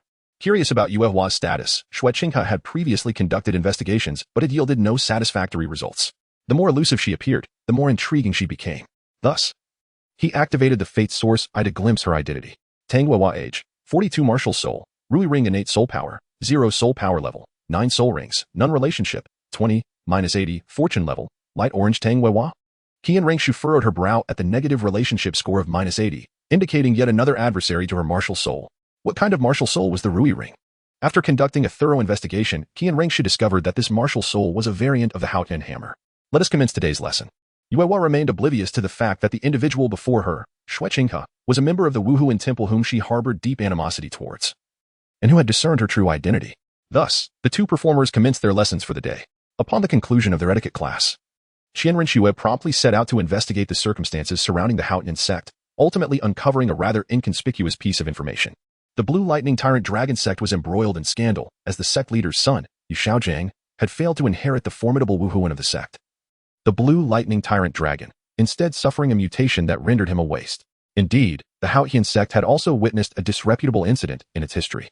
The previous sect leader had 3 offspring, 2 sons, Tang Hao and Tang Xiao, who were recognized as the Haotian twin stars, one possessing innate full soul power, and the other with innate 9th level soul power, both of whom held promise of becoming formidable figures within the sect. However, it appeared that these 2 brothers had exhausted the talent pool of their generation, as their sister, Tang Yuehua, failed to awaken the powerful Haotian hammer Wuhuan, instead manifesting a circular waste Wuhuan. Nevertheless, due to the doting nature of the Haotian twin stars towards their sister, and the presence of 2 outstanding successors in the sect, the focus of the sect's aspirations lay heavily upon the twin stars. In contrast, Yu Engine of the Blue Lightning Tyrant Dragon sect had only Yu Xiaojiang as a sole heir, resulting in the entire sect fixating its attention on him. Consequently, Tang Yuehua's awakening of a waste Wuhuan did not stir significant turbulence within the Haotian sect. While Yu Xiaojiang's similar fate rendered him a disgrace to the Blue Lightning Tyrant Dragon sect, it was evident that Tang Yuehua had not withdrawn from the Retian sect. She was indeed a member of it. They claim to remain hidden from the world, yet they extend their grasp into the secular realm. Haotian sect. It seems your thieving heart remains unquenched, remarked Qian Renxue. although Qian Renxue was not present to witness Tang Hao's situation. Even a person with a waste wuhuan like Tang Hao possessed a faint orange aura of fortune, indicative of the profound destiny of those from the Haotian sect. There was even a possibility that they might emerge as the principal force to replace the Wuhuan temple in the future. Very well, very well. My grandfather, out of fear of Tang Chen's presence, treads lightly around you, but I harbor no such concerns. Once my strength ascends, I shall eradicate your Haotian sect, she declared. Having recognized Tang Yuehua as an informant for the Haotian sect within the secular world, the subsequent endeavors for Qian Renxue became significantly simpler. By closely monitoring the personnel of the Yuexian Pavilion and tracing the leads, she would uncover the hidden domain of the Haotian sect. As for the conclusion, in the days that followed, the intelligence gathered from Elemental City revealed that the tensions there continued to escalate. The Blue Lightning Tyrant Dragon sect aimed to engulf the three elemental families, and the conflict between them had grown increasingly overt. However, it was not yet the appropriate time for Qian Renxue to assume control of Elemental City, as although Hua Chang possessed formidable strength, he lacked the capacity to dominate the scene. The sect leader of the Blue Lightning Tyrant Dragon sect, Yu Engine, was a formidable super Delaw of 96th rank. To gain the ability to assert control, Qian Renxue needed to bolster her own high-end combat power. Dugu was a potential ally she could recruit, yet ultimately, Qian Renxue's acquisition of high-end combat strength would rely on the trials set by the system. Of course, achieving the rank of Title Delaw was merely a secondary objective. The primary goal remained the enhancement of Qian Renxue's own prowess. Over the past 2 years, Qian Renxue has experienced a remarkable enhancement in her capabilities, now boasting a formidable level of 55. Following the absorption of the first soul ring from the Time Angel, her physique has undergone significant improvements. The first 5 rings of the six-winged angel were acquired in a conventional manner. However, due to the influence of the Time Angel's initial ring, Qian Renxue has greatly elevated her capacity for absorbing soul rings from the six-winged angel. She is now in a position to contemplate a boundary-breaking soul ring for her 6th ring, should she successfully absorb the second soul ring from the Time Angel. Her 6th ring in the six-winged angel could potentially be a soul ring with a century-long lifespan. Now that the moment has arrived, Qian Renxue officially commences the second assessment of the Time Angel. Upon entering the time-space island, she reappears at the position of the angelic sacred image. The ethereal figure of two gazes at Qian Renxue and inquires, "May I ask, are you ready to initiate the trial for the second soul ring?" "Yes, I am ready," replies Qian Renxue. Within the dojo of the stagnant world, she continues to engage in the trial under the simple mode as usual. In this instance, as compared to the dojo of the accelerated world, the dojo of the stagnant world features an additional arena dedicated to control, alongside the 3 arenas focused on speed, defense, and power. In the trial mode, Qian Renxue was prohibited from utilizing her Time Angel spirit, rendering her unable to leverage its acceleration dimension against the deceleration dimension of the stagnant dojo.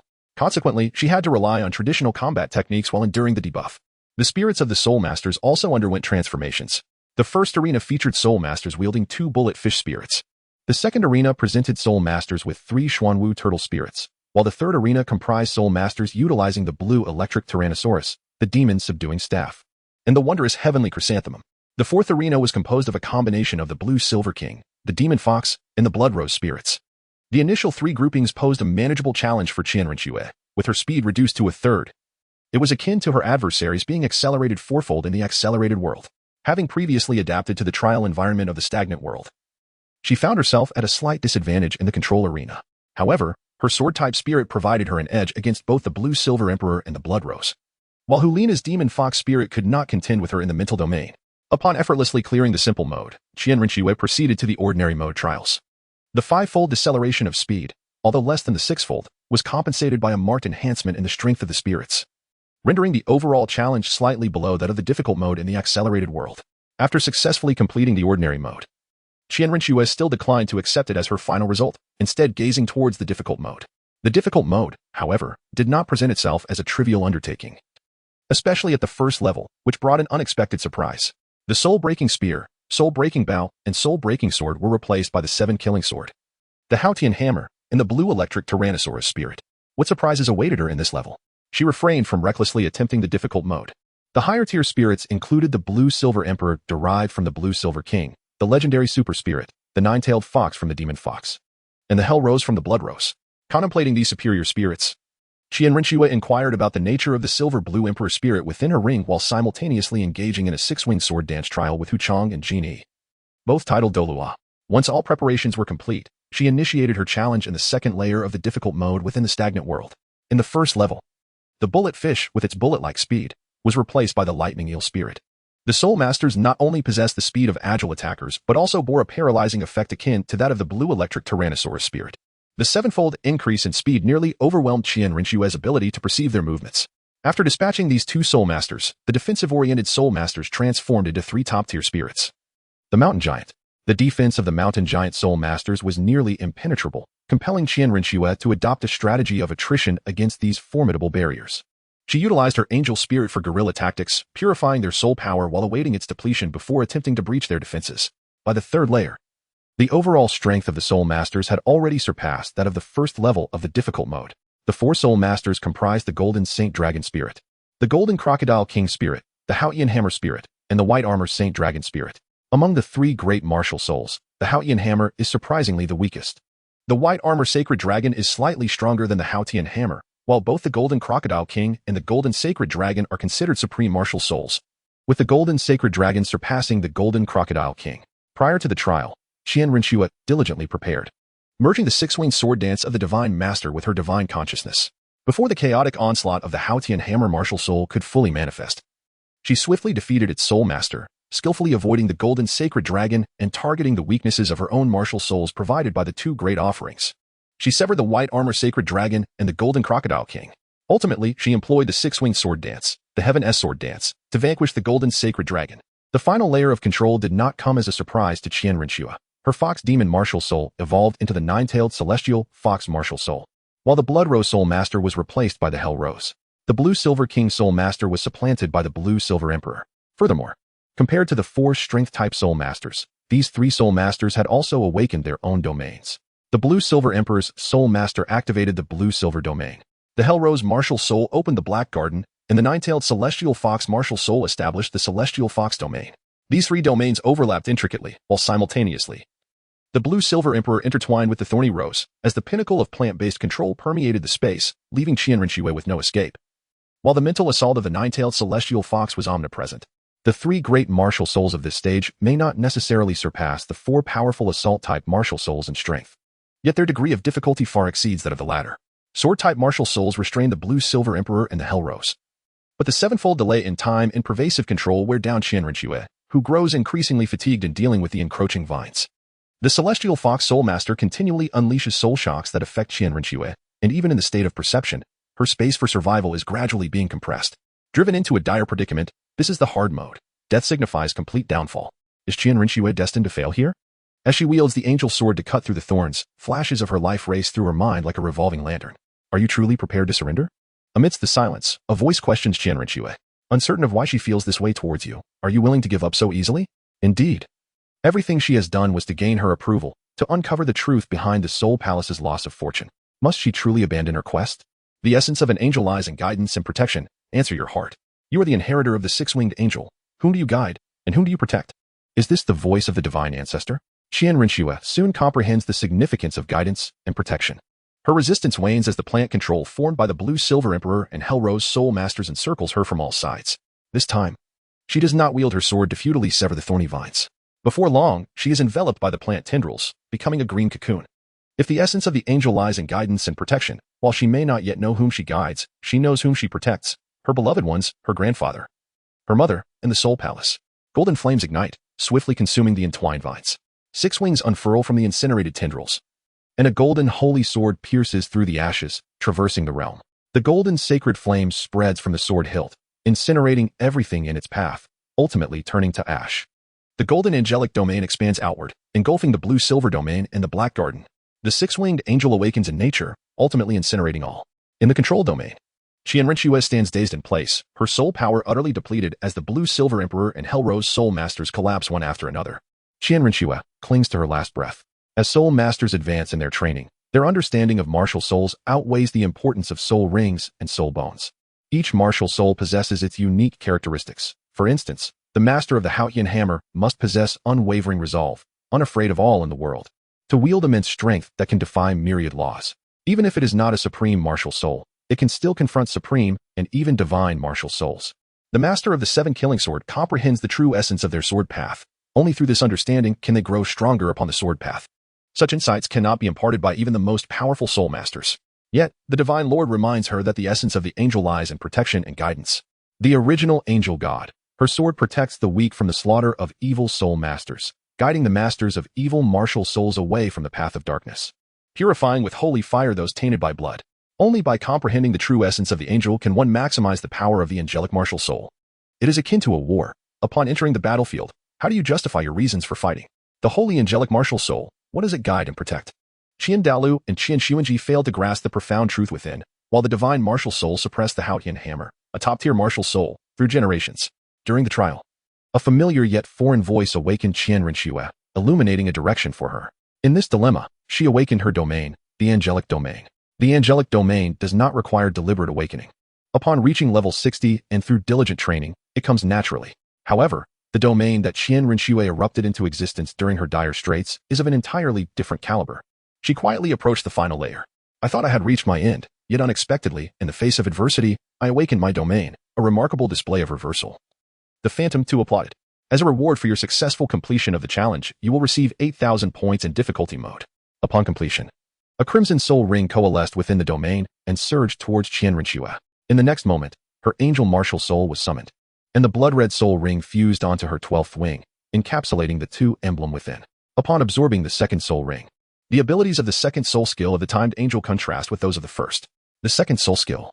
Temporal delay. It places a designated target in a dimension that operates slower than the primary world's time axis, with customizable speed. There are no restrictions on the number of individuals or the acceleration rate, provided there is sufficient soul power to sustain the skill's activation. Acceleration and deceleration are 2 soul skills controlling time, although 2 10,000-year soul rings provide only 1 skill. This singular skill can rival the combined capabilities of 2 skills from other 10,000-year soul rings. Qian Renxue is quite satisfied with this skill. In addition to acquiring her second soul ring, her total soul ring age has increased by 1,500 years. Naturally, the color of the soul ring remains unchanged.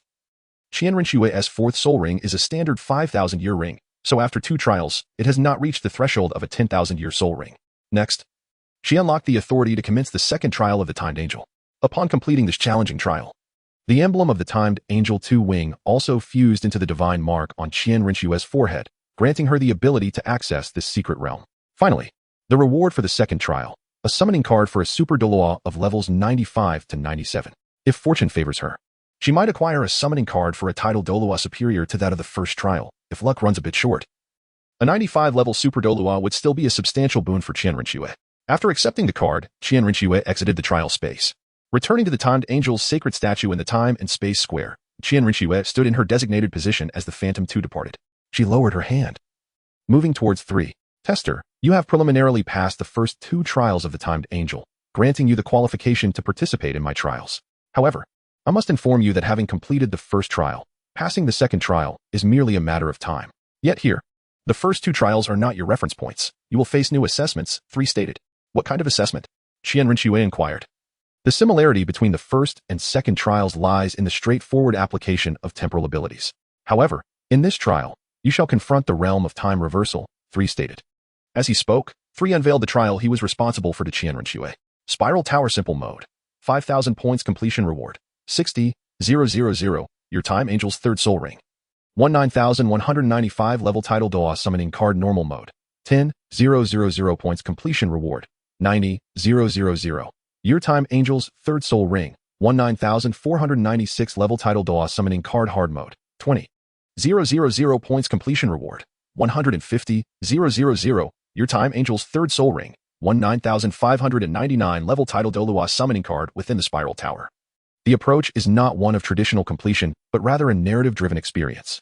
In the domain I oversee, the concept of reversal is omnipresent. Should you face adversaries whom you cannot vanquish in a single strike, a mere reversal may restore their condition to its peak. Furthermore, this reversal does not solely affect your foes, it extends to you as well. When you find yourself gravely wounded, struggling to restore your own state to perfection, a time reversal could revert your physical condition back to that of having sustained significant injuries. May I inquire if you wish to commence the 3 trial? Qian Renxue shook her head and replied, not at this moment. In the midst of control, the angelic ancestor transmitted a message to her, which enabled Qian Renxue to achieve a reversal. Having just awakened the angelic domain, this presented a rare opportunity for enlightenment that she would not let slip away. Departing from the trial space, guiding and guarding? Is this the message left for me by the divine ancestor? Qian Renxue has a premonition that she will meet her in the future. In recent days, Qian Renxue has been deeply comprehending the true essence of the angel spirit and consolidating her angelic domain. Only after her realm stabilized did she shift her focus to the rewards of the trial. A tidal Doloa summoning card lay quietly within her system space. She retrieved the card, crushed it, and it transformed into a beam of golden light, forming a teleportation array, within which a figure began to coalesce. A woman, approximately 1 meter 70 tall, adorned in brown high-heeled shoes, emerged from the teleportation array, with flowing pink hair and fair, exquisite features. One of her eyes gleamed a striking red while the other was concealed beneath an eye patch. She wore a red military uniform, draped with a cloak, and her expression bore a subtle, enigmatic smile. Upon her arrival, Qian Renxue utilized her fate source eye to glean information about her. Name, Meng Lingxian. Age, 55. Spirit, Nightmare Demon. Innate soul power, 10 soul power level. 97 soul ring configuration, yellow, purple, purple, purple, black, black, black, red. Red relationship, 100 fortune. Description: a tidal Doloa hailing from the future, she embodies a formidable mental attribute control system, possessing the ability to manipulate nightmares, govern dreams, and consume them, due to her spirit being classified as malevolent. She has been defined as an evil spirit master by the representatives of the future spirit master world and ultimately faced persecution due to this designation. Upon witnessing Meng Lingxuan's emergence, a smile graced Qian Renxue's face. A tidal Doloa of levels 95, 96, and 97, her fortune appeared exceptionally favorable, as she had drawn the finest reward. A 97th level tidal Doloa within the Spirit Hall equates to the power of a Triad Elder, and considering her 200,000-year soul rings, even her grandfather lacked such a configuration. Qian Renxue chose to overlook the implications of Meng Lingxuan's malevolent spirit master identity. The system did not label Meng Lingxian as an evil spirit master. It merely indicated that her spirit's aberrance led to such a classification. Qian Renxue was unaware of how the future would define her, but within the Spirit Hall, one would not be condemned solely based on the malevolence of their spirit. If such a judgment were to be made, the Pope Bibi Dong, Ghost Doloas, and Bone Doloa of the 7 Treasure Glazed Tile sect would all fall under the same condemnation, inevitably branded as evil spirit masters and subjected to severe scrutiny. Meng Lingxian. Title Nightmare. I have met the young master, Meng Lingxian reflected, recalling the memories bestowed upon her by the system regarding Qian Renxue. I am Qian Renxue. Typically, I present myself as Prince Shrek of the Dou Empire. In private, you may address me however you wish, but in public as the prince. I am Shrek of the Dou Empire. Qian Renxue briefed Meng Lingxian on her current circumstances, simultaneously convening several titled Doluos who had been concealed within her princely estate, such as Hua Chong and Genie, for introductions. Additionally, Qian Renxue initiated the trial, allowing Meng Lingxian and the others to partake, thereby enhancing their strength. During this trial, Meng Lingxuan's soul ring underwent a transformation from a 1,000-year to a 10,000-year ring for her 4th soul ring. It appeared that Meng Lingxian had already been breaking limits since acquiring her 1st soul ring. Although she had not yet reached the 10,000-year mark by the time of her 4th ring, she was infinitely close to it. This minor trial allowed her to successfully transcend to the 4th ring of 10,000 years. Her soul ring configuration now ascended to purple, purple, purple, black, black, black, black, red, red. In the Hall of the Pope. This marks the 3rd occasion in which Elder Shilong has graced this place with his presence during this period. And Bibi Dong is not taken aback by his arrival. She directly inquires, "You claim to wish to prove something to me, yet you continually trouble me. Elder Shilong, do tell, what is it that she desires my assistance with?" Although Bibi Dong disparages Qian Renxue, asserting that she is lurking within the Dou Empire to prove herself to Bibi Dong, she secretly harbors a yearning for such matters to occur more frequently. The feeling of being needed by her daughter. This mindset, unbeknownst to Bibi Dong, remained unrecognized by her. Shilong shook his head and remarked, "Your Holiness, the young master has sent me to deliver this martial technique to you. She has indicated that it will greatly benefit you." "What technique?"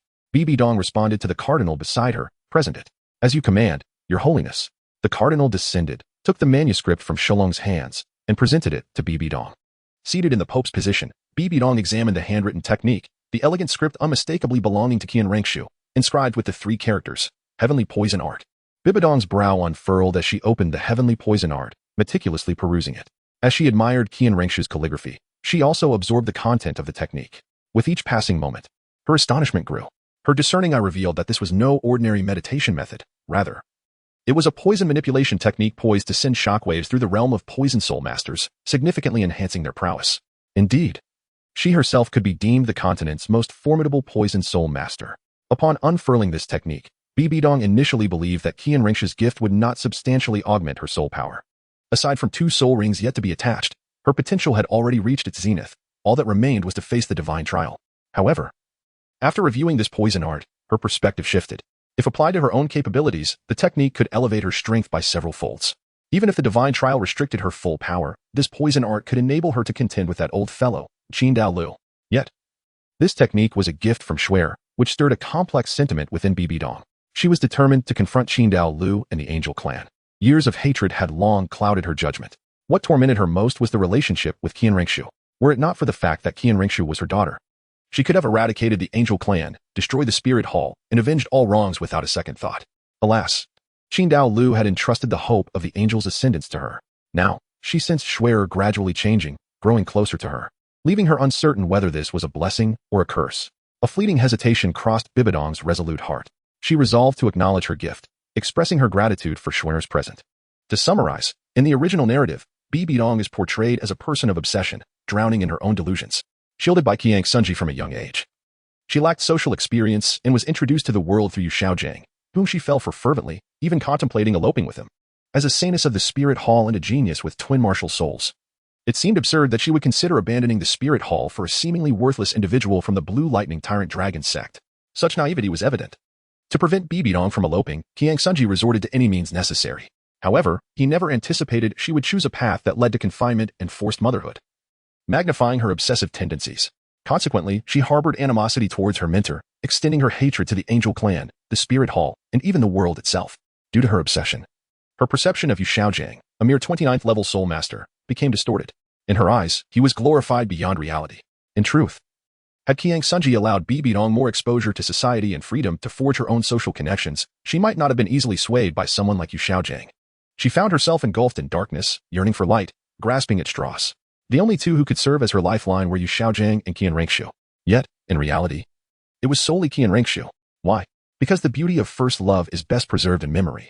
Bibidong's love for Yu Xiaojiang bordered on obsession, once they truly came together. The illusion of him would shatter upon realizing he was not as she envisioned. Dream Lingxian conceived an idea. Qian Renxue commissioned the creation of 3 tokens. These tokens, shaped like hourglasses, bore a symbol in their center. One token displayed a black rose emblem, another symbolized the nightmare mist, and the third represented the angelic holy sword. Qian Renxue distributed these tokens among Huachong and Dream Lingxian. The Time and Space Hall, a currently non-existent faction, began to take form. Qian Renxue convened the inaugural sect meeting, focusing on how to entice Dugu into their ranks without distraction. Currently, they possessed intelligence on Dugu's poisoning and held 2 methods to aid him in detoxification. Indeed, the poison technique was particularly alluring to a poison soul master like Dugu. All preparations were in place. The wind was at their backs, and they merely needed to ignite the spark. However, the crux of the discussion was not merely about enticing Dugu but rather ensuring his unwavering focus. Qian Renxue, a woman of immense control, made it clear Dugu would either join her or face annihilation, should he choose to ally with her. He was to remain solely devoted to her service. This pertains to another matter, namely the favor owed by Prince Xuexing.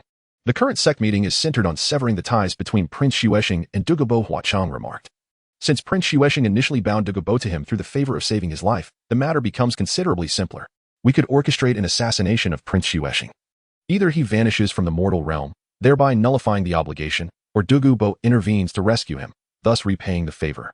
Huachong's proposal, while straightforward and somewhat brutal, introduces significant unpredictability to the situation. The assassination of Prince Xuexing necessitates consideration of 2 scenarios, one in which Dugu is present and one in which he is absent. Should the attempt occur in Dugu's presence, it would compel him to save Prince Xuexing, thus ensuring that those dispatched for the task possess formidable strength, at least at the level of a top-tier soul Dolua. Individuals of such caliber are easily traceable, and should the investigation lead back to the Spirit Hall, it would reveal their involvement in an attack against a prince of the Dou Empire. Although the Spirit Hall might not fear enmity with the Dou Empire, such actions could trigger a cascade of reactions, alerting other factions to the threat posed by the Spirit Hall. This could potentially unite the Dou and Star Luo empires along with various sects, forming a formidable coalition. Conversely, the option of assassinating Prince Xuexing in Dugu's absence remains viable, brutally eliminating him and disposing of the remains. However, in this world, unexpected occurrences are inevitably bound to arise, are they not? Let us not forget that both Avalanche and Snow Star, despite their lack of competence, possess an extraordinary stroke of fortune. Should one act with fatal intent, what unforeseen circumstances might ensue? For instance, what if Ning Fengji were to suddenly intervene, requesting a favor on behalf of Ning? This unexpected turn of events was not merely a whimsical conjecture by Qian Renxue. Those blessed with great fortune often navigate perilous situations with skill and grace. Even if an assassination were to succeed, Any faultless actions by Qian Renxue would inevitably provoke a wave of skepticism. Should the Dou Empire fail to identify the assassin, they would nonetheless rationally suspect that Xue Qinghe, as the principal beneficiary, harbored motives to harm his own uncle. Contemplating this, Qian Renxue could not outright reject Hua Chang's proposal, stating, "Hua Chang, your suggestion is commendable and can serve as a contingency plan. Besides this, do you believe there are any other alternatives?" Meng Lingxian pondered for a moment before responding. "Young master, I have heard that Xue Beng's pursuit of Dugu Yin ended in failure, correct?" Qian Renxue nodded and replied, "Indeed. Xue Beng and Dugu Yin are no longer a possibility." Despite being astonished by her foolish brother's actions, her disdain for him remained unwavering. After all, Xue Beng, with his unsightly demeanor, dared to pursue Dugu Yin, akin to a toad aspiring to dine on swan meat. "I have an idea," Meng Lingxian said, a glimmer of intrigue lighting her crimson right eye. "Young master, grant me 3 days, and I shall provide you with an answer." "Agreed," Qian Renxue affirmed. Under the guidance of Qin Ming, the Imperial combat team gradually coalesced into a formidable force. Their unity not only fortified their teamwork, but also facilitated Yutinhang's pursuit of Dugu Yin. Beyond cultivating rapport within the team, Yutinhang was willing to invest in flowers, diamonds, and love letters, all while crafting an image of a romantic couple in front of outsiders. Thus, even if Dugu Yin did not formally agree, onlookers would perceive them as a couple. Although Dugu Yin had not explicitly stated her desire to be with Yutinhang, it was merely a matter of time before she became his girlfriend.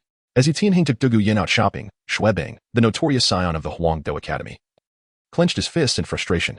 "Dugu Yin, she should rightfully be mine." Xue Beng felt the weight of his brother Xue Qinghe's actions acutely. By forming a union with Dugu Yin, Xue Qinghe would strengthen ties with the Xue family, and with his brother's support, Xue Beng could shed the facade of a ruffian, reclaiming his dignity and finally subjugating the detestable Oni-chan who had oppressed him for so long. Xue Beng held significant advantages with this favor. Xue Qinghe tacitly allowed Xue Beng to pursue Dugu Yin, restricting him to a normal courtship without any further complications. With an air of intimidation, Xue Beng ensured that anyone daring to pursue Dugu Yin would be met with his wrath, effectively safeguarding his own interest while slowly winning over Dugu Yin. However, fate proved to be a fickle mistress. Dugu Yin harbored no interest in him, and unexpectedly, Yutinhang emerged as a formidable rival, undeterred by Xue Beng's threats. Frustrated, Xue Beng could only swallow his indignation. Yet, within him simmered a lingering resentment. Among all in the Dou Empire, the one he loathed most was his brother Xue Qinghe, whose reputation overshadowed his own. While the world praised Xue Qinghe's wisdom, Xue Beng often found his name associated with cautionary tales. Equally despised was Yutinhang. But what could he do? Dugu Yin and Yutinhang were not mere ordinary students. One was the granddaughter of the poisoned Dou, and the other the grandson of the thundered Dou, both far beyond his reach. "Yutinhang, you wretched scoundrel. The day will come when you fall into my grasp, and I shall ensure your demise," Xue Beng seethed. Of course, Xue Beng epitomized the archetype of bluster masking cowardice. While he could hurl insults at Yutinhang from a distance, confronting him directly would send him cowering.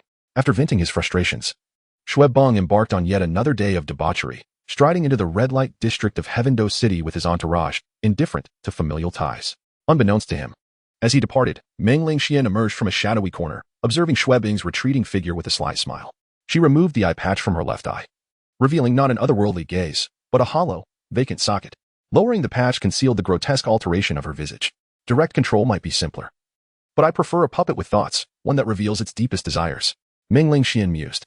"Go forth, nightmare, and inhabit his being." A serpentine mist of pink swirled from her hollow eye, merging with Xue Beng's form. After completing this task, Meng Lingxian donned her eye patch once more and departed. The following morning, as Qian Renxue engaged in her customary training, Meng Lingxian approached her. "Young master, I possess something intriguing. May I share it with you?" Qian Renxue nodded in agreement, and Meng Lingxian led her to her quarters. "Nightmare Dolua, do you have something for me to witness?" Qian Renxue inquired. "Please be patient. Young master, the main event is yet to unfold." Meng Lingxian produced a recording stone, projecting its contents for Qian Renxue to observe intently. The images began to play. In the royal palace of Dou City, Xue Beng sat upon the emperor's throne, while Xue Qinghe, shackled and bound, knelt in the grand hall.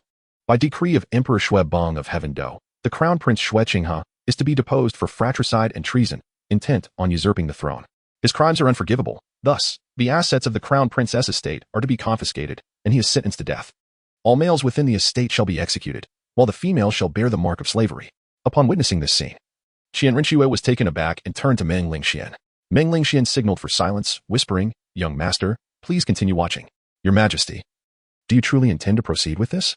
After all, I am still your brother," Xue Qinghe pleaded, attempting to curry favor. Laughter echoed in the grand hall. Xue Beng relished the moment, gazing at Xue Qinghe with derision. "Oh, how the mighty have fallen, dear brother. You eliminated capable leaders to secure your position as crown prince. Yet you never anticipated that I would bide my time, rendering all your efforts futile. Shueqinghe, despite your lifetime of scheming, the throne ultimately rests with me, Shuebong. You are indeed my brother, and if you wish for me to grant you mercy, it is not beyond possibility. Su Bing descended from the throne step by step, approaching Shueqinghe, and declared, "It is your choice to make. Do it, do it. I will certainly comply, as long as you allow me to live. I am willing to do anything you command," Shueqinghe replied eagerly. "Squat down," Su Bing commanded. Without hesitation, Shueqinghe obeyed, and upon witnessing his compliance, a satisfied smile appeared on Su Bing's face. He continued, "I can spare your life, but you shall live as a dog. From this day forth, you must walk on all fours, dwell in a doghouse, and consume dog food. Should you defy any of these orders, I shall take your life." "Why, yes, understood," Shueqinghe responded, his face betraying humiliation and anger, yet he felt compelled to comply for the sake of survival. Little did he know, Su Bing swiftly struck him, sending Shueqinghe flying several meters away. "Did you not hear me clearly? From this night onward, you shall be a dog raised by me, Su Bing. How can a dog communicate in human speech? You should respond with barks. Let me hear you bark twice." "Woof woof." Su Bing erupted into laughter. "What thoughts crossed your mind at this moment, young master?" Meng Qian inquired. Qian Renxue leisurely poured herself a glass of red wine, savoring the moment. "The Shueqinghe within is neither me nor the genuine Shueqinghe. My undercover work in the Dou Empire for the past 2 years was to draw near to Shueqinghe, to understand him, and eventually impersonate him. I possess an intimate knowledge of his character. The Shueqinghe within Meng Xuan's recording stone is not the real Shueqinghe, nor can he be me. Watching Shueqinghe's humiliation elicits no emotion within me, for it is he who is humiliated, not I, Qian Renxue. Let us continue watching," Meng Qian suggested. In a secluded pavilion, Yutinhang, in despair, pleaded with Dugu Yin, "Yin, please do not leave me. Grant me another chance." Dugu Yin shook her head. "Yutinhang, our fates have reached their conclusion. I have found someone whom I love more." With that, she resolutely leapt into the embrace of Emperor Su Bing, who wore a satisfied expression, casting a mocking glance at Yutinhang as he tightened his hold around Dugu Yin's waist. "Su Bing, the grudge of a stolen wife is one that cannot be forgiven." Yutinhang summoned his martial spirit, unleashing a thunderous strike towards Su Bing. "Humph. The blue lightning tyrant dragon martial spirit is but a triviality. In this world, only the swan can be deemed a supreme beast martial spirit." Su Bing manifested the swan martial spirit, with 9 soul rings descending in succession: yellow, yellow, purple, purple, black, black, black, black, red. With a swift motion, Su Bing sent Yutinhang crashing into a wall, leaving a human-shaped dent as Yutinhang gazed at Su Bing in despair. The disparity between them was insurmountable. Even if his grandfather were present, it would not suffice to contend with Su Bing. Su Bing, reveling in his victory, passionately kissed Dugu Yin before taunting Yutinhang. "Yutinhang, listen closely. Only the strong deserve women. From this day forth, Dugu Yin shall be one of the 3,000 beauties in my harem." With that, Su Bing embraced Dugu Yin and entered his harem. Witnessing this scene, Qian Renxue could not help but chuckle. Reflecting on Meng Xuan's abilities, she mused, "Could this be my foolish brother's grand delusion?" Meng Qian nodded in agreement. The dream continued, and under Su Bing's vigorous governance, the Dou Empire flourished, eventually surpassing the Star Luo Empire and the Spirit Hall to become the most formidable power on the continent. To unify the land, the sagacious Emperor Su Bing instigated a continental war. The Spirit Hall and the Star Luo Empire allied to resist the mighty Dou Empire, yet faced relentless defeat. Ultimately, Spirit City fell, and the flag of the Dou Empire was raised over Star Luo City. Within the Dou Imperial Palace, Dai Tianfeng knelt on one knee, draped in sheepskin, presenting a letter of surrender to Su Bing. Thus, the Star Luo Empire was absorbed into the domain of the Dou Empire. Dai Tianfeng, how blind and incompetent you are. Yet, it is precisely your folly that has contributed to my grand ambitions. In that light, you are indeed deserving of merit. Su Bing remarked with a playful tone. Merit warrants reward, and transgressions, punishment. Thus, I must bestow upon you a reward. I dare not, Dai Tianfeng replied, trembling in fear. Ha ha ha, Dai Tianfeng, Dai Davis, heed my decree. From this day forth, Dai Tianfeng shall be titled Duke of the Dou Empire, and Dai Davis shall be made Marquis of the Dou Empire. Do not delay in expressing your gratitude. Thank you for your grace, your majesty. Though Su Bing's titles bore a strong sense of humiliation, they were still ranks of a duke and marquis.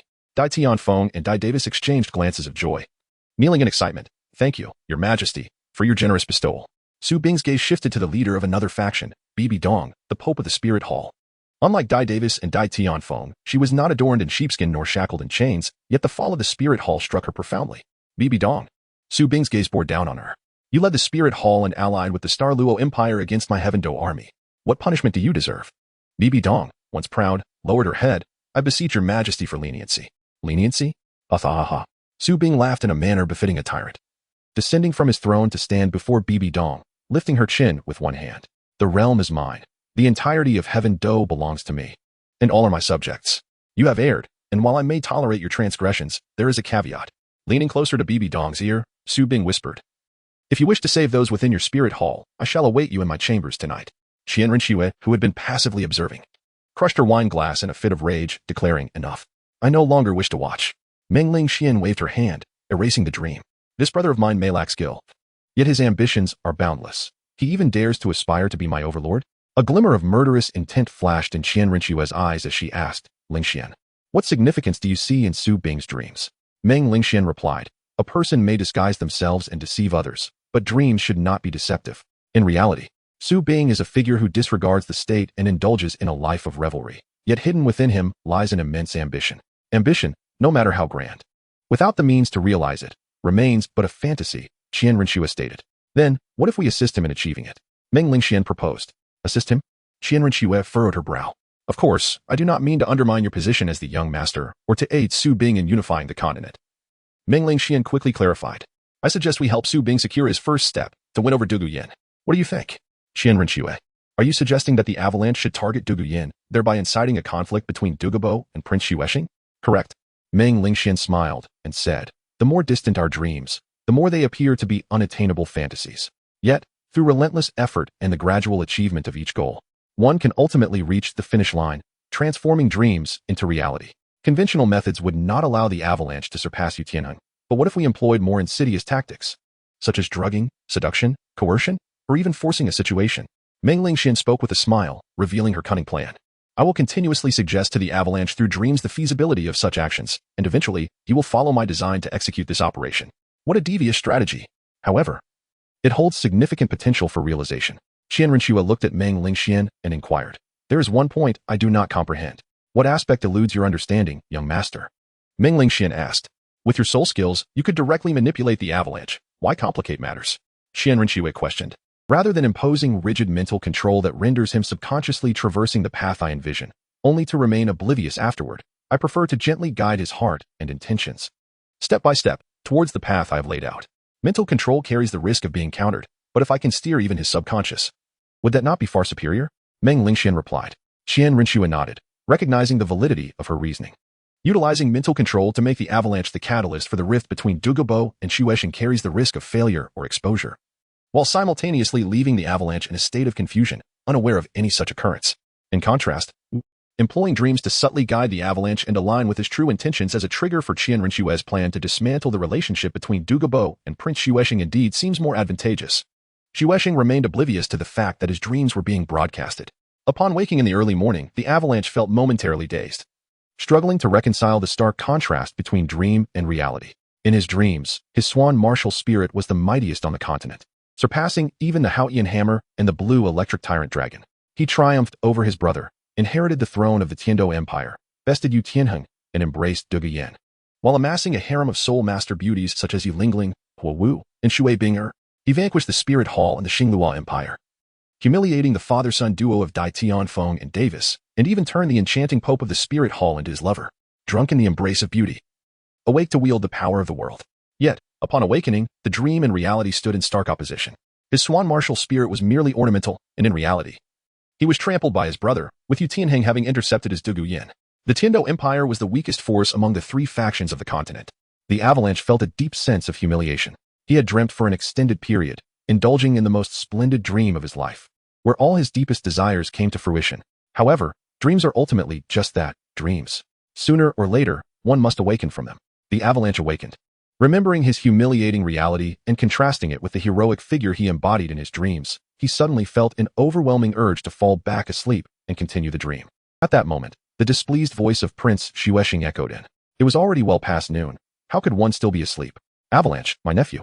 While I may have permitted you to indulge in frivolities, do not forget that as a prince, you must pay your respects to your father, the emperor, each day. With a resigned sigh, Avalanche rolled over in bed, awakening to commence the day of a wayward youth. After paying his respects to the emperor in the morning, Avalanche proceeded to the Royal Combat Academy. There, he beheld the illustrious star team of the Dou Empire, the Royal Combat Team, displaying their prowess in the arena. Amidst the crowd, he spotted Yutinhang, who stood on the stage like a radiant star amidst a constellation, the most striking figure present. Alongside him was Dugu Yin, their pairing reminiscent of ethereal beauty and grace. A seething jealousy ignited within Avalanche, and Yutinhang, sensing the simmering ire, cast a scornful smile in Avalanche's direction. His lips moved, as if uttering words, yet no sound escaped. From his lip movements, Avalanche discerned the unspoken message. Women are meant to be possessed by the strong. Almost choking on his own indignation, Avalanche realized that these were the very sentiments he had voiced in his dreams to Yutinhang. This is utterly intolerable. Xuebing felt an overwhelming urge to leap onto the stage and tear the smug visage of Yutinhang apart. However, upon recalling Yutinhang's martial spirit, the formidable blue lightning tyrant dragon, and contrasting it with his own insignificant white swan, Xuebing promptly abandoned that thought. You are a disciple of the top 3 sects. You are impressive while I am a fool. You excel, and I falter. We shall see. Fuming, Xuebing departed, preferring to remain oblivious. In the afternoon, he and a group of rascals indulged in debauchery at a tavern. They employed illicit substances to incapacitate a virtuous woman, intending to revel in the pleasures of the night, only to be caught red-handed by Xuechinghua. This stern elder brother confronted Xuebing, delivering several resounding slaps, and earnestly admonished him, "My foolish royal brother, you are a prince. Blood of the royal line courses through your veins. How can you engage in such shameless acts, regardless of the circumstances? Seizing a commoner's daughter is a disgraceful affair. How do you expect others to regard the Tiando royal family?"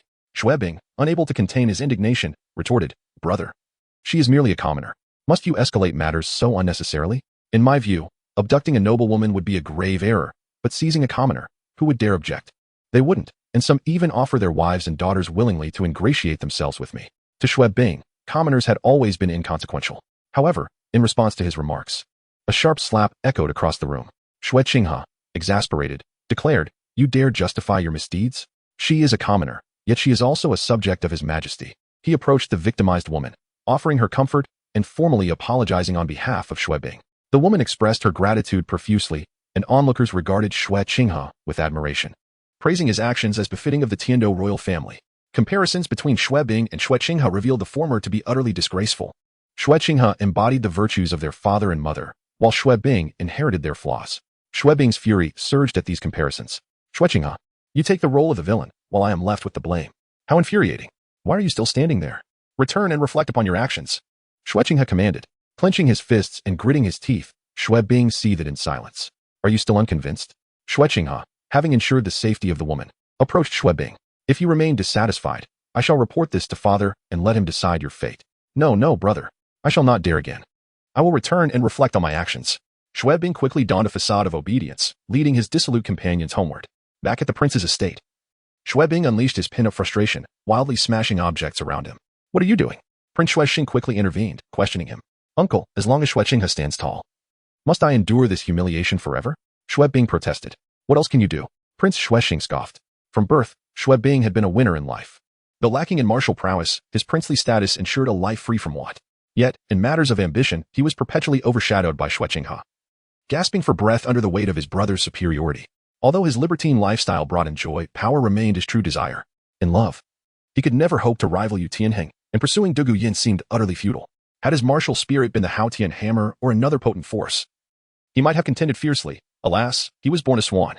In his heart, a torrent of frustration condensed into a single thought. "How I loathe this."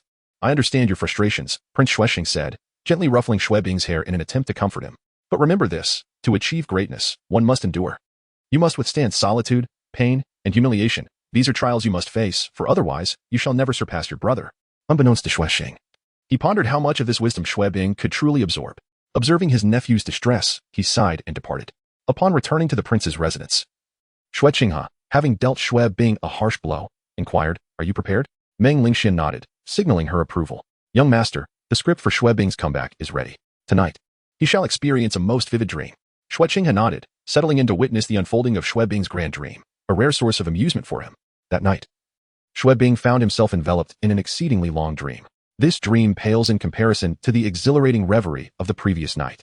Within the dream, he remained that individual, oppressed by his elder brother in his career, and humiliated in love by the pretentious Yutinhang. However, the day of reckoning finally arrived, and avalanche erupted. During the prince's banquet, the avalanche prompted Prince Xuexing to invite Dugu Yin, under the pretense of showcasing the prince's residence. He took her on a tour through every nook and cranny of the estate. In a secluded corner, Xueping clandestinely employed a soul-binding elixir to incapacitate Dugu Yin, subsequently bringing her to his chamber and administering an aphrodisiac. In her dazed state, Dugu Yin found herself at the mercy of Xueping's advances. While he recorded the entire encounter with a stone of remembrance, upon awakening, Dugu Yin realized the gravity of her predicament and glared at Xueping with resentment. Unfazed, he declared, "Dugu Yin, regardless of the circumstances, you have become my woman." He laughed. "Did not Yutinhang once say that I, Xueping, pursuing you is akin to a toad seeking a swan? Indeed, I may be a toad, yet I have savored the swan's delicacy, and with great enjoyment, I must add." He then brandished a bedsheet, jesting, "Yutinhang hasn't shared a bed with you, has he? What would he think if he knew you surrendered your virtue to me?" With a casual toss, Xueping threw a stone of remembrance at Dugu Yin. As she beheld the recording of the previous night's events, her face flushed with embarrassment. And she shattered the stone in fury, vowing to kill Xueping. "You think shattering it will conceal the truth? Dugu Yin, how naive you are. I possess many such stones." Xueping taunted with a smirk. "I entrusted them to my subordinates, and should I meet an untimely demise, the tale of our encounter will be known far and wide.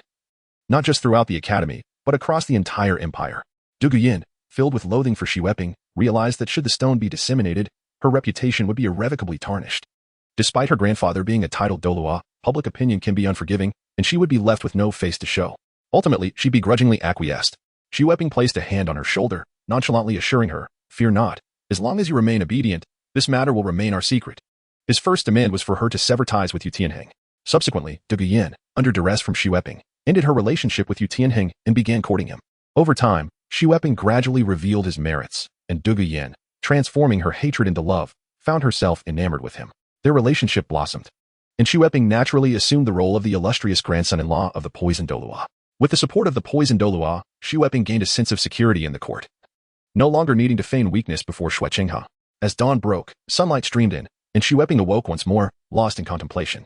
Though last night's dream lacked the thrilling clarity of previous ones, it bore a semblance of feasibility. In comparison to Yutinhang, Xueping was acutely aware of his own inferiority. Confronting him openly was futile. Thus, why not resort to subterfuge? If he could incapacitate Dugu Yin and take her by force. No matter how formidable Yutinhang was, Dugu Yin would still belong to him. During breakfast with Prince Xueping, while savoring honey bread, inquired, "Uncle, if Dugu Yin and I unite, would it not be simpler to confront my brother as faction?" Prince Xueping regarded him and replied, "Indeed, my nephew. Only in this way can Dugu Bo truly become one of us. Do you believe Dugu Bo is not yet aligned with us? Our bond, at its core, is sustained solely by that life-saving grace. Devoid of it, Dugu Bo would hardly spare me a glance." As he munched on bread, Prince Xueping continued, "Such gratitude is an unstable foundation. Eventually, debts must be repaid.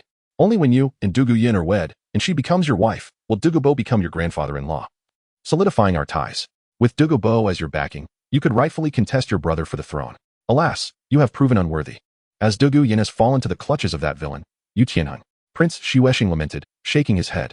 Both he and Xueping harbored deep-seated resentment towards Yutinhang, for the latter's interference had thwarted their aspirations. Yet, they dared not seek revenge. Yutinhang's influence was far more formidable than theirs. And the Tiando royal family would think twice before offending a titled Dolua. "If only you had been more capable and seized Dugu Yin before Yutinhang," Prince Xueping remarked.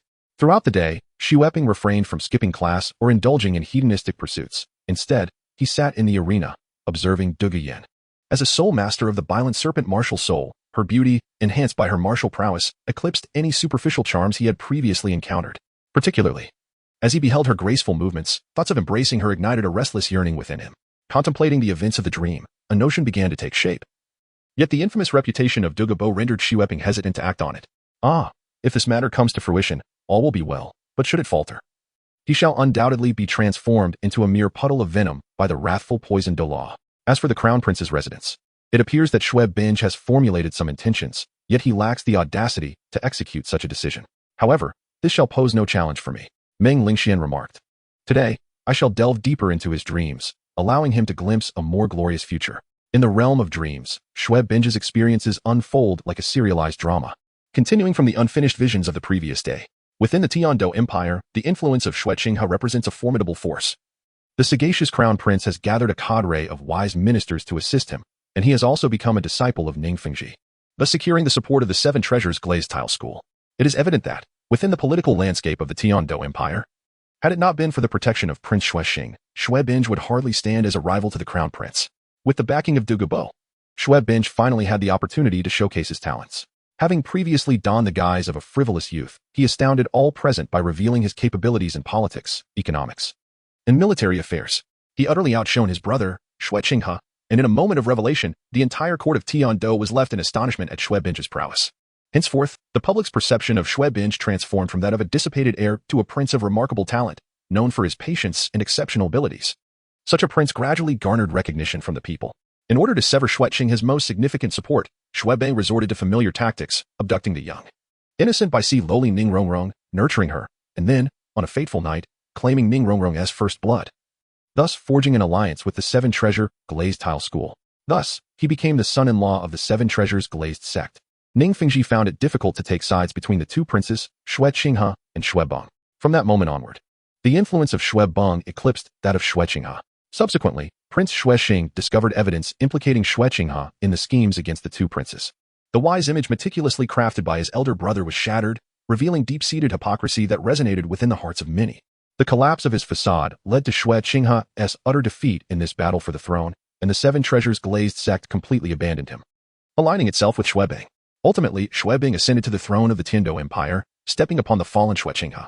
In the early morning, Xue Bang awoke once more and recalled that the Seven Treasures Glazed Sect had a precious daughter, Ning Rongrong, who was only 8 years old. Previously, Xue Bang held no particular thoughts about her, but now this dream resembles a strategic discourse, where a mastermind imparts wisdom to the avalanche on how to seize power and meticulously orchestrate its future. It is akin to envisioning one's own future.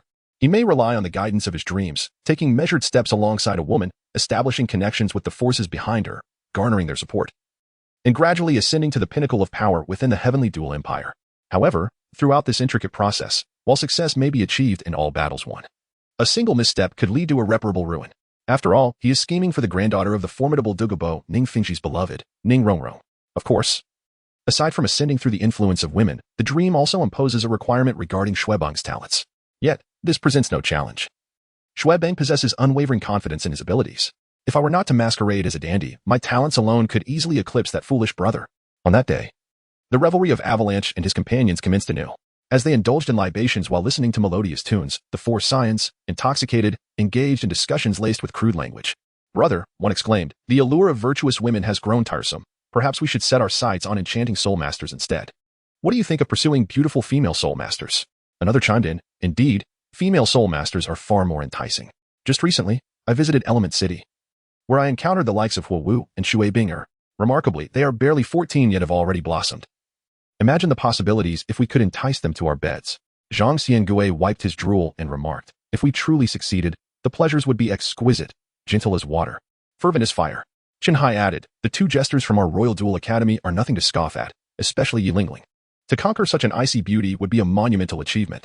Yet, I find Dugu Yin to be more visually appealing. Her physique is splendid. Gu Wei mused as he sipped his drink, lamenting, alas, such a prized flower is already claimed. We cannot afford to offend Yutinhang. Informed by his extensive business connections, Chen Hai interjected, I have heard whispers of an elderly woman in the depths of Tiandou Market peddling soul-sealing incense. Her secret concoction is said to have formidable effects. Those below the soul sovereign level who inhale its fragrant allure will fall under its spell, their soul power sealed for a day. Such a remarkable substance exists? Zhang Shenrong leered. Does that not mean we could do as we please for an entire day? Gu Wei cautioned, let us merely discuss these matters here. It is wise to refrain from action. Soul masters are akin to an elite aristocracy. Those who can awaken their martial spirits are invariably of noble lineage. Yi Lingling is a scion of the Jiuxin Haitang family, while Dugu Yin is backed by Dugu Bo Huo Wu and Xue Binger hail from elemental families. We cannot afford to cross these women. Indeed, we cannot provoke those soul masters, Zhang Xianrong agreed. But Gu Wei, have you forgotten? We could seek out commoner soul masters as our prey. He continued, the Spirit Hall has awakened many soul masters of common origin. They are not nobility. Offering them potions and catering to our whims seems only fitting, does it not? Chen Hai and Gu Wei found merit in this rationale. And soon the group of young scions began deliberating over which prey to select. They considered the common flower of Blue Bull Academy, Jiangzhu, and the beauties of the Dou Empire's flower sword mercenary group. The renowned, enchanting commoner soul masters have become the topic of conversation at their gathering. Avalanche, burdened with heavy thoughts, did not partake in their discourse. Yet, amidst the intoxication, he caught wind of a crucial piece of information. An elderly woman at the Tiandou market was peddling a soul-dulling potion. Instantly, a scheme formed in his mind. In the afternoon, after sobering up, Avalanche sought out the elderly woman at the Tiandou market. The woman, advanced in years, had disheveled hair that obscured her left eye. I hear you possess the soul-sealing fragrance. What are its effects? Avalanche inquired. The old woman presented the potion, explaining, this elixir allows soul masters below the rank of soul lord to succumb upon a mere whiff. Moreover, it can seal their soul power for a day. rendering them as helpless as fish on a chopping board. Would you care to procure some, esteemed guest? Avalanche questioned, if your fragrance is so potent. Would I not also fall prey to it? The elderly woman replied, you must first consume the antidote. She then revealed the antidote for the soul-sealing fragrance. Avalanche nodded. But what if the effects are not as you claim? The old woman suggested, you could purchase a few to test their efficacy. Very well. I shall buy both the soul-sealing fragrance and the antidote, but heed my warning. Should you deceive me regarding their potency, I shall bring ruin upon your establishment. After delivering this stern warning, Avalanche concluded his transaction and departed. The old woman, having sold her wares, removed her human skin mask, revealing a stunning visage beneath the parched facade. Dreaming Qian observed Avalanche's retreating figure, a smile creeping upon her lips. To test the efficacy of the soul-sealing fragrance he had acquired, Avalanche summoned a bodyguard of Soul Lord strength. Following his trials, he confirmed that the antidote ensured his immunity to the fragrance. While those ensnared by it experienced a two-phase effect, the first phase involved being entranced and their soul power sealed, lasting approximately a night. The second phase saw the sealing of their soul power persist for about a day. A splendid find. Avalanche's eyes sparkled with enthusiasm. While uncertain if he would follow through with his dream of pursuing Dugu Yin, his preparations did not cease for a moment. He procured a recording stone to showcase his magnificence to Dugu Yin and even bought golden flies. His dreams unfolded like a continuous saga. In these dreams, Avalanche vanquished Shueqinghe and ascended to the throne of the Dou Empire, marrying Shui Bing'er and Huowu, thus aligning the elemental city with the Dou royalty. He also took Yilingling under his wing, gathering formidable forces through his connections with women. Subsequently, the Dou Empire secured a union with a princess from an independent kingdom under the Star Luo Empire. Upon the demise of that kingdom's emperor, the sole rightful heir was the princess, allowing the Dou Empire to absorb the kingdom. Naturally, the Star Luo Empire resisted this shift, leading to war. Under the wise leadership of Emperor Avalanche, the righteous Dou Empire triumphed over the malevolent Star Luo Empire, annexing the kingdom and seizing vast territories, establishing the Dou Empire's dominance across the continent. And then, he awoke. After a series of splendid dreams, Avalanche grasped a singular truth. Whether it was Dugu Yin, Ningrongrong, Shui Bing'er, or the scheming princess, it seemed he was destined to rely on the softer aspects of life to wield power in this world. During a family meal, Avalanche suddenly inquired, Uncle, how many days until your birthday? He had not forgotten that his grand ambitions began with his uncle's celebration. Why do you ask? Shuexing replied. You usually do not care for such matters, only scrambling to prepare a gift when my birthday approaches.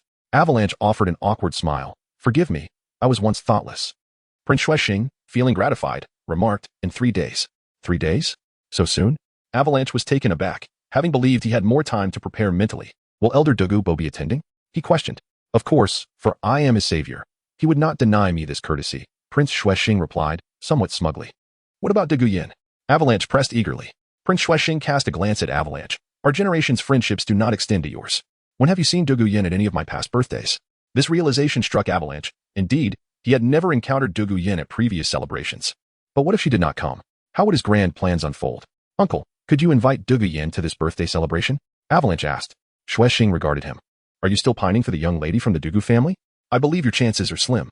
Instead of dwelling on such things, it would be wiser to study the literary classics I have shared with you. Before I topple your brother, you should be prepared. Uncle, Avalanche began. I know I do not measure up to Yutinhang in various aspects, but I have my own struggles. I am a person of depth, not merely a frivolous scion. Hearing this, Prince Shuexing fell silent.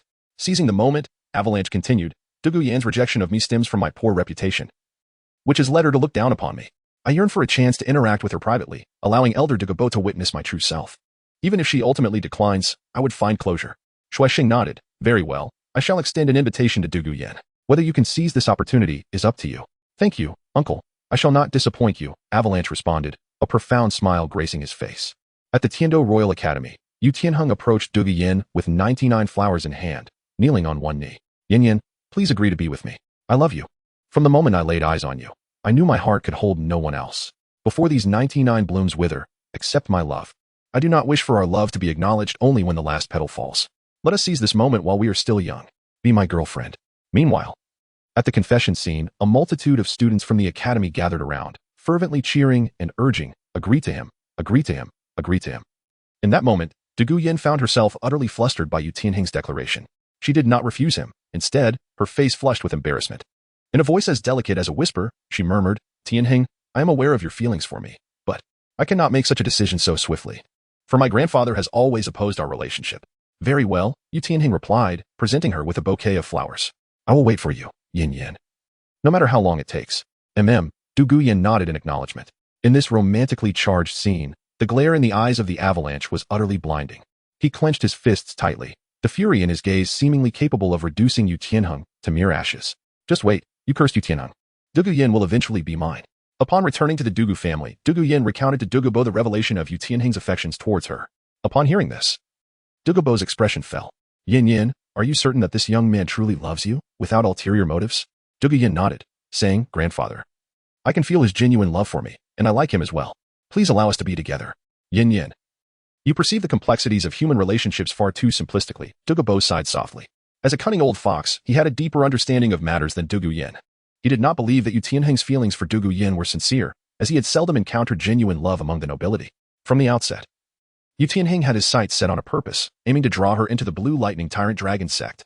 That old schemer, Yuinjin, had truly exerted considerable effort. Alas, it was his own granddaughter who had fallen for such tactics, particularly enamored by Yutinhang's charm. Sighing, he mused that a precious gem he had nurtured was at risk of being squandered by a mere swine. He reached out to stroke Dugu Yin's hair, to which he indignantly responded, Grandfather, Tianheng is not a swine. Look at you, defending him even before you were wed. Oh, how I've wasted my efforts raising you. Dugu Bo lamented. Grandfather, that is not what I meant at this moment. A messenger from the prince's residence delivered an invitation. Dugu Bo opened the invitation, and Dugu Yin curiously inquired, Grandfather, who has invited you? Prince Xuesheng, Dugu Bo replied. In a few days, it will be his birthday. And he has invited both me and you. Me as well? Dugu Yin exclaimed. Is it permissible for me to decline? This pertains to matters of etiquette. How could you possibly refuse? Prince Xuesheng is, after all, my savior, Dugu Bo retorted, visibly irked. Dugu Yin countered, Grandfather. Even if there is a debt of gratitude, after all these years of assistance, is that not sufficient? Dugu Bo responded, a life-saving grace cannot be repaid. The debt of human kindness is difficult to settle. How well Dugu Bo understood that Prince Xuesheng had been leveraging him, attempting to avoid repayment of the prince's favors. Yet, he felt powerless. This was the principle by which Dugu Bo lived. 3 days passed quietly, during which Xuebeng continued to experience dreams akin to a never-ending drama. In his dreams, he ultimately triumphed over the martial soul hall in the Qing Luo Empire, unifying the continent and acquiring the beauty of the world, wielding supreme authority, truly a state of unparalleled contentment. Furthermore, an increasing number of dreams hinted to Xuebeng that the time had come to take this next step. On this day, the birthday of Prince Xuesheng arrived. Xuebeng understood that this opportunity was fleeting. Should he wait for the prince's next birthday, it would not come until the following year. By then, Dugu Yin would likely be nestled in Yutinhang's embrace, rendering any hopes futile. Gazing upon the prepared room, adorned with soul-concealing incense, golden flies, antidotes, and obedient water, all the necessary tools were in place for his intended abandonment. Xuebeng's thoughts drifted to the haunting figure of Dugu Yin and the humiliating memories inflicted upon him by his elder brother Xueqinghe and Yutinhang. Nurturing a burgeoning hatred within his heart, he resolved to take a gamble, believing in the adage that fortune favors the bold. If he failed, he would still stand as a man after 18 years. Outside the prince's residence, Dugu Bo arrived with Dugu Yin, where Prince Xuesheng awaited them alongside Xuebeng. Xuebeng's gaze fell upon Dugu Yin, standing beside Dugu Bo. Welcome, Poison Dolua, to my humble abode. Prince Xuesheng greeted them. Dugu Dolua nodded slightly and inquired, Xuesheng, did you not previously invite only this old man to your birthday? Why have you included my granddaughter this time? Xuesheng replied, Your Highness, I believe there is no need for our families to remain estranged. It would be a wonderful thing if the camaraderie of our elders could extend to the next generation. Haha, Dugu Bo chuckled. You saved my life, and I would gladly serve you. However, my debt to you does not extend to my granddaughter. With an awkward smile, Xuesheng shifted the topic and invited Dugu Bo and his granddaughter to tour the prince's residence. Upon reaching the pavilion by the artificial hill, they found an unfinished chess game laid out on the table. Dugu Bo recognized it immediately as the game he had played with Prince Xuesheng months prior. To strengthen their bond, Xuesheng had taken great care to engage in Dugu Bo's interests, and chess was one of his passions. The last time they played, Dugu Bo had to leave abruptly to suppress his toxin in the Sunset Forest, leaving the game unfinished. He never expected that Prince Xuesheng would preserve their game so meticulously. Awaiting his return, Senior Dugu, this is our unfinished game from last time. Since the daylight still lingers, why don't we sit and complete it? Proposed Prince Xuesheng. Dugu Bo nodded in agreement, saying, very well. They took their seats opposite each other and began to play. After a short while, Xuesheng noticed Xuebeng and Dugu Yin standing idly by the chess table. With a clever idea, he suggested, Senior Dugu, this is your granddaughter's first visit to my residence. Perhaps Xuebeng could take her on a tour of the estate? That sounds acceptable, Dugu Bo considered. Upon hearing this, Dugu Yin felt a surge of dissatisfaction, but concealed her feelings. Yin, allow me to show you around the prince's residence, Xuebeng said with a friendly smile, attempting to take her hand, only to have it swiftly rejected by Dugu Yin. You lead the way. I do not require your assistance, she retorted. Very well, Xuebeng acquiesced, and thus began their exploration of Prince Xuesheng's estate. Meanwhile, As Dugu Bo continued their chess match, he glanced at Xuexing, stating, I am aware that Xuebing desires to court my granddaughter. This is both his wish and yours, am I correct? Prince Xuexing hesitated, unsure of how to respond, and finally muttered, if they were to unite, it would indeed be a delightful match for our families. Do you truly believe that scoundrel is worthy of my yin-yin? Dugu Bo scoffed. You think he is merely pretending? I see he revels in it. Dugu Bo continued, I respect Yin-Yan's choices. If she loves him, so be it. But should I discover any underhanded tactics employed by him, he shall face my wrath. Dugu Bo was well aware of the rivalry between Yutinhang and Xuebing for Dugu Yin's affections, although he held both in contempt. He viewed Yutinhang with slightly more regard due to his noble lineage and exceptional talent. In contrast, he found Xuebing insipid and frivolous, leading a life of indulgence and mischief. Will Yin find happiness with him? Dugu Bo pondered. He recognized the inevitability of young women seeking their own paths. Yet he wished for Dugu Yin to find genuine happiness, not the illusory kind fabricated by others. This time, the reason for the arrangement between Xuebing and Dugu Yin was to allow the two to spend some time together, with the intention of extinguishing any inappropriate feelings between this uncle and niece.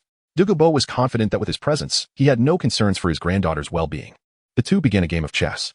Dugu Yin followed Xuebing as he showed her around every corner of the prince's estate. Eventually, Xuebing led Dugu Yin to a garden. Impatiently, Dugu Yin inquired, Are we done with the tour? If so, I must find my grandfather.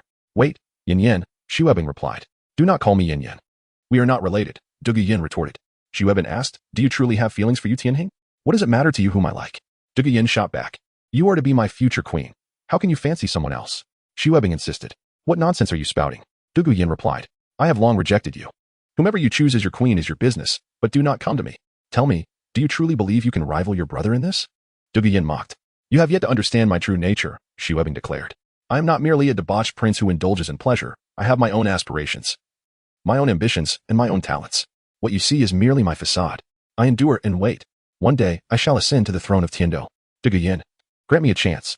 Your aspirations concern me not, Dugu Yin replied. I have no time for your ramblings. Farewell, Xuebing. As she turned to leave, an enchanting fragrance enveloped the air. Initially indifferent, Dugu Yin soon felt lightheaded, and after a few steps, her body faltered. Realizing something was amiss, she caught a glimpse of Xuebing reaching out to catch her just before she collapsed. Dugu Yin was simultaneously shocked and furious, and she quickly succumbed to unconsciousness. Gazing at the unconscious beauty in his arms, Xuebing's heart raced with excitement. He had succeeded. Ha ha, my imperial ambitions, he thought. In haste, Xuebing carried Dugu Yin into his chamber. He laid her on the bed and began hastily shedding his garments, revealing a bare, pale figure. Dugu Yin, you feign superiority. Humph, when you awaken, you shall belong to me. What does that scoundrel Yutinhang have to compete with me? He guffawed, envisioning a grand design where he would conquer the world with Dugu Yin by his side, gaining Dugu Bo's support, besting Xuexing in court, and eventually overcoming his brother to become the emperor of Tiando. This journey would commence at this very moment. Xuebing activated a recording stone and downed a vial of golden fly, feeling its effects surge through him. With red eyes, he lunged toward Dugu Yin, his hands greedily tearing at her garments. Unbeknownst to him, a woman stood outside his chamber, observing the unfolding scene. She exhaled a breath towards the unconscious Dugu Yin. In a haze, Dugu Yin awakened, her bleary eyes focusing on Xuebing as he frantically ripped at her clothing. At that moment, both were taken aback, their gazes locking in stunned silence. Dugu Yin's sharp scream pierced the air, prompting Xuebing to cover her mouth, but it was too late. Meanwhile, in a pavilion, Dugu Bo and Prince Xuexing were engrossed in their chess game when Dugu Yin's voice echoed through the air. Dugu Bo's expression hardened. He placed his piece down and stood. Addressing Prince Xuexing, you had better pray nothing happens to my granddaughter. With that, Dugu Bo hastily departed. Dugu Yin attempted to summon her soul power to break free, but found it sealed. Realizing the gravity of the situation, she glared at Xuebing with rage and disdain. He had drugged her, rendering her unconscious. If she had not awakened early, her purity might have been sullied. Consumed by fury, she sank her teeth into Xuebing's hand. Ah! He exclaimed, overtaken by rage, and without regard for the consequences, he seized her chin and struck her hard, cursing, You insolent wretch, how dare you bite me? Dugu Yin, with her power suppressed, stood no chance against him. So what if I hit you? Xuebing, do you truly believe I am enamored with you? I desire your body. And today, you shall submit to me, whether you wish to or not. With the effects of the golden fly coursing through him, Xuebing lunged toward Dugu Yin. At that moment, the door was shattered, and the furious Dugu Bo happened upon the scene where an entirely naked Avalanche was lunging towards his beloved granddaughter. Nephew, do not seek death, Dugu Bo exclaimed, filled with rage, as he swiftly struck Avalanche away with a powerful blow. Avalanche crashed heavily to the ground, while Dugu Yin, sensing her grandfather's arrival, hastily gathered her disheveled garments and fled behind him. The scene was chaotic. Dugu Bo, upon seeing his granddaughter's torn dress and flushed face, reached out to touch Dugu Yin's hand, realizing that her soul power had been sealed. Meanwhile, a recording stone captured the entire incident, and a few vials of golden fly potion lay on the table. Dugu Bo quickly grasped the gravity of the situation and approached the table to play the recording stone. The more he watched, the darker his expression became, enveloped in a murderous intent that lingered around this poisoned Dolua. He turned his gaze towards Avalanche and spoke. You intended to violate my granddaughter in this room, and then use the contents of the recording stone to blackmail her into becoming your woman, is that not so? Prince Avalanche? The frigid aura of death struck Avalanche, momentarily clearing the haze from his mind induced by the golden fly potion. However, the awakened Avalanche now faced Dugu Bo's overwhelming murderous intent. There was no argument he could offer, for the events that transpired were beyond dispute. I have always been tolerant of you and your uncle, but you have committed an unforgivable error by laying hands on my granddaughter, Avalanche. Dugu Bo advanced step by step towards Avalanche, toxin swirling in his palm, ready to strike him down and reduce him to a mere puddle of liquid. Upon witnessing this, Avalanche was engulfed by fear and hastily shuffled backward, pleading, No, do not kill me, Dugu Bo, poison Dolua. I am a prince, the prince of the Dou Empire. If you kill me, you will have offended the Dou Empire and the Spirit Hall. There will be no place for you in this world. Faced with the specter of death, Avalanche's mind sharpened, and he desperately attempted to dissuade Dugu Bo from his lethal intent. Do you think I care about such matters? Dugu Bo retorted. When I offended the Spirit Hall years ago, I thought little of the consequences. If defending my granddaughter means offending the entire world, then so be it. With that, Dugu Bo unleashed a palm strike towards Avalanche. At that moment, a figure intervened between the Avalanche and Dugu Bo. Prince Xuexing rushed over, spreading his arms to block Dugu Bo. After all, Prince Xuexing had once saved Dugu Bo's life, prompting him to withdraw his attack. Trembling in fear, Prince Xuexing felt a wave of relief wash over him, grateful that Dugu Bo acknowledged the debt of gratitude. Dugu Bo glared at Prince Xuexing, stating, Your Highness, you cannot absolve yourself from this matter. I have reason to believe that you conspired with the Avalanche to harm my granddaughter. Regaining his composure, Prince Xuexing surveyed the surroundings, the reflective stone on the table, the golden fly, and the naked Avalanche cowering behind him. He was taken aback. Avalanche, are you trying to bring ruin upon me? Who gave you the audacity to drug and plot against Dugu Bo's granddaughter? After weighing the pros and cons, Prince Xuexing replied, Dugu Bo, I understand your anger. However, I was entirely unaware of Avalanche's actions. He is a prince of the Dou Empire, and should you kill him, you shall incur the wrath of the Empire. Dugu Bo retorted, I return the sentiment, if he dares to bully my granddaughter. It matters not if he has the entire world backing him. Realizing Dugu Bo was resolute in his intent to kill Avalanche, Prince Xuexing understood that Avalanche must not perish, for his demise would render all of Prince Xuexing's plots futile. The relationship between Avalanche and Dugu Bo was irreparably severed, and his own ties with Dugu Bo could not be mended. Frustrated, he gazed at Avalanche and then addressed Dugu Bo, Your Excellency, I know you cannot forgive Avalanche or me. In this moment, I do not seek your forgiveness either. Thus, I shall exchange that favor to spare Avalanche's life. Upon uttering these words, Prince Xuexing seemed to age several years. Dugu Bo represented Prince Xuexing's greatest support, and using this favor meant he would lose this critical ally in the future. Yet, Avalanche was a pivotal part of his plans and could not be sacrificed. Amid Dugu Bo's fury, Dugu Yin, harboring resentment yet remaining clear-headed, recognized that her grandfather had already offended the Wuwen Temple. If he were to kill the prince, they would be irreparably estranged from the Dou Empire. Realizing this, Dugu Yin tugged at Dugu Bo's sleeve, urging, Grandfather, let us return. Hearing her voice, Dugu Bo shook off his rage, casting a dark look at Prince Xuexing. Very well, Xuexing, henceforth, our relationship shall be severed. With that, he took Dugu Yin and exited. Once Dugu Bo and Dugu Yin had departed, it became the moment for Prince Xuexing to unleash his ire. He turned to Avalanche, fuming, Avalanche, is this what you call your true self? Do you realize that I used my favor with Dugu Bo to save you? Henceforth, we have no future together. A favor from a title de law has been squandered because of you. Now, reflect upon your actions in solitude. In his fury, Prince Xuexing failed to notice Avalanche's distress. Avalanche's face flushed, as though he could no longer bear the weight of his predicament, exclaiming, Uncle, please, quickly bring me a girl. I cannot endure this any longer. A girl? Prince Xuexing retorted, having committed wrongdoings, you must reflect accordingly. From this day forth, you shall remain in this room and go nowhere. With that, he attempted to leave. What do you intend to do? The Emperor of the Dou Empire, Xueye, declared the penalties for Prince Xuexing and Prince Avalanche. Avalanche was confined for a year, while Prince Xuexing was to be idled for the same duration. The affairs of state that Prince Xuexing managed would be handled by Zhang Xinrong, and military matters temporarily overseen by General Gulong. While this appeared to be a punishment for both Avalanche and Prince Xuexing, it also served as a form of protection for them. A year would be ample time for many events to fade from memory. Zhang Xinrong was not aligned with Prince Xuexing's faction, and General Gulong was closely associated with the prince. During this year of idleness, every position Prince Xuexing relinquished was evidently a strategy by Emperor Xueye to allow the incident to be forgotten, with plans to reinstate Prince Xuexing afterward. From this, Xuexing had discerned a critical truth. The astute Emperor Xue would never relinquish power to him. The influence of the Crown Prince's faction had already expanded beyond his tolerance. Should he transfer even the remaining political authority and military command to Xuexing, it would inevitably stir unease within the emperor, who could not afford to be a puppet, even to his own son, unless he were on the brink of death. However, having witnessed Prince Xuexing's significant downfall, the prince's prestige would undoubtedly wane, temporarily eliminating any threat to Xuexing. With the Dou Empire no longer a viable realm for expansion, it was time to cultivate forces beyond its borders.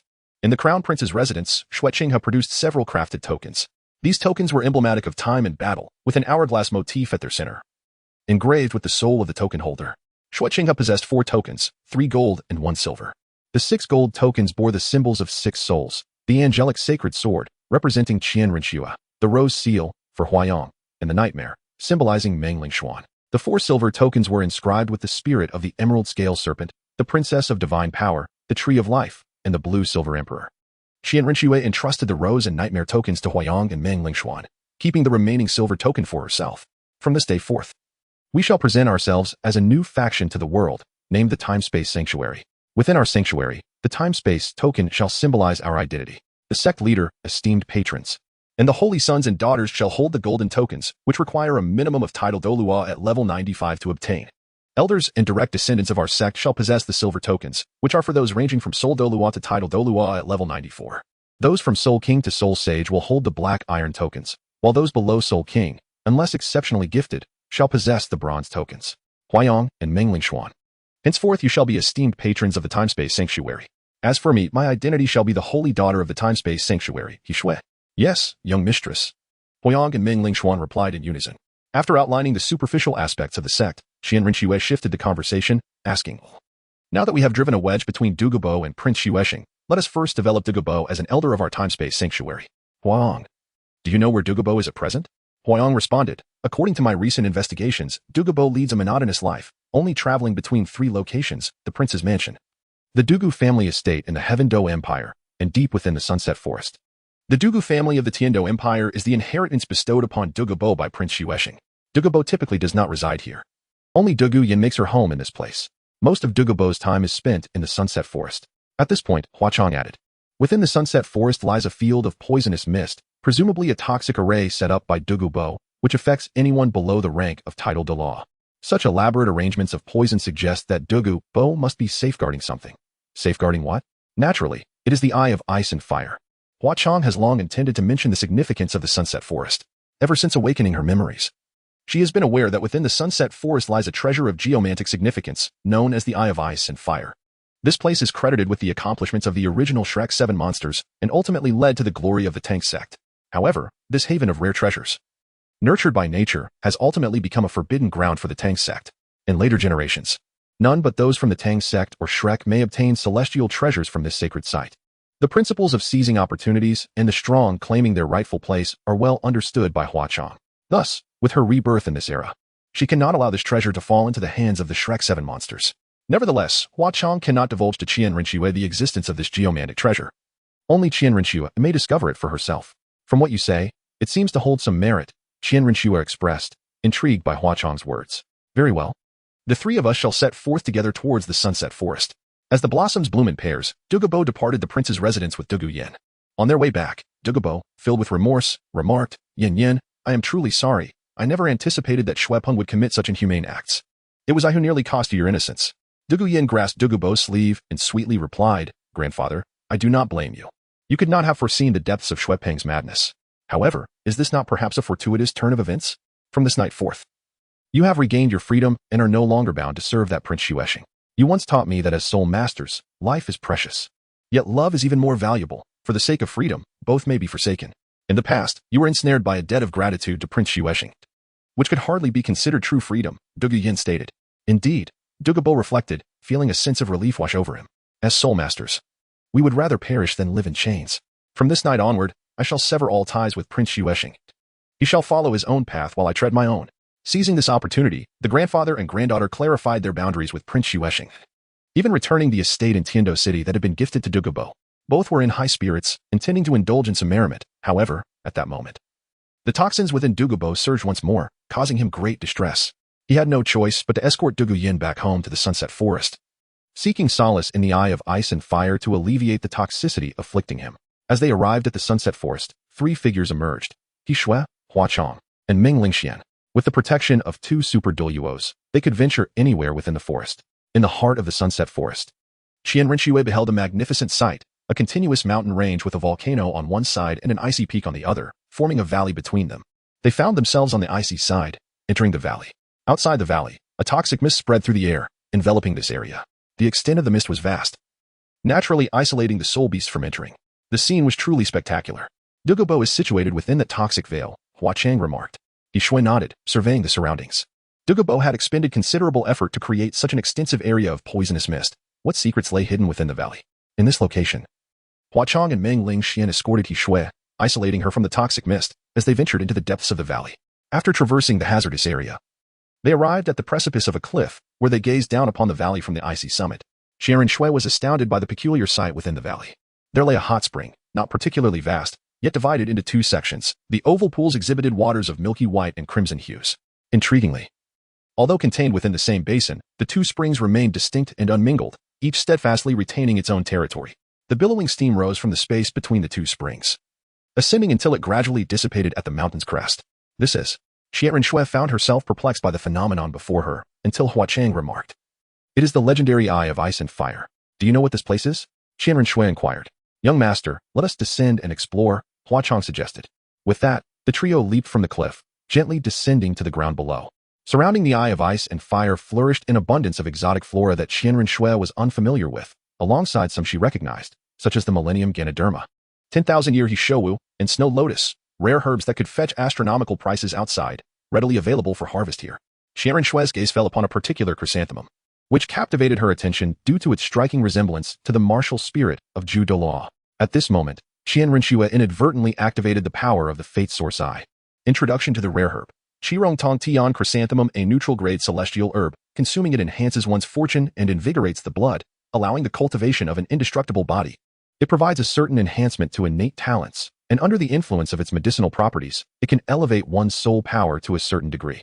Suitable for warriors with beast martial spirits. Method of consumption. First, consume the core of the Tongtian flower, followed by each petal, while avoiding the roots and stems. Immediately after consumption, one must begin meditative training to resolve the medicinal power and break through personal limits.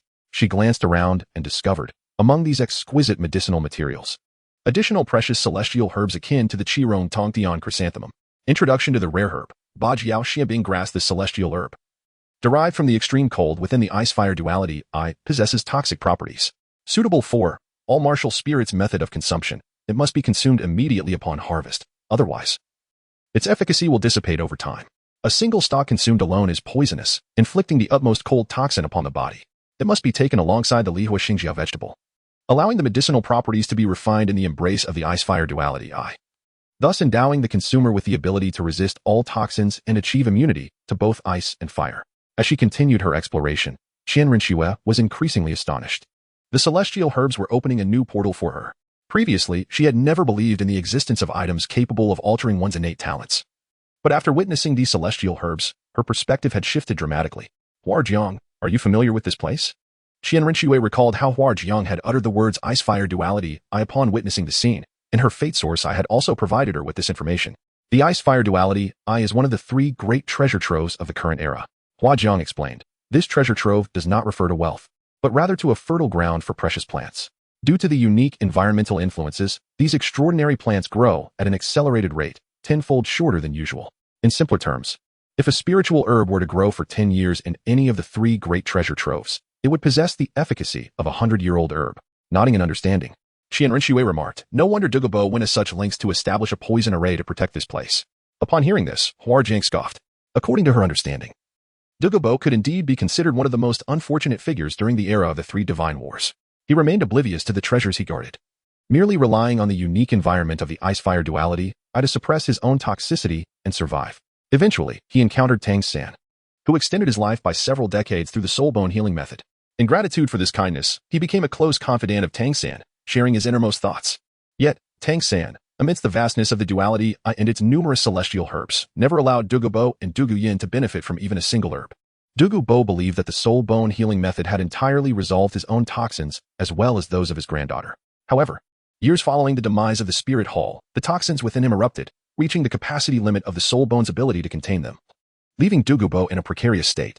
In his quest to preserve his family's legacy, Dugu Bo's children, born in his old age, also faced the threat of the Bailin snake's poison.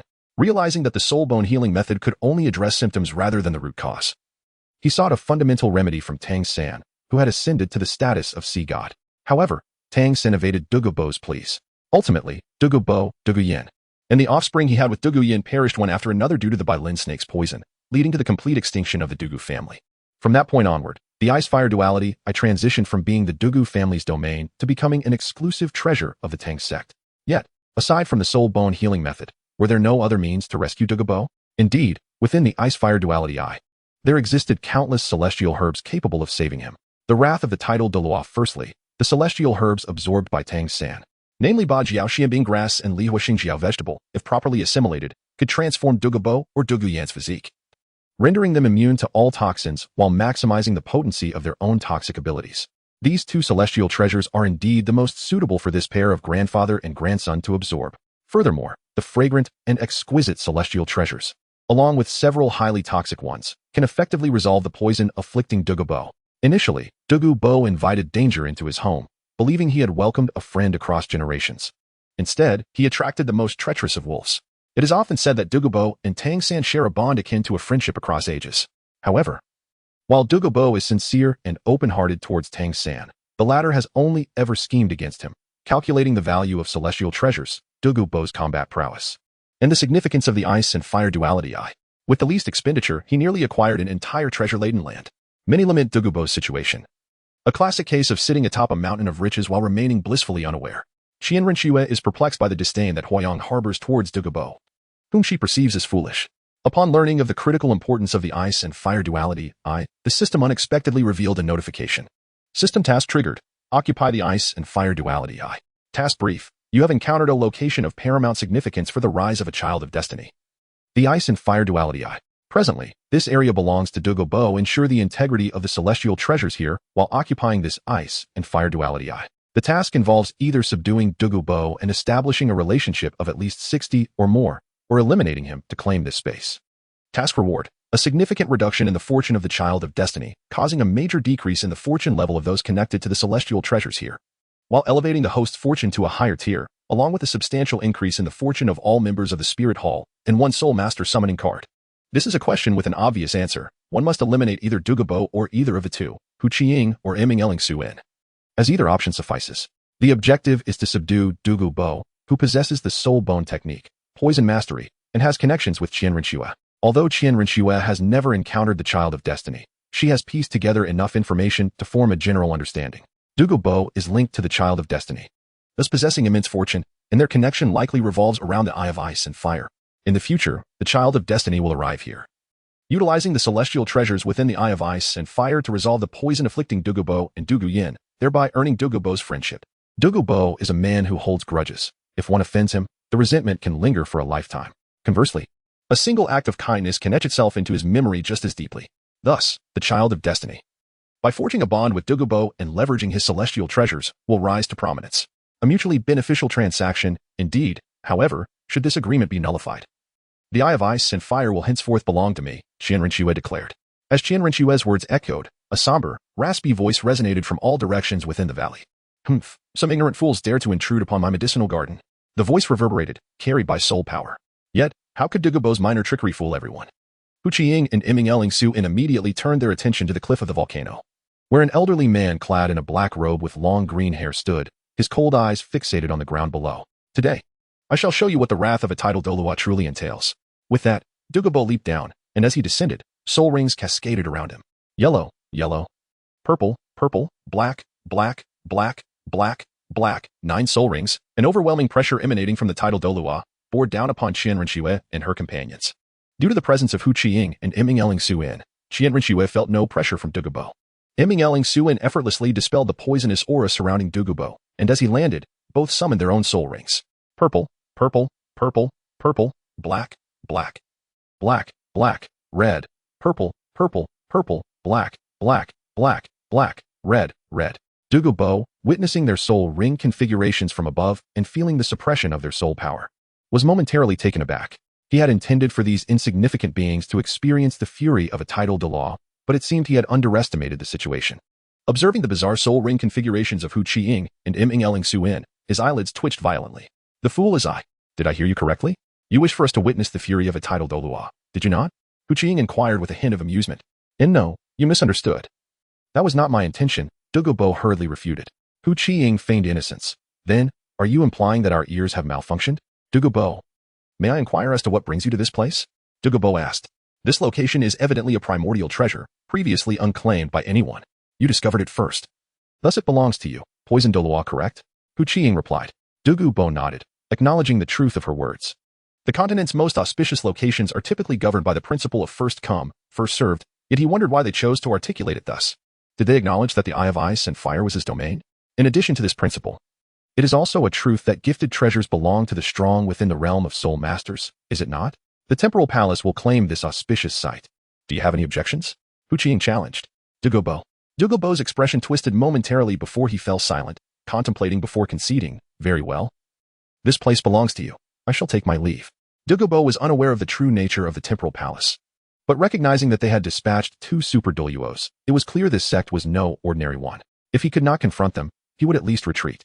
You may be strong, and your arguments reasonable, but mark my words, one day I shall reclaim this ground. As he attempted to depart, Qian Renxue pointed an accusatory finger at Dugu Bo, proclaiming, Poison Doluo, we claim the Eye of Ice and Fire, and you as well. Dugu Bo's body trembled slightly, as if suppressing a deep-seated emotion. He spoke gravely, Temporal Palace, I have already conceded the Eye of Ice and Fire to you. What more do you seek? Do you not think this is somewhat excessive? Excessive? Qian Renxue chuckled, Poison Doluo, our offer to include you in the Temporal Holy Palace is not without its merits. We shall provide you due compensation. After all, I seek not just your presence, but the fervent loyalty that resides within your heart. You desire my unwavering loyalty? Dugu Bo was momentarily taken aback before erupting into laughter. Dream on. No matter the conditions you offer, I would rather perish than join your ranks. Even if it means plunging into the Eye of Ice and Fire. You may fear not for your own life, but what of your granddaughter? Qian Renxue remarked. What? Do you intend to use my granddaughter as leverage against me? Dugu Bo retorted angrily. Were it not for the presence of the 2 super Doluos, he would have acted decisively against such an affront. However, Qian Renxue had struck at the very core of Dugu Bo's greatest concern. Alone, he was prepared to face death. But the thought of losing his granddaughter weighed heavily on his heart. In truth, even if we do not pursue your granddaughter, her time is limited. Would you not agree? Qian Renxue stated. My granddaughter's lifespan is not for you to determine, Dugu Bo replied. Indeed, I cannot ascertain how long the members of the Dugu clan will endure. But I can tell you that the poison of the green-scaled serpent has already begun to take effect. You know how much time she has left, do you not? Qian Renxue asserted. Dugu Bo, how do you know this? He inquired. Through investigation, Dugu Bo, among the descendants of your lineage, how many have lived beyond 50? Qian Renxue questioned. Ah, I see you have come prepared, he said, narrowing his eyes at Qian Renxue. Knowing this changes nothing. This pertains to our potential transaction. I possess knowledge on how to resolve the serpent's poison afflicting you. I can offer you 2 solutions, a temporary remedy and a fundamental cure. The Eye of Ice and Fire, alongside your cooperation, serves as our bargaining chips, Qian Renxue elaborated, extending her hand towards Dugu Bo. The temporary remedy will alleviate the current affliction of your martial soul, yet it will not address the underlying issues with you and your descendants' martial souls. This remedy can be provided, but in exchange, the Eye of Ice and Fire will belong to the Temporal Palace, Qian Renxue continued. Dugu Bo nodded, contemplating. This is a proposition I can consider. And what of the fundamental cure? The fundamental solution lies in addressing the lingering poison of your martial souls, enabling you to elevate yourselves further. Correspondingly, this method can be passed down to future generations, liberating them from the affliction of martial soul toxins. However, in exchange for this method, it is imperative that the Ice and Fire duality is entrusted to us, and both you, Dugu Bo, and Dugu Yin must join our time palace, Hishue stated. The Ice and Fire duality is already yours. Let us first discuss the temporary remedy, Dugu Bo replied. Though he found the fundamental solution enticing, he remained steadfast in his belief. Life is precious, love even more so. For the sake of freedom, one could forsake both. Hishue nodded and elaborated. A rather simple solution presents itself. The toxins ravaging your body. Why not find a vessel to contain the poison of your martial soul? A vessel? Dugu Bo pondered. By confining the toxins within the soul bone, the poison of the martial soul would naturally cease to affect you personally. Enlightenment dawned upon Dugu Bo, his face reflecting a moment of regret. Indeed, such a simple solution. How could I have overlooked it? He did not lament relinquishing the Ice and Fire duality. Rather, he regretted not having conceived this idea sooner. If only he had, Dugu Yin's parents, as well as his own son and daughter-in-law, might not have perished so prematurely. Yet, with this newfound method, he could extend his life considerably and witness Dugu Yin grow up joyfully, sparing himself the anguish of outliving his own children. Do not be too hasty in your joy, titled Olua. Yishue interrupted Dugu Bo's hopeful reverie, cautioning him. I have already stated that this method serves only as a temporary fix rather than a permanent solution. It is inherently flawed. The first flaw lies in the source of the soul bones. You possess one soul bone and could potentially acquire another for your granddaughter. But can you provide soul bones for all your descendants? Dugu Bo replied dismissively, securing a soul bone for my granddaughter is simple enough. I am a titled Olua. After all, moreover, soul bones can indeed be passed down. We can ensure the Dugu family's soul bones are inherited, alleviating future generations from the peril of the biling snake's poison. Hua Chong, beside Yishue, could not suppress a laugh, laced with derision. What is so amusing? Dugu Bo inquired, his displeasure evident. I find your naivety laughable. It is no surprise that your friendship with that old acquaintance has ensnared you for a lifetime. Do you genuinely believe that soul bones can contain toxins without limit? That they can be passed down through generations? Hua Chong scoffed. Every vessel in this world has its capacity. While confining toxins within soul bones may resolve your immediate crisis, the soul bone cannot indefinitely contain all your toxins. In time, the vessel will become full, and the soul bone will transform into a toxic bone, overflowing with poison. When that occurs, the challenges you face will be far more dire than those you confront now. If the soul bone becomes eroded by toxins, it signifies that the poison within your very bones has reached a critical stage. Should you use the limb soul bones as vessels, the explosion of toxins may incapacitate one limb, allowing you to survive for a while longer. However, if you use the bones of your head or torso as vessels, the moment the toxins erupt will herald your demise. Upon hearing these words, Dugu Bo's face paled considerably. He possessed only one ancient Medusa head soul bone, and while he contemplated this method to resolve his predicament, Hua Chong's words struck fear into him. You possess but one ancient Medusa head soul bone, correct? I estimate that the total capacity for toxin containment in that soul bone will not exceed 20 years, Hua Chong stated. As for your granddaughter, should she employ the soul bone treatment, she may face no issues for a decade or two, yet she too will ultimately confront the toxic bone dilemma. Consider this carefully. Your granddaughter is still in her teenage years, at another 20 years, and she will be in the prime of her career as a soul master. Hua Chong's words were not unfounded. Historically, after the downfall of the martial soul hall, Dugu Bo, the unsuspecting fool, only realized the flaw of the toxic bone issue when the toxins overflowed from his head bone, seeking a remedy from the contemporary sea god, Tang San. But to no avail. Soon after, he perished, and the span from his adoption of the soul bone treatment would not exceed 20 years. Following Dugu Bo's untimely demise, Dugu Yin, who had married Yutinhang, lost her greatest ally. Their married life was far from blissful, especially after the emergence of the toxic bone issue, which led Yutinhang, the Thunder Dolua, to abandon Dugu Yin in search of a new partner. This method is quite commendable for oneself. Without it, Dugu Bo would not survive for many years. With this approach, he can at least extend his life by another 20 years. However, for Dugu Yin, it is far from perfect. Regardless of whether the soul bone treatment is available, upon careful calculation, she cannot live beyond 50. Contemplating his precious grandson, Dugu Bo pondered deeply and inquired, is there a fundamental solution? The second method involves mastering the utilization of his own martial spirit's poison. Yishue remarked, Dugu Bo, the poison of your green-scaled serpent is akin to a double-edged sword. If wielded improperly, it can harm both others and oneself. The solution is straightforward. Learn how to wield this double-edged sword effectively. Dugu Bo replied, somewhat exasperated, am I not already aware of this principle? Before he could finish, Yishue continued, the Hall of Time and Space possesses a unique technique specifically designed for cultivating poison skills. While practicing these skills, it also helps to condition your body, unblocking your blood vessels and effectively expelling the harmful green-scaled serpent poison that afflicts your martial spirit. Not only will the venom cease to harm your body, but it can also transform into a potent weapon against your foes. Moreover, this technique can be passed down, providing a permanent solution for your family's inherited martial spirit. But you must know, this poison technique is a closely guarded secret of our sect. If you are not a member of the Hall of Time and Space, we cannot bestow this technique upon you. Upon hearing this, Dugu Bo's heart was stirred. Freedom, the technique very well. I accept the second condition. The ice and fire eyes will belong to you, and the Dugu Bo family shall join your sect. However, I reserve the right to withdraw from the sect if your poison technique fails to resolve the issue of my green-scaled serpent poison, he concluded, resigned. Though he longed for the freedom of a soul master, his circumstances did not permit it. Even if he were to forsake freedom, he did not wish for Dugu Yin to face the same torment from the green-scaled serpent poison that he had endured. You may first try our hall's technique before making a decision, Yishue said, handing Dugu Bo a carefully transcribed copy of the heavenly poison technique. I hope your conditions are not mere empty promises. With that, Dugu Bo located a spot within the ice and fire eyes and began his training in the poison technique. He assimilated the methods outlined in the heavenly poison technique, allowing his soul power to circulate around his body, opening various acupoints as illustrated in the diagrams. The excess toxins in his body were being purged. The foul-smelling green-scaled serpent poison manifested as a greenish toxin, enveloping Dugu as he expelled decades' worth of accumulated poison through this technique. Before long, a new toxic barrier appeared in the Sunset Forest, illustrating the immense toxicity Dugu had harbored over the years. Within this barrier, Dugu rose, feeling unprecedented vitality. The burdens that had weighed upon him for years were lifted, and the newfound lightness rejuvenated his appearance.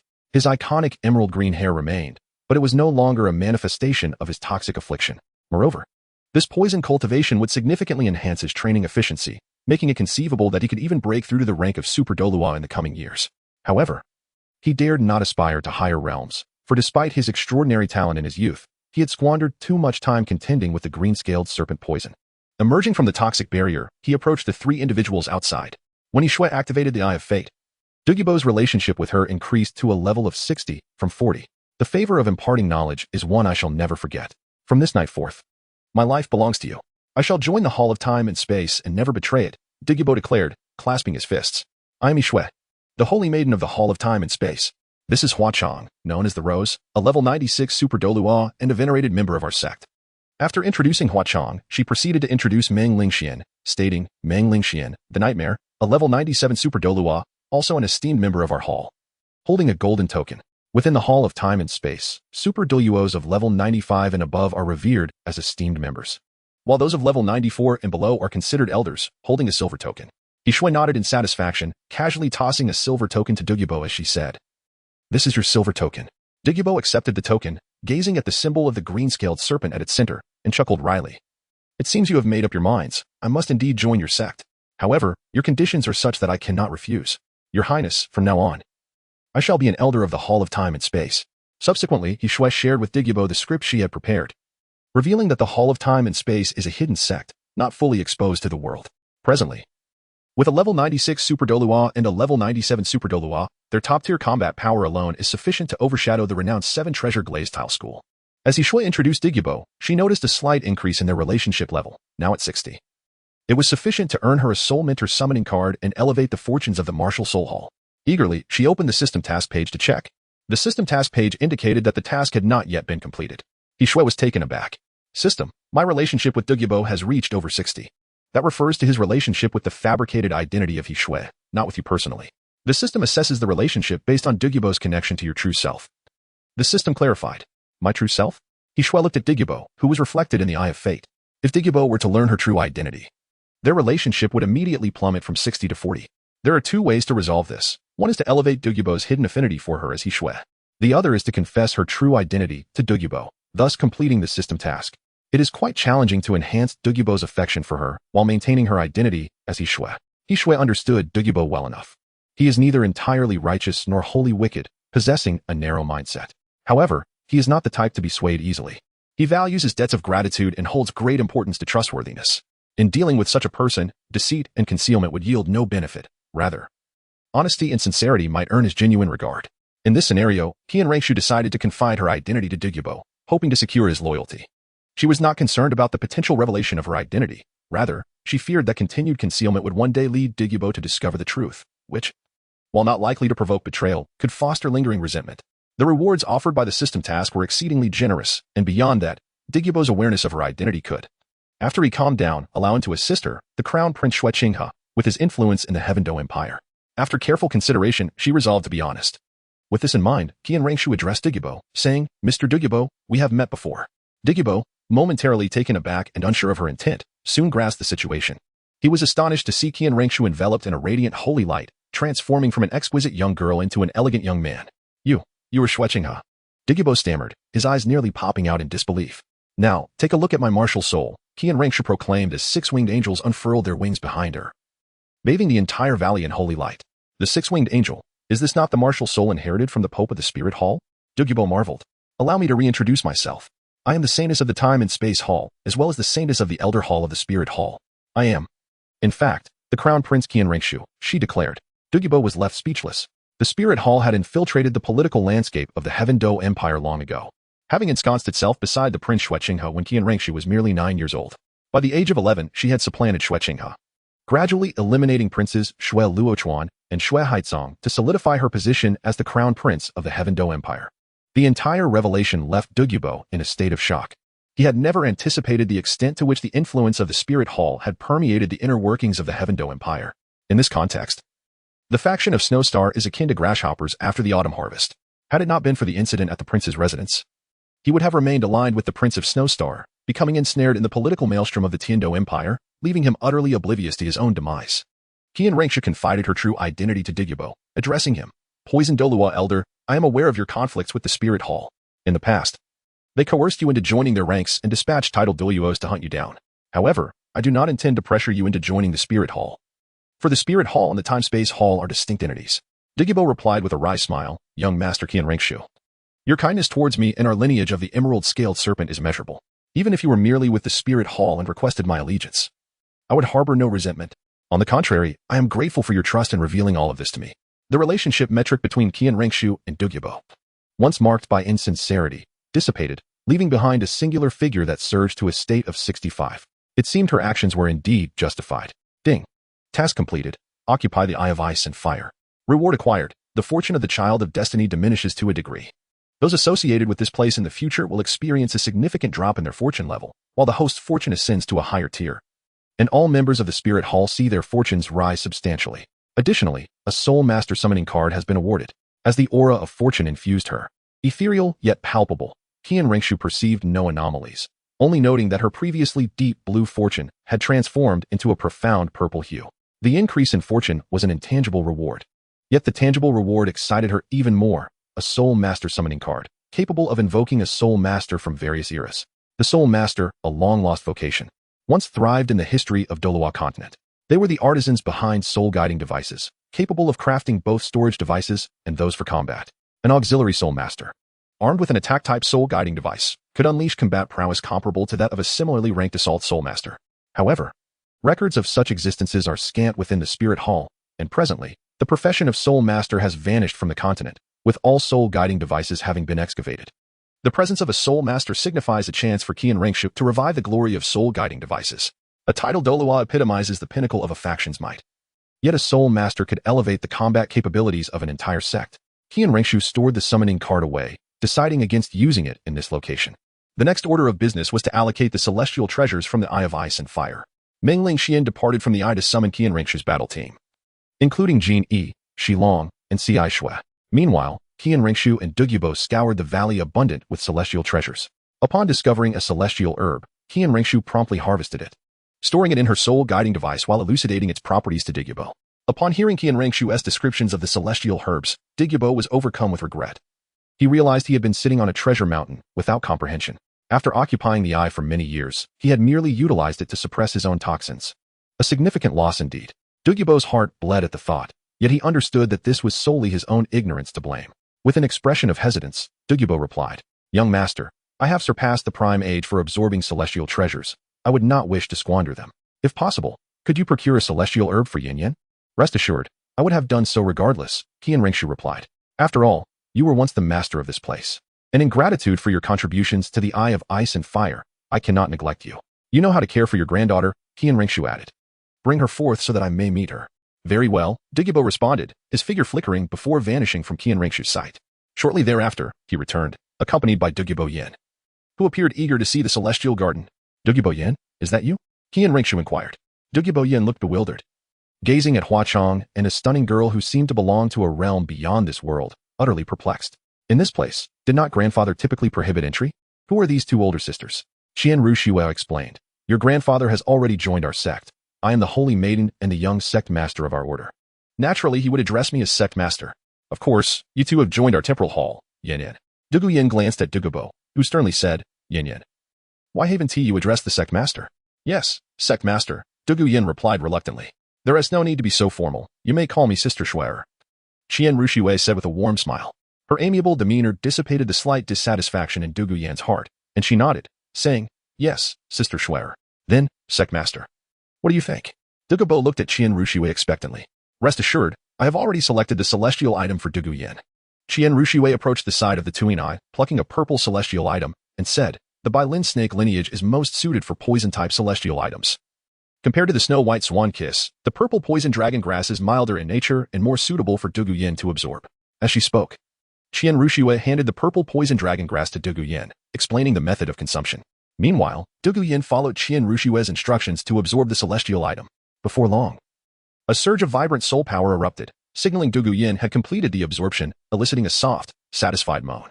Although Dugu Yin had yet to articulate her state after the absorption, Qian Renxue had already observed the changes in her. Dugu Yin, age, 14, state, mild poisoning.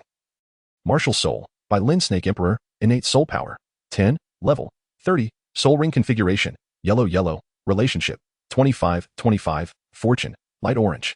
After absorbing the celestial item, her innate soul power surged from 7.5 to its maximum potential, indicating that Dugu Yin, who was initially limited to the Soul Dolua realm, could now aspire to become a title Dolua, surpassing her grandfather and becoming the next generation's title Dolua.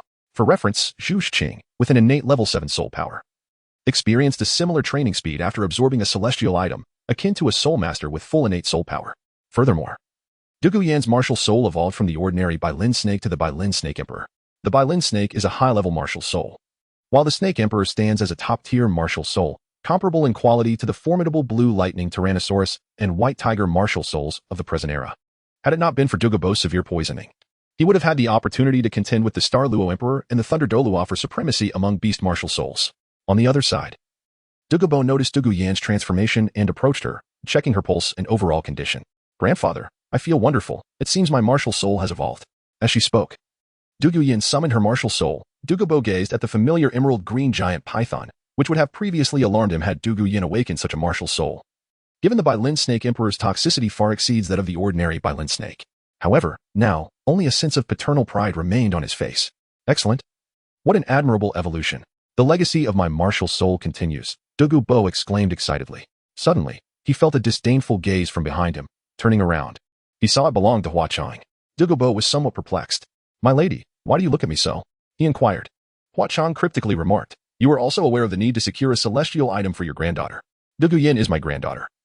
If I do not seek a celestial item for her, whom should I seek it for? Dugu Bo retorted, adding inwardly, truly strange. Hua Chang scoffed coldly. In her previous life, Hua Chang initially revered Tang San, considering the sea god Tang San as her faith, until she realized that the chaos caused by evil soul masters was indirectly instigated by Tang San and the Shrek 7 monsters. This revelation shattered her belief in the sea god.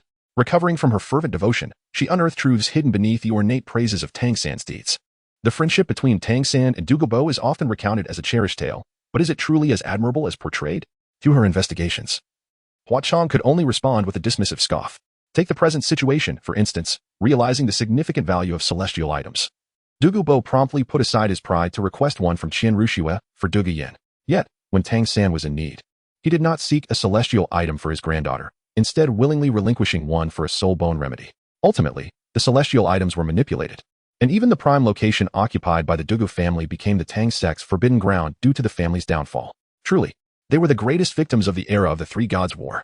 Hence, after Dugu Yin absorbed the celestial item, Hua Chang could not help but remark, so, you do know to ask for a celestial item for your granddaughter, implicitly questioning why he did not do so with Tang San in the past.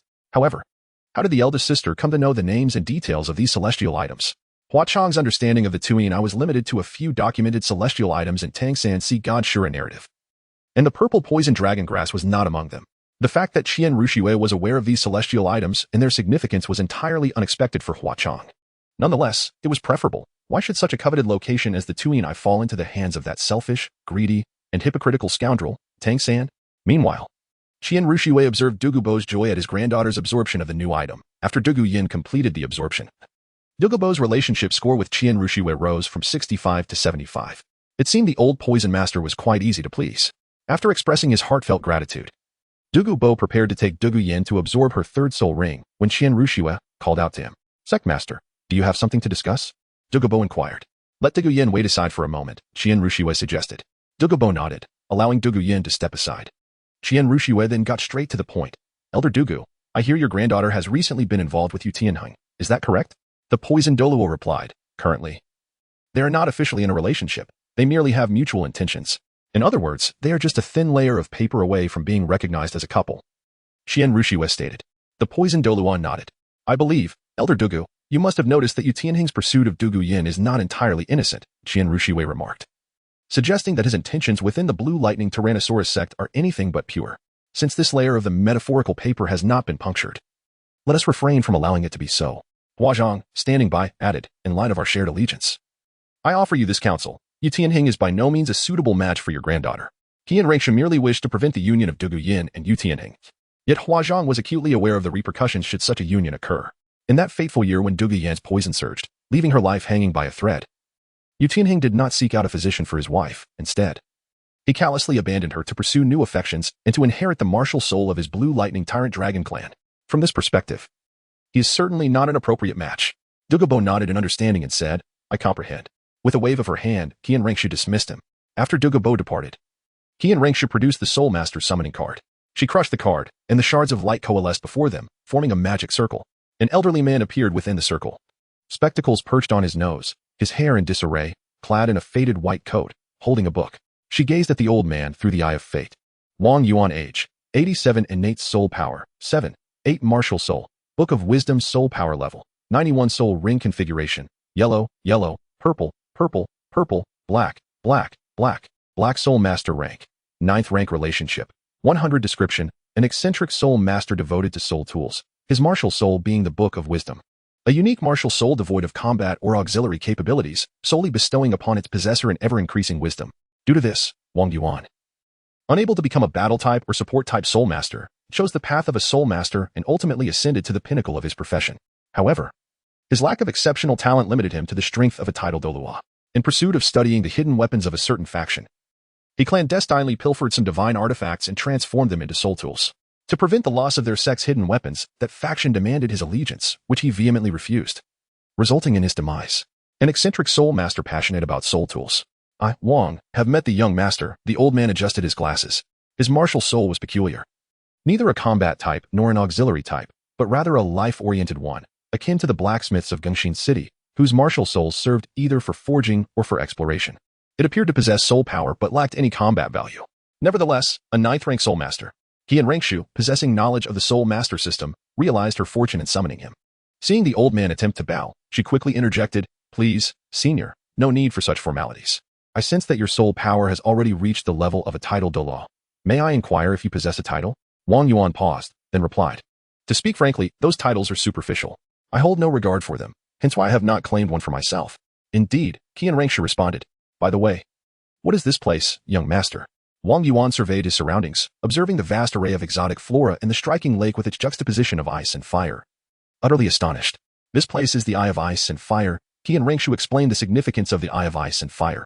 Wang Yuan nodded, beginning to wander within the eye. Conventionally, the most precious treasures here would be the rare flora surrounding the pool, yet his gaze was not fixated on those exquisite herbs. After a brief exploration, he retrieved a digging tool from his soul tool and extracted a piece of ice crystal-like ore. Cradling the crystalline mineral, Wang Yuan trembled with excitement. What is this? Qian Renxue inquired. Young master, you are unaware. This is the material for high-grade ice-type soul tools, Eternal Frost. It is said that such or can only be found in regions of extreme cold. Subsequently, Wang Yuan excitedly delved deeper into the Eye of Ice and Fire, discovering an abundance of rare minerals, all of which he stored in his soul tool ring, originally a sanctuary for herbs. The Eye of Ice and Fire had become a treasure trove for Wang Yuan. At first, Qian Renxue merely observed Wang Yuan's excavation endeavors, but soon she could no longer remain passive. Wang Yuan intended to excavate beneath the herbs to unearth the underlying minerals. She swiftly intervened. Senior Wang Yuan, you may extract the minerals around here, but please refrain from disturbing those beneath the herb garden. They hold significant strategic importance for our time and space hall. What a pity, young master. I assure you, there exists a rare vein of or surrounding this pool. If it could be mined, I would undoubtedly be able to forge the legendary 10th rank soul tool. Wang Yuan lamented. Before long, Dugu returned from the setting sun forest with Dugu Yin. Upon arriving near the Eye of Ice and Fire, he was greeted by the sight of numerous pits and depressions, and he exclaimed, Who has desecrated my herb garden? Just as he was about to voice his complaint, he realized that the Eye of Ice and Fire no longer belonged solely to him. Upon entering the vicinity, he noticed an elderly man, older than himself, with a soul power level comparable to his own, in addition to Huazhang and Qian Renxue. Who is he, young master? Dugu inquired. Qian Renxue, prepared for this moment, replied, Elder Dugu, this is Wang Yuan, a distinguished elder of our time and space hall. Elder of the time and space hall? Wait. Qian Renxue interrupted Dugu. I understand you are wondering why he holds the position of elder despite not reaching the 95th level of soul power. The answer is simple. Elder Wang Yuan's elevation is not based on personal soul power. He is one of the few 9th rank soul masters in our time and space hall. Soul master? Dugu took a moment to process the information he had gathered. Young master, I recall that the art of soul tools had been lost. How can there still be soul masters on this continent? Wang Yuan retorted indignantly, nonsense. With me around, how could the art of soul tools be lost? If there are no soul masters on this continent, then who am I? Elder Wang, you misunderstand. I have not denied your identity as a soul master. Dugu said with a wry smile. Qian Renxue continued, title Dolua, indeed, common knowledge suggests that the profession of soul master has vanished from the continent. However, some matters cannot be assessed through conventional wisdom, can they? For instance, prior to this, had you ever heard of the time and space hall? Before now? Would you have imagined a living soul master standing before you? Qian Renxue remarked, the materials here are scarce. I shall merely create a couple of soul-guiding devices for your observation. Wang Yuan replied. As he spoke, he extracted various mineral materials and processing tools from the soul guide device, initiating a dazzling sequence of operations. Dugu Yin, Huachang, and Qian Renxue all widened their eyes, captivated by each step of Wang Yuan's creation. However, it wasn't long before the few who lacked understanding of the principles began to feel dizzy. Soon, an object resembling a long cannon emerged in Wang Yuan's hands, a fifth-tier soul guide, a soul guide cannon, along with its ammunition. Wang Yuan inquired, young master, would you care to give it a try? Is this truly the legendary attack-type soul guide? Qian Renxue asked as she examined the exquisitely crafted cannon. How does one operate it? The young master can aim the soul guide in a specific direction, infuse it with soul power, and thus launch a condensed soul power projectile. Wang Yuan explained the steps for using the soul guide cannon. Qian Renxue grasped the cannon, took aim at a cliff, and infused it with her soul power before firing. A golden soul power bomb erupted from the cannon, detonating against the cliff. With a resounding boom, a deep crater was carved into the cliffside. Dugu approached the edge of the cliff to assess the impact, declaring that single shot possesses the power of the highest tier soul skills of a soul king. An attack-type soul guide can be wielded with mere soul power, Qian Renxue observed, contemplating the potential of the device in her hands. This means even support-type soul masters could utilize such a soul guide. She immediately recognized the immense value of the soul guide, one that could drive the majority of non-combatant support-type soul masters across the continent into a frenzy. What you mentioned is merely the commonality of soul guides, Wang Yuan remarked. My soul guide is capable of much more than this. The soul guide cannon I possess can charge and store energy, with a maximum capacity for 10 projectiles of Soul King caliber. If the ammunition is pre-stored, even an ordinary soldier can unleash attacks of Soul King level using this device. Both Qian Renxue and Huachang were deeply moved by the capabilities and significance of the soul guide in their hands. Dugu and Dugu Yin, however, fixated intently on the cannon held by Qian Renxue, envisioning the potential upheaval in the continental power dynamics brought about by the soul guide. The immediate beneficiary of the soul guide's emergence was none other than Qian Renxue herself. Dugu silently mourned for his former benefactor, Prince Xuexing, and was relieved to have withdrawn from the political turmoil of the Dou Empire, knowing well that he could have met an untimely demise otherwise. You say, how much would it cost to forge 1,000 similar soul guide cannons? Qian Renxue inquired. Wang Yuan shook his head, replying, young master, please do not mention money. I harbor little interest in it. Furthermore, I am a 9th-tier soul guide. This is merely an ordinary soul guide. Do you not think it's somewhat extravagant to have me invest my precious time in such a commonplace device? To Qian Renxue's surprise, Wang Yuan continued, pulling a note from the Book of Wisdom, and added, additionally, this is the list of materials required to forge 1,000 soul guide cannons. Qian Renxue glanced at the note, which detailed, required materials for refined iron, required materials for secret silver. A lengthy list of materials needed for the soul guides left Qian Renxue gasping in astonishment. These materials are of strategic significance and hold considerable value. It is estimated that the production of 1,000 soul guidance cannons would require 400,000 gold soul coins, which is equivalent to half of the annual military budget of the Dou Empire. This is not a trivial sum of money. Especially considering my position as the crown prince of the Dou Empire, it would be quite challenging to procure such wealth. However, this is not the most pressing issue, indeed. Enlisting a 9th-level soul master to manufacture 1,008 soul cannons seems rather extravagant. Yet, currently, Wang Yuan is the sole known soul master on the entire Dolua continent. It appears that the production of soul-guided devices cannot be rushed. I have ample time. At the very least, I must first cultivate a cohort of aspiring soul masters, who will then learn to create these devices. While the more advanced soul-guided instruments will be crafted by Wang Yuan himself, the initial batch of soul masters will subsequently mentor the next generation, establishing a comprehensive operational system for soul masters. A clear and coherent plan gradually took shape in Qian Renxue's mind. As dusk fell, Mengling Xian arrived at the ice and fire Yin Yang accompanied by Tian Yi, Xi Shui, Shi Long, Zhu Xinglian, and Gu Qingying. Qian Renxue officially commenced the distribution of the celestial treasures she had gathered. For title Duluos, absorbing certain celestial treasures to enhance their innate abilities is undoubtedly a waste, as their potential has already been fully realized at the title Dolua level. Further enhancement would yield minimal results. Thus, Qian Renxue provided them with celestial treasures more inclined towards strengthening their powers. For instance, the formidable Meng Lingxian, endowed with the Wangchuan Qiushui Du, would experience a significant enhancement. Wang Yuan, Dugu Bo, Tian Yi, Ci Shui, and Shilong also receive corresponding celestial treasures or lesser celestial items as enhancements. After distributing the celestial treasures, Qian Renxue turned her gaze towards Chu Xinglian and Gu Qingying. Through their time together, the two had become as close as sisters. In the span of 2 years, one had reached the 17th level of soul power, while the other had attained the 19th level, neither having squandered their talents. Qian Renxue retrieved a celestial item from the soul-guided device, a white orchid with 8 petals, trembling delicately, exuding an air of ethereal purity. She addressed Chu Xinglian. This item is known as the 8-petal celestial orchid. It is the gentlest, yet most potent among medicinal treasures. It is easy to absorb, but requires considerable time. Its effects will fortify your essence and expel impurities from your body, compensating for the slow cultivation speed inherent to food-type soul masters. The efficacy can last until you reach the 70th level of cultivation. There is no special method of consumption. Simply chew and swallow. It possesses a sweet and fragrant taste, and you must concentrate your soul power to integrate its effects within yourself, gradually absorbing it thereafter. Thank you, sister, Chu Xinglian replied gratefully as she received the celestial treasure. Although Chu Xinglian's martial soul, the Tree of Life, is powerful, it belongs to the food-type martial souls, lacking combat prowess, which results in a slower cultivation speed compared to ordinary soul masters. While the 8-petal celestial orchid may not be the most extraordinary among celestial items, it is indeed the most suitable for Chu Xinglian. After Chu Xinglian consumed the 8-petal celestial orchid, Qian Renxue shifted her attention to Gu Qingying. Gu Qingying's martial soul, the Power Princess, is a formidable attacking-type martial soul. Initially, Qian Renxue believed that the Qirong Tongtian chrysanthemum would be suitable for Gu Qingying, as consuming it would allow her to cultivate an indestructible body. However, the system proposed an alternative. Both her martial soul and her body-refining technique require honing under extreme conditions to unleash their potential. The Qirong Tongtian chrysanthemum is indeed appropriate for Gu Qingying, but not the optimal choice. The most fitting celestial item for her would be to consume both the octagonal profound ice grass and the fiery apricot vegetable, followed by entering the ice and fire yin-yang eye for body refinement. Qingying, I present you with 2 options. One is the Qirong Tongtian chrysanthemum, which possesses mild medicinal properties, being a medium-grade celestial herb. Consuming it enhances your circulation and can cultivate an indestructible body, Qian Renxue said to Gu Qingying. It is relatively suitable for you. As she spoke, Qian Renxue retrieved the wondrous Tongtian chrysanthemum from the soul-guiding device and remarked, "This celestial herb is exceptionally suited for you. Its absorption will pose no challenges. However, the benefits derived from it may not be as substantial as one might hope.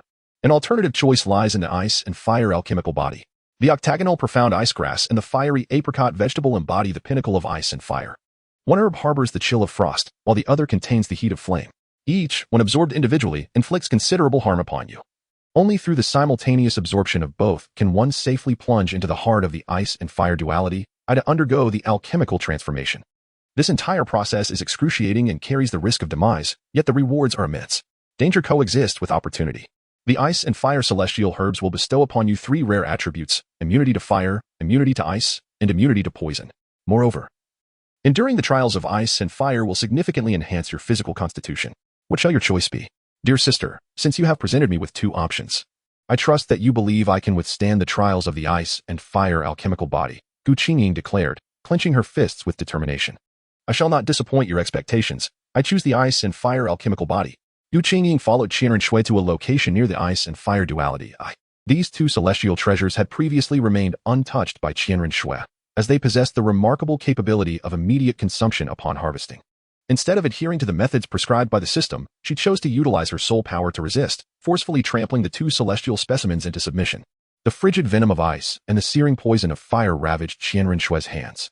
One arm turned an ominous shade of purple, while the other burned with a fierce crimson glow. The 2 celestial herbs presented a daunting image, difficult to fathom, being swallowed whole by a fragile human abdomen. Upon witnessing this scene, Gu Qingying was instantly engulfed in gravity. Do you see? This is the essence of both extreme cold and heat. Since you have made your choice, let us see if you can endure. Qian Renxue urged as she combined the 2 herbs and handed them to Gu Qingying, instructing her to ingest them simultaneously. In an instant, the herbs entered her body, plunging Gu Qingying into a tumultuous state of icy fire. One side of her body radiated a chilling aura, while the other exuded scalding heat. Despite the excruciating pain, she gritted her teeth, suppressing any cries. What are you waiting for? Jump into the eye of ice and fire at once, Qian Renxue urged. Heeding her words, Gu Qingying leaped into the pool, landing precisely on the demarcation line between ice and fire. The elements alternately ravaged her body, and piercing cries echoed from her somewhat frail form submerged in the water. Gradually, the sounds of suffering diminished, and amidst the rising steam, Gu Qingying found a semblance of tranquility. Having just absorbed the celestial herbs, Chu Xinglian, her spirit power elevated to the 20th level, weakly inquired, Sister Xue, is Qingying going to be all right? Qian Renxue gently stroked Chu Xinglian's silky hair, reassuring her, rest assured, Gu Qingying is now safe. Qian Renxue could faintly perceive that Gu Qingying was subconsciously activating the divine demon body refinement technique, refining and absorbing the energies of ice and fire from the eye of ice and fire, fortifying her physical form. Within the waters, the ice and fire elements were alternately drawn into her body. Finally, Gu Qingying opened her eyes, her once jet-black pupils transformed, one side alight with a fiery red hue, the other imbued with a frosty blue. Her spirit power surged to the 20th level. After a brief moment of catching her breath, she began to swim to the shore. Observing this, Dugu couldn't help but express his admiration. Young master, where did you find such a remarkable individual? Even I cannot linger near the edge of this pool for long, yet she has bravely dived in for a bath. Dugu Yin, resonating with his sentiment, nodded in agreement but suddenly recalled something and exclaimed, Grandfather, Gu Qingying's clothes have disintegrated. She must come out. Are you really going to continue watching? Dugu's face flushed with embarrassment as he hastily turned away. As Gu Qingying prepared to emerge, she realized her garments had vanished entirely, a blush creeping across her cheeks. Initially frail, her figure had flourished over the past 2 years of nurturing, and with continued growth, she would soon blossom into a captivating beauty. Qian Renxue handed Gu Qingying the attire she had prepared in advance. Once on shore, the Tian asked, Disciple, what have you gained from this ice and fire body refinement? Gu Qingying replied, Master, this experience has bestowed upon me 2 skills devoid of spirit ranks, the body of extreme cold and the body of blazing flame, enveloping me in attributes of both ice and fire. Moreover, as Sister Xue mentioned, I have gained immunity to both elements, significantly enhancing my physical capabilities. Excellent abilities, Qingying. Qian Renxue smiled. You shall remain here, utilizing the eye of ice and fire for body refinement. It will greatly benefit you. Suddenly, Gu Qingying inquired, but Sister Xue, are you not going to absorb the celestial herbs? Chu Xinglian echoed the concern. Warmed by their genuine care, Qian Renxue replied, do not worry. I had already absorbed them before your arrival. Hua Chang and Dugu exchanged startled glances, puzzled as to why they hadn't witnessed this. However, they refrained from confronting Qian Renxue, and upon learning of her absorption, Chu Xinglian and Gu Qingying felt reassured. In truth, it was not that Qian Renxue refrained from absorbing the herbs, but rather due to the limitations of her martial soul. With 2 divine martial souls, her potential had reached its zenith. Attempting to absorb celestial herbs without a specific purpose would merely result in a waste. One cannot absorb an abundance of celestial herbs in a lifetime. In this realm, there exists no celestial artifact suitable for her. Thus she has resolved not to squander any further on such treasures. Meanwhile, upon grasping the profound significance of these artifacts, the heavenly crocodile approached Qian Renxue with a conciliatory tone, inquiring, Dear Xiaoxue, might I ask if there is a celestial artifact befitting the golden crocodile martial spirit? Golden crocodile martial spirit? Grandfather heavenly crocodile, are you not the golden crocodile king? She replied, pondering the implications. Indeed, Xiaoxue. It has been many years since you departed. Your has grown in your absence, the heavenly crocodile remarked. Tian Yao, the granddaughter of the heavenly crocodile, was born in the very year Qian Renxue left the spirit hall on her mission at the tender age of 9. Their brief encounter had been nothing more than a fleeting glance and a hurried blessing. Time had flown by, and now Qian Renxue inquired, what has become of Yuer's martial spirit awakening, grandfather heavenly crocodile? She awakened as a golden crocodile with an innate spirit power of 8.5. Currently, she is enrolled in the Spirit Hall's Elementary School for Spirit Masters, possessing a spirit power level of 16. The heavenly crocodile responded, tinged with regret. Though Tian Hao's innate spirit power was commendable, she did not inherit the evolved golden crocodile king martial spirit. Yet such talent still positioned her among the elite in the realm of spirit masters, likely securing her a role as an elder within the Spirit Hall.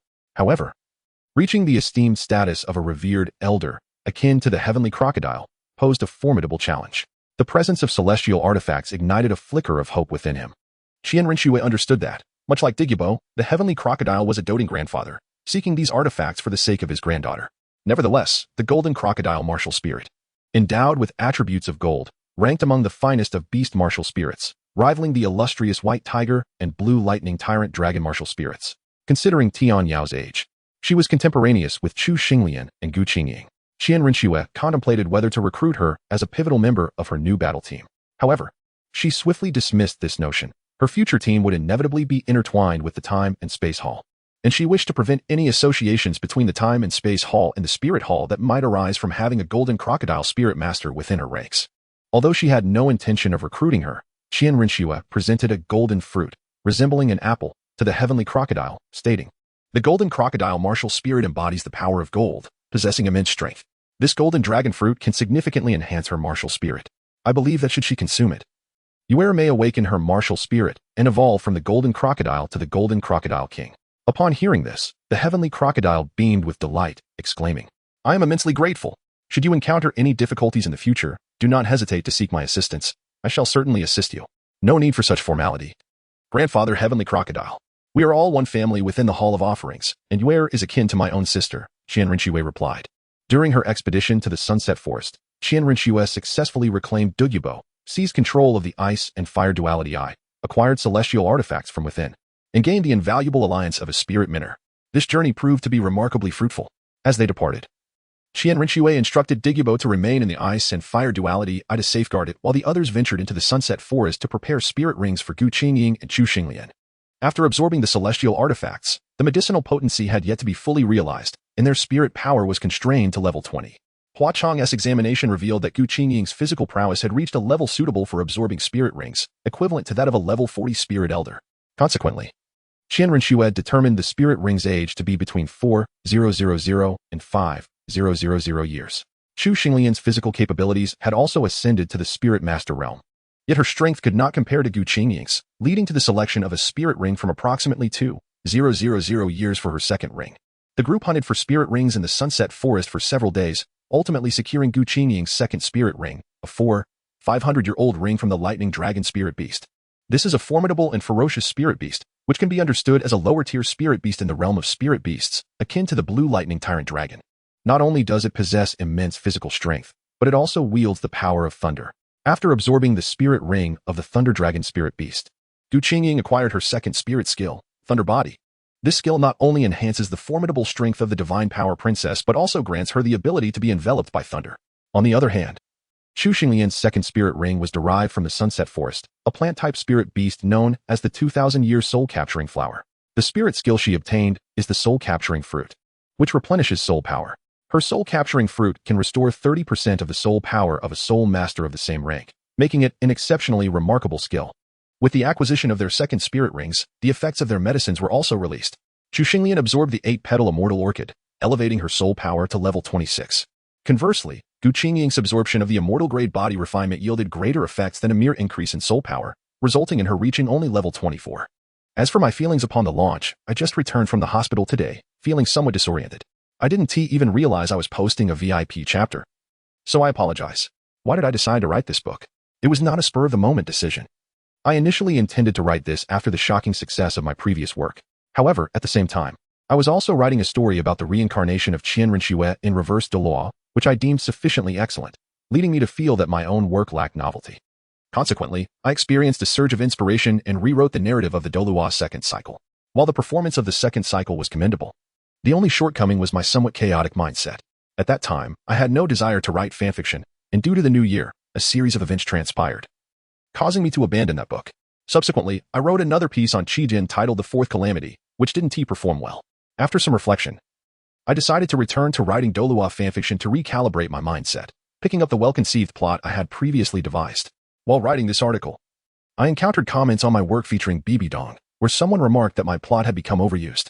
Naturally, I understood this reality. Yet I believed that wouldn't become stale so quickly. It turns out that they offered a nugget of wisdom. The reason a trope becomes cliché is that it has been excessively employed. Initially, readers found enjoyment in the tropes of overpowered protagonists and Mary Sues. But now writing resembles a conveyor belt of products. Everyone churns out whatever trope is currently popular, leading to a saturation of the market and diminishing value in those tropes. When everyone sees a trope gaining traction and desires to write about it, its worth is nearly depleted. People often mock the works of Potato, referring to the Potato Trilogy, Potato Quartet, and Potato Quintet. However, have you ever considered that if only Potato continued to write the tropes established in Dou Putsong Qiong, there would be no Potato Trilogy or Quartet? If he wrote something, you would follow along eagerly. The existence of the Potato Trilogy and Quartet is due to the overwhelming number of writers employing that trope. The value of the tropes created by Dou Putsong Qiong, aside from Wudong Qian Kuan, has been significantly diminished by the plethora of fanfiction and imitations. Readers grow weary of seeing the same themes repeatedly, such as the marriage annulment trope, the playing dumb to conquer trope, and the ring of the old man, among others. I digress. I began writing this Doulua fanfiction at an unfortunate time, resulting in less than favorable performance and reader response. To be honest, when I started this piece, I was filled with great enthusiasm. However, after 2 months, the experience has been quite challenging. If the performance were better, I could continue with determination. But poor results have been disheartening. The performance has remained lackluster, with only a handful of new followers each day. Recently, I received a recommendation for this book. But the resulting performance was disappointing, garnering merely 100 new followers in a day. After the recommendation period, I saw only an addition of 45 followers, which truly left me disheartened. It seems I may have hit a wall. My friends in the group were correct.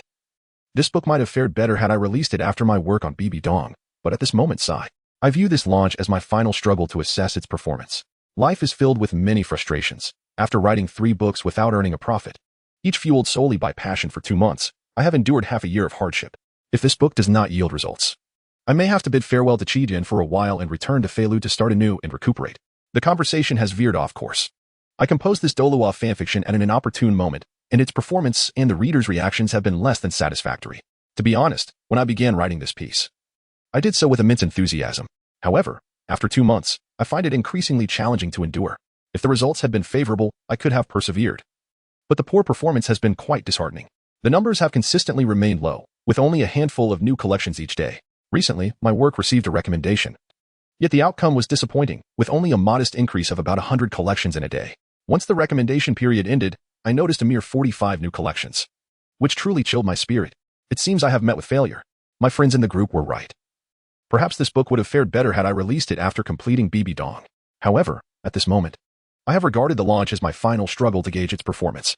Life is rife with helplessness. I have penned 3 works in succession without earning a profit, each fueled merely by passion for 2 months. If I calculate the time spent, it has been half a year of relentless toil. Should this latest endeavor fail to yield results, I shall have no choice but to bid adieu to this platform for a while and return to Feilu to start anew, seeking to rejuvenate my fortunes. In the realm of the Phoenix's awakening, we find the 26th ranked Chu Xinglian and the 24th ranked Gu Qingying, much to the satisfaction of Qian Renxue. Nevertheless, one must test the mettle of a steed to ascertain its worth. Presently, there exists a battle team that could serve as their crucible. Before returning, Qian Renxue instructed Hua Chong, during this period, focus on recruiting those talented yet unrecognized civilian soul masters. I shall personally select them to join our Shadow Angel Guard. You are tasked with this endeavor. Understood, young master, Hua Chong replied before swiftly departing. Near the vicinity of Tiando City lies a small town known as Jing'an City. Qian Renxue initially intended to bypass Jing'an City to reach Tiando City directly. However, to her surprise, her bracelet signaled once more. It appears another promising individual may soon be added to her ranks. The carriage shall halt. We will linger in Jing'an City for a while, Qian Renxue declared. Yes, young master, replied the driver. Descending from the carriage, Qian Renxue activated her fate source eye and began her search.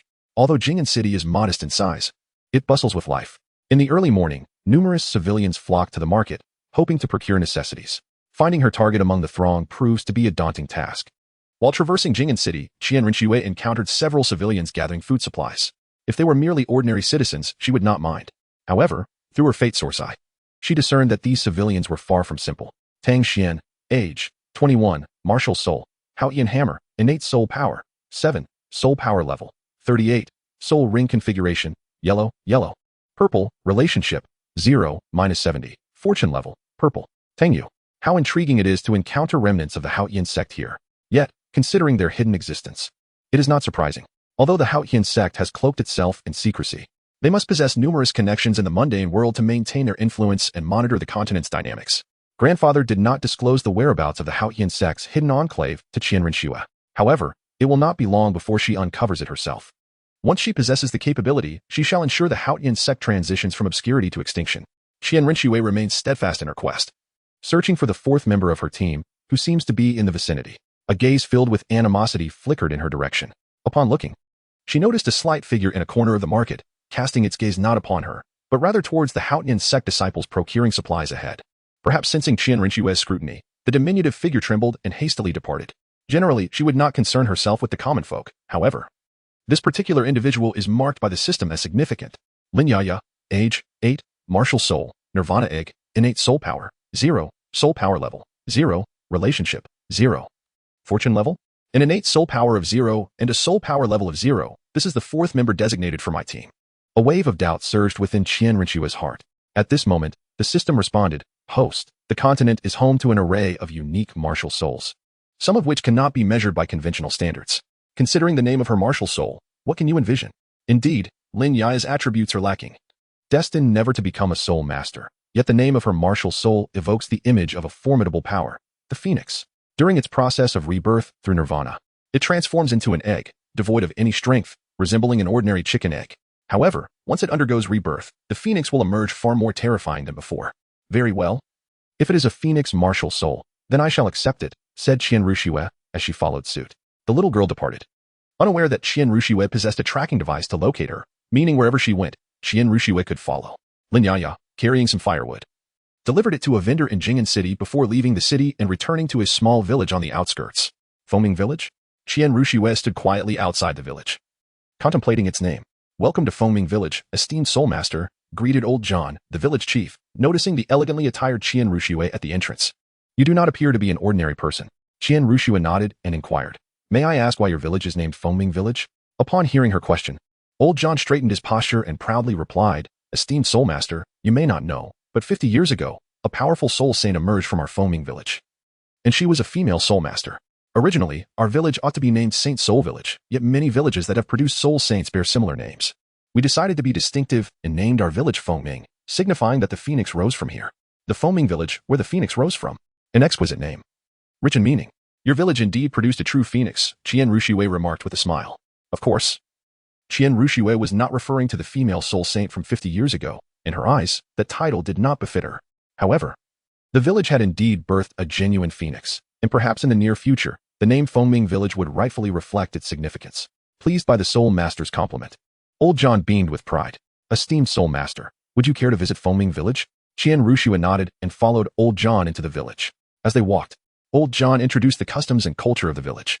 Qian Renxue's gaze drifted to a particular spot. There was Lin Yaya, with her black hair and dirty face, sharing her completed work with a middle-aged woman, who invited her into her home for a meal. Old John followed Qian Renxue's gaze and spotted Lin Yaya. Upon seeing her, a sigh of pity escaped old John's lips. Old village chief, why do you sigh? Is it because of this little girl? Old John replied, Esteemed Soul Master, you may not be aware, but our village has recently produced a talent whose aptitude surpasses that of the female Soul Master. His future accomplishments will be extraordinary. What a pity, what a pity. A sigh escapes, seemingly in homage to that prodigy. A prodigy, indeed. 2 years passed. Our humble Foaming Village bore witness to an extraordinary talent, one endowed with innate full spirit power. Old John remarked. This prodigy is none other than the brother of that little girl. Lin Chen and his sister Lin Yaya were orphans, relying solely on one another for survival in Foaming Village, nurtured by the villagers' kindness. When they reached the age of 6, the day of their spirit awakening, a group of spirit masters arrived in the village to procure supplies. 2 years prior, a contingent came to Foaming Village, clad in simple attire, exuding a rugged demeanor. Their silence conveyed a clear message: strangers need not approach. They engaged minimally with the villagers, only interacting to purchase provisions. As the villagers sold their goods and prepared to depart, the village's annual spirit awakening ceremony commenced. The steward from Jing'an City, Su Yunan, stood before the eligible children, ready to initiate the awakening ritual. Some villagers were curious and paused to observe. What is there to see? Give this village 50 years, and they won't awaken a single spirit master, scoffed a burly man. I never claimed the spirit hall would produce any notable spirit masters. This is merely a futile endeavor. These peasants, either possessing blue silvergrass or tools like hoes and sickles, what can you expect them to awaken? I am merely here to witness the spirit hall's folly, replied the spirit master named Tang. Indeed, they cannot all be like us from the Tang family, inheritors of the continent's mightiest weapon spirits. How naive, added another burly man. After a brief exchange, they too decided to linger and watch the spectacle. I am Su Yunan, a level 24 great spirit master and your guide. I will now conduct your spirit awakenings, and remember, do not fear, regardless of what occurs, Su Yunan stated. As he spoke, he opened his satchel and retrieved 2 items, 6 dark, spherical stones and a gleaming blue crystal ball. He arranged the 6 black stones in a hexagon and gestured for the first child on the right to step within. Fear not, close your eyes and feel, he instructed. Suddenly, Su Yunan's eyes sparkled as he called out, Lone Wolf, manifest. A faint azure light emanated from his brow, rising and entering his hair, which transformed from black to gray and swiftly lengthened. The same hue appeared on his exposed arms, and his physique seemed to swell with muscle. His spirit hall attire, designed with elasticity, accommodated his newfound form. His eyes turned a haunting green, and sharp claws emerged from his fingers, glimmering ominously. 2 rings of light flickered beneath him, one white and the other yellow, creating a surreal spectacle. A boy, standing on one of the black stones, gasped in terror and attempted to flee at the sight of Su Yunan's transformation. Stay still, Su Yunan commanded, gripping the child. Do not fear, this is my spirit, the Lone Wolf. If any of you become spirit masters in the future, you too will wield similar abilities. The child's fear subsided, replaced by curiosity as they gazed at Su Yunan, their eyes shining with hope upon learning about spirits. Humph, peasants will always be peasants, lacking insight. A mere wolf pup. And they are frightened out of their wits, scoffed Tang Xian. The spirit hall only dares to show off in front of these commoners. In the presence of our Haotian sect, they are insignificant, Tang An added. As fate would have it, none of the 6 children awakened a suitable spirit for becoming a master. Their spirits were either blue silvergrass, gourd, hoe, or spinach. The last 2 children were a pair of siblings. Su Yunan, though somewhat disappointed, encouraged them, do not fear. Step forward for your test. Timidly, Lin Yaya approached the center of the awakening circle. Awaken your spirit. Open your hands and call forth your power, Su Yunan instructed. Lin Yaya sensed something within her yearning to emerge, and, as she opened her palms, a black egg appeared between them. A chicken egg is a spirit? Su Yunan furrowed his brow. While the dark hue was rare, he doubted the spirit's potential. Nonetheless, he hoped Lin Yaya possessed some spirit power. Enough to become a food-type spirit master, which would bring recognition and rewards, elevating his status in the spirit hall and leading him to a life of prosperity. Place your hand on the crystal, Su Yunan urged. Lin Yaya complied, but after a prolonged moment of inactivity from the crystal, disappointment washed over Su Yunan. You lack spirit power. You cannot become a spirit master. Next. His words felt like a sentence, leaving Lin Yaya with a sense of loss as she stepped away from the awakening circle. Her brother stepped forward to comfort her. It's all right, Yaya. She nodded in response. Next. Su Yunan glanced at the list of candidates, the final name being Lin Chun. The greater the hope, the deeper the disappointment. He had little expectation for this boy, especially after his sister's lackluster awakening. Yet, the formalities must continue. As the awakening ceremony commenced, a soft glow emanated from the spirit master awakening array. The boy spread his arms, his spirit yearning to be revealed. With a resonating hum, a dark long spear materialized around him. The burly men observing in the shadows were taken aback, sensing an aura from the spear rivaling even their Haotian hammer. Meanwhile, Su Yunan was overwhelmed with excitement. A spear. A combat-type weapon spirit. As long as he possesses spirit power, even a minimal amount, this will be an achievement for me. Come, young man. Place your hand upon the crystal, Su Yunan urged. As the boy pressed his hand against the crystal, it erupted with brilliant light, illuminating the room. Su Yunan, nearly speechless with excitement, exclaimed, This is innate full spirit power. What could this phenomenon signify? Lin Chun inquired. Su Yunan elaborately explained the concept of innate full soul power within the world of soul masters. In essence, Lin Chun had awakened an extraordinary martial soul, destined to become a soul master, potentially reaching the pinnacle of the soul master realm. By the conclusion of his explanation, Su Yunan felt a twinge of envy towards Lin Chun. He and his brother, Su Yuntao, had only awakened with a mere innate level 2 soul power. The disparity between individuals was indeed vast. However, he did not dwell on this, as long as he could introduce Lin Chun to the spirit hall. His monthly performance would be secured, possibly even elevated. Young man, would you consider joining the spirit hall? Su Yunan asked excitedly. I would like to, but... Lin Chun glanced at Lin Yaya and said, If I leave, who will take care of my sister? Rest assured, our spirit hall treats the families of soul masters exceptionally well. With your talent, entering Spirit City will pose no problem at all. You can bring your sister along to enjoy a comfortable life, Su Yunan assured him. After a persuasive discourse from Su Yunan, Lin Chun ultimately consented to his request to join the spirit hall. Very well. I shall return to Jing'an City to inform the mayor and then come back to escort you, Su Yunan said before reporting this joyful news to old John. Then he proceeded to leave the village. Lin Yaya remarked, Brother, you need not worry about me. Lin Chun gently stroked Lin Yaya's hair and replied, You are my sister. How could I possibly neglect you? Even if I become a powerful soul master in the future, you will still be my sister. Brother. Lin Yaya's disappointment at not awakening a powerful martial soul dissipated. Little did they know, their every action was being observed by a formidable sect. A spear-type martial soul. Its might is indeed comparable to the Haotian hammer, and it possesses innate, full soul power, Tang Xian remarked. What nonsense are you spouting, Tang Xian? Tang An retorted with displeasure, remember, the Haotian hammer is the supreme weapon martial soul, not even the 7 killing sword can rival it. Let alone this spear-type martial soul of dubious origin. You are correct, but Tang An, we cannot allow such a talent to fall into the hands of the spirit hall. Otherwise, in a few decades, our Haotian sect will face a significant threat, Tang Xian stated. I am aware. We simply need to ensure that Su Yunan does not relay this information back to the spirit hall. Tang Xian, you handle Su Yunan. And I will recruit him into our Haotian sect, Tang An commanded. Understood, Tang Xian replied, but what if he insists on joining the spirit hall? He has no right to refuse. He can either join our Haotian sect or perish beneath my hammer. Should he dare join the spirit hall, our Haotian sect will hunt him down, Tang An declared fiercely. Tang Xian departed, and soon after, a burly man emerged from the shadows. He confronted old John and the others, stating, I do not believe that joining the spirit hall is a wise choice. Who are you? Allow me to introduce myself.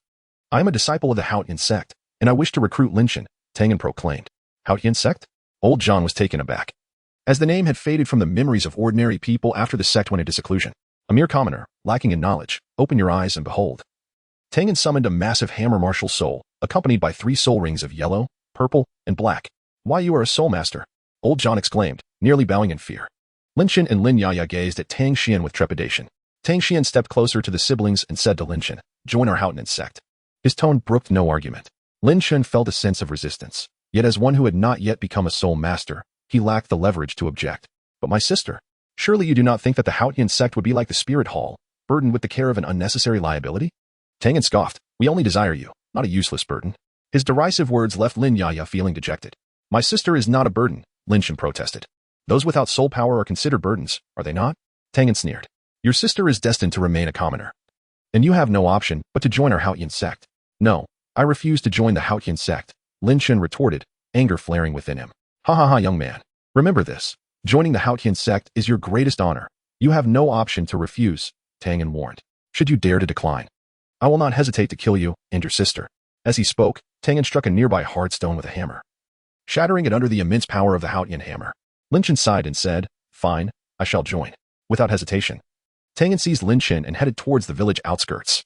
In that moment, Lin Yaya finally realized she was about to be separated from her brother. She stumbled over, exclaiming, stop, don't take my brother away, please. However, Tang kicked Lin Yaya away, and the sight pierced Lin Chen's heart.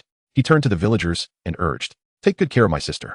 Sister, once I become a soul master, I will return for you. Beneath the setting sun, Lin Chen was forcibly taken away by Tang and afterward, Su Yunan did not return, and several months later, we discovered Su Yunan's lifeless body in a desolate wilderness. Old John remarked. It turns out that the sect known as Haotian Zong intercepted Su Yunan on the way to prevent Lin Chen from falling into the hands of the Spirit Hall, leaving the Spirit Hall unaware of Lin Chen's existence. What a pity, Qian Renxue lamented. A genius possessing an innate full soul power and a spear-type martial soul, once delivered to the Spirit Hall, could undoubtedly receive focused cultivation, rising to prominence within the Spirit Hall, perhaps even becoming a member of the new Golden Generation. Decades later, such a talent could potentially ascend to the status of a title Dolua or Super Dolua. Alas, this prodigy was intercepted by Haotian Zong. According to the logic of these major sects, no matter how extraordinary his talent, Lin Chen could never become an inner disciple. He could only serve as an outer disciple, subjected to brainwashing education, ultimately becoming a loyal servant of their sect, forever incapable of betrayal. Before ensuring Lin Chen's loyalty, Haotian Zong would never invest in his training. In their perspective, Lin Chen's potential paled in comparison to his allegiance to Haotian Zong. If Lin Chen were successfully brainwashed, the Spirit Hall would face a formidable enemy. What happened afterward? Qian Renxue inquired. Well, that was several months ago, John replied. Months prior, disciples of Haotian Zong arrived at the village with a horse-drawn carriage, draped in white cloth, concealing a body within. Lin Yaya gazed at the frail figure beneath the cloth, a sense of unease swelling in her heart. Sir Soulmaster, may I inquire the purpose of your visit to Fengming Village? Old John asked. Tang responded, Old Village Chief, do you remember the orphan we took 2 years ago? Yes. What of Lin Chen? Old John questioned, only to feel a jolt of dread as he glimpsed the figure beneath the white cloth. Could it be? Tang lifted the cloth, revealing a cold corpse, the lifeless body of Lin Chen. His body bore countless whip marks, his skin bruised and battered, with wounds from fists and kicks. Not a single inch of his skin remained unscathed. His chest was sunken, evidently struck by a blunt object, and he lay in silence. Blood streamed from his 7 orifices, his clothing soaked with blood and remnants of internal organs. Lin Chen. Old John was left speechless. Brother. Lin Yaya stood frozen, as if struck by lightning, before she rushed to the carriage, weeping over her brother's corpse. Tang stated. Lin Chen violated the prohibitions of Haotian Zong, daring to attack a direct disciple of the sect while being an outer disciple. According to sect rules, he must be executed. It turned out that after Lin Chen was captured and returned to Haotian Zong, they attempted a series of brainwashing techniques on him, all of which failed. Lin Chen's displayed talent surpassed that of the current direct disciples of Haotian Zong, even hinting at a potential rival to Tang Hao. However, as an outer disciple, Lin Chen bore no surname of Tang and lacked the legacy of the Haotian hammer. Despite his martial soul, the Overlord spear, being equally formidable, and his innate, full soul power indicating boundless future potential, he could never attain the status of an inner disciple. Unable to penetrate the core of Haotian Zong, Lin Chen faced relentless bullying and exclusion from the moment he joined. The inner disciples, envious of his talent, united to ostracize him, while the elders of the sect favored their own disciples, viewing the outer disciples as mere tools, with only the inheritors of the Haotian hammer regarded as worthy. Yet, Haotian Zong realized that this approach would not pacify Lin Chen. Instead, it would only deepen his hatred for the sect. His forbearance did not escape the notice of the cunning elders, and upon recognizing Lin Chen's animosity, they deemed it necessary to eliminate this talent. Thus, a genius with an overlord spear and innate full soul power met an untimely demise. You killed my brother. Lin Yaya glared at Tang Yin, her small face awash with tears. Your brother violated the laws of Hao Tianzong, and thus, he must die, Tang Yin replied coldly. Do not regard us, the inheritors of Hao Tianzong, with such disrespectful eyes. Remember, we have not discarded his corpse in the wilderness for scavengers. Returning it to you is already the greatest mercy we can extend. With that, Tang Yin dismounted Lin Qian's body and turned to leave. As he departed, Tang Xian inquired, Tang Yin, I can see that the little girl harbors great hatred towards us. Why not eliminate her as well? And what of her hatred? Tang Yin scoffed. Do you not recall her martial soul awakening? We all witnessed it, utterly useless, with zero innate soul power, destined never to become a soul master. Her animosity changes nothing. In 10 years, you and I will be soul kings. In 20 years, we shall be soul emperors. In 30 or 40 years, we may even attain the ranks of soul saints or Dolua, perhaps even title Dolua. Our heights will forever be beyond the reach of these peasants. No matter how deep her hatred runs, it amounts to nothing. In this world, only the strong dictate everything. The weak must submissively crawl on the ground, gazing up at the dragons. Allowing her to live is the greatest kindness we can offer. Every word of his was overheard by Lin Yaya. The seeds of hatred were sown, and unbeknownst to Tang Yin, that girl he looked down upon would, after his departure, witness her martial soul, a black egg, crack open with a fissure. No wonder, Qian Renxue recalled her first encounter with Lin Yaya, who had regarded the disciples of Hao Tianzong with eyes filled with hatred. These sects, bound by the ties of familial bloodline and martial souls, exhibit an extreme exclusivity. Within these establishments, it is invariably their descendants who hold true prominence. This point is vividly illustrated in the two major sects of Dolua continent, the Haotian sect and the Blue Electric Tyrant Dragon sect. The Seven Treasure Glazed Tile sect, being an auxiliary sect, lacks combat power. Thus it absorbs formidable external forces to bolster its strength, making it relatively more open-minded compared to the aforementioned sections. Therefore, regardless of one's innate talent, potential, or the quality of their martial soul, they will never receive the recognition of the exclusionary Haotian sect or Blue Electric Tyrant Dragon sect. Those who are not of our kind must have different hearts. What they seek is not to cultivate you into a formidable warrior, but to mold you into a mere tool, a subservient instrument. Lin Qian, influenced by the nature of his martial soul and unwilling to submit, has thus sealed his fate. The Haotian sect will not tolerate the rise of a genius who harbors enmity towards them. Alas, it is a pity. Had Lin Qian been recruited into the spirit hall back then, the fate of the two siblings would have been markedly different, lamented Qian Renxue. Indeed, old John sighed. Lin Qian's future was promising. Had he accompanied Su Yunin to the spirit hall, he would have likely become a distinguished spirit master by now. Old John mourned not only for Lin Qian but also for the loss of such a bright prospect for their village. If Lin Qian had not met an untimely demise, their village might have risen to prominence as a title village. However, are Qian Renxue and Lin Yaya truly siblings? One awakened a worthless martial soul, while the other manifested a top-tier martial soul with innate full soul power. They hardly seemed related. Qian Renxue voiced her doubts. Undoubtedly, what she truly pondered was the stark contrast. One a phoenix in the throes of rebirth, the other a martial soul on par with the Haotian hammer and seven killing sword. What kind of divine lineage do these siblings hail from? You are correct. They are indeed not biological siblings, old John replied matter-of-factly.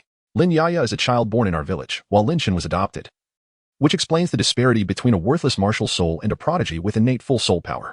So that is how it is, Qian Renxue realized with a newfound understanding. Lin Qian most likely hails from a powerful family, while Lin Yaya is a true native, rooted in humble beginnings. The magnificent tyrant spear martial soul was thus destroyed by the Haotian sect. Armed with this knowledge, Qian Renxue's next objective was to win over Lin Yaya. Since Lin Qian was taken by the Haotian sect, Lin Yaya had been raised on the kindness of the villagers. Fortunately, the villagers were simple-hearted. Having experienced the loss of her parents and the departure of her brother during childhood, Lin Yaya matured quickly, managing to survive by helping various families in exchange for food. However, had Lin Qian not perished, he would have swiftly ascended to become a spirit master, perhaps even a rising star of his era. Initially, the monthly offerings from the spirit hall would have sufficed for their family's sustenance, and as Lin Qian grew, their fortunes would have improved progressively. In essence, for the Haotian sect, eliminating Lin Qian was akin to squashing an ant, yet it obliterated the greatest hope of a family. Such occurrences are not uncommon on the mainland. Qian Renxue followed Lin Yaya as she returned to her humble abode, attempting to cultivate her soul power using the techniques acquired from her uncle, a soul master in the village.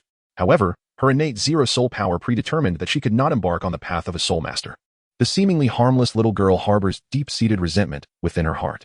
She yearns to bring the Haotian sect to ruin and to avenge her brother, wishing to make those exalted soul masters experience her despair.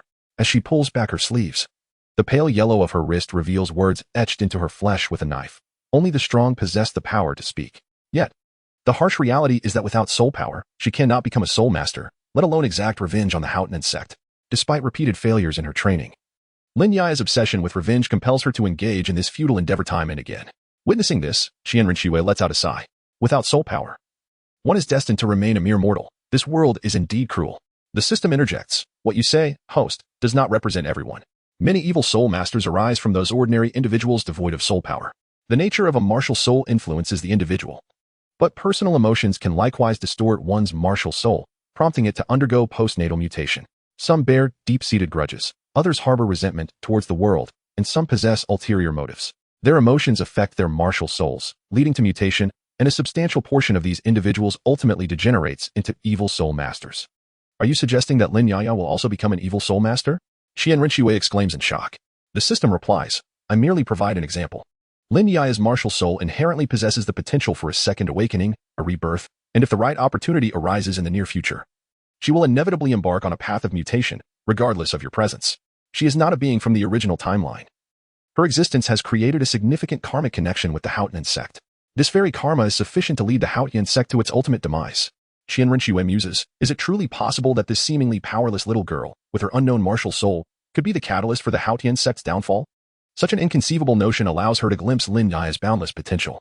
Hours pass, and Lin Yaya awakens from her meditative practice, feeling despondent about her physical state. She leaves her home and arrives at a neglected burial ground, standing before her brother's grave, where she lays a bouquet of wildflowers and resolutely declares, Brother, they speak the truth. Only the strong can dominate all. Even though I know my efforts may be in vain, I shall not relinquish my resolve for revenge. I will become a soul master, I will become powerful, and I shall make the Haotian sect pay dearly. Applause rings out. And Lin Yaya turns to see Qian Renxue approaching, a flicker of panic crossing her face. What determination you possess! Qian Renxue exclaims. But do you understand? Your lack of innate soul power means that no matter how hard you train, it is all in vain. Lin Yaya falls silent for a moment before replying. I refuse to believe that. Even if my martial soul is deemed worthless and devoid of innate soul power, I will find a path to becoming a soul master. Who are you? Lin Yaya asks warily. Allow me to introduce myself. My name is Qian Renxue, she replies. What brings you to me? Lin Yaya inquires. Do you wish for your martial soul to awaken and become a soul master? Qian Renxue extends her hand invitingly. Join me, and I shall grant you the strength for revenge. Lin Yaya hesitates before responding. Why should I trust you? And why would you be interested in someone like me? With a seemingly worthless martial soul? Qian Renxue smiles. Because I am affiliated with the Martial Soul Hall, and my relationship with the Haotian sect is one of enmity. Thus, empowering you for revenge aligns perfectly with my interests. As for why I see potential in you, I know that your martial soul is not truly worthless. It merely lies dormant. It is poised for a second awakening to become a powerful martial soul, which is your value to me. Qian Renxue does not conceal her intentions. Recognizing that excessive secrecy would only breed suspicion, especially with someone as prickly as Lin Yaya. After revealing her motives, Qian Renxue observes Lin Yaya's trust level shift from 0 to 20. Are you saying my martial soul is not worthless? Lin Yaya asks, intrigued. Do you understand your martial soul? Qian Renxue queries. I do not. It resembles a black egg, Lin Yaya admits. The first step to becoming a soul master is not to engage in futile training, Qian Renxue advises. You would do better to calm your mind and thoroughly comprehend your martial soul. Only with understanding can you carve a path toward becoming a soul master. Understand my martial soul? Lin Yaya spreads her arms and summons the black egg. Qian Renxue notices cracks beginning to form on the egg's surface, indicating that the Nirvana egg is already on the path to rebirth. Close your eyes, focus on it, and communicate with it, Qian Renxue instructs. Lin Yaya nods, closing her eyes and pressing her forehead against the black egg. In the next moment, she feels as though she has entered a mystical realm. Standing in a corner of a spiritual space, she sees a colossal, transparent egg. Approaching it, she observes a black phoenix curled up inside, its eyes tightly shut. Perhaps sensing Lin Yaya's presence, the phoenix opens its eyes and gazes at her. In that instant of connection, Lin Yaya perceives profound darkness intertwined with searing flames. The dark fire seems capable of consuming all, incinerating everything in its path. She gazes upward and sees a magnificent black phoenix, ablaze with desire, soaring into the sky. What did you see? Qian Renxue inquires. I saw a black fire phoenix, Lin Yaya replies. Indeed, the phoenix can be reborn. Your martial soul is not merely a food-type soul but a truly exceptional beast martial soul, the phoenix martial soul, Qian Renxue explains. Does that mean if I enable the phoenix's rebirth, I can become a soul master? Lin Yaya asks. Precisely, Qian Renxue affirms. Join me, and I will assist you in achieving the phoenix's rebirth to enact your revenge. Lin Yaya nods. I accept your offer, Qian Renxue. There's no need for formality. Now that you've joined me, you are one of my own. You may call me Sister Schwer, Qian Renxue states. Yes, Sister Schwer, Lin Yaya responds. Upon her acceptance, a crystal on Qian Renxue's bracelet shatters, providing her with resources beneficial for Lin Yaya's cultivation. Nirvana Scripture, a cultivation technique suitable for the Phoenix martial soul. Black Fire Seal, a mark to enter the Black Fire Secret Realm. Activating this mark allows one to enter the Black Fire Secret Realm for training, accelerating the Dark Phoenix's rebirth trials. However, as the temperature exceeds that of ordinary flames, soul masters will endure intense heat and the encroachment of darkness. Yet they will not perish. Rather, they will experience suffering beyond death. The Phoenix has completed its rebirth, and the Black Fire Seal can still be utilized to train the soul masters of the Phoenix martial spirit. After receiving these two crucial items, Qian Renxue addressed Lin Yaya, saying, "Yaya, I possess two items that can aid you in completing the Phoenix's rebirth. The first is the Rebirth Sutra." She handed the Rebirth Sutra to Lin Yaya, explaining, "This technique is specifically tailored for the cultivation of the Phoenix martial spirit. By practicing it diligently over time, you may achieve rebirth." The second item is the Black Fire Seal. Qian Renxue infused the Black Fire Seal into Lin Yaya's forehead, cautioning, "The Black Fire mark will accelerate the rebirth of your Phoenix martial spirit. However, Lin Yaya, once you enter the realm of the Black Fire Seal, you will be engulfed in the flames of desire, enduring excruciating pain as you undergo rebirth amidst the sea of fire. This suffering is a trial you must endure." Lin Yaya nodded, affirming, "I understand. There is no free lunch in this world.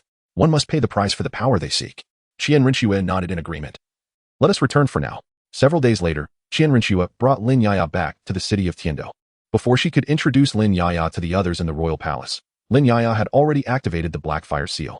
She entered the trial of the Black Fire Seal, and the trial space closed. "How impatient," Qian Renxue mused, observing the sealed trial space. Wondering how Lin Yaya was faring within. "Would the host like to take a look?" The system inquired.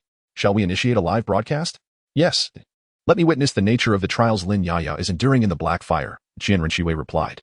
The system activated a display, revealing the scenes within the Black Fire realm. Inside, a vast sea of black flames surged. Lin Yaya was immediately engulfed by the fire upon entering. Although these black flames would not consume her life, the agony remained palpable. Bathed in the dark flames, a black egg was immersed in the inferno, the flames penetrating its surface, while Lin Yaya's body was nurtured within this black egg. The temperature of the flames was intense, and as she endured the scorching torment, merely witnessing it was enough to send chills down one's spine, yet Lin Yaya persevered. How long would it take for her to undergo this transformation through the black flames and complete the Phoenix's rebirth? 10 days. The system declared. You must endure the scorching flames for 10 continuous days. Any interruption would render your efforts futile, requiring you to start the trial anew for another 10 days. 10 days. Qian Renxue gasped in astonishment, imagining the immense suffering one must endure to survive for such a duration within a sea of flames. The test of willpower was monumental. To gain something invariably requires sacrifice. If the Phoenix desires rebirth, it must be through the flames of desire. Qian Renxue silently hoped for her perseverance and then departed. She summoned a celestial herb with her soul power. It appeared immaculate, akin to the neck of a swan. This was the snow-colored swan kiss. The snow-white swan's kiss is not inherently poisonous, nor does it possess toxins. Rather, its terrifying attribute lies in its ability to provoke. This means that when a person or any living being comes into contact with it, even the slightest exposure can cause viruses and bacteria to proliferate exponentially. For instance, if one has a minuscule wound on their hand and inadvertently brushes against the snow-white swan's kiss, the hand would be rendered practically useless, leading inevitably to the person's demise. This is due to the presence of pre-existing viruses and bacteria on the skin, which typically pose no threat in moderate quantities. But what of an increase by hundreds or thousands of times? System, can this exquisite poison be utilized by a soul master? Inquired Qian Renxue. It may serve as a means of combat, yet it is ill-suited for general use as an exquisite item. If you intend to prepare a suitable exquisite item for her, it is best to refrain from this one. Those unfamiliar with its nature may inadvertently invite irrevocable consequences, the system replied. Brother Shen. Indeed. Shen Chaqing greeted acquaintances he encountered along the way with nods or brief salutes. However, regardless of who it was, every individual bore an expression devoid of excess emotion, as if they were indifferent to all. Shen Chaqing had grown accustomed to this demeanor, for they were within the Demon Suppression Division, an organization dedicated to maintaining stability in the Great Chain. Their primary duty was to eradicate demons and aberrations, though they also partook in various auxiliary endeavors. It could be said that every member of the Demon Suppression Division bore the stains of blood. When one becomes familiar with the cycle of life and death, they inevitably grow indifferent to many matters. Initially, upon arriving in this world, Shen Chaqing found himself somewhat out of sorts, but with time, he adapted. The Demon Suppression Division was vast, and those who remained were either formidable experts or individuals with the potential to become such. Shen Chaqing belonged to the latter category. The Demon Suppression Division was divided into two roles, the Guardian and the Exorcist. Anyone entering the division began as the lowest tier of Exorcist, gradually ascending the ranks with the hope of ultimately becoming a Guardian. Xin Chongqing's previous incarnation was but an apprentice exorcist, the lowest rank among them. With the memories of his former self, he was well acquainted with the environment of the Demon Suppression Division. Before long, Xin Chongqing found himself pausing before a loft. Unlike the other blood-soaked areas of the division, this loft stood out like a crane among chickens, emanating a unique tranquility amidst the surrounding violence. The large doors of the loft were ajar, with individuals occasionally entering and exiting. Xin Chongqing hesitated for only a moment before stepping inside. Upon entering the loft, the atmosphere shifted dramatically. A waft of ink mingled with a faint metallic scent assaulted his senses, causing his brow to crease instinctively before relaxing once more. The sanguine odor that clung to every member of the Demon Suppression Division was nearly impossible to cleanse entirely. In the original narrative, Tang San was able to annihilate a city of slaughter merely with this exquisite item, an artifact not meant for the average individual to wield. Initially, Qian Renxue was unaware of its dreadfulness, but upon hearing the system's words, she abandoned the notion of gifting the snow-white swan's kiss to Bibi Dong. What exquisite item would be most suitable for her? Qian Renxue inquired. There exists one, though it has not appeared within the Eye of Ice and Fire. If you wish to prepare a suitable exquisite item for her, you may await the system's marketplace refresh, the system responded. Upon hearing this, Qian Renxue stored the snow-white swan's kiss within her soul guide. During this period, the system merchandise that Qian Renxue had acquired included a plethora of unaffordable divine positions, leaving behind only the divine bestowed soul rings and bones. Currently, Qian Renxue harbors little ambition regarding divine positions, focusing instead on purchasing soul rings and bones. To her surprise, celestial-grade items have emerged within the system's marketplace. It cannot be said that the Ice and Fire Yin-Yang Eyes lack celestial items suitable for Bibi Dong's absorption. However, this situation presents several issues. Firstly, it would squander a celestial item. Secondly, she cannot absorb too many celestial items. Thirdly, should Qian Renxue bestow these celestial items upon Bibi Dong, they would likely be directed towards the golden generation of the Spirit Hall, particularly her cherished disciple, Hulaina. By providing the golden generation with such treasures, especially that cunning fox, would only invite trouble. Qian Renxue aims for her assembled team to seize victory in the Soul Master competition, offering them celestial items, which they are already naturally gifted in, compounded by their age advantage, could very well yield a Soul Emperor-level contender in the upcoming competition. How then could her team hope to emerge victorious? If there is any intention to give, it should be postponed until after the competition. With this thought, Qian Renxue tucked away the celestial items.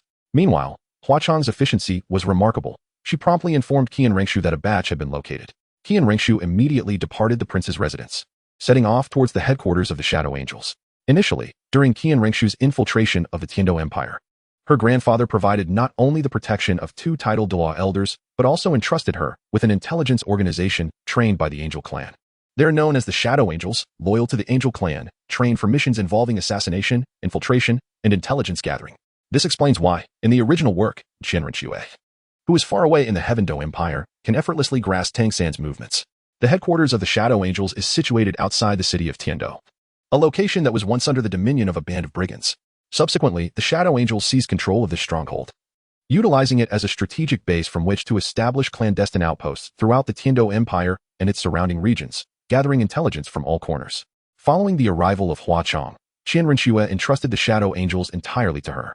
Chu Xingling and Gu Qingying could not remain indefinitely within the prince's residence. Although Qian Renxue was meticulous in her operations, she remained vigilant against the prying eyes of those with ulterior motives. Thus, she arranged for Chu Xingling and Gu Qingying to take refuge in this stronghold. Upon entering this picturesque and serene hideout, Hua Chang remarked, "I have already selected the individuals." Qian Renxue activated the Eye of Fate to observe the inhabitants. Besides the civilian spirit masters procured by Hua Chang from outside, several spirit masters were also chosen from within the ranks of the Shadow Angels. Ultimately, Qian Renxue selected 40 individuals from this assembly. The 40 soul masters are predominantly inclined towards the supportive category, and their loyalty is notably high, rendering them trustworthy. After selecting these 40 soul masters, Qian Renxue summoned Chu Xinglian, who was diligently cultivating her soul power, bringing the total to 41. "You are all supportive soul masters," Qian Renxue proclaimed. "In the battles that lie ahead, you will provide assistance to your comrades, while they will safeguard you." Yet she posed a poignant question. "Have you ever contemplated what you would do when confronted by an adversary alone?" One of the supportive soul masters replied, "Then we would have no choice but to flee." "But what if you cannot escape?" Qian Renxue countered. "In that case, you would be left to await your demise." However, she continued, "there exists a profession that can endow you supportive soul masters with combat prowess, and that is the profession of soul engineer." "Soul engineer?" The civilian soul masters exchanged bewildered glances, their expressions reflecting their confusion, for their knowledge was quite limited. "You shall come to understand what a soul engineer entails when your studies commence. Henceforth, you will become the inaugural cohort of soul engineers under my command." After Qian Renxue meticulously selected the first batch of 41 soul mentor seeds, another challenge soon emerged. Huachang approached Qian Renxue and said, Wang Yuan is quite resistant to the idea of teaching soul mentors. Qian Renxue inquired, where is he? Take me to him.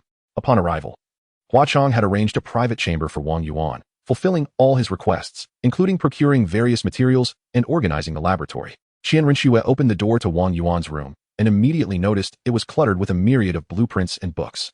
Wang Yuan looked up at Qian Renxue and Huachang, saying, Are you here to ask me to take on disciples again? Are you unwilling? Qian Renxue questioned. It's not that I'm unwilling, but my time is quite precious, young master. As a 9th-tier soul master, I have little time to spare. Shouldn't you delegate this task to other soul mentors? Wang Yuan replied. Do you still not understand? Qian Renxue continued, Senior Wang Yuan, in this era we inhabit, the profession of soul mentor has become extinct. At least to my knowledge, you are the only remaining soul mentor. Extinct. Wang Yuan was taken aback. So, there are no more soul mentors? Aren't you one? Senior Wang Yuan, you are the sole one left, Qian Renxue clarified. Thus, I hope you will share your invaluable knowledge to nurture the next generation of soul mentors. Wang Yuan still appeared reluctant. Qian Renxue pressed on surely. You do not wish to see the profession of soul mentor vanish completely after a century? The legacy of soul mentors can be revitalized under your guidance. And the entire world will honor you as their master. History will remember your contributions. Does that not stir your heart? Wang Yuan replied. I am not particularly concerned with fame and fortune. However, you are correct in one aspect. I cannot bear to witness the total eradication of the soul mentor profession. Very well, I shall conduct a few classes to assess the talent of those you have selected. Thus commenced Wang Yuan's formal soul mentor classes, with Qian Renxue attentively observing. In the first lesson, he covered the classifications of soul mentors and their foundational principles, gradually diving deeper into the subject. Through this process, Qian Renxue began to comprehend the intricacies of the soul mentor profession. The 9 tiers of soul mentors corresponded to the progression from soul master to title de law. Beyond the 9th tier, there existed the legendary 10th tier soul mentor. While the soul master profession emphasized innate talent, where higher aptitude promised greater achievements, the soul mentor role not only valued individual talent but also placed significant importance on learning ability and comprehension. The more adept one was at learning, understanding, and grasping concepts, the more likely they were to ascend to the role of a soul mentor. Of course, soul mentors could not escape the influence of soul power. Even if an ordinary person mastered the theoretical knowledge of a 9th tier soul mentor, they could not produce a soul guidance device. Among the 41 individuals chosen by Qian Renxue, a few demonstrated remarkable comprehension, successfully crafting soul guidance devices during the 1st tier soul mentor course, while others who failed were mercilessly expelled from Wang Yuan's class.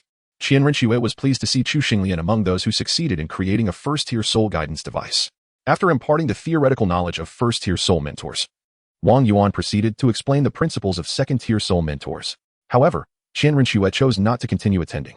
As a soul master of this era, she was bound by its conservative mindset, believing it more beneficial to focus on her own cultivation. While the profession of soul mentor could complement support-type soul masters, for combat-type soul masters, investing energy in such intricate techniques seemed less advantageous than honing their own strength. After all, soul guidance devices were merely external tools, inferior to one's innate power. Days later, Wang Yuan approached Qian Renxue and said, Young master, I wish to take on a disciple. Wang Yuan, weren't you previously opposed to conducting classes, claiming they were a waste of time? What has changed your mind? Huachang interjected while munching on seeds. Wang Yuan responded, That was because I had no interest in teaching the theories of low-level soul mentors. Unfortunately, this era lacks any other soul mentors. The reason I wish to take on a disciple is that I have spotted a promising talent. Qian Renxue, puzzled, asked, If you want to take on a disciple, why consult me? Wang Yuan glanced at Huachang, then back at Qian Renxue, saying, The disciple I wish to take has already been assigned a teacher. Assigned a teacher? Huachang dropped the seeds from her hand, displeased. You're not referring to my disciple, Zhu Xinglian, are you? Connecting the dots from Wang Yuan's previous glance, Huachang realized she had inadvertently become part of this unfolding drama. Wang Yuan asserted, I have observed that when Zhu Xinglian studies the theories of soul mentors, she learns at an astonishing pace. In just a few days, she has progressed from being a mere great soul master to mastering the theories of 3rd tier soul mentors, even creating new soul guidance devices on her own. With excitement, Wang Yuan declared, She is a genius. I believe that once she becomes my disciple, she will significantly advance the lineage of soul mentors in the near future. Thus, Wang Yuan's intention to take on a disciple was revealed to be a straightforward desire to mentor Zhu Xinglian, driven by his ambition to fulfill his lifelong aspirations. Realizing this, Huachang's expression darkened. Old man, you dare to undermine me in front of my face. I have never encountered anyone who would attempt such a thing. Wang Yuan retorted, Humph, under my tutelage, she will at least become a high-tier soul mentor, perhaps even the legendary 10th tier soul mentor. And you, Huachang, as a combat-type soul master, can you teach her anything of substance? Don't mislead her.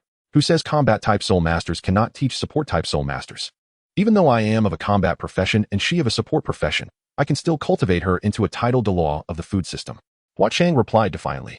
Though Hua Chang's expertise might not align perfectly with Chu Xinglian's needs as a super Dolua with a plant-type martial soul, she could certainly serve as an adequate teacher, if it were not for their shared status and the fact that Wang Yuan was the last soul mentor in existence.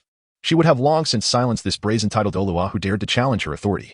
Qian Renxue did not immediately acquiesce to Wang Yuan's request. Instead, she inquired, Senior Wang Yuan, are you aware that you are attempting to poach Hua Chang's disciple? Such actions are likely to offend her. What compels you to proceed in this manner? I am not afraid of offending anyone. The reason for my actions is that I see in the young girl a glimmer of hope to realize my lifelong ambition. Wang Yuan replied. Was Wang Yuan truly unafraid of inciting animosity? Certainly, there was no fear. Otherwise, one would not have clandestinely researched the forbidden secrets of a certain sect, ultimately meeting a tragic fate.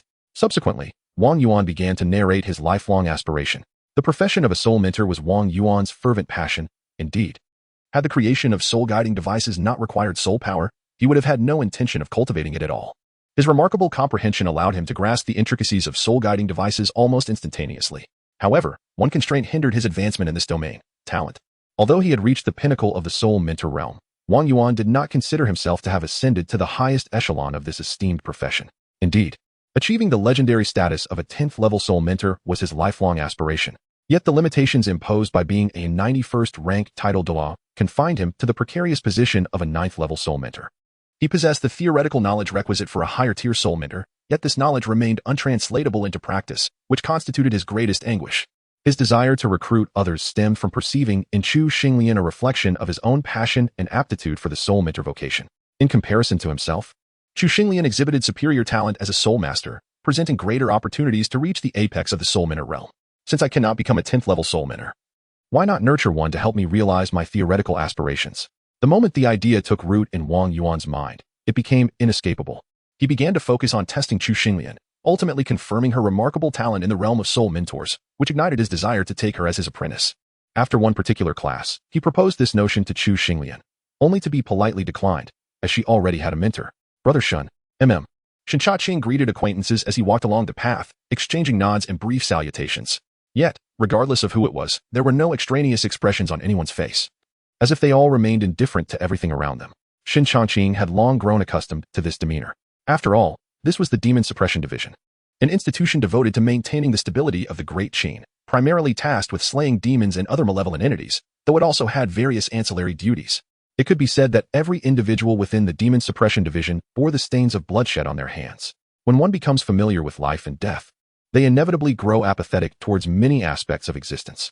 Initially, when Shen Changqing arrived in this world, he found it somewhat unsettling, but over time, he adapted.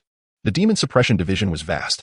Those who remained within its ranks were either formidable experts or individuals with the potential to become such. Shen Chaqing belonged to the latter category. The division was divided into two primary professions, the Guardian and the Exterminator. Every newcomer began as an exterminator, gradually ascending through the ranks with the hope of eventually becoming a Guardian. Shen Changqing's previous incarnation was a trainee exterminator, the lowest tier among them. With the memories of his past life, he was quite familiar with the environment of the Demon Suppression Division. In a short span, Shen Changqing found himself pausing before a certain pavilion. Unlike the other grim locales of the Demon Suppression Division, this pavilion stood out, radiating a unique tranquility amidst the pervasive bloodshed. The doors were wide open, with occasional individuals entering and exiting. After a brief moment of hesitation, Shen Changqing stepped inside. Upon entering the pavilion, the atmosphere transformed dramatically. A waft of ink mingled with a faint scent of blood struck him, causing his brow to furrow instinctively. Though it quickly relaxed, the bloody scent clung to every member of the Demon Suppression Division, nearly impossible to wash away entirely. I believe Xinglian has greater prospects following me, Wang Yuan remarked. Master, I can assure you that I will cultivate her into a 9th or even 10th tier soul mentor. Qian Renxue glanced at Hu Qiying and then at Wang Yuan. Hu Qiying was not one to relinquish Chu Xinglian easily. After all, having her disciple poached would certainly tarnish her reputation as the Rose Dolua. Wang Yuan's audacity in approaching Hu Qiying indicated his determination to claim Chu Xinglian. However, the ultimate decision rested solely with Qian Renxue. It was she who had initially guided Chu Xinglian to become Hu Qiying's disciple, and now, if she were to suggest that Chu Xinglian switch mentors to Wang Yuan, it would surely displease Hu Qiying. Conversely, if Chu Xinglian were not allowed to switch, Wang Yuan, with his eccentric temperament, might react unpredictably. Yet the crux of the matter lay here. The Doloa continent placed great emphasis on mentor-student relationships, with each soul master permitted only one mentor in their lifetime. Suddenly, a spark of inspiration struck Qian Renxue. Gentlemen, I have a suggestion. While it is true that a soul master can only have one mentor, Chu Xinglian has the potential to be both a soul master and a soul mentor. Why not allow her to be mentored by both of you simultaneously? Wang Yuan, you could guide her in the realm of soul mentors, while Hu Qiying could instruct her in the domain of soul masters. What do you think? I have no objections, Hu Qiying responded. Wang Yuan pondered for a moment before agreeing. Very well. After both men consented to Qian Renshue's proposal, she sought out Chu Xinglian to convey the news, facilitating her apprenticeship under Wang Yuan. Following the acceptance of Chu Xinglian as his disciple, Wang Yuan's enthusiasm for mentoring the inaugural batch of soul mentors surged. He was a gifted soul mentor, and it was fitting for him to assume the role of their instructor. Within just a few days, he had successfully nurtured several first-tier soul mentors for Qian Renxue. The first batch of soul mentors cultivated within the Shadow Angels had already commenced the production of soul tools for Qian Renxue. Anticipating Lin Yaya's imminent emergence from her seclusion, Qian Renxue returned to the prince's mansion in Tiando City. From the moment Lin Yaya stepped into the Blackfire trial, she found herself engulfed in a sea of flames. Surrounded by a dark cocoon amidst the swirling chaos, the black fire blazed, permeating everything, with searing flames penetrating the cocoon and enveloping her entire being. The flames scorched her, inflicting unbearable agony, and ultimately, she could no longer endure it, letting out a series of anguished wails. In this world, there exist pains that surpass the agony of death itself. The torment of unquenchable desire can be excruciating, yet this suffering is transient, ceasing with the arrival of death. For him, death represents a form of liberation. However, Lin Yaya endures a torment far greater than that of ordinary flames, as she bears the scorching energy of the black fire within the black egg, yet she does not succumb easily to death. Thus, every moment, she is forced to endure the searing pain of desire. Nevertheless, the flames incessantly forge her physique, and her martial spirit continuously absorbs the essence of the black fire. Just days ago, Lin Yaya was tormented by the flames to the brink of despair. Yet, the physical agony she endured was trivial compared to the profound anguish that resided in her heart. In her mind, she was haunted by the callous indifference of the Haotian sect, who viewed human life as expendable. To them, the murder of her brother and the slaughter of innocents, akin to her own family, was as inconsequential as crushing ants beneath their feet. In this world, there exists a singular truth: the strong dictate everything. Yet, within Lin Yaya's heart, a relentless conviction urged her not to surrender. This was her opportunity for transformation, a chance to emerge from the flames unscathed. Indeed, Tang Yan's words resonated with clarity. The strong alone hold the reins of fate, while the weak are destined to crawl. To exact revenge, one must surpass them in strength, compelling the entire Haotian sect to bow before her. By the fourth day, Lin Yaya had acclimated to the chaos surrounding her. Sensing her body absorbing the black flames within the inferno, engulfed in the inky, searing, and unseen trials of the dark fire. Through her martial soul, she perceived the dual realms, devouring the pervasive darkness and incinerating all with her fierce flames. On the eighth day, the black egg began to crack, revealing the faint silhouette of a phoenix. The ebony phoenix opened its crimson eyes, unfurling its form within the obsidian flames, consuming and refining everything in its path. By the 10th day, a melodious cry of the phoenix resonated through the black fire as Lin Yaya opened her eyes, feeling an overwhelming surge of soul power and the changes within her martial soul. Standing amidst the black flames, she turned to perceive the black phoenix gazing intently at her. "Are you my martial soul, Phoenix?" Lin Yaya inquired. "Can you distinctly sense my hatred? The strong dictate everything. Thus, let us journey together towards greater strength." The black-feathered phoenix nodded, merging into Lin Yaya's being, and soon thereafter, a passage to the outside world opened for her. Having successfully completed the trial of black fire, Qian Renxue received the news, exclaiming in awe at Lin Yaya's astonishing willpower. Returning to the underground chamber, she beheld Lin Yaya once more. Through the lens of her fate source, Qian Renxue discerned a transformation in Lin Yaya's condition. Lin Yaya, age 8, martial soul, dark phoenix, innate soul power, 10. Soul power, 15. Soul ring configuration, none. Relationship, 80. Fortune. Congratulations on completing the trial of black fire. Your martial soul has transformed into the dark fire phoenix, Qian Renxue announced. Thank you, Sister Shuer. It is you who has facilitated the metamorphosis of my martial soul. Lin Yaya responded. In this lifetime, I shall pursue but one ambition, revenge. Beyond that, I, Lin Yaya, shall remain eternally loyal to you. Qian Renxue nodded. Who does not cherish loyalty? With a fully innate soul power and an ultimate dark supermartial soul, Lin Yaya was destined to become a formidable nightmare for the Haotian sect. The dark phoenix possesses dual attributes of darkness and fire. However, its strength lies predominantly within the realm of darkness rather than fire. Thus, while Lin Yaya's dark attribute has reached unparalleled depths, her fire attribute has yet to attain such heights.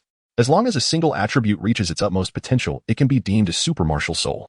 However, Should the dark attribute achieve its zenith, and the fire attribute also be elevated to its pinnacle, Lin Yaya would simultaneously possess dual attributes at their extremes. Currently, on the continent, only one martial soul has achieved such dual supremacy. Qian Renxue's six-winged angel martial soul, embodying the essence of ultimate light and ultimate fire. Fortuitously, Qian Renxue possesses the celestial essence capable of elevating Lin Yaya's flames to their utmost potential. Brother Shun, yes, Shin Changqing, while traversing the path, would greet familiar faces with a nod or a simple acknowledgement. Yet, regardless of who they were, each individual bore a countenance devoid of excess emotion, as if indifferent to all. Shin Changqing had long grown accustomed to this, for this was the Demon Suppression Division, an institution dedicated to maintaining the stability of the Great Chain. Primarily tasked with exterminating demons and malevolent entities, though it partook in various auxiliary endeavors. It could be said that every member of the Demon Suppression Division bore the stain of blood upon their hands. When one becomes accustomed to life and death, they inevitably grow apathetic toward many matters. Upon his arrival in this world, Shin Changqing found himself somewhat disoriented. However, over time, he acclimatized. The Demon Suppression Division was vast, and those who remained were either formidable experts or individuals with the potential to become one. Shin Changqing belonged to the latter category. The Demon Suppression Division was divided into two roles, Guardian and Exterminator. Every new entrant began as an Exterminator, gradually ascending through the ranks with the hope of ultimately becoming a Guardian. Shin Changqing's past incarnation was a trainee Exterminator, the lowest rank among them. Retaining the memories of his former self, he was quite familiar with the environment of the Demon Suppression Division. It did not take long before Shin Changqing paused before a particular pavilion. Unlike the other grim locales within the Demon Suppression Division, this pavilion stood out, exuding an aura of tranquility amidst the pervasive bloodshed. The doors of the pavilion were ajar, with occasional visitors entering and exiting. After a brief hesitation, Shin Changqing stepped inside. Upon entering the pavilion, the atmosphere shifted dramatically.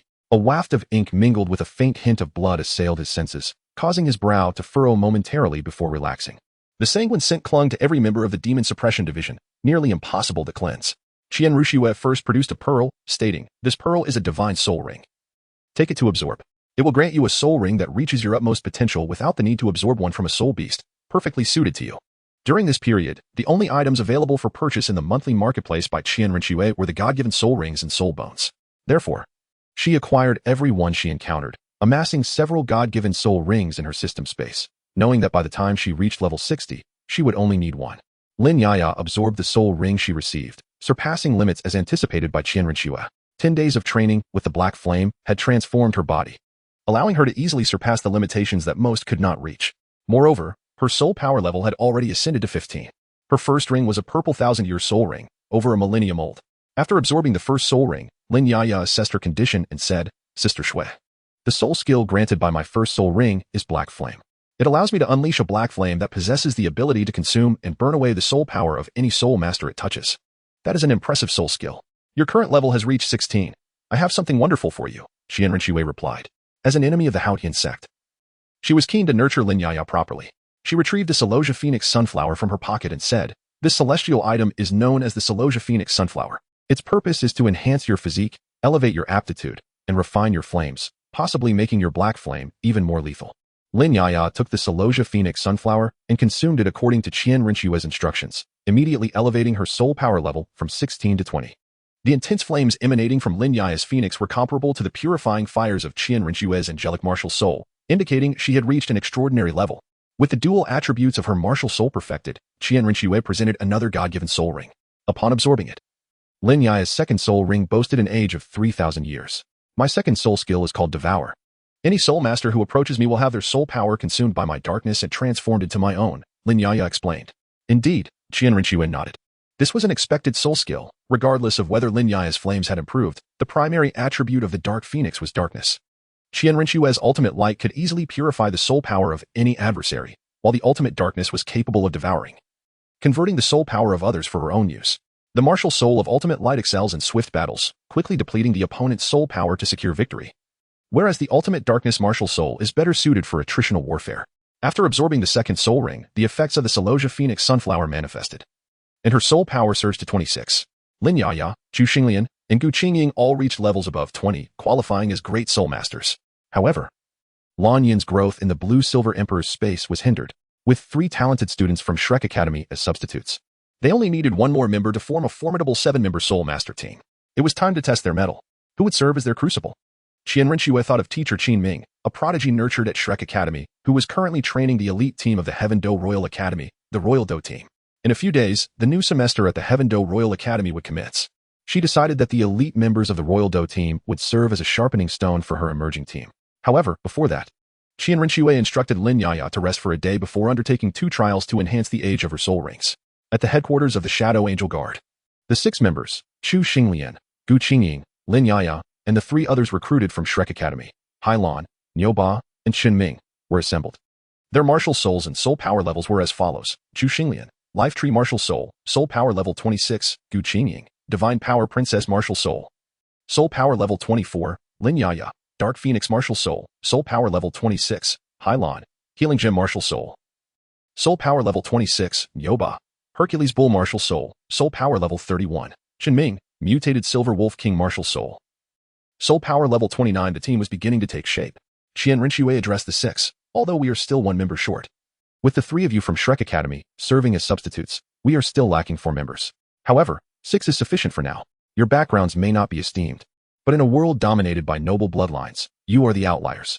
If we compare them to the deities who have shaped the order of Dolua continent, you shall bring forth the dusk. Thus, I name your team the Dusk of the Gods. From this moment forth, the Dusk of the Gods is officially established. Over the coming years, you will gradually encounter new members joining our ranks, and slowly, our team will become complete. Our goal is to achieve victory in the Soul Master Tournament 6 years from now. The name Dusk of the Gods was indeed a formidable moniker. Niuba, Hailan, and Ming, all students from the esteemed Shrek Academy, initially felt a sense of pride in their status as anomalies, only to realize that Lin Yaya, at merely 8 years old, had already reached this level. I once took pride in being part of Shrek Academy, thinking I was a monster. But it turns out we were merely frogs at the bottom of a well, Ming remarked. Brother Shen. Indeed. Shen Chaqing walked along the road, exchanging nods or greetings with familiar faces. Yet, regardless of who they were, each countenance bore an expression of indifference, as if they were all detached from the world around them.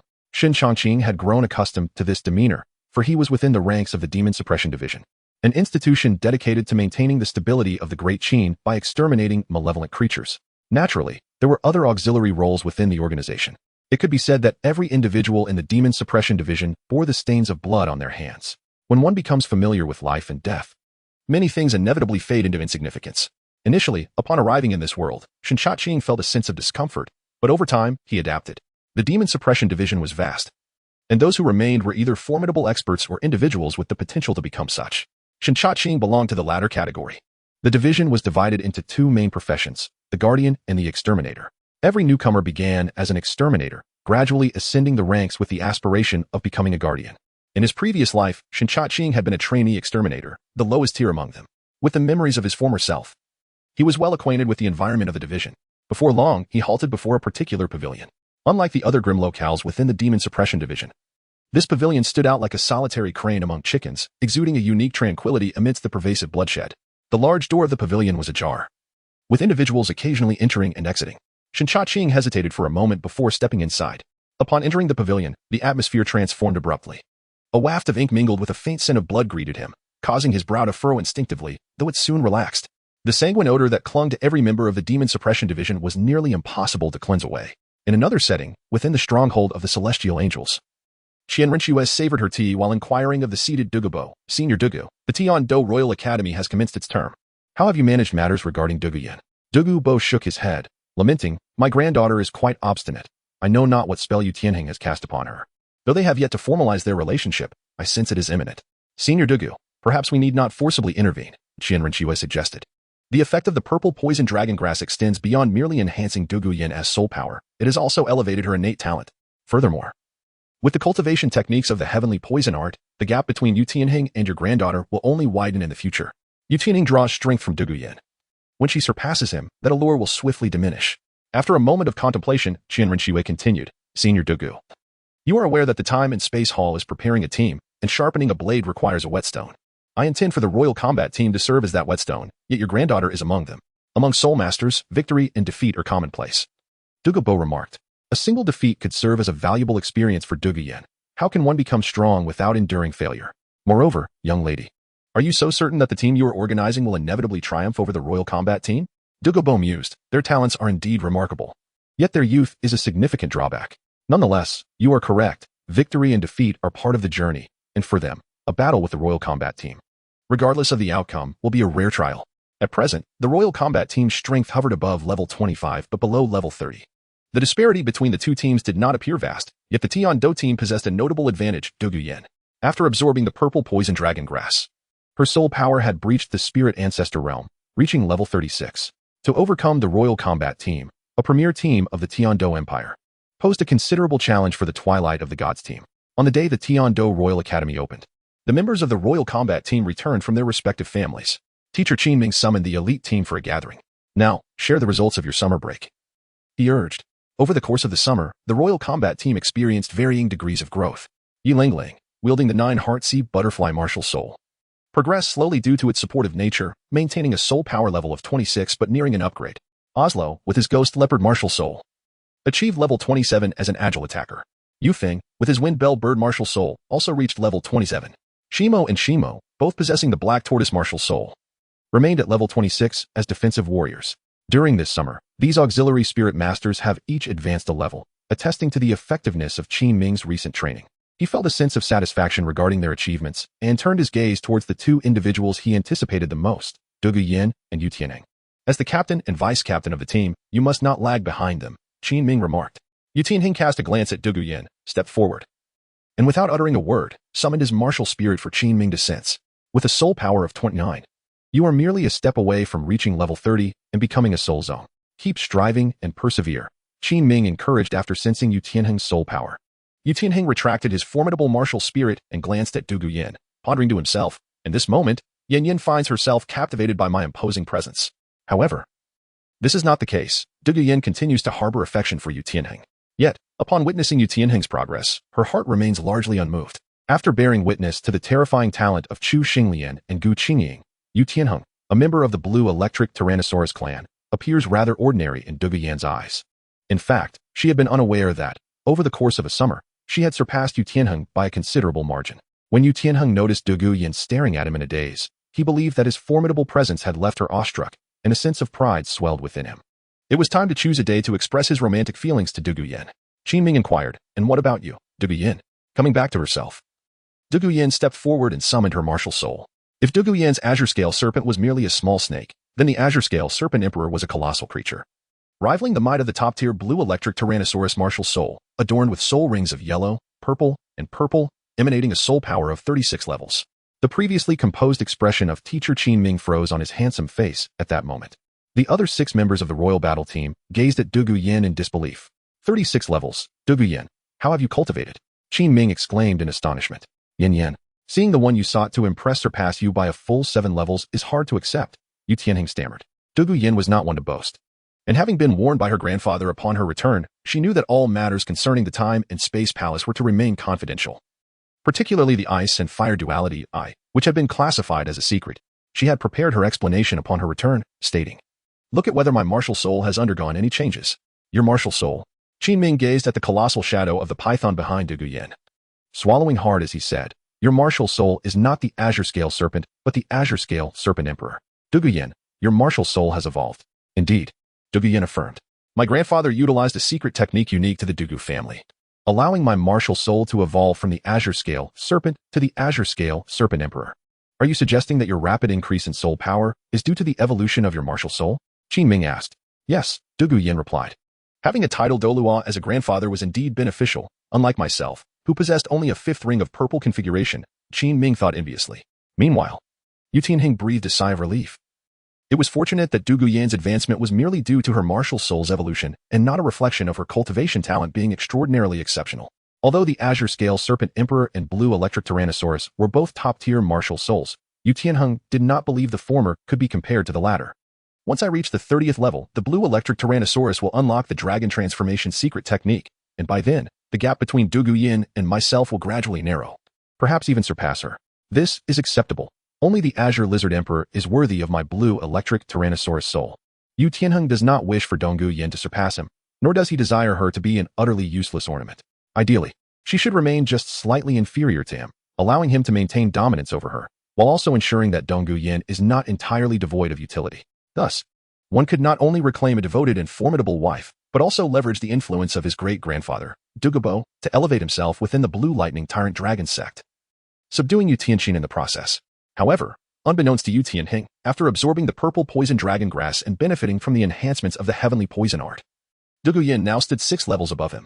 In the future, this disparity would only widen, to the extent that Yutinhang would find himself perpetually trailing behind.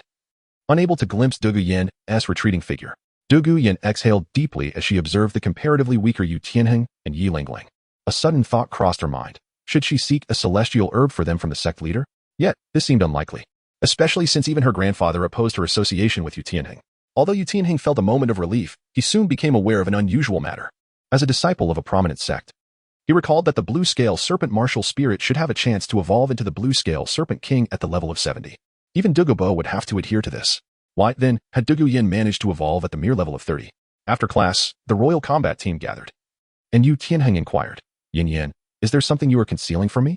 Teacher Qin Ming may be unaware, but I am the young sect master of the Blue Lightning Tyrant Dragon sect.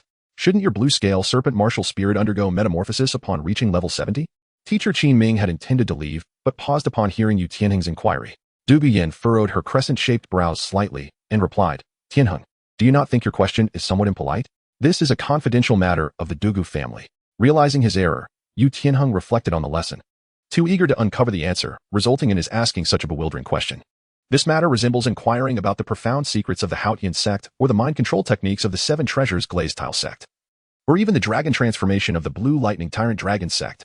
Such clandestine knowledge is not something that can be divulged to an outsider. With this thought, Yutinhang expressed his apologies, saying, Yin, I am sorry. I did not realize I was asking such an impolite question. It is quite all right, replied Dugu Yin. Regarding the issue of celestial-grade items, she had no reluctance in sharing with her boyfriend or her close friend Yilang Lang. However, she was acutely aware that both she and her grandfather had already joined the Time and Space Hall, a formidable force in the open, boasting 3 title Doyuos and 2 super Doyuos. It was clear that neither she nor her grandfather could withstand such power. Should this confidential information escape her lips, the consequences for them would be dire. I believe Tianheng's inquiry was not misplaced, Qin Ming interjected. You must understand that you are not alone. You belong to a team. You should consider the collective rather than just yourself. As a united entity, you all share a common spirit. And openness is essential for mutual support on the path to greatness, is it not? Qin Ming continued, Dugu Yin. The methods you employ to enhance your soul power and to evolve your martial spirit should at least be shared with your teammates. After all, you are all part of the same team, and true progress comes from collective advancement. Indeed, Sister Yanzi. We are all members of the same team and should harbor no secrets, Osro echoed in agreement. Teacher Qin Ming, I must respectfully disagree with your assertion. Dugu Yin countered firmly. Personal secrets can certainly be shared, but when it pertains to the secrets of an entire family, it transcends individual matters. As a member of that family, one has an obligation to safeguard such secrets for the sect.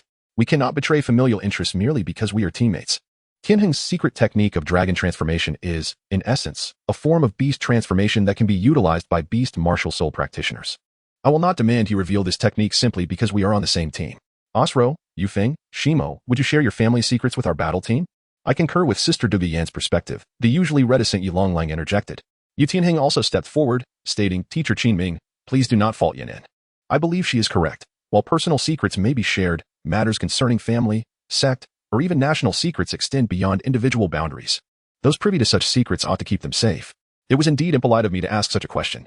Although Qin Ming had defended Yutinhang this time, Tianheng stood firmly with Dugu Yin. He understood that depleting resources would lead to a barren future. If he pressured Dugu Yin into revealing her sect's secrets, he would ultimately offend her, jeopardizing their relationship and leaving him with nothing. Conversely, should he win Dugu Yin's affection, would the secrets of the Dugu family still remain secrets to him? After all, Dugu Yin was the sole heir of the Dugu clan. Marrying her would effectively mean inheriting the entire family legacy. Aside from Yutinhang, Yufeng and the others promptly rallied in support of Dugu Yin. The confrontation rendered Teacher Qin Ming's face a deep shade of black. Originally intending to leverage the nobility of the team to coerce Dugu Yin into revealing the secret behind her rapid advancement, he found himself unexpectedly rebuffed. With a darkened countenance, he departed promptly, seeking solace in solitude. Remaining any longer would surely jeopardize his authority. In the Dou Empire's Education Committee, Shueqinghe and the 3 esteemed chairs were present, while Qin Ming maintained a composed demeanor.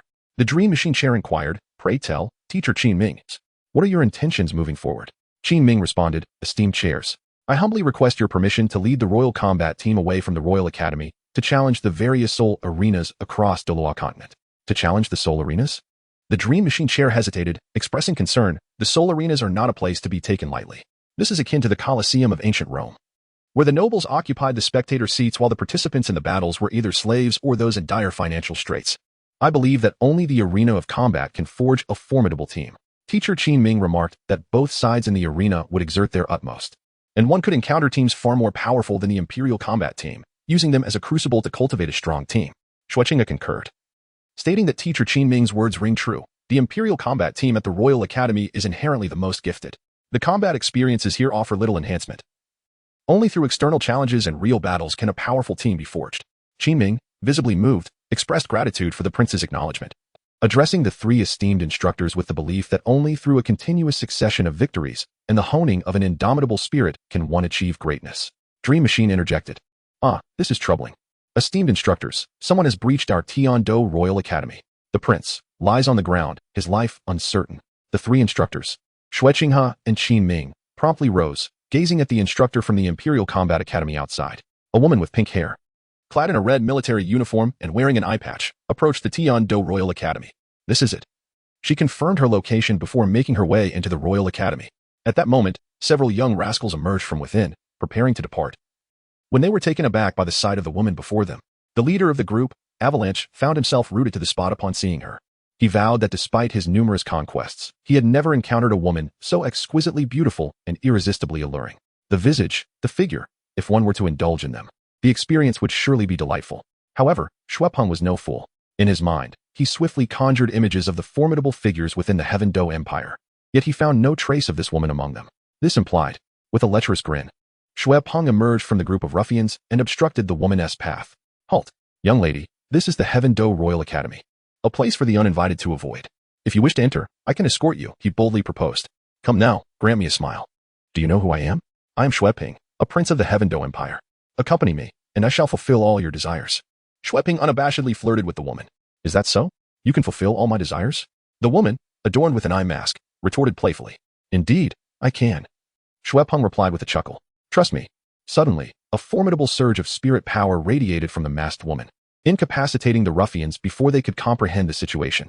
She stepped forward, her high-heeled boot pressing against Shuepeng's groin, her disappointment evident as she remarked. Is there really any difference between having and not having?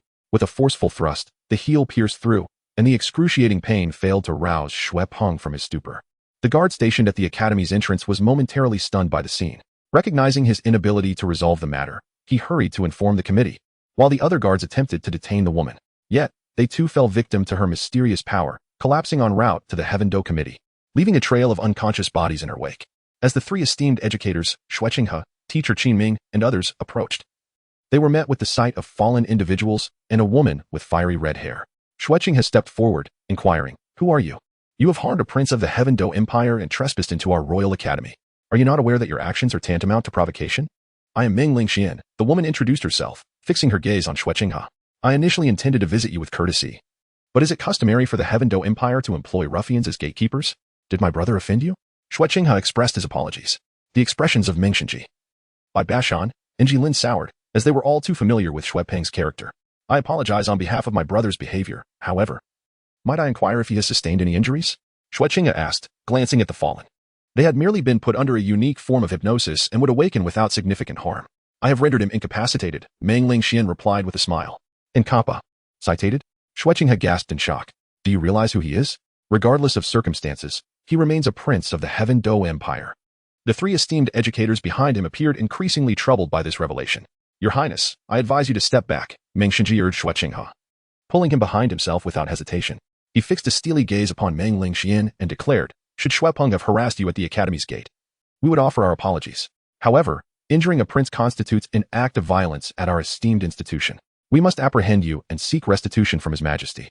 Will you yield peacefully, or shall we three take you down? Bai Baoshan inquired.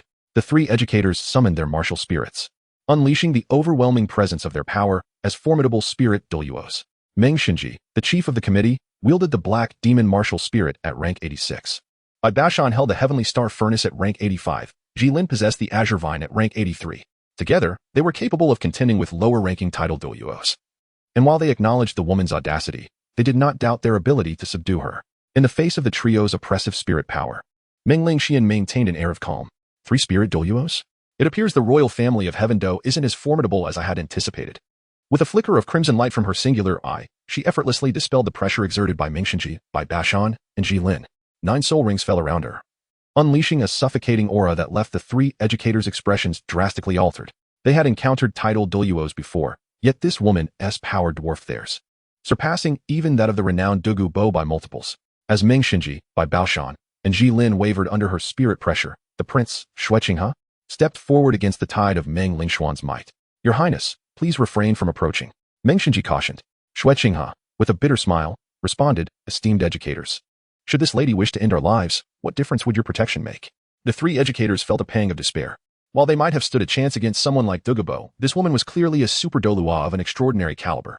Your Grace, Shrek Academy continued apologetically. I extend my sincerest apologies for my brother's prior transgressions. He has already faced the consequences of his actions.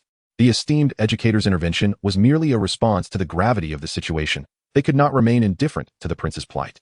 I hope you can find it in your heart to show mercy. I shall clarify matters with my father, and it would be most delightful to resolve this conflict amicably. Upon hearing these words, Dream God Machine nodded in acknowledgement. The Crown Prince spoke with neither arrogance nor timidity, exhibiting courtesy and decorum. Unlike certain royal offspring who squander their days indulging in feasts, gambling, and the unspeakable exploitation of common folk, wholly unbefitting of their noble lineage, Shrek Academe's remarks conveyed the precarious balance of interests between the two parties. Dream Lingxian had already dispatched one Crown Prince. Shrek Academy might persuade the Dou Empire not to pursue retribution, yet should Dream Lingxian resort to violence here, it would yield adverse consequences for both sides. Dream Lingxian replied. It seems that the Crown Prince of the Dou Empire possesses a keen understanding of matters. Evidently, the Dou Emperor is not entirely misguided. At least he has not erred in selecting his successor. As she spoke, she retracted her soul force suppression and produced a sandglass-shaped token, emblazoned with the symbol of a dream demon at its center. I am a vassal from the Hall of Time and Space, here to extend a challenge to your esteemed Tiando Royal Academy. The Hall of Time and Space. Shrek Academy and the three esteemed professors, including Qin Ming, exchanged bewildered glances. This was a power they had never heard of before. However, the presence of a super Daw indicated that this force was indeed formidable. A challenge? Are you implying that your Hall of Time and Space wishes to engage in a contest with our Tiando Empire? Dugubo had already departed from the prince's residence. The Tiando Empire lacked a title Dolua, and such bullying was not to be tolerated. Dream God Machine wore a pained expression. What I mean by a challenge is not as you might think, Dream Lingxian clarified. I have heard that your Tiando Empire has formed a team known as the Royal Battle Team. Am I correct? Coincidentally, we from the Hall of Time and Space also possess a team. Shrek Academy nodded in understanding. So, you wish for our two teams to compete against each other. Is that right? Dream Lingxian tossed a letter to Shrek Academy. Do not worry about a significant disparity in strength. Our team comprises students of similar age and soul power to your Royal Battle Team. Shrek Academy handed the letter to Qin Ming, inquiring. You decide the matter regarding the Royal Battle Team. Qin Ming tore open the letter, glanced at the details of the opposing team, and his eyes sparkled with interest. Very well, Your Highness, our Royal Academy accepts this challenge. The specific time for the contest will be in 3 days. I shall bring my team to pay a visit. Dream Lingxian nodded, her form dissipating into mist before vanishing entirely. Dream God Machine wiped the sweat from his brow, exclaiming, this is no mere challenge. It is a blatant provocation. Indeed, Your Highness, your handling of the situation has been commendable. Otherwise, our Tiando Empire might have unwittingly offended a title Dolua due to that foolish prince, Jilin remarked. Suddenly, Shrek Academy had dashed anxiously outside the academy. My younger brother is still lying outside. Shrek found himself in the midst of an exceedingly long dream, wherein he ascended to the throne of the Tiando Emperor, surrounded by an entourage of beautiful soul masters, each one chosen to fill his harem. Thus, he indulged himself day and night, neglecting state affairs, until an unwelcome figure appeared before him. Shrek Academy, that wretched brother of mine, where did he come from? Shrek Academy struck Shuebang with a resounding slap, causing the very earth to tremble as if the world were ending.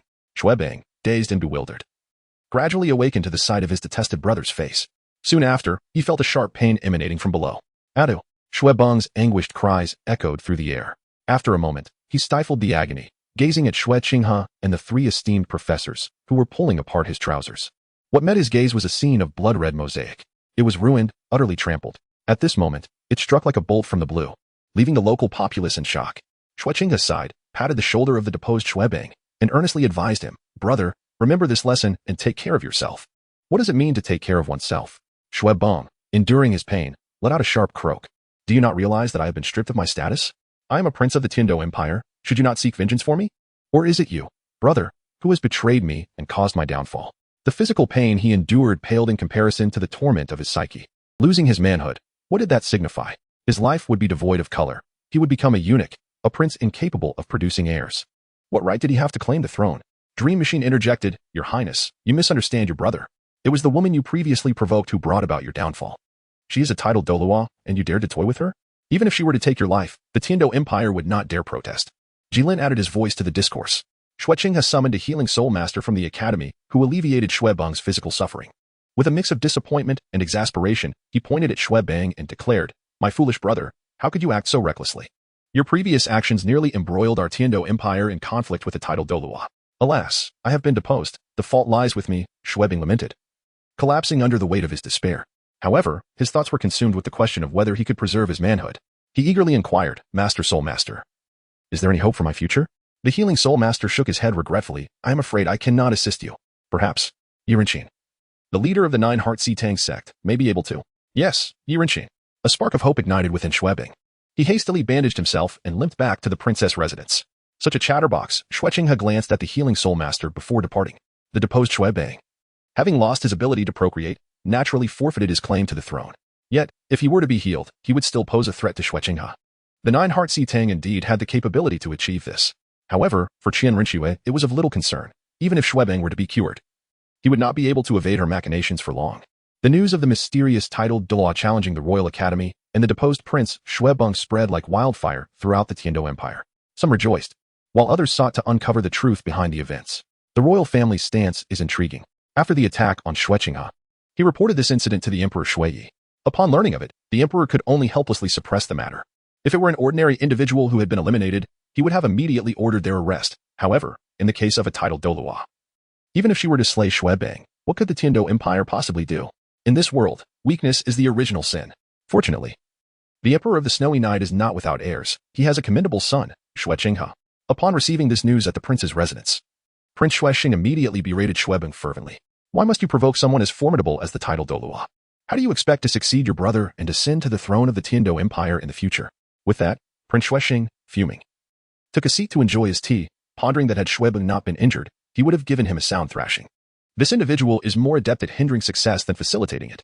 Recently, he has ruined his relationship with Dugu, and now he has nearly offended a titled Douluo. "Is there anyone more burdensome than you, uncle? I truly regret having invested in such a worthless person. I must have been blind." Prince Shueqing grows increasingly discontented with Shuebang. Even if Shuebang were to uncover evidence of Shueqing's conspiracy against the prince, it would be futile. The Dou Empire cannot possibly depose a fertile Shueqing in favor of a eunuch. Should he abandon this worthless endeavor, relinquishing his ambitions to cultivate a better relationship with his nephew Qinghe? Perhaps, when his nephew ascends to power, he could live as a leisurely prince. Yet, Prince Shueqing feels a sense of unwillingness and finds himself with no retreat. In any nation, the fratricidal conflict among princes is not an uncommon occurrence. It is not rare for brothers to slaughter one another, nor for parents to harm their offspring. The actions of Shueqing, while questionable, are not beyond forgiveness. Prince Shueqing's relentless pursuit of incriminating evidence against Shueqing, his insistence on besmirching Shuebang, is not motivated by a desire for familial harmony but by two compelling reasons. Firstly, Shueqing's cunning and capability instill a sense of trepidation in Prince Shueqing. Shueqing, willing to commit fratricide for the throne, presents himself as cultured and affable. Should he ascend, he will undoubtedly become a formidable ruler of the Dou Empire. However, this ruler would not be beneficial to Prince Shueqing. With the health of the Snow Knight Emperor deteriorating, Prince Shueqing remains robust. One day, he knows he will walk behind the emperor. When that day comes, should Shueqing rise to power, Prince Shueqing believes that to solidify his authority, Shueqing will surely turn against his own uncle. Secondly, the choice of Shueqing also reflects Prince Shueqing's own ambitions. Shueqing is a man lacking in opinions, easily swayed by others. If he were to ascend to the throne, he would become a compliant puppet, allowing Prince Shueqing to expand his own influence and perhaps even transfer the imperial lineage from the Snow Knight faction to his own. Yet, all of his plans have been obliterated by Shueqing's foolishness. Shueqing, a eunuch, could commit numerous acts that incite public ire. Yet Prince Shueqing believes that the Snow Knight Emperor would still bequeath the throne to Shueqing. Uncle, Shueqing has sensed Prince Shueqing's desire to abandon him. He hastily interjects. "Uncle, though I have been deposed, I am not beyond salvation. If I can seek the assistance of Yi Renxue, the heir of the Nine-Heart Tang Sect, he will surely be able to heal my wounds." Indeed, Prince Shueqing rises, declaring, "Very well, I shall take you to find Yi Renxue." Meanwhile, the Dou Royal Academy has also attracted the attention of the Seven Treasure Glazed Tile Sect. From what they have gathered, this title of Douluo is at least a super Douluo, and the configuration of soul rings is astonishing. Who else begins their journey with a first soul ring that is a millennium old and possesses 200,000-year soul rings? Gurong remarked. This may very well be a rumor passed down by the people of the Dou Empire. Ning Fingji responded, Uncle Bone, have you forgotten the matter I mentioned to you? What matter? The incident involving Tang Hao, Qian Renxue supplemented. The incident involving Tang Hao. Gu Rong immediately recalled that not long ago, the Seven Treasure Glazed Tile School encountered Tang Hao, who was being pursued by a mysterious title Dolua. Qian Renxue and Ning Fingji saved Tang Hao, earning a favor from him. This enigmatic title Dolua possessed a soul power level equal to that of Qian Renxue, but astonishingly, her first 4 soul rings were all Millennium rings. Fortunately, she is not affiliated with the Spirit Hall, Ning Fingji said gravely. Gu Rong added, messages passed from person to person can be both true and false. It is better to listen to what those present have to say. Master, have you forgotten that Xinghe was also on the scene? That is indeed the case, Ning Fingji conceded. Uncle Jian, you will be responsible for guarding the sect today. In the evening, Uncle Bone and I will visit Xinghe. After Ning Fingji arranged their itinerary, a youthful voice chimed in, Grandpa Jian, Grandpa Bone, and Baba. Do you want to go to Tiando City? Can you take me along? The 8-year-old little girl Ning Rongrong appeared before Jian Dolua and Gu Dolua, melting the hearts of both elderly men. All right, Rongrong, you can go with Grandpa Bone, Gu Rong said. What is wrong with staying at the sect, Rongrong? Grandpa Jian will play with you tonight, Qian Renxue lamented, as he had hoped to share his affection for his granddaughter while guarding the sect. Now, she wished to leave, leaving him alone in an empty nest. No, Grandpa Jian, I am tired of staying at the 7 Treasure Glazed Tile School. I want to see the Dou Empire. Ning Rongrong pouted. You cannot keep Rongrong cooped up in 7 Treasure Glazed City forever, can you? Tonight, she will go out with Grandpa Bone. And I will take you to explore the night market in Tiando City, Gu Rong encouraged. The night market? That sounds great, Ning Rongrong exclaimed excitedly. Ning Fingji observed the 3 before him and remarked, Uncle Jian, Uncle Bone, indulging Rongrong like this will lead to significant problems in the future. What kind of problems? Gu Rong retorted. Rongrong is my granddaughter. If I do not spoil her, who will? With both Gu Rong and Qian Renxue protecting her, Ning Fingji found it impossible to educate Ning Rongrong. And so, Gu Rong, Ning Fingji, and Ning Rongrong paid a visit to the Crown Prince's residence. Xinghe promptly came out to greet the esteemed guests. Greetings, teacher, and Lord Bone Dola. It has been a long time since I last saw you, Rongrong. Xinghe said as he retrieved a lollipop from his pocket and handed it to Ning Rongrong. Ning Rongrong accepted the lollipop obediently, saying, I haven't seen you in ages. Brother Xinghe. During this period, Xinghe utilized the Eye of Fate to examine the condition of Ning Rongrong. Ning Rongrong, age, 8, martial soul, 7 treasure glazed pagoda. Innate soul power, 9, soul power level, 16, soul ring configuration, yellow, relationship, 15, 10, fortune, deep orange. The deep orange fortune indicates a decline compared to the last time Xinghe observed Ning Rongrong. The pink fortune is the highest tier beneath the colorful fortune of the Children of Destiny, representing a remarkably elevated level of fortune. Did the reduction in her fortune stem from the fact that he had seized the ice and fire yin yang eye, thereby diminishing her fortune by a significant tier?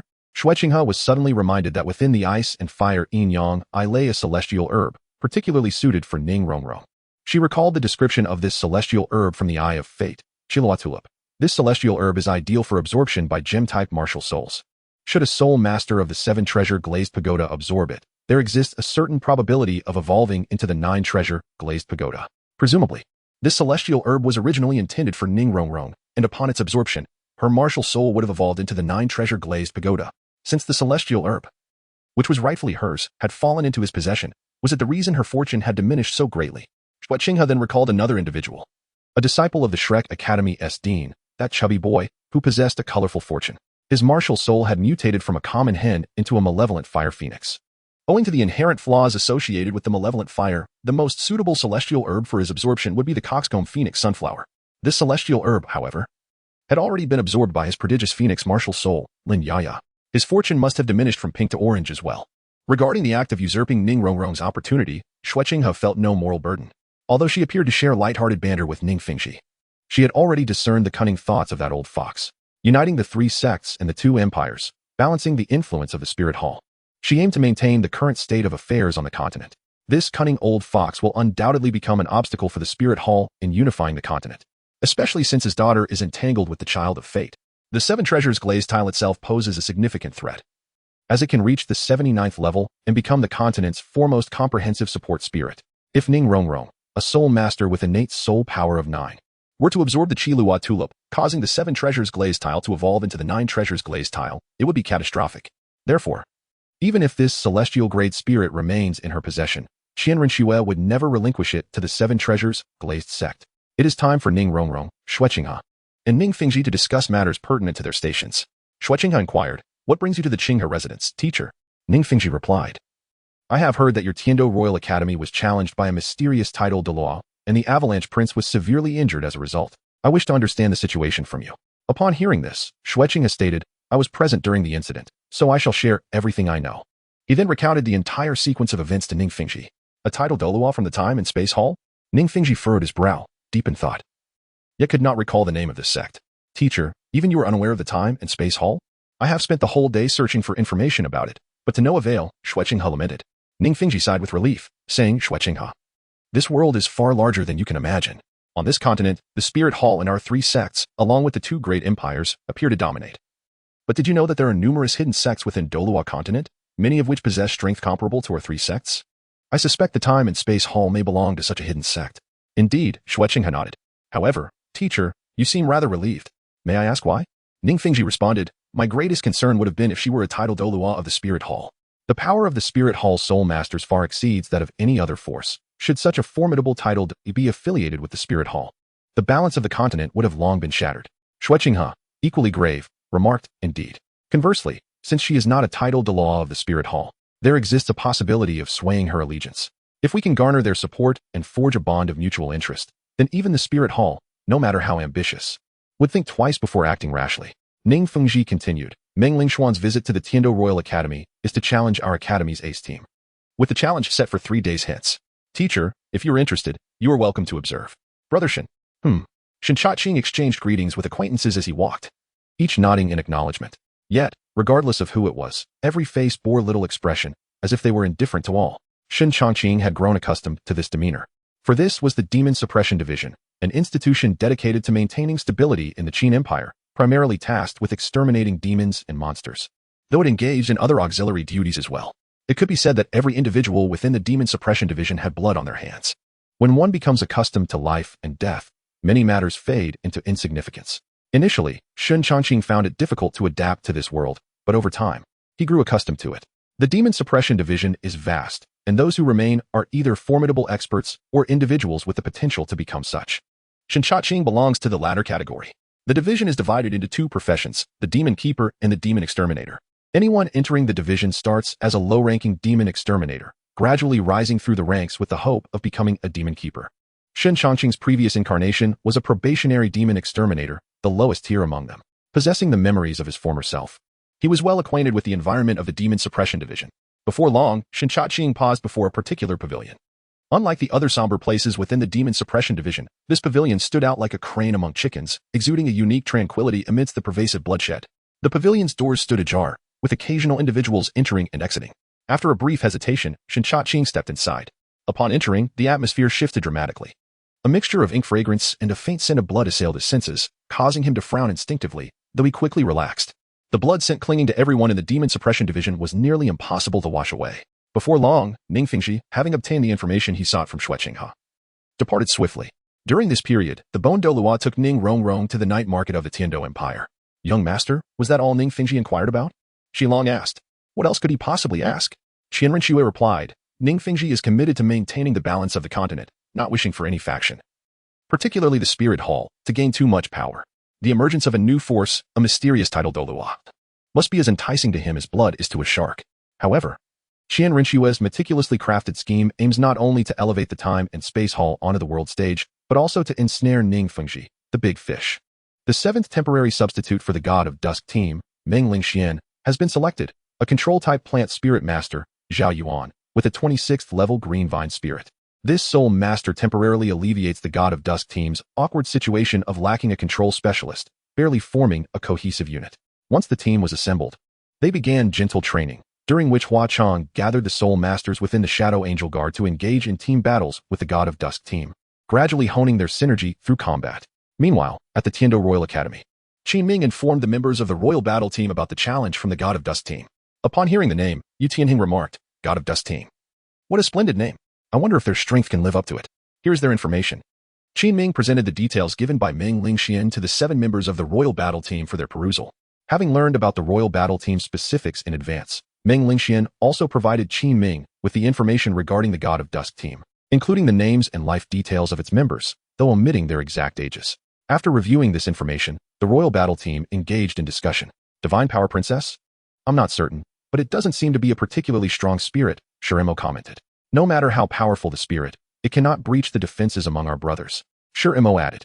The Tree of Life spirit is a food-type support soul master. It sounds decent, but it surely cannot surpass our leaflingling support, he continued. The strongest spirit power level in this team is Nyo Ba, a soul master at the 31st level, which pales in comparison to our sister Dugu Yin, Oslo remarked. The mutated Silver Wolf King martial soul is quite intriguing. It appears to be an agility-based martial soul. I believe, Oslo, you have encountered a formidable opponent. Yufeng responded, Oslo. You should be more concerned about yourself. Your Wind Bell Bird martial soul faces the Phoenix martial soul. I hope you won't find yourself immobilized. The powerful beast martial souls exert substantial dominance over lower-tier beast martial souls, and when the Wind Bell Bird confronts the King of Birds, the Phoenix, it is bound to be suppressed. Yufeng was aware of this fact and turned to Yutinhang, saying, Captain Tianheng, this Dark Phoenix martial soul is in your hands. Your Dragon martial soul should not be overwhelmed by her Phoenix martial soul, right? Yutinhang chuckled, of course. My blue electric Tyrannosaurus is the mightiest beast martial soul in the world. The clash between Dragon and Phoenix martial souls is a rare occurrence. I eagerly anticipate your battle. Oslo added. The Emperor Dou battle team, unfamiliar with the martial souls of the Twilight of Gods team, only took notice of the Dark Phoenix martial soul, while the other soul masters did not provoke much of a reaction. In terms of soul master levels, the Twilight of Gods team was slightly inferior to the Emperor Dou battle team, which boasted the presence of the 36th level soul master, Dugu Yin, enhancing their chances of victory. The Emperor Dou battle team remained optimistic about the Twilight of Gods team, but Dugu Yin harbored reservations. Upon reviewing the information regarding the Twilight of Gods team, Dugu Yin gasped, realizing that the visiting team was actually formed by the Time and Space Hall, which she had recently joined. Observing her confident teammates, she was momentarily at a loss for words. Though she did not know Lin Yaya, who possessed the Darkfire Phoenix, she was well aware of the monstrous abilities of Chu Xinglian and Gu Qingying. Gu Qingying, with her original martial soul, possessed formidable physical prowess, capable of suppressing soul masters at the soul zone level. Just her innate immunity to toxins, gained after absorbing an immortal-grade item, rendered her own toxins ineffective. Chu Xinglian, on the other hand, was a powerful food-type support soul master, possessing two excellent food-type martial souls, the Resurrection Fruit and the Healing Fruit. As a member of the Emperor Dou battle team in the Time and Space Hall, Dugu Yin wished to prevent her team from underestimating their opponents. Yet she could not disclose the secrets of the Time and Space Hall. Thus, she cautioned, Tianheng, I believe we should not underestimate our adversaries. Even a lion uses its full strength to catch a rabbit, and the opposing team has a titled Delois backing them. They are not a mere ordinary team. Acknowledging Dugu Yan's warning, Yutinhang replied, Dugu Yin is correct. Since they dare to challenge our Emperor Dou battle team, they must be adequately prepared. And we should not belittle them. Whether Yutinhang's words stemmed from his affection for Dugu Yin or genuine consideration of her warning remained uncertain. Regardless, the Emperor Dou battle team began preparing for the upcoming Soul Master Team competition. On the eve of the competition, Qian Renxue instructed Chu Xinglian, Gu Qingying, and Lin Yaya to wear wristbands that would simulate the colors of their soul rings, disguising their true ages. Remember, the Emperor Dou battle team is merely a sharpening stone. Do not reveal the actual age of your soul rings on the platform, Qian Renxue advised. Understood, Sister Xue, the three replied in unison. In her view, the current configurations of their soul rings were not yet ready for exposure. She did not wish for them to be revealed due to a mere provocation during the Soul Master tournament. All right, Meng Lingxian, you lead the team and ensure their safety. Qian Renxue instructed. Leave it to me, young master, Meng Lingxian assured her. As Shen Changqing walked along the path, he greeted familiar faces with nods and brief acknowledgments. Yet, regardless of who it was, each person wore a neutral expression, seemingly indifferent to everything around them. Shen Changqing had grown accustomed to this. As he was within the Demon Suppression Division, an agency maintaining stability in the Great Chain, primarily tasked with exterminating demons and monsters, though it also engaged in various other duties. It could be said that everyone within the Demon Suppression Division bore the stains of bloodshed. When one becomes accustomed to life and death, they inevitably grow indifferent to many matters. Initially, Shen Changqing struggled to adapt to this world, but over time, he acclimated. The Demon Suppression Division was vast, and those who remained were either exceptionally powerful experts or those with the potential to become experts. Shen Changqing belonged to the latter category. The division comprised two professions, the Guardian Envoy and the Demon Exterminator. Anyone entering the division began as a low-ranking Demon Exterminator, gradually ascending through the ranks with the hope of eventually becoming a Guardian Envoy. Shen Changqing's previous self was a novice Demon Exterminator, the lowest rank among them. With the memories of his former self, he was well acquainted with the environment of the Demon Suppression Division. Before long, Shen Changqing halted before a particular pavilion. Unlike the other grim locations within the division, this pavilion stood out, exuding a unique tranquility amidst the blood-soaked atmosphere of the Demon Suppression Division. The pavilion's doors were wide open, with occasional visitors coming and going. Shen Chaqing hesitated briefly before stepping inside. Upon entering the pavilion, the atmosphere transformed dramatically. The scent of ink mingled with a faint trace of blood, causing him to instinctively furrow his brow, yet he quickly relaxed. The bloodstains clung to everyone in the Demon Suppression Division, nearly impossible to cleanse. Meng Lingxian guided the Twilight of Gods team into the city of Tiandou. She addressed the 7 members. You are already familiar with the intelligence of the Emperor Dou battle team. In a few hours, the formal team battle will commence. This is your first team soul battle, and I do not wish for the world to remember you as failures. Before entering the arena, let us discuss strategies to counter the enemy. Indeed, Gu Qingying temporarily took on the role of captain for the Twilight of Gods team. She regarded her teammates, stating, "The Emperor Dou battle team possesses comprehensive strength, but 3 martial souls pose the greatest threat to us. Dugu Yin's Azure Scale Serpent King is the most formidable, being the highest level. Next is the 9-Heart Tang, which has healing capabilities. If we do not eliminate her, any damage we inflict will be reversed by her martial soul. Lastly is Yutinhang's Blue Electric Tyrannosaurus martial soul, renowned as the strongest offensive beast martial soul on the continent, and should not be underestimated." Wait a moment, Chen Ming interjected. Captain Qingying, logically. While the Blue Electric Tyrannosaurus martial soul may have lower soul power than the Azure Scale Serpent King, its threat level should be higher than that of the 9-Heart Tang. My second soul skill, the soul ring obtained from the Thunder Dragon Soul Beast, bestows upon me the Thunderous Body ability. This grants my attacks not only an enhancement of the Thunder attribute but also an immunity to lightning. In other words, the weapon Spirit of Thunder associated with the Blue Electric Tyrannosaurus Rex is rendered ineffective against me. Without the Thunder Spirit, Yutinhang becomes akin to a toothless tiger. Currently, the predicament lies with Dugu Yan's poison and Yi Lingling's healing abilities. Sister Gu Qingying, I can manage Dugu Yan's poison. At the very least, it shall not affect us. Lin Yaya stated. Very well, you shall handle Dugu Yan, Gu Qingying replied. As for confronting Yi Lingling, it is evident that she will be fiercely protected by her allies, and the God's Twilight team lacks effective means to breach the back line. Therefore, Gu Qingying reached a conclusion. It is better to incapacitate 1 finger than to injure 10. The priority must be to eliminate Yutinhang first. The Grand Soul Master competition has attracted widespread attention. On this day, the nobility from the Dou Empire has gathered in the audience seats of the Dou Royal Academy's arena. Among those present were many distinguished figures, including Emperor Xueye of the Dou Empire and Sect Master Ning Fengxi of the 7 Treasure Glazed Tile School, both of whom occupied the VIP seats to observe the event. Xueqinghe sat beside Ning Fengxi, while the uncle-nephew duo of Xuexing and Xuebong were notably absent from this Soul Master competition. A significant reason for their absence was the animosity stemming from Xuebing's root being shattered by Meng Lingxian, a discord that rendered them hesitant to attend. Even before the competition commenced, the nobility had already engaged in betting, with one faction wagering on the victory of the royal fighting team, and the other placing their bets on the enigmatic Goddess Dusk team. Undoubtedly, the royal fighting team boasted formidable strength and configuration, offensively represented by the powerful beast spirit, the Blue Lightning Tyrant Dragon, defensively by the Xuanwu Turtle, supportively by the 9 Hearts Begonia, and control-wise by the Emerald Scale Serpent King. Apart from Yufeng and Aosluo, this team could be deemed nearly perfect. In contrast, the Goddess Dusk team as soul spirits were largely obscure, save for the striking Phoenix spirit. Prior to their formal entrance, Ning Fengxi turned to Xueqinghe and inquired, "Qinghe, which team do you believe holds a higher chance of victory?"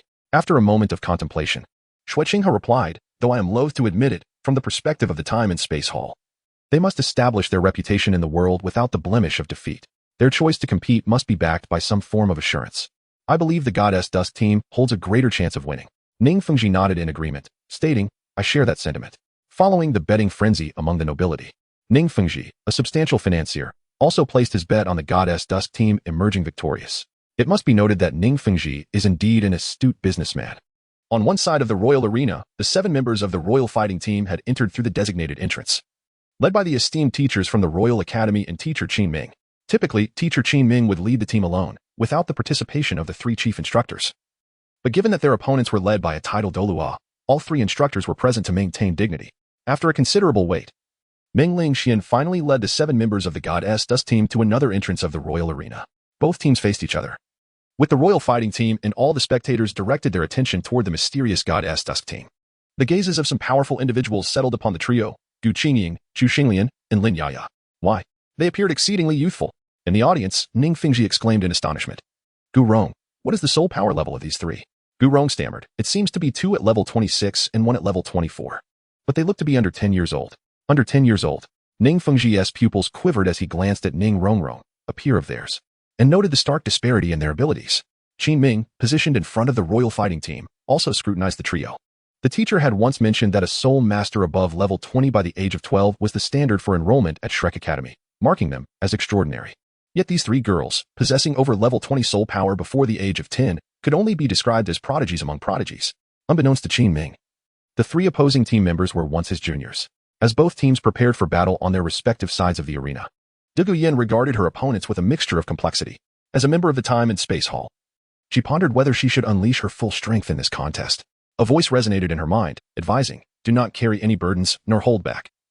Showcase your true abilities. No matter the unexpected circumstances, I will handle them. Dugu Yin followed the source of the voice and discovered it was Meng Lingxian employing a high-tier soul master's secret technique to communicate with her. With this encouragement, Dugu Yin felt her spirits lift considerably.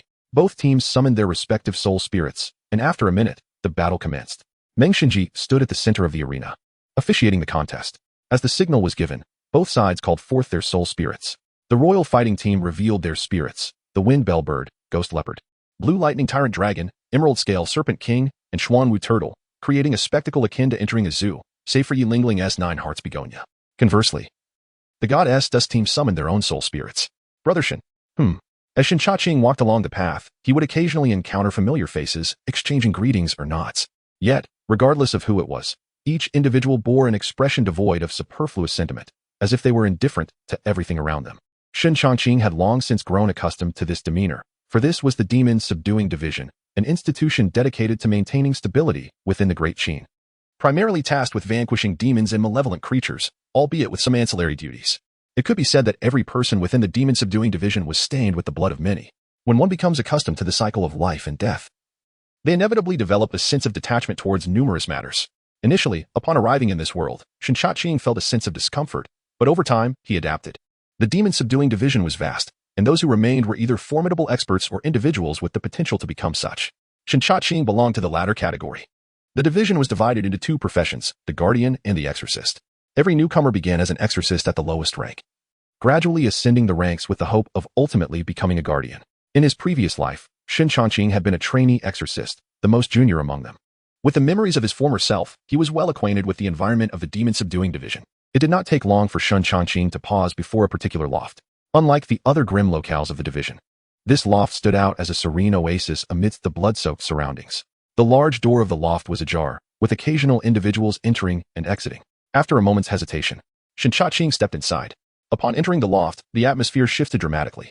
A wave of ink fragrance mingled with a faint scent of blood assailed his senses, causing his brow to furrow instinctively, though it soon relaxed. The lingering scent of blood that clung to each member of the Demon Subduing Division was nearly impossible to cleanse entirely. In the arena, the mutated Silver Wolf King, led by Chen Ming, emitted a piercing howl. Halan summoned a healing gem, while Chu Xingyan's tree of life bore healing and soul fruit. Zhao Yuan's martial spirit, the green vine, entwined each of the seven with tendrils. Nioba's martial spirit, the powerful divine bull, resonated with strength. A melodious cry of a phoenix echoed, as the shadow of a black phoenix manifested behind Lin Yaya. The overwhelming pressure from the super beast martial spirit enveloped the entire battle arena. Among the 7 members of the Imperial battle team, 6 were affected by the suppression emanating from the phoenix martial spirit. Even the formidable blue electric Tyrannosaurus Rex martial spirit wielded by Yutinhang could not escape its influence. Yufeng suffered the most. As the Wind Bell Bird faced the King of Birds, the Phoenix, enduring several times the suppression experienced by his teammates, rendering him disheartened. Yutinhang, feeling the weight of the Phoenix martial spirit's dominance, was filled with disbelief. The blue electric Tyrannosaurus Rex martial spirit was renowned as the most powerful offensive beast spirit. In the past, he had always been the one to impose his strength upon others, but now he found himself under someone else's oppression. What did this signify? This implies that the quality of the opponent's martial soul may surpass that of the blue electric Tyrannosaurus martial soul, a conclusion that Yutinhang is reluctant to accept. Since childhood, his environment has instilled in him the belief that his martial soul, the blue electric Tyrannosaurus, is the supreme beast martial soul in the world. How could such a powerful blue electric Tyrannosaurus encounter a beast martial soul even stronger than itself? It is inconceivable. Under the pressure of martial souls, Yutinhang dares not resist. He intends to use the victory of this battle to prove that the blue electric Tyrannosaurus martial soul is indeed the foremost martial soul on the continent. Lin Yaya and Gu Qingying exchanged glances, a barely perceptible smile gracing Lin Yaya's lips. Indeed, her Phoenix martial soul's pressure was specifically directed at Yutinhang. Dong, dong, dong. A series of bells rang out, signaling the commencement of the battle. On the side of the Imperial fighting team, Yi Lingling stood in the rear, protected by Dugu Yin. Yi Lingling unleashed her 9-heart begonia healing domain, while Halen's healing gem, although also a healing martial soul, did not match the effectiveness of the nine-heart begonia. Yutinhang, Shimo, and Yu Feng charged to the front, while Osro flanked them to block Chen Ming's rear path. Osro's martial soul is the ghost leopard, and Chen Ming's martial soul is the mutated silver wolf king. The difference in their martial soul qualities is not particularly significant. In this soul battle, the two agile attack-type soul masters exchanged blows without yielding to one another. The trio of Yutinhang, Shimo first encountered the duo of Gu Qingying and Nyoba. Both Gu Qingying and Nyoba wielded strength-oriented martial souls. Yutinhang instructed Shimo. You two restrain these two. My objective is to eliminate this phoenix and send her out of the arena. The opponent is not a concern. In Yutinhang's view, a level 24 divine power princess martial soul, even if it were her true form, could not match him. Shimo are more than capable of holding her off. And Nyoba's martial soul is even less of a threat. Understood, Captain. The martial souls of Shimo hold a defensive status equivalent to that of the blue electric Tyrannosaurus in the realm of offensive beast martial souls. Nyoba's punch, empowered by the strength of the divine bull, struck the tortoise shell shield but barely caused a tremor, while Gu Qingying's fist merely forced Shimo to take a step back.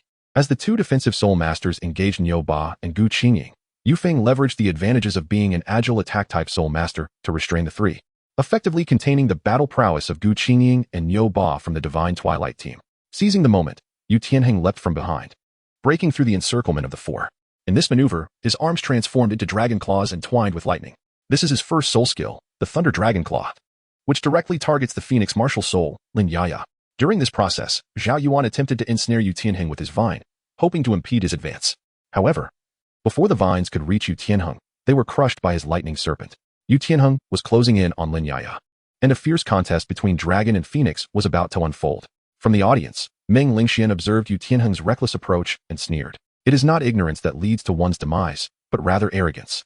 It is precisely the hubris of the world's foremost beast martial soul that has caused Yutinhang to relinquish his advantage, recklessly challenging Lin Yaya and forfeiting the opportunity to besiege Gu Qingying and Nyoba. He will soon come to face the bitter consequences of his folly.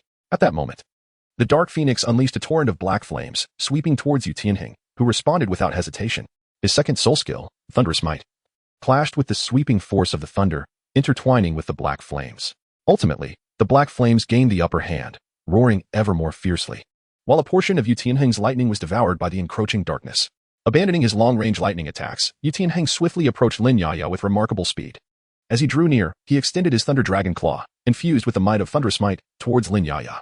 In response, Lin Yaya's black flames manifested as the Phoenix Claw, grasping hold of Yutinhang's Thunder Dragon Claw. The intertwining of lightning and darkness resonated throughout the arena, producing a symphony reminiscent of dragon and phoenix. The spectacle of this clash between dragon and phoenix captivated the audience.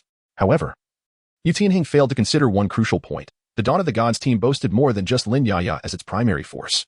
Gu Qingying, with an unknown martial spirit and a mere 24th level of soul power, stood as the lowest-ranked soul master within the Dawn of the Gods team. Her performance in battle had been less than stellar, prompting Shimo and Yu Feng to prioritize her elimination. Shimo took on the role of defense, restraining her movements, while Yu Feng executed a guerrilla strategy, waiting for the perfect moment to strike. At that moment, Gu Qingying revealed a moment of vulnerability, and Yu Feng seized the opportunity, launching a sudden attack from behind with the swiftness of lightning. At this moment, the formidable aspect of the solitary shadow martial soul was finally unveiled.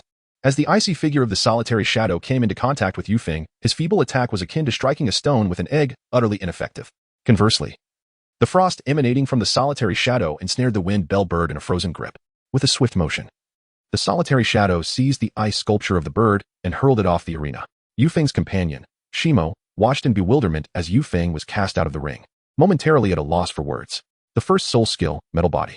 The second soul skill, Thunderous Form. In an instant, these two soul skills were unleashed, augmenting not only the defense of the body but also imbuing it with the attributes of thunder.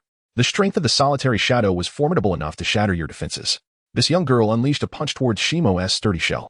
Initially, Shimo believed his defenses could easily withstand the blow, but upon experiencing the force of the solitary shadow's strike, he realized the true magnitude of her power. Brother Shun, Shin Changqing, while traversing the path, would greet acquaintances with a nod or a brief exchange. Yet, regardless of who it was, every face bore no excess of expression, as if they were all indifferent to the world around them. Shin Changqing had long since grown accustomed to this demeanor, for this was the Demon Suppression Division, an institution dedicated to upholding the stability of the Great Qin, primarily tasked with exterminating demons and other malevolent entities, although it also engaged in various auxiliary endeavors. It could be said that every individual within the Demon Suppression Division bore the stains of blood on their hands. When one becomes accustomed to life and death, indifference to many matters inevitably follows. Initially, upon arriving in this world, Shenchaching found himself somewhat disoriented, but over time, he acclimated to his surroundings. The demon suppression division was vast. Those who remained there were either exceptionally skilled or possessed the potential to become powerful. Shenchaching belonged to the latter category. The division was divided into two primary roles, the Guardian and the Exterminator.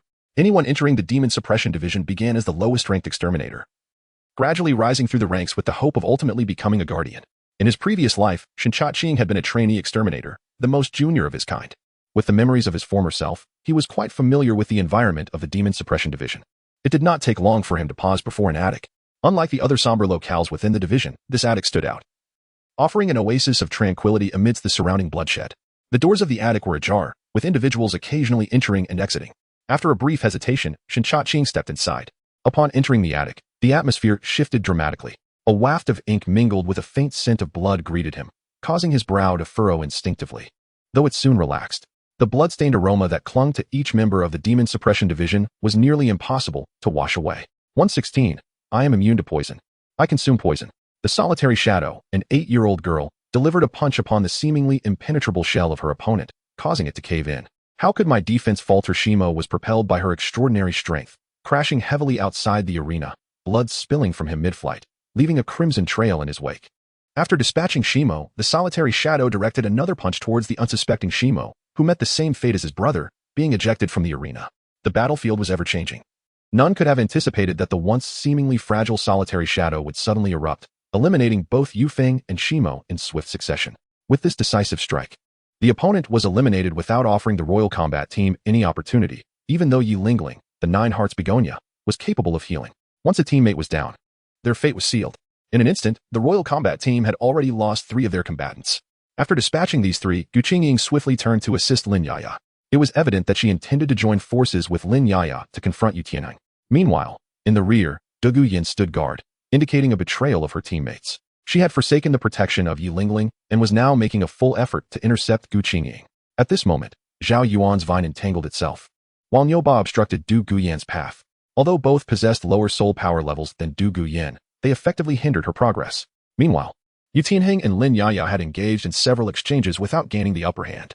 The black flames surrounding Lin Yaya instilled a sense of trepidation in Yutinhang. They were extraordinarily intense, deterring him from physical contact and forcing him to rely on his thunder soul power to maintain distance. Yet, amidst the black fire lay an enigmatic force that devoured his formidable thunderous energy. Initially, both sides exchanged blows with vigor, but as time elapsed, Yutinhang's soul power waned while his opponent remained unfazed. Reluctant to admit defeat, Yutinhang understood that he could not vanquish his adversary in a single strike. Continuing the battle risked exhausting his soul power entirely, prompting him to extricate himself from the entanglement. However, a more shocking revelation awaited him. The trio of Shurimo and Yufeng had been swiftly eliminated.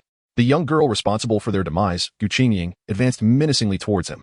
With the might of thunder, Yutinhang sought to avoid experiencing Gu Qingying's formidable strength. He unleashed a powerful bolt of lightning towards her, unaware that her second soul skill was specifically designed to counter Thunder Attribute Soul Masters. The Thunder Dragon's lightning soul immunity absorbed his attack, amplifying her speed. In an instant, she stood before Yutinhang, delivering a devastating punch. The blue lightning Tyrannosaurus emitted a mournful cry as Yutinhang was violently propelled backward, crashing into the fence, which shattered under the impact, sending him sprawling outside the arena. Even as he lay on the ground, Yutinhang remained in disbelief. How could he, a 13-year-old prodigious soul master wielding the blue lightning Tyrannosaurus, be defeated by 2 young girls, both under the age of 10? The battle continues unabated, and it is apparent to any discerning observer that the defeat of the Imperial battle team is merely a matter of time.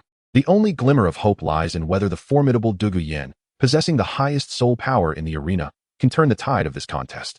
After Gu Qingying and Lin Yaya had dealt with Yutinhang, Dugu Yin swiftly dispatched both Nyoba and Zhao Yuan. The 2 succumbed to the venom of the emerald scale serpent and were declared eliminated, subsequently departing for medical treatment.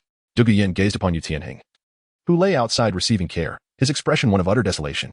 For a moment, she was at a loss for words. I admit I underestimated you, but I shall not easily concede victory in this battle. Dugu Yin addressed Yi Lingling and Osro. Osro, Yi Lingling, it is your turn to step down. Within the same team, they possessed a profound understanding of one another. Both Yi Lingling and Osro recognized that Dugu Yin was about to reveal her trump card. Under such circumstances, remaining on the platform could lead to unintended harm from Dugu Yin's ultimate move. Should her strategy succeed, it would secure victory for the Imperial battle team. If it faltered, their presence on the stage would bear no significance. Thus, they decisively exited the arena. At this moment, the third spirit ring of Dugu Yin, a purple ring, began to unleash its spirit abilities. Realizing Dugu Yin's intent, Lin Yaya instructed the other spirit masters, "Gather around me." Qinming, step down. Due to the distance, Qinming could not return in time and had no choice but to decisively exit the fray. While Chu Xinglian and Hailon moved to Lin Yaya's side, Lin Yaya consumed the soul recovery fruit provided by Chu Xinglian, replenishing her spirit power, and shortly thereafter, her third spirit ability was activated. The black flames surrounding the dark phoenix dissipated, transforming into a deep abyss of darkness that enveloped Chu Xinglian and Hailon. Simultaneously, Dugu Yin unleashed her third spirit ability, transforming into a serpent maiden, half human and half snake. While the serpent maiden possessed a striking beauty, she was also imbued with lethal toxins. The noxious green mist emanated from Dugu Yin, spreading outwards like a foul miasma. As it reached Gu Qingying, it quickly engulfed her. However, when it approached Lin Yaya and her companions, the toxic fog was consumed by the black mist.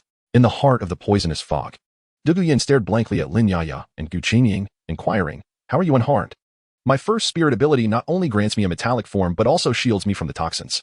I have attained a physique immune to poison," Gu Qingying calmly explained. Dugu Yin suddenly recalled that she had overlooked Gu Qingying's immunity to ice, fire, and poison after absorbing the 8-pointed Xianbing grass and the fiery apricot blossom. "What about you?" Dugu Yin asked, turning her gaze to the trio shrouded in black mist. "Dear sister, this is my second spirit ability, which allows me to devour the spirit abilities you unleash. If your ability is a singularly lethal one, it would be challenging for me to absorb. However, for area of effect abilities, I can consume as much as you unleash," Lin Yaya innocently elucidated. Watching as the two young girls unraveled her trump card, Dugu Yin's lips twitched in dismay. She had believed herself to be the mightiest spirit master in this soul battle, hoping to make a significant impact even if victory was unattainable. Instead, she found herself confronted by two formidable opponents that countered her strengths.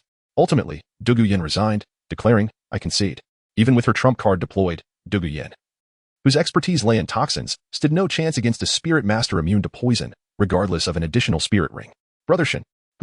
As Shin Cha-Ching walked along the path, he exchanged greetings with acquaintances, nodding in acknowledgement. Yet, regardless of who it was, each person bore an expression devoid of excess emotion, as if they were indifferent to all. Shin Cha-Ching had long since grown accustomed to this, for this was the Demon Suppression Division, an institution dedicated to maintaining stability in the Great Qin by exterminating demons and various malevolent entities, among other ancillary duties. It could be said that every individual within the Demon Suppression Division had blood on their hands. When one becomes accustomed to the cycle of life and death, they tend to grow apathetic towards many matters. Initially, upon arriving in this world, Shin Cha-Ching felt somewhat out of place, but over time, he adapted. The Demon Suppression Division was vast, and those who remained were either exceptionally powerful masters or individuals with the potential to become one. Shin Cha-Ching belonged to the latter category. The division was divided into two roles, the Guardian and the Exterminator. Anyone entering the Demon Suppression Division began as the lowest-ranking Exterminator, gradually rising through the ranks with the hope of eventually becoming a Guardian. In his past life, Shin Cha-Ching was merely a trainee Exterminator, the lowest tier among them. Possessing the memories of his former self, he was well acquainted with the environment of the Demon Suppression Division. It did not take long for him to pause before a particular pavilion. Unlike the other grim areas of the Demon Suppression Division, this pavilion stood out, exuding a serene tranquility amidst the pervasive bloodshed. At that moment, the pavilion doors were ajar, with individuals occasionally entering and exiting. Shin Cha-Ching hesitated briefly before stepping inside. Upon entering the pavilion, the atmosphere shifted dramatically. A wave of ink fragrance, mingled with a faint hint of blood, greeted him, causing his brow to furrow instinctively before relaxing once more. The sanguine scent that clung to every member of the Demon Suppression Division was nearly impossible to cleanse. The match concluded with the defeat of the Royal Battle Team, leaving many aristocrats who had placed their hopes and bets on them feeling utterly disheartened. Teacher Qinming, observing the overall situation of the team, furrowed his brow as he watched the Royal Battle Team gather in dismay. Clearing his throat, he inquired, "Do you understand where you went wrong?" Team leader Yutinhang, recalling this humiliating defeat, replied with reluctance, "The opponents were hiding their strengths. If only Shimo, and Yufeng could have held off Gu Qingying, I would have defeated that Phoenix Soul Master long ago." Upon hearing Yutinhang's remarks about them, Shimo felt displeased and exclaimed, "Who knew that girl possessed such tremendous strength? It's beyond what any human should wield." Yufeng added, "Captain, are you truly certain you could have defeated that Phoenix Soul Master?" "Absolutely," Tianheng asserted, "for my martial soul is the greatest beast martial soul in the world." Although Tianheng found himself evenly matched against Lin Yaya, he alone understood that the girl's martial soul was peculiar, capable of devouring his soul power. Their seemingly balanced exchanges were merely superficial. Prolonged combat would only lead to his exhaustion and defeat. The appearance of Gu Qingying alleviated Tianheng's predicament, allowing him to claim that his martial soul was not inferior, but rather disrupted by Gu Qingying's interference. Enough, Qi Ming shouted. I expect you to reflect on your failures rather than shift blame onto one another. Tianheng. While you were competent as an assault-type soul master, you fall short as a team leader. Upon hearing this, Tianheng wished to retort but found himself at a loss for words, suppressing his dissatisfaction. Qi Ming continued, from the very beginning, you underestimated your opponents. Did you ever consider that a soul master with the lowest rank, at level 24, could consecutively defeat the three of you? Ultimately aiding that Phoenix soul beast in overcoming you, Tianheng? Furthermore, this is not an individual competition, it is a team battle. Is defeating that Phoenix soul master more significant than winning this match? Our team is not inferior to the opposing side. Your complacency and recklessness led to this result. Reflect carefully on your failures and strive to reclaim your honor next time. With a sigh, Qi Ming expressed his hope that the royal battle team would not be crushed by this defeat. From the perspective of both teams' configurations before the match, they were quite evenly matched, with the royal battle team generally boasting higher levels than the Twilight of the Gods team. However, in terms of martial soul quality, the Twilight of the Gods team surpassed the royal battle team. The Blue Lightning Tyrant Dragon is a top-tier martial soul, and only dragon-type martial souls such as the Dark Sacred Dragon, Bright Sacred Dragon, and Golden Sacred Dragon could rival it. Burdened by the title of possessing the world's greatest beast martial soul, Tianheng's own martial soul was suppressed. Eager to prove himself, he recklessly advanced, leaving his teammates to contend with Niuba and Gu Qingying while he engaged in a duel with Lin Yaya, resulting in a critical error. Additionally, Lin Yaya's ability to devour and Gu Qingying's poison immunity posed significant counters to Dugu Yin, rendering victory impossible for the royal battle team. All right, Dugu Yin said. We should accept this defeat gracefully. Next time, let us rectify our disgrace. Tianheng, no need to defend yourself. A loss is a loss. Rise from where you fell. Yin, do you also believe I am inferior to that Phoenix martial soul master? Hearing this, Dugu Yin rolled her eyes. Let us not even discuss whether you are stronger than that Phoenix soul master. You are a 13-year-old big brother competing against an 8-year-old little sister. You have already lost. Understand? As Meng Lingxian concluded her challenge and prepared to lead the Twilight of the Gods team away, a gentle yet dignified voice called out from behind, please, stay a moment. Turning around, Meng Lingxian saw Gu Rong and Ning Fingji and remarked, Ning Fingji, the leader of the 7 Treasure Glazed Tile School.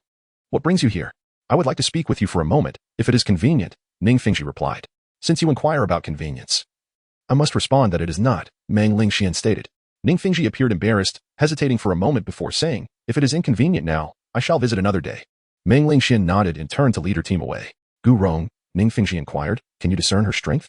Gu Rong shook his head, her soul power is concealed. I cannot perceive its depth. However, the sense of danger she exudes far surpasses that of the timid man. Perhaps the rumors of her soul master beginning with a 1,000-year soul ring, a 10,000-year fourth ring, and 200,000-year soul rings are indeed true. Indeed, Ning Fingji nodded.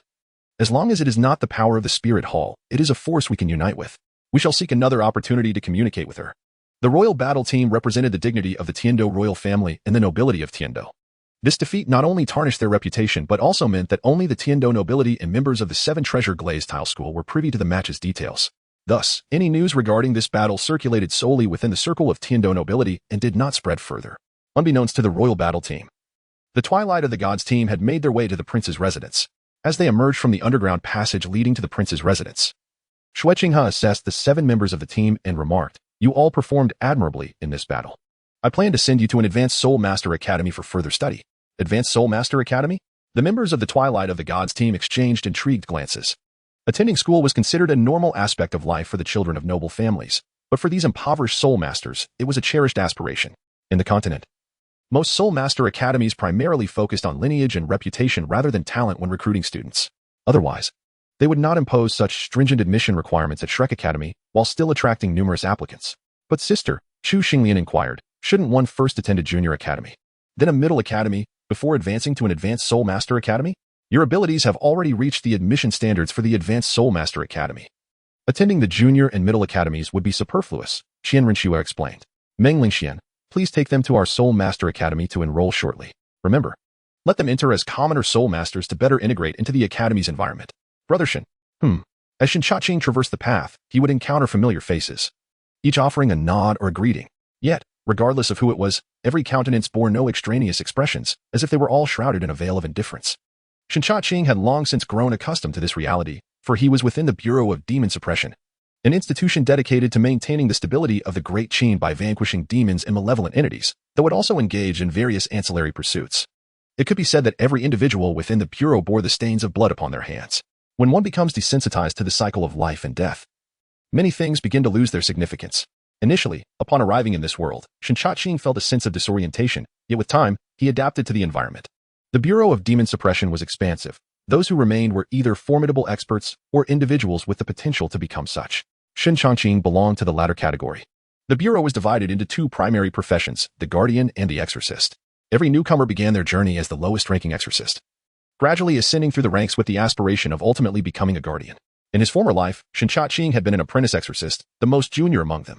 With the memories of his previous existence, he was intimately familiar with the Bureau's surroundings. It did not take long for Shincha to halt before a particular loft.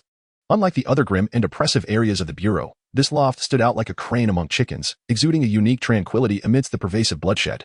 The entrance was wide open, with occasional visitors coming and going. After a brief moment of hesitation, Shincha stepped inside. Upon entering the loft, the atmosphere transformed dramatically. A scent of ink mingled with a faint hint of blood assailed his senses, causing him to instinctively furrow his brow, though it quickly relaxed. The sanguine odor clinging to every member of the Bureau was nearly impossible to cleanse entirely. At the Dou Academy, where Tyren was poised to become the chief, 7 special recruits were admitted today, their ranks dispersed into the Soul Master classes for their education. The Soul Master Academy divides its students into 5 distinct classes: support, control, power attack, agility attack, and defense.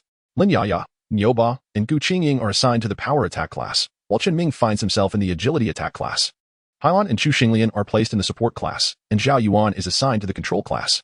The 7 of them, akin to Lu Laolao entering the Grandview Garden, marvel at the grandeur of the Soul Master Academy. Although the Dou Academy may not boast the same comprehensive facilities as the Royal Fighting Academy, it is nonetheless well-equipped, featuring a Soul Master library and a combat arena among other facilities. Notably, this institution does not discriminate based on background. Anyone with soul power who meets the admission criteria is welcome, making it a beacon of hope for commoner soul masters. However, it is not solely commoner soul masters who attend this academy.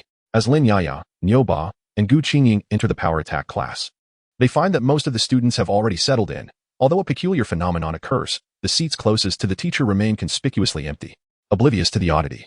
The simple-minded Nyoba promptly occupies one of those seats, beckoning Lin Yaya and Gu Qingying to join him. Lin Yaya, Gu Qingying, come sit here. These seats are advantageous for listening to the lecture, he urges.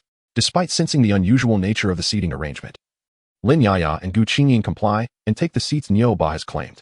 Thank you, Nyo, Lin Yaya smiles softly. You're welcome, Nyoba replies with a sincere expression. As the class approaches, Lin Yaya and Gu Qingying eagerly prepare to absorb the lessons when a group of seemingly 17 or 18-year-olds enters the classroom. Leading the group is a muscular man whose gaze sweeps across the room, ultimately settling on the trio, Nyoba, Gu Qingying, and Lin Yaya. The brawny figure strides directly towards them, his eyes lighting up as he beholds the 2 charming young girls. What adorable little Lolas. Just wait a few years, and they'll surely be calling me Big Brother, he thinks to himself, smitten. However, he swiftly bypasses the 2 girls and fixates on the burly, simple-faced Nyoba. I don't recall seeing you before. Are you new here? He inquires. Nyoba, scratching his head in a naive manner, responds. Yes, we just completed our enrollment procedures today. Ah, new arrivals. Then I shall enlighten you about the rules, the muscular man asserts. Vacate your seat and move to the back. Nyoba's expression shifts to one of reluctance as he protests. Why should I? I sat down first. The muscular man retorts. Why? Because I, Tai Long, am destined to be the top of this academy, and this seat is reserved for me. Move aside. Observing the reactions of the surrounding students, Nyoba notices some casting sympathetic glances urging him to yield the seat, while others appear to revel in his predicament. This clearly indicates that Tai Long is not to be trifled with. I have yet to see any school rule stating that this seat is yours exclusively, Lin Yaya interjects. It's an unwritten rule of the school, Tai Long replies. Then should we also give up our seats? Gu Qingying adds. No need for that, little sisters. You're welcome to keep your seats, as I permit it, Tai Long declares. Do we really need your permission to sit here? Nyoba stands up, pounding the table. Though Nyoba is straightforward, he has been influenced by the teachings of Shrek Academy. Despite having left Shrek, he remains haunted by the saying that to avoid trouble is to be mediocre. Now, with someone daring to assert dominance over him, he cannot remain silent. Tai Long smirks. Oh, you have quite the attitude for a newcomer. Just so you know, you can only occupy this seat if I allow it. Otherwise, you cannot. At this moment, a student approached Nyoba from behind and whispered in his ear, just admit it. Don't you know? Tai Long is the teacher's favorite student. Not only that, but his father is the mighty king of strength and his grandfather is the Hercules. What king of strength or Hercules? I care not for his lineage today. This position belongs to me, Nyoba declared, glaring intently at Tai Long. Tai Long's expression shifted slightly as he chuckled. Ha ha ha, fine, I appreciate your spirit. If you wish to claim this spot, country bumpkin, I will give you a chance. After class, meet me in the duel arena. Defeat me, and I shall relinquish this position. If you lose, you shall vanish from beneath my gaze. With class about to commence, Talon remarked, country bumpkin, for this lesson. I shall allow you to occupy this seat as a favor from me, Talon. Let us see if you can hold your ground. Saying this, Talon sauntered to the back and chose a random seat. Talon's confidence stemmed from being the teacher's prized pupil. In the past, teachers had tacitly permitted him to occupy the coveted front seats alongside his sycophants. However, today, the instructor, upon seeing Yo Ba, Gu Qingying, and Lin Yaya seated at the front, chose to remain silent, even approving of the situation. Talon found it peculiar, but dismissed it. He anticipated thoroughly defeating this ignorant country bumpkin after class, and once seated beside those two young ladies, it would be effortless to cultivate them as his future consorts. Inheriting the powerful guerrilla spirit, the class passed quietly, and once it concluded, the students buzzed with excitement. Did you hear? A newcomer is challenging Talon for that front seat. Such ignorance was laughable. Who was Talon? His spirit was the mighty gorilla. He descended from a lineage of strength. His grandfather was a Hercules. What could the newcomer possibly offer in competition? Truly, the naive do not fear the powerful. Talon was destined to become the Academy's champion, a 17-year-old soul master. How could a mere commoner hope to contend with him? The outcome of the battle was predictable. The newcomer would receive a harsh dose of reality and would graciously concede his position. Brother Shun, Shen Changqing, while traversing the path, greeted familiar faces with nods. Yet, regardless of who it was, no one displayed any excess emotion, as if they were indifferent to everything. Shen Changqing had long grown accustomed to this demeanor, for they resided in the Demon Suppression Division, an organization dedicated to maintaining the stability of the Great Qin by slaying monsters and malevolent entities, with some additional auxiliary tasks. It could be said that every member of the Demon Suppression Division had blood on their hands. When one becomes accustomed to life and death, many matters lose their significance. Initially, upon arriving in this world, Shen Changqing felt out of place, but over time, he adapted. The Demon Suppression Division was vast, and those who remained were either formidable experts or individuals with the potential to become such. Shen Changqing fell into the latter category. Within the division, there were two primary roles, Guardian and Exorcist. Anyone entering the Demon Suppression Division began as a lowly exorcist, gradually climbing the ranks with the hope of becoming a Guardian. Shen Changqing's previous incarnation was a novice exorcist, the lowest tier among them, with the memories of his past life. He was quite familiar with the environment of the Demon Suppression Division. It took little time before he paused before a particular tower. Unlike the other grim locales within the division, this tower stood out, presenting a serene contrast amidst the blood-soaked surroundings.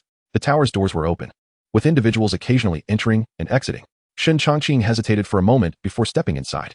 Upon entering, the atmosphere shifted dramatically. A blend of ink fragrance intertwined with a hint of blood greeted him, causing his brow to instinctively furrow, though it quickly relaxed. The sanguine scent that clung to every member of the division was nearly impossible to cleanse. At the Dawn Academy, while most students hailed from common backgrounds, there were also many from esteemed families. Talon was one such scion of a prestigious lineage, his family being part of the Clan of Strength, which had once flourished alongside the Hautian sect. As the Hautian sect withdrew from the world, the Clan of Strength gradually weakened. However, even a withered camel is larger than a horse. To the common soul masters, the Clan of Strength remained a formidable presence. Talon's father, the King of Strength, and grandfather, the Hercules, were figures to whom many looked up. It was this noble heritage that allowed Talon to dominate in a school filled with common soul masters. Others might not hold Nyoba in high regard, but human nature compels them to witness the spectacle. A throng of students flocked to the duel arena upon hearing the news. Can you defeat him? Lin Yaya inquired, offering a bottle of water. Whether I can win or not is irrelevant. I, old Nyo, am no pushover. If I win, I save face. If I lose, I shall seek to regain my honor another time, Nyoba replied, quenching his thirst before wiping his mouth. Do they truly think I am as soft as a ripe fruit? This scene did not escape Talon's notice, igniting a fierce jealousy within him. Those two girls were meant to be his future consorts, yet they were offering water to this country bumpkin. However, Talon chose to bide his time. Soon, he would have the chance to retaliate. After a while, both Nyoba and Talon arrived at the arena. Talon scoffed, I am 17 years old. My spirit is the mighty gorilla, and I am a level 32 soul master. By the looks of you, you haven't even reached the soul master stage. So do not blame me for bullying the weak. I will not use my third ring soul skill. No need for that, Nyoba replied. I am 15. My spirit is the Hercules bull, and I am a level 31 soul master. I seek your guidance. 15, Hercules bull, level 31 soul master? Talon's expression darkened upon hearing this introduction. How could this younger rival, merely 2 years his junior, possess such a formidable soul power? Where could he hide his shame? This is indeed a threat. The other students, upon hearing the introductions of the two, were left utterly astonished. One possesses the martial spirit of the mighty bull, while the other embodies the martial spirit of the mighty gorilla. Could there possibly be any connection between the two? The mighty gorilla manifests, and the mighty bull takes form. A fierce battle ensues on the arena, with one martial spirit manifesting, muscle swelling, and being enveloped by the fur of the gorilla, resembling a colossal gorilla. Talon is adorned with a tricolored soul ring of yellow, and purple, representing the most coveted configuration in the realm of soul masters. Meanwhile, after the manifestation of Bull 8's martial spirit, a pair of horns sprout from his forehead, and his muscles also begin to swell. With the two formidable figures standing on opposite sides of the arena, Talon sizes up Bull 8 and remarks, "This is rather intriguing. Judging by the name of your martial spirit, it is evidently one that excels in strength. I regret to inform you that in other domains, you might have a chance of victory. However, in the realm of strength, you stand no chance against me, the future mighty god, Talon. Whether I can win or not, we shall see," Bull 8 retorts. "I shall awaken you from your delusions, country bumpkin. The title of mighty is one your martial spirit does not deserve." With that, Talon leaps into action, his fist magnified by the augmentation of soul power, launching a powerful blow towards Bull 8's face. Unyielding, Bull 8 counters with a punch of his own. The two fists collide, and both combatants feel the immense force reverberating from the impact. Bull 8 steps back, while Talon retreats half a step. In terms of strength, Talon holds a slight advantage, yet it is merely a fraction, insufficient to establish an absolute dominance. This situation left Tyron feeling somewhat unsettled. The two adversaries exchanged blows on the arena for several rounds, with Tyron unable to gain the upper hand. "I must admit, I underestimated you." Tyron directly tapped into the enhancements provided by his 3 soul rings. He concentrated all the augmentations into his strength, while Nyoba, witnessing Tyron's use of soul abilities, unleashed his own soul techniques, equally augmenting his power. The two muscular titans engaged in a fierce exchange of punches on the stage, each blow resonating with intensity. The other students erupted in cheers. Initially, they believed this newcomer would receive a harsh lesson in reality, yet to their astonishment, Nyoba was able to hold his own against Tyron in the realm of strength. A contest where the outcome remains uncertain holds true value. Nevertheless, the students are far more eager to see Nyoba triumph rather than Tai Long. After all, Tai Long is the school bully, and his actions provoke silent resentment among the students. As the rounds progressed, Nyoba emerged battered and bruised, gasping for breath, while Tai Long was not in a much better state. Tai Long sought to overpower his opponent with sheer strength, yet he was unprepared for the toll it would take. This battle of attrition revealed that the decisive factor lay in the disparity of their spiritual prowess and physical conditioning. The Hercules spirit of Neo and the mighty gorilla spirit of Tai Long are, in essence, comparable in quality. The true determining factor rests upon the individuals who wield them. At this moment, Tyron's advantage became apparent. He adeptly employed the secret techniques inherited from the clan of strength, skillfully adjusting his body's rhythm through controlled breathing, ensuring that every ounce of his power was utilized to perfection, allowing him to endure. Although Nyoba possessed strength comparable to Tyron's, much of his energy was squandered in reckless flailing, gradually leading him to succumb in this war of attrition. Brother Nyo was on the verge of defeat. A hint of concern flickered across the cold visage of Gu Qingying. Huff, huff. Nyoba gasped, "Stay back, Qingying. Regardless of the outcome, win or lose, I must persist. At the very least, I have proven that my martial spirit is not inferior to that of his family's legacy." Lin Yaya nodded in agreement. "Come on, Tyron, let us settle this with one final blow." Nyoba bellowed, throwing a punch, mighty bull demon fist. "Humph. Then allow me to bring you down with a single strike," Tyron declared, raising his fist, mighty diamond fist. The two powerful strikes collided, creating a whirlwind of force. And soon after, Nyoba, fatigued, staggered backward and fell to the ground. "I have lost." Despite his reluctance, Nyoba uttered, "The position is yours." Tyron replied, "Do you think it's that simple? Country bumpkin, I am changing the rules of this competition. I have won, and you have lost. You must join my clan of strength." Tyron had initially looked down upon Nyoba, but after their bout, he recognized that Nyoba possessed talent and a martial spirit that matched his own. Given the clan of strength's decline, such fresh blood was precisely what they needed. "What?" Nyoba stared wide-eyed at Tyron. "Brother Shin." As Shin Cha-Ching walked along the path, he greeted acquaintances with nods or brief salutations. Yet, regardless of who it was, each face bore no excess expression, as if they were all indifferent to everything around them. Shin Cha-Ching had grown accustomed to this. For this was the Demon Suppression Division, an organization tasked with maintaining stability in the Great Qin by slaying demons and other malevolent beings. Though it had its share of auxiliary roles, it could be said that every individual within the Demon Suppression Division had blood on their hands. When one becomes familiar with life and death, they inevitably grow indifferent to many matters. Upon first arriving in this world, Shin Cha-Ching felt uneasy, but over time, he adapted. The Demon Suppression Division was vast, and those who remained were either formidable masters or individuals with the potential to become masters. Shin Cha-Ching belonged to the latter category. The division was divided into two professions, demon guardians and demon exterminators. Anyone entering the division began as a lowly demon exterminator and could gradually ascend to the rank of demon guardian. Shin Cha-Ching's previous incarnation was a probationary demon exterminator, the most basic level of that role. With the memories of his past life, he was quite familiar with the environment of the division. Before long, Shincha-Ching halted before a particular pavilion. Unlike the other grim places in the Demon Suppression Division, this pavilion stood out, exuding a unique tranquility amidst the blood-soaked surroundings. The doors of the pavilion were ajar, with occasional visitors coming and going. Shincha-Ching hesitated only briefly before stepping inside. Upon entering the pavilion, the ambience shifted dramatically. A rush of ink fragrance mingled with a faint scent of blood assaulted his senses, causing him to instinctively furrow his brow, though it soon relaxed. The stench of blood clung to everyone in the Demon Suppression Division and was nearly impossible to wash away. Then let it be so, Tyrant said. I don't recall you stating that before the match. Are you attempting to change the rules after the fact? Nyoba retorted angrily. Indeed, I did not say that. But Nyoba, I am destined to become the champion of the Academy. My words carry weight at Dawn Academy. Tyrant sneered at Nyoba and continued, What's wrong? Feeling aggrieved at the prospect of joining the Clan of Strength? Your martial spirit, the mighty divine bull, shares similarities with my mighty gorilla. Only by joining the Clan of Strength can you enhance your abilities. This is a gift I bestow upon you, a privilege you should graciously accept. Tyrant declared haughtily. Nonsense. Nyoba shot back angrily. I know that joining your Clan of Strength would mean a life of subservience. I would rather be a free soul master than a servant in your family.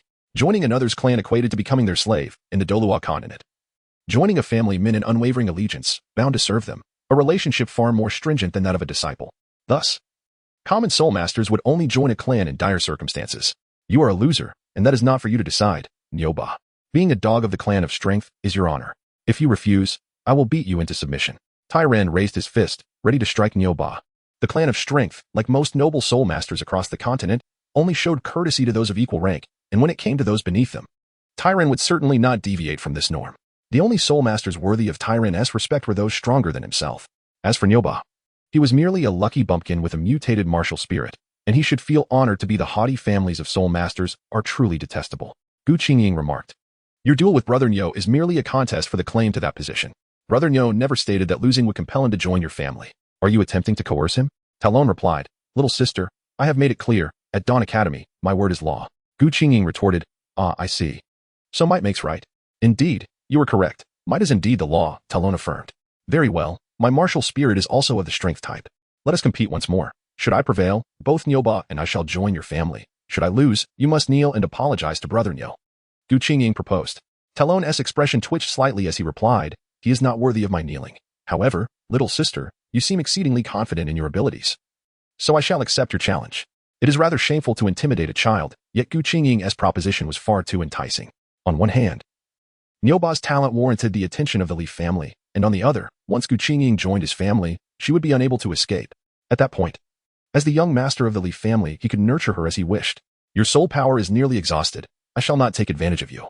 We shall resume this afternoon, Gu Qingying said, choosing not to engage in immediate combat, instead assisting Nyoba in descending from the arena.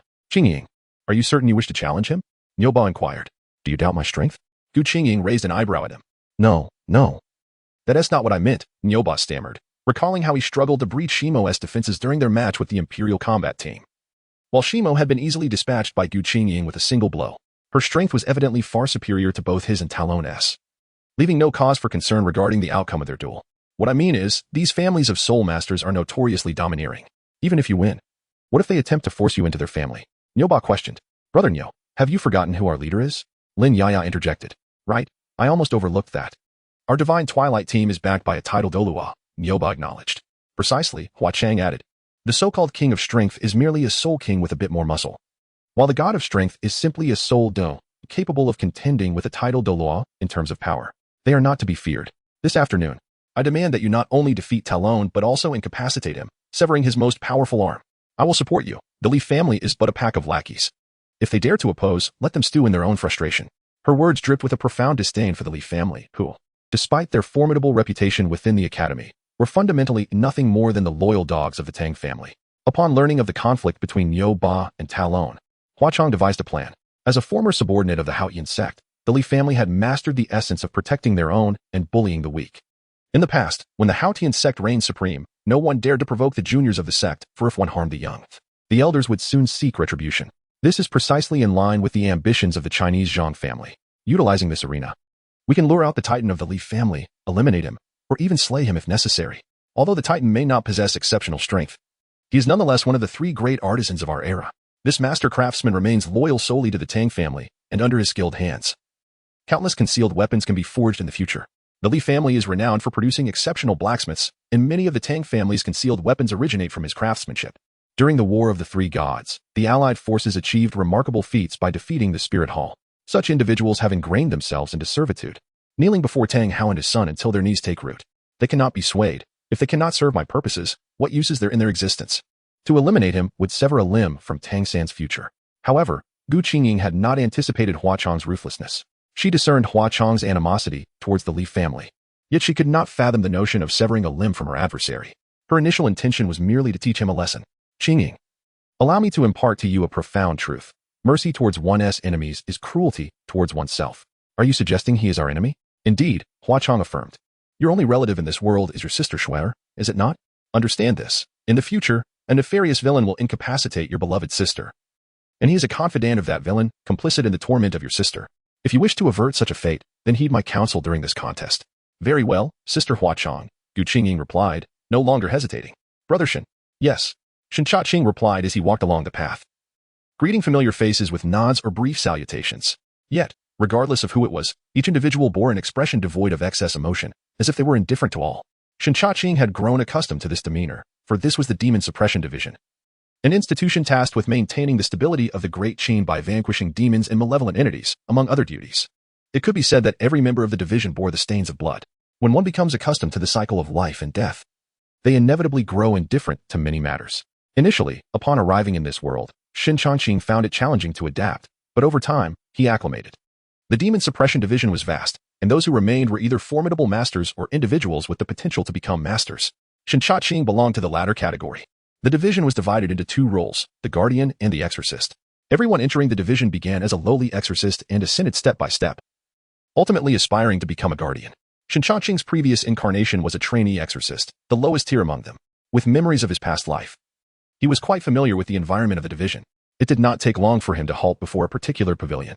Unlike the other intimidating areas of the division, this pavilion stood out, exuding an unusual tranquility amidst the pervasive bloodshed. The doors were ajar, with individuals occasionally entering and exiting. Shen Cha-Ching hesitated for only a moment before stepping inside. Upon entering, the ambience shifted dramatically. A waft of ink mingled with a faint scent of blood greeted him, causing him to instinctively furrow his brow, though it quickly relaxed. The sanguine odor clung to everyone within the division, nearly impossible to cleanse. Tyrone remained blissfully unaware of the conspiracy unfolding against him, reveling in his own arrogance. Who was Tyrone? Coming from the Li family, he was undoubtedly a bully within this Commoners Academy. He could easily handle the likes of Nyoba, not to mention a girl barely 10 years old. The thought of securing two talented servants for his family after this battle thrilled him immensely. By the afternoon, most students were aware of the duel and had gathered to witness it. If the morning's battle had held any suspense, the afternoon's arena fight saw all eyes turned against Gu Qingying, for she was simply too young. Standing at the side of the arena, Tyrone scoffed, "Little sister, I've already introduced myself this morning, and you've seen my prowess in the arena. You aren't a great soul master yet, so I'll refrain from using my last two soul skills to avoid bullying you."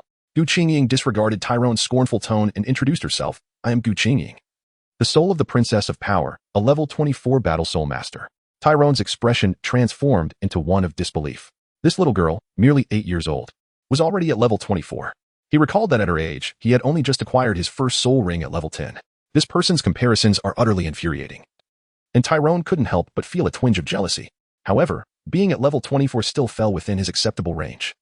Such a gifted genius was indeed worthy of my esteemed self, Tyrone, destined to give rise to a powerful lineage for the family of strength. Before the competition, I wish to impose an additional rule. Aside from death, any injury sustained will be borne by the injured party. You have no objections, I trust? Gu Qingying stated. Why propose such a condition? I would never wish to harm you, Tyrone remarked with a playful glint. Do you agree? If you consent, the match shall continue. If not, there's no need for it to proceed, Gu Qingying declared. Very well, Tyrone replied. I concur. However, dear sister, rest assured, I shall show mercy in this arena. With a mighty roar, Tyrone summoned forth his spirit, transforming into a formidable golden gorilla, adorned with tricolor soul rings of yellow, purple, and gold. Meanwhile, Gu Qingying remained unchanged.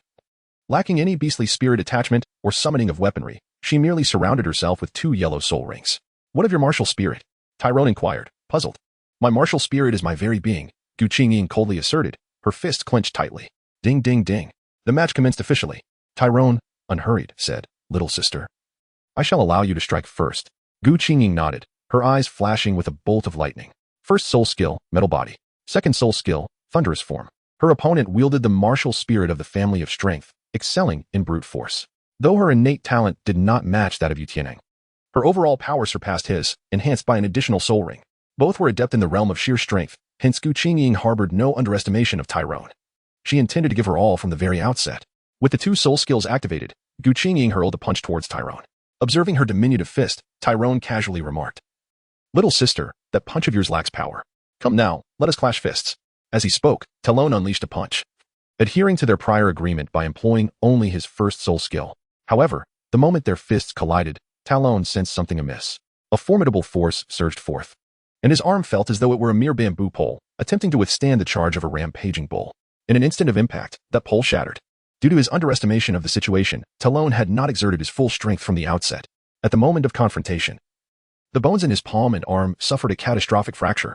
When he made contact with Gu Qingying, the accompanying thunderous energy unleashed its wrath, paralyzing Talon's flesh and blood with its overwhelming lightning. He was sent flying, his arm limp like a rag, his entire body convulsing in spasms. Everything transpired too swiftly. By the time Talon regained his senses, his arm was rendered useless. In the next moment, Gu Qingying appeared before him, advancing step by step. Gritting his teeth against the excruciating pain, Talon asked in horror, "What do you intend to do?" "I aim to ensure your arm is utterly shattered," Gu Qingying replied, extending her right hand, flames entwining around it. Merely crushing Talon's arm would not fulfill her purpose. After all, in this world, there exist powerful healing soul masters who, even if one were reduced to a mere puddle of flesh, could restore you as long as your body parts remained attached and you clung to life. However, if one were to lose limbs, even the most adept could not restore what was lost. As the saying goes, injuring all 10 fingers is less detrimental than losing a single finger. You cannot do this to me. I am a descendant of the Power Clan. My grandfather will not let you go," she declared, gripping Talon's shoulder. The searing flames did not scorch his torso but instead focused on the shattered arm. The agony of the flames searing his arm stimulated Talon's nerve endings, prompting him to wail in torment. This incident had a profound impact on Dou Academy. Yet the administration promptly issued a response. Talon initiated the provocation, and prior to the match, both parties had agreed that aside from death, any injuries would be borne by themselves. Therefore, the act of Gu Qingying injuring Talon did not contravene any rules. However, the Education Committee swiftly amended the school's regulations, prohibiting students from engaging in similar duels without the supervision of a teacher. Nevertheless, the law does not apply retroactively. Thus, Dou Academy would not penalize Gu Qingying for this matter. After Talon fell into a coma, he was taken to the infirmary for treatment and awoke several days later. Upon regaining consciousness, Talon initially intended to cause an uproar at the school, only to discover that the administration had no intention of taking action against Gu Qingying. This left Tyrone feeling utterly frustrated. Gazing at his desolate right shoulder, he cast a resentful look towards the academy and declared, "Very well, esteemed institution. You wish to oppose my illustrious clan for the sake of a few commoners, do you? If you refuse to take action, I shall summon my father and grandfather to address this matter. Rest assured, by then, your dilapidated academy will face its reckoning." Talon is well acquainted with the specifics of this academy. Its strongest member is merely a soul sage serving as the dean. As long as his grandfather intervenes, the Dou Academy is nothing but a trivial concern. After escorting Gu Qingying and others to the Soul Master Academy for their studies, Qian Renxue descended into the basement to commence the third trial. The Spiral Tower 3's trial exceeded Qian Renxue's expectations. For this phase did not follow the same format as the previous two, which involved overcoming each level sequentially until the final challenge. Brother Shen. Shen Chaqing acknowledged the familiar faces he encountered along the way, exchanging nods or greetings. Yet, regardless of whom he met, no one bore any extraneous expression. All appeared indifferent, detached from the world around them. Shen Chaqing had grown accustomed to this demeanor. This was the Demon Suppression Division, an institution dedicated to maintaining stability in the Great Chain. Primarily tasked with eradicating demons and other malevolent entities, though it also engaged in various ancillary pursuits. Indeed, every individual within the Demon Suppression Division bore the stains of bloodshed. When one becomes accustomed to the cycle of life and death, many things begin to lose their significance. Initially, upon entering this world, Shen Changqing felt a sense of disorientation. But over time he adapted. The Demon Suppression Division was vast. Those who remained within its ranks were either formidable experts or individuals with the potential to become such. Shen Chaqing belonged to the latter category. The Demon Suppression Division was divided into two professions, the Guardian Envoy and the Exorcist. Anyone entering the division began as a novice exorcist, gradually ascending the ranks with the hope of eventually becoming a Guardian Envoy. Shen Chaqing's previous incarnation was a trainee exorcist, the lowest tier among them. Armed with the memories of his former self, he was intimately familiar with the division's environment. Before long, Shen Chaqing halted before a particular loft. Unlike the other somber areas of the Demon Suppression Division, this loft stood out, exuding a unique tranquility amidst the pervasive bloodshed. The doors of the loft were ajar, with people occasionally coming and going. Hesitating only briefly, Shun Changqing stepped inside. Upon entering the loft, the atmosphere shifted dramatically. A wave of ink fragrance mingled with a faint hint of blood assailed his senses, causing him to furrow his brow momentarily before relaxing once again. The sanguine scent clinging to every member of the Demon Suppression Division was nearly impossible to eliminate. At the center of the trial space, a spiral tower loomed large, featuring a colossal pillar that reached toward the heavens, with two pathways spiraling upward like a corkscrew. Challenger, here are two paths of retrospection for you to choose from. 3 announced. What distinguishes these two paths? Qian Renxue inquired. 3 gestured toward the blue passage leading into the spiral tower, explaining, this path reflects upon your enemies. The higher you ascend the tower, the more it will adapt to your foes. When you inflict severe damage upon them, the retrospection energy will restore them to a state prior to their injuries. Thus, the adversaries you face in this spiral will be increasingly difficult to vanquish. Then, pointing to the red pathway, 3 continued, the red path reflects upon you. Not only does it revert your state, but it also reverts your position. You may evade enemy attacks with agile maneuvers, yet the spiral tower will revert your location to where you were before evasion. Within this spiral, you will find yourself more susceptible to fatal injuries. With each segment traversed on either path, you will receive supplies that restore your soul power and alleviate your condition. Regardless of the severity of your injuries, you will recover. No matter which spiral you navigate to reach the tower's summit, the trial will be deemed complete. 3 concluded. Upon hearing 3's explanation, Qian Renxue pondered for a moment before asking, may I inquire whether the power of retrospection within the spiral tower is limited? The retrospection energy of the spiral tower is not boundless. It accumulates opportunities for retrospection over time. In simple mode, you will be able to perceive the amount of retrospection energy amassed. As you approach the tower's pinnacle, the time required for the tower to gather this energy decreases. Will enemies in a state of death be resurrected due to the power of retrospection? Qian Renxue queried. 3 responded. I can assure you unequivocally that within the 3 modes of this trial, simple, ordinary, and difficult, death signifies the end. Whether it be you or your enemies, once death occurs, one is no longer within the realm of the spiral tower's retrospection. Qian Renxue nodded, gazing at the towering edifice before her. Among the 2 forms of retrospection, the force directed towards the adversary and that focused upon oneself, the crux of the matter lies in resolving the enemy before the retrospective power manifests. Inflicting harm upon 10 fingers is less effective than severing a single one. In the context of the offensive retrospection aimed at the enemy, as long as Qian Renxue vanquishes her foe, the subsequent activation of the retrospective power becomes inconsequential. Similarly, in the case of self-referential retrospection, should she eliminate her opponent, the repercussions of her own retrospection become a matter of little concern. However, according to Qian Renxue's foresight regarding this trial of the system, the essence does not merely reside in selecting one of the 2 paths. She harbors a premonition that in the difficult mode, she will encounter a scenario where both forms of retrospection converge into one, targeting both herself and her adversary. Thus, she must navigate both pathways, adapting to both forms of retrospection, for only by making the most thorough preparations can she aspire to confront the arduous journey of the difficult mode. Having concluded her introduction, she inquired of the challenger, which path do you choose? I shall first attempt the retrospection directed at myself, Qian Renxue replied. The crimson passageway opened, and as Qian Renxue stepped into the spiral, she ascended towards the pinnacle of the tower. Upon reaching the summit, she encountered a message, retrospective indicator, 0 next retrospective charge time. 10 o'clock on the steps of the spiral tower, Qian Renxue encountered an adversary every 100 steps. These opponents bore strength comparable to her own. Nevertheless, their martial spirits paled in comparison, and while conserving her soul power, Qian Renxue efficiently dispatched these soul masters with her 6-winged sword technique, progressing rapidly towards the apex of the spiral tower. As 10 minutes elapsed, the first retrospective energy charge completed. At that moment, Qian Renxue found herself embroiled in a fierce battle with a soul master wielding the snow-exploding bear martial spirit. The snow-exploding bear soul king unleashed an ice explosion, sending shards of ice flying in all directions. With her keen perception, Qian Renxue deftly evaded the onslaught. However, an inscrutable force enveloped her body, rendering her unable to resist. She felt her time reverting to a previous state of evasion. A shard of ice pierced towards her abdomen, penetrating deeply and causing blood to spill from the corner of her mouth. This initial retrospection dealt a significant blow to Qian Renxue. Fortunately, upon the completion of her first retrospection and subsequent energy recharge, the injuries she sustained were not fatal. Dragging her wounded body, she eliminated the soul master and dispatched several more obstacles, finally arriving at the first retrospective supply point. After restoring her condition, Qian Renxue continued her ascent towards the tower's summit. Upon departing the supply point, she noticed that the retrospective charge time had diminished from 10 minutes to 8. The interval before the next retrospective would continue to shorten. She pressed onward towards the pinnacle of the tower. When the second retrospective charge time was reached, Qian Renxue encountered no adversaries. Thus, the tower refrained from employing the retrospective power, preserving that opportunity while the countdown for the next retrospective continued.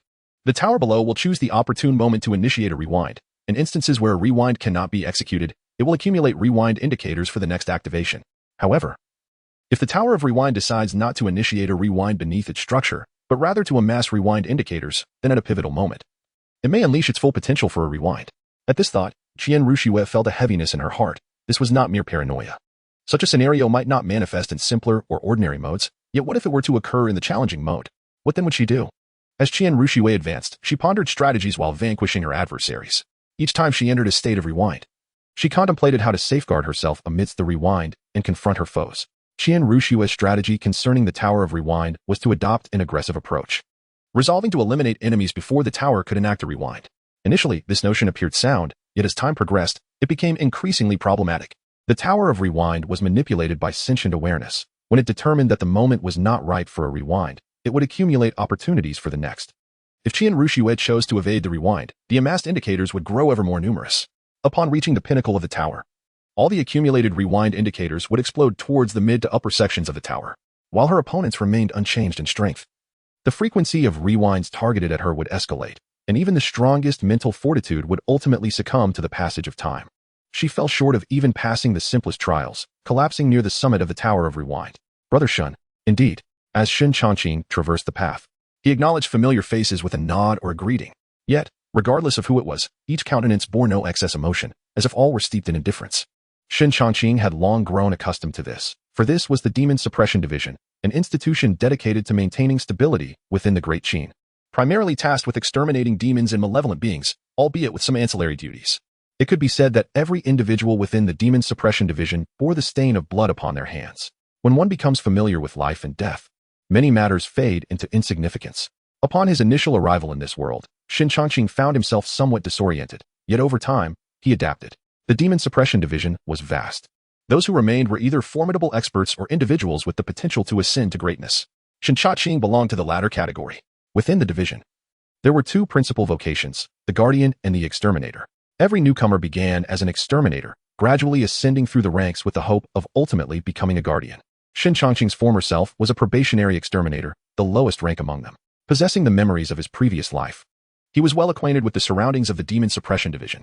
After a brief period, Shen Chongqing halted before a particular pavilion. Unlike the other areas within the Demon Suppression Division, which were steeped in an atmosphere of lethal intent, this pavilion stood out, exuding an aura of tranquility amidst the pervasive bloodshed. The doors of the pavilion stood ajar, with occasional visitors entering and exiting. After a moment's hesitation, Shen Chongqing stepped inside. Upon entering the pavilion, the ambience shifted dramatically. A wave of ink fragrance mingled with a faint scent of blood enveloped him, causing his brows to instinctively furrow before quickly relaxing. The sanguine aroma clinging to each individual within the Demon Suppression Division was nearly impossible to cleanse entirely. From this perspective, the aggressive strategy of swiftly eliminating enemies, while initially effective in shielding oneself from the effects of rewinds, ultimately led to an increasingly dense web of rewinds converging as one approached the brink of success. Upon exiting the trial space of the Tower of Rewind, Qian Renxue continued to expend her accrued points to re-enter the tower and commence her challenge anew. This time, she altered her strategy, deliberately exposing vulnerabilities to endure the repercussions of her actions. Each instance of regression she embraced signified her acceptance of the enemy's lethal assaults. Having withstood the initial phase of regression, and having ascended to a mid-high tier position, Qian Renxue adopted a swift defensive approach, utilizing the formidable speed of the six-winged angel to annihilate her foes, thereby reaching the pinnacle of the tower and completing her first trial. Upon concluding her personal trial of regression, Qian Renxue initiated a trial targeting her adversaries. Drawing from her previous experiences, she understood that evading early regressions would merely defer the opportunities, complicating encounters with increasingly formidable opponents in the later stages. Consequently, during this secondary trial, she prepared dual strategies, feigning attacks to compel the Spiral Tower to resort to regression in order to rescue its allies. Following the utilization of this regression opportunity by the Spiral Tower, she would then unleash her true, lethal assault to eliminate her enemies, ensuring every opportunity for regression was utilized. She aimed to culminate her efforts in a moment of explosive success, employing rapid attacks to prevent the Spiral Tower from employing regression, thus facilitating her ascent to the tower's summit.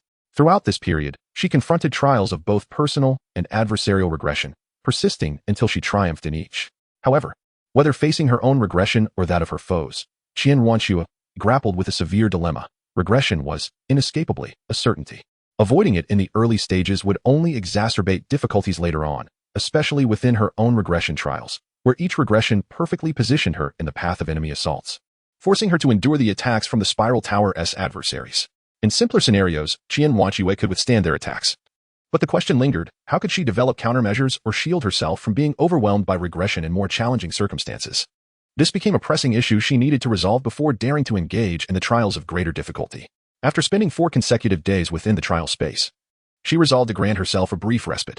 Upon her emergence from the trial realm, she was greeted with news about Gu Qingying's remarkable exploits at the academy. She had taken to the arena against Talon, not only defeating him but also severing one of his arms.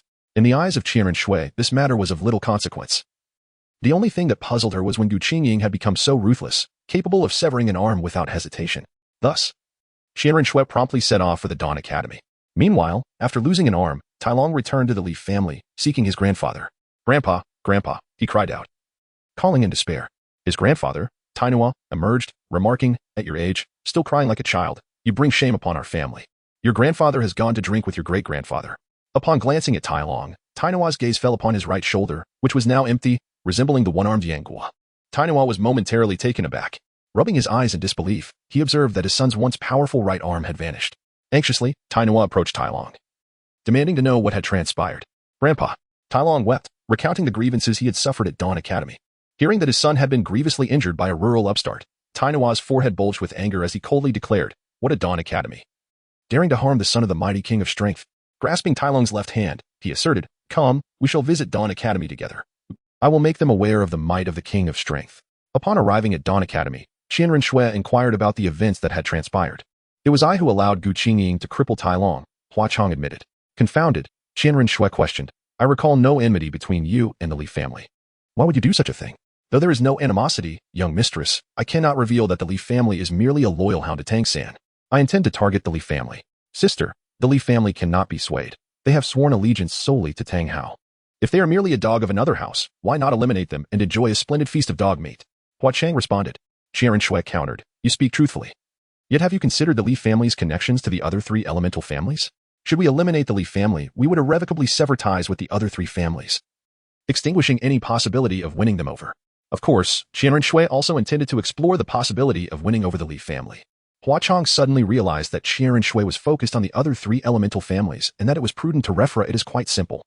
They do not wish for her to possess the ability to resist. Her martial spirit will not vanish due to its nullification, as her lineage will continue to be passed down.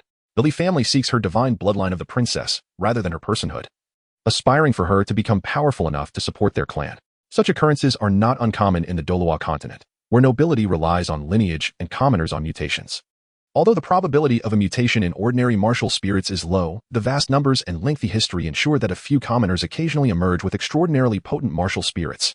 These soul masters either ultimately married into a noble family, rose within the spirit hall, or found themselves in a situation like this one, where they were favored by a noble family, stripped of their soul power, with the women marrying into the family as a vessel to inherit the esteemed martial spirit, while the men were directly discarded to marry in, replacing the family's martial spirit. The aim of Taino was precisely this.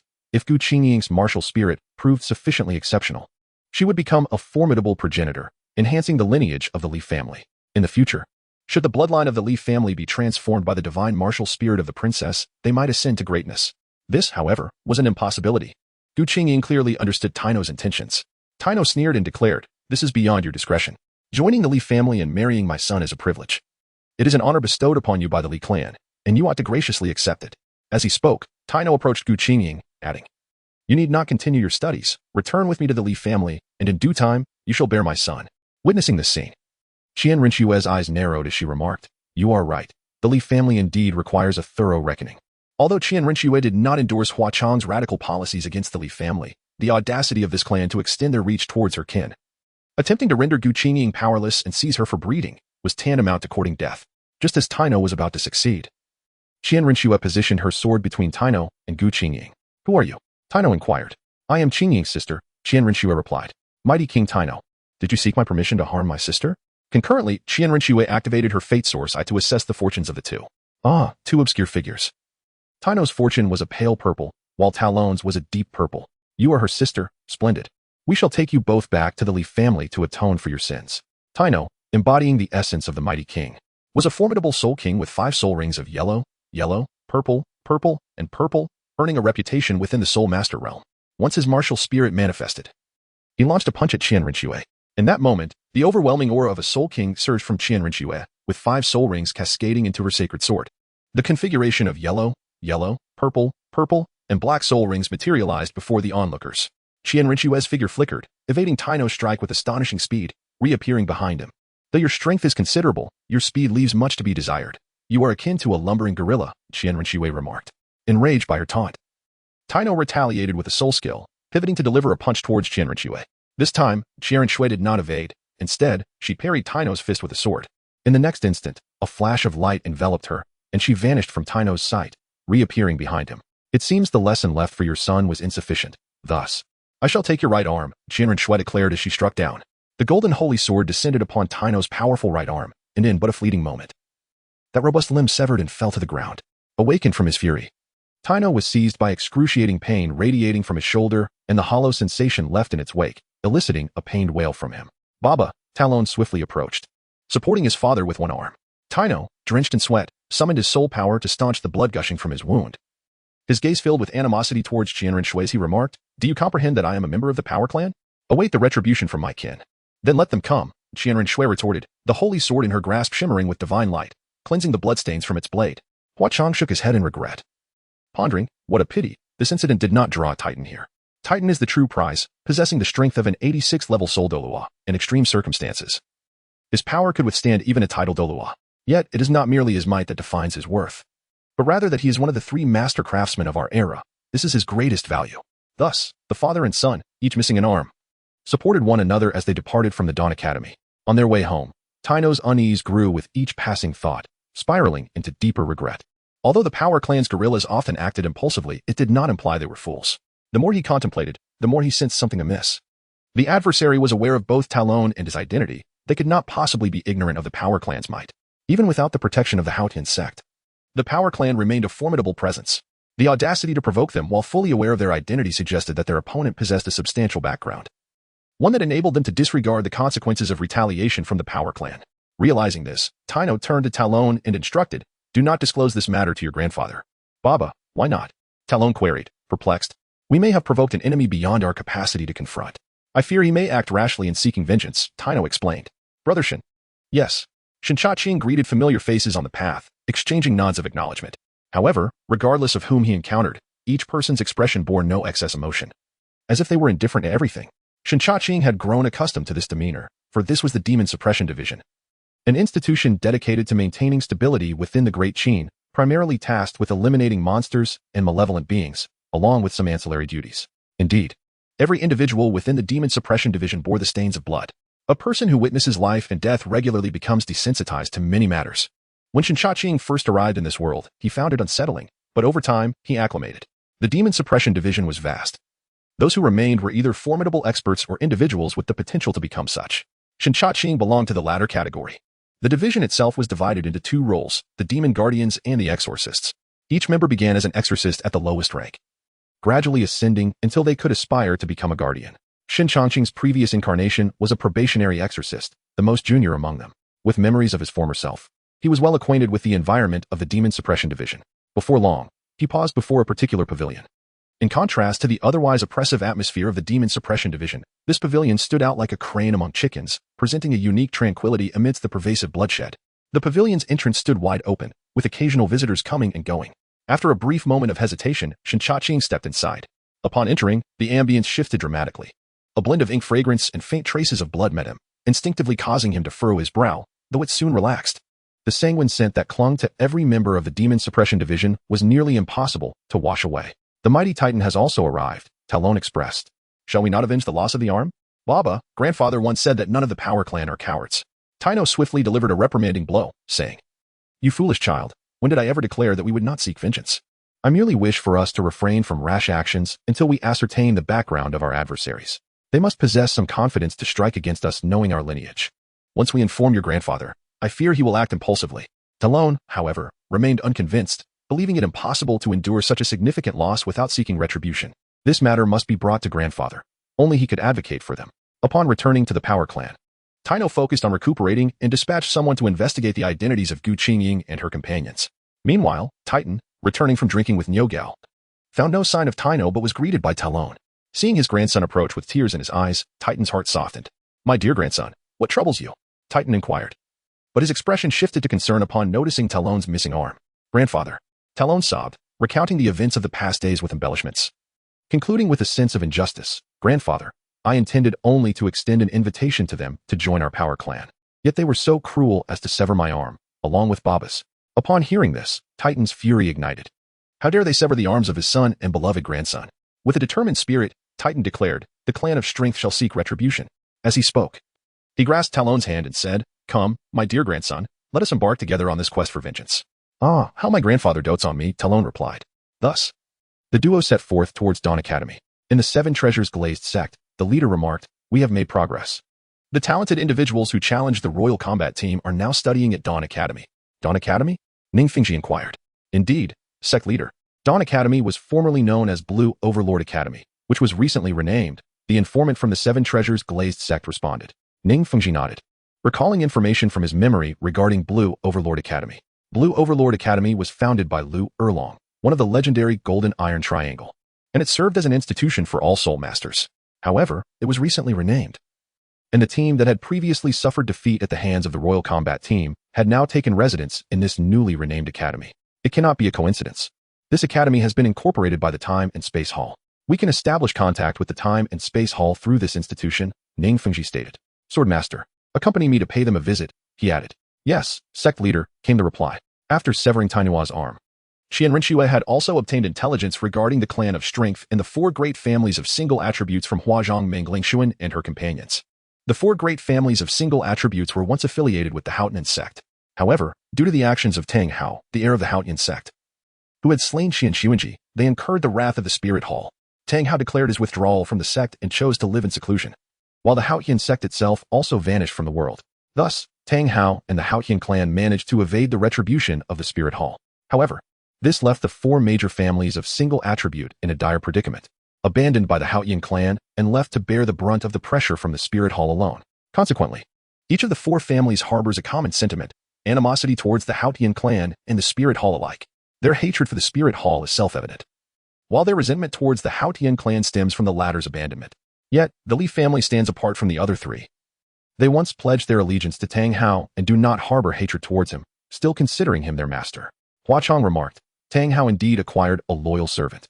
Qian Renxue mused, one cannot help but find the thought process of the Li family rather intriguing. Back in the day, Tang Hao disregarded human principles and consorted with spirit beasts, ultimately slaying the Pope of the Spirit Hall, which precipitated those events. It is understandable to resent the Spirit Hall. One can fathom the resentment towards the Haotian clan for abandoning the four major sects of single attribute.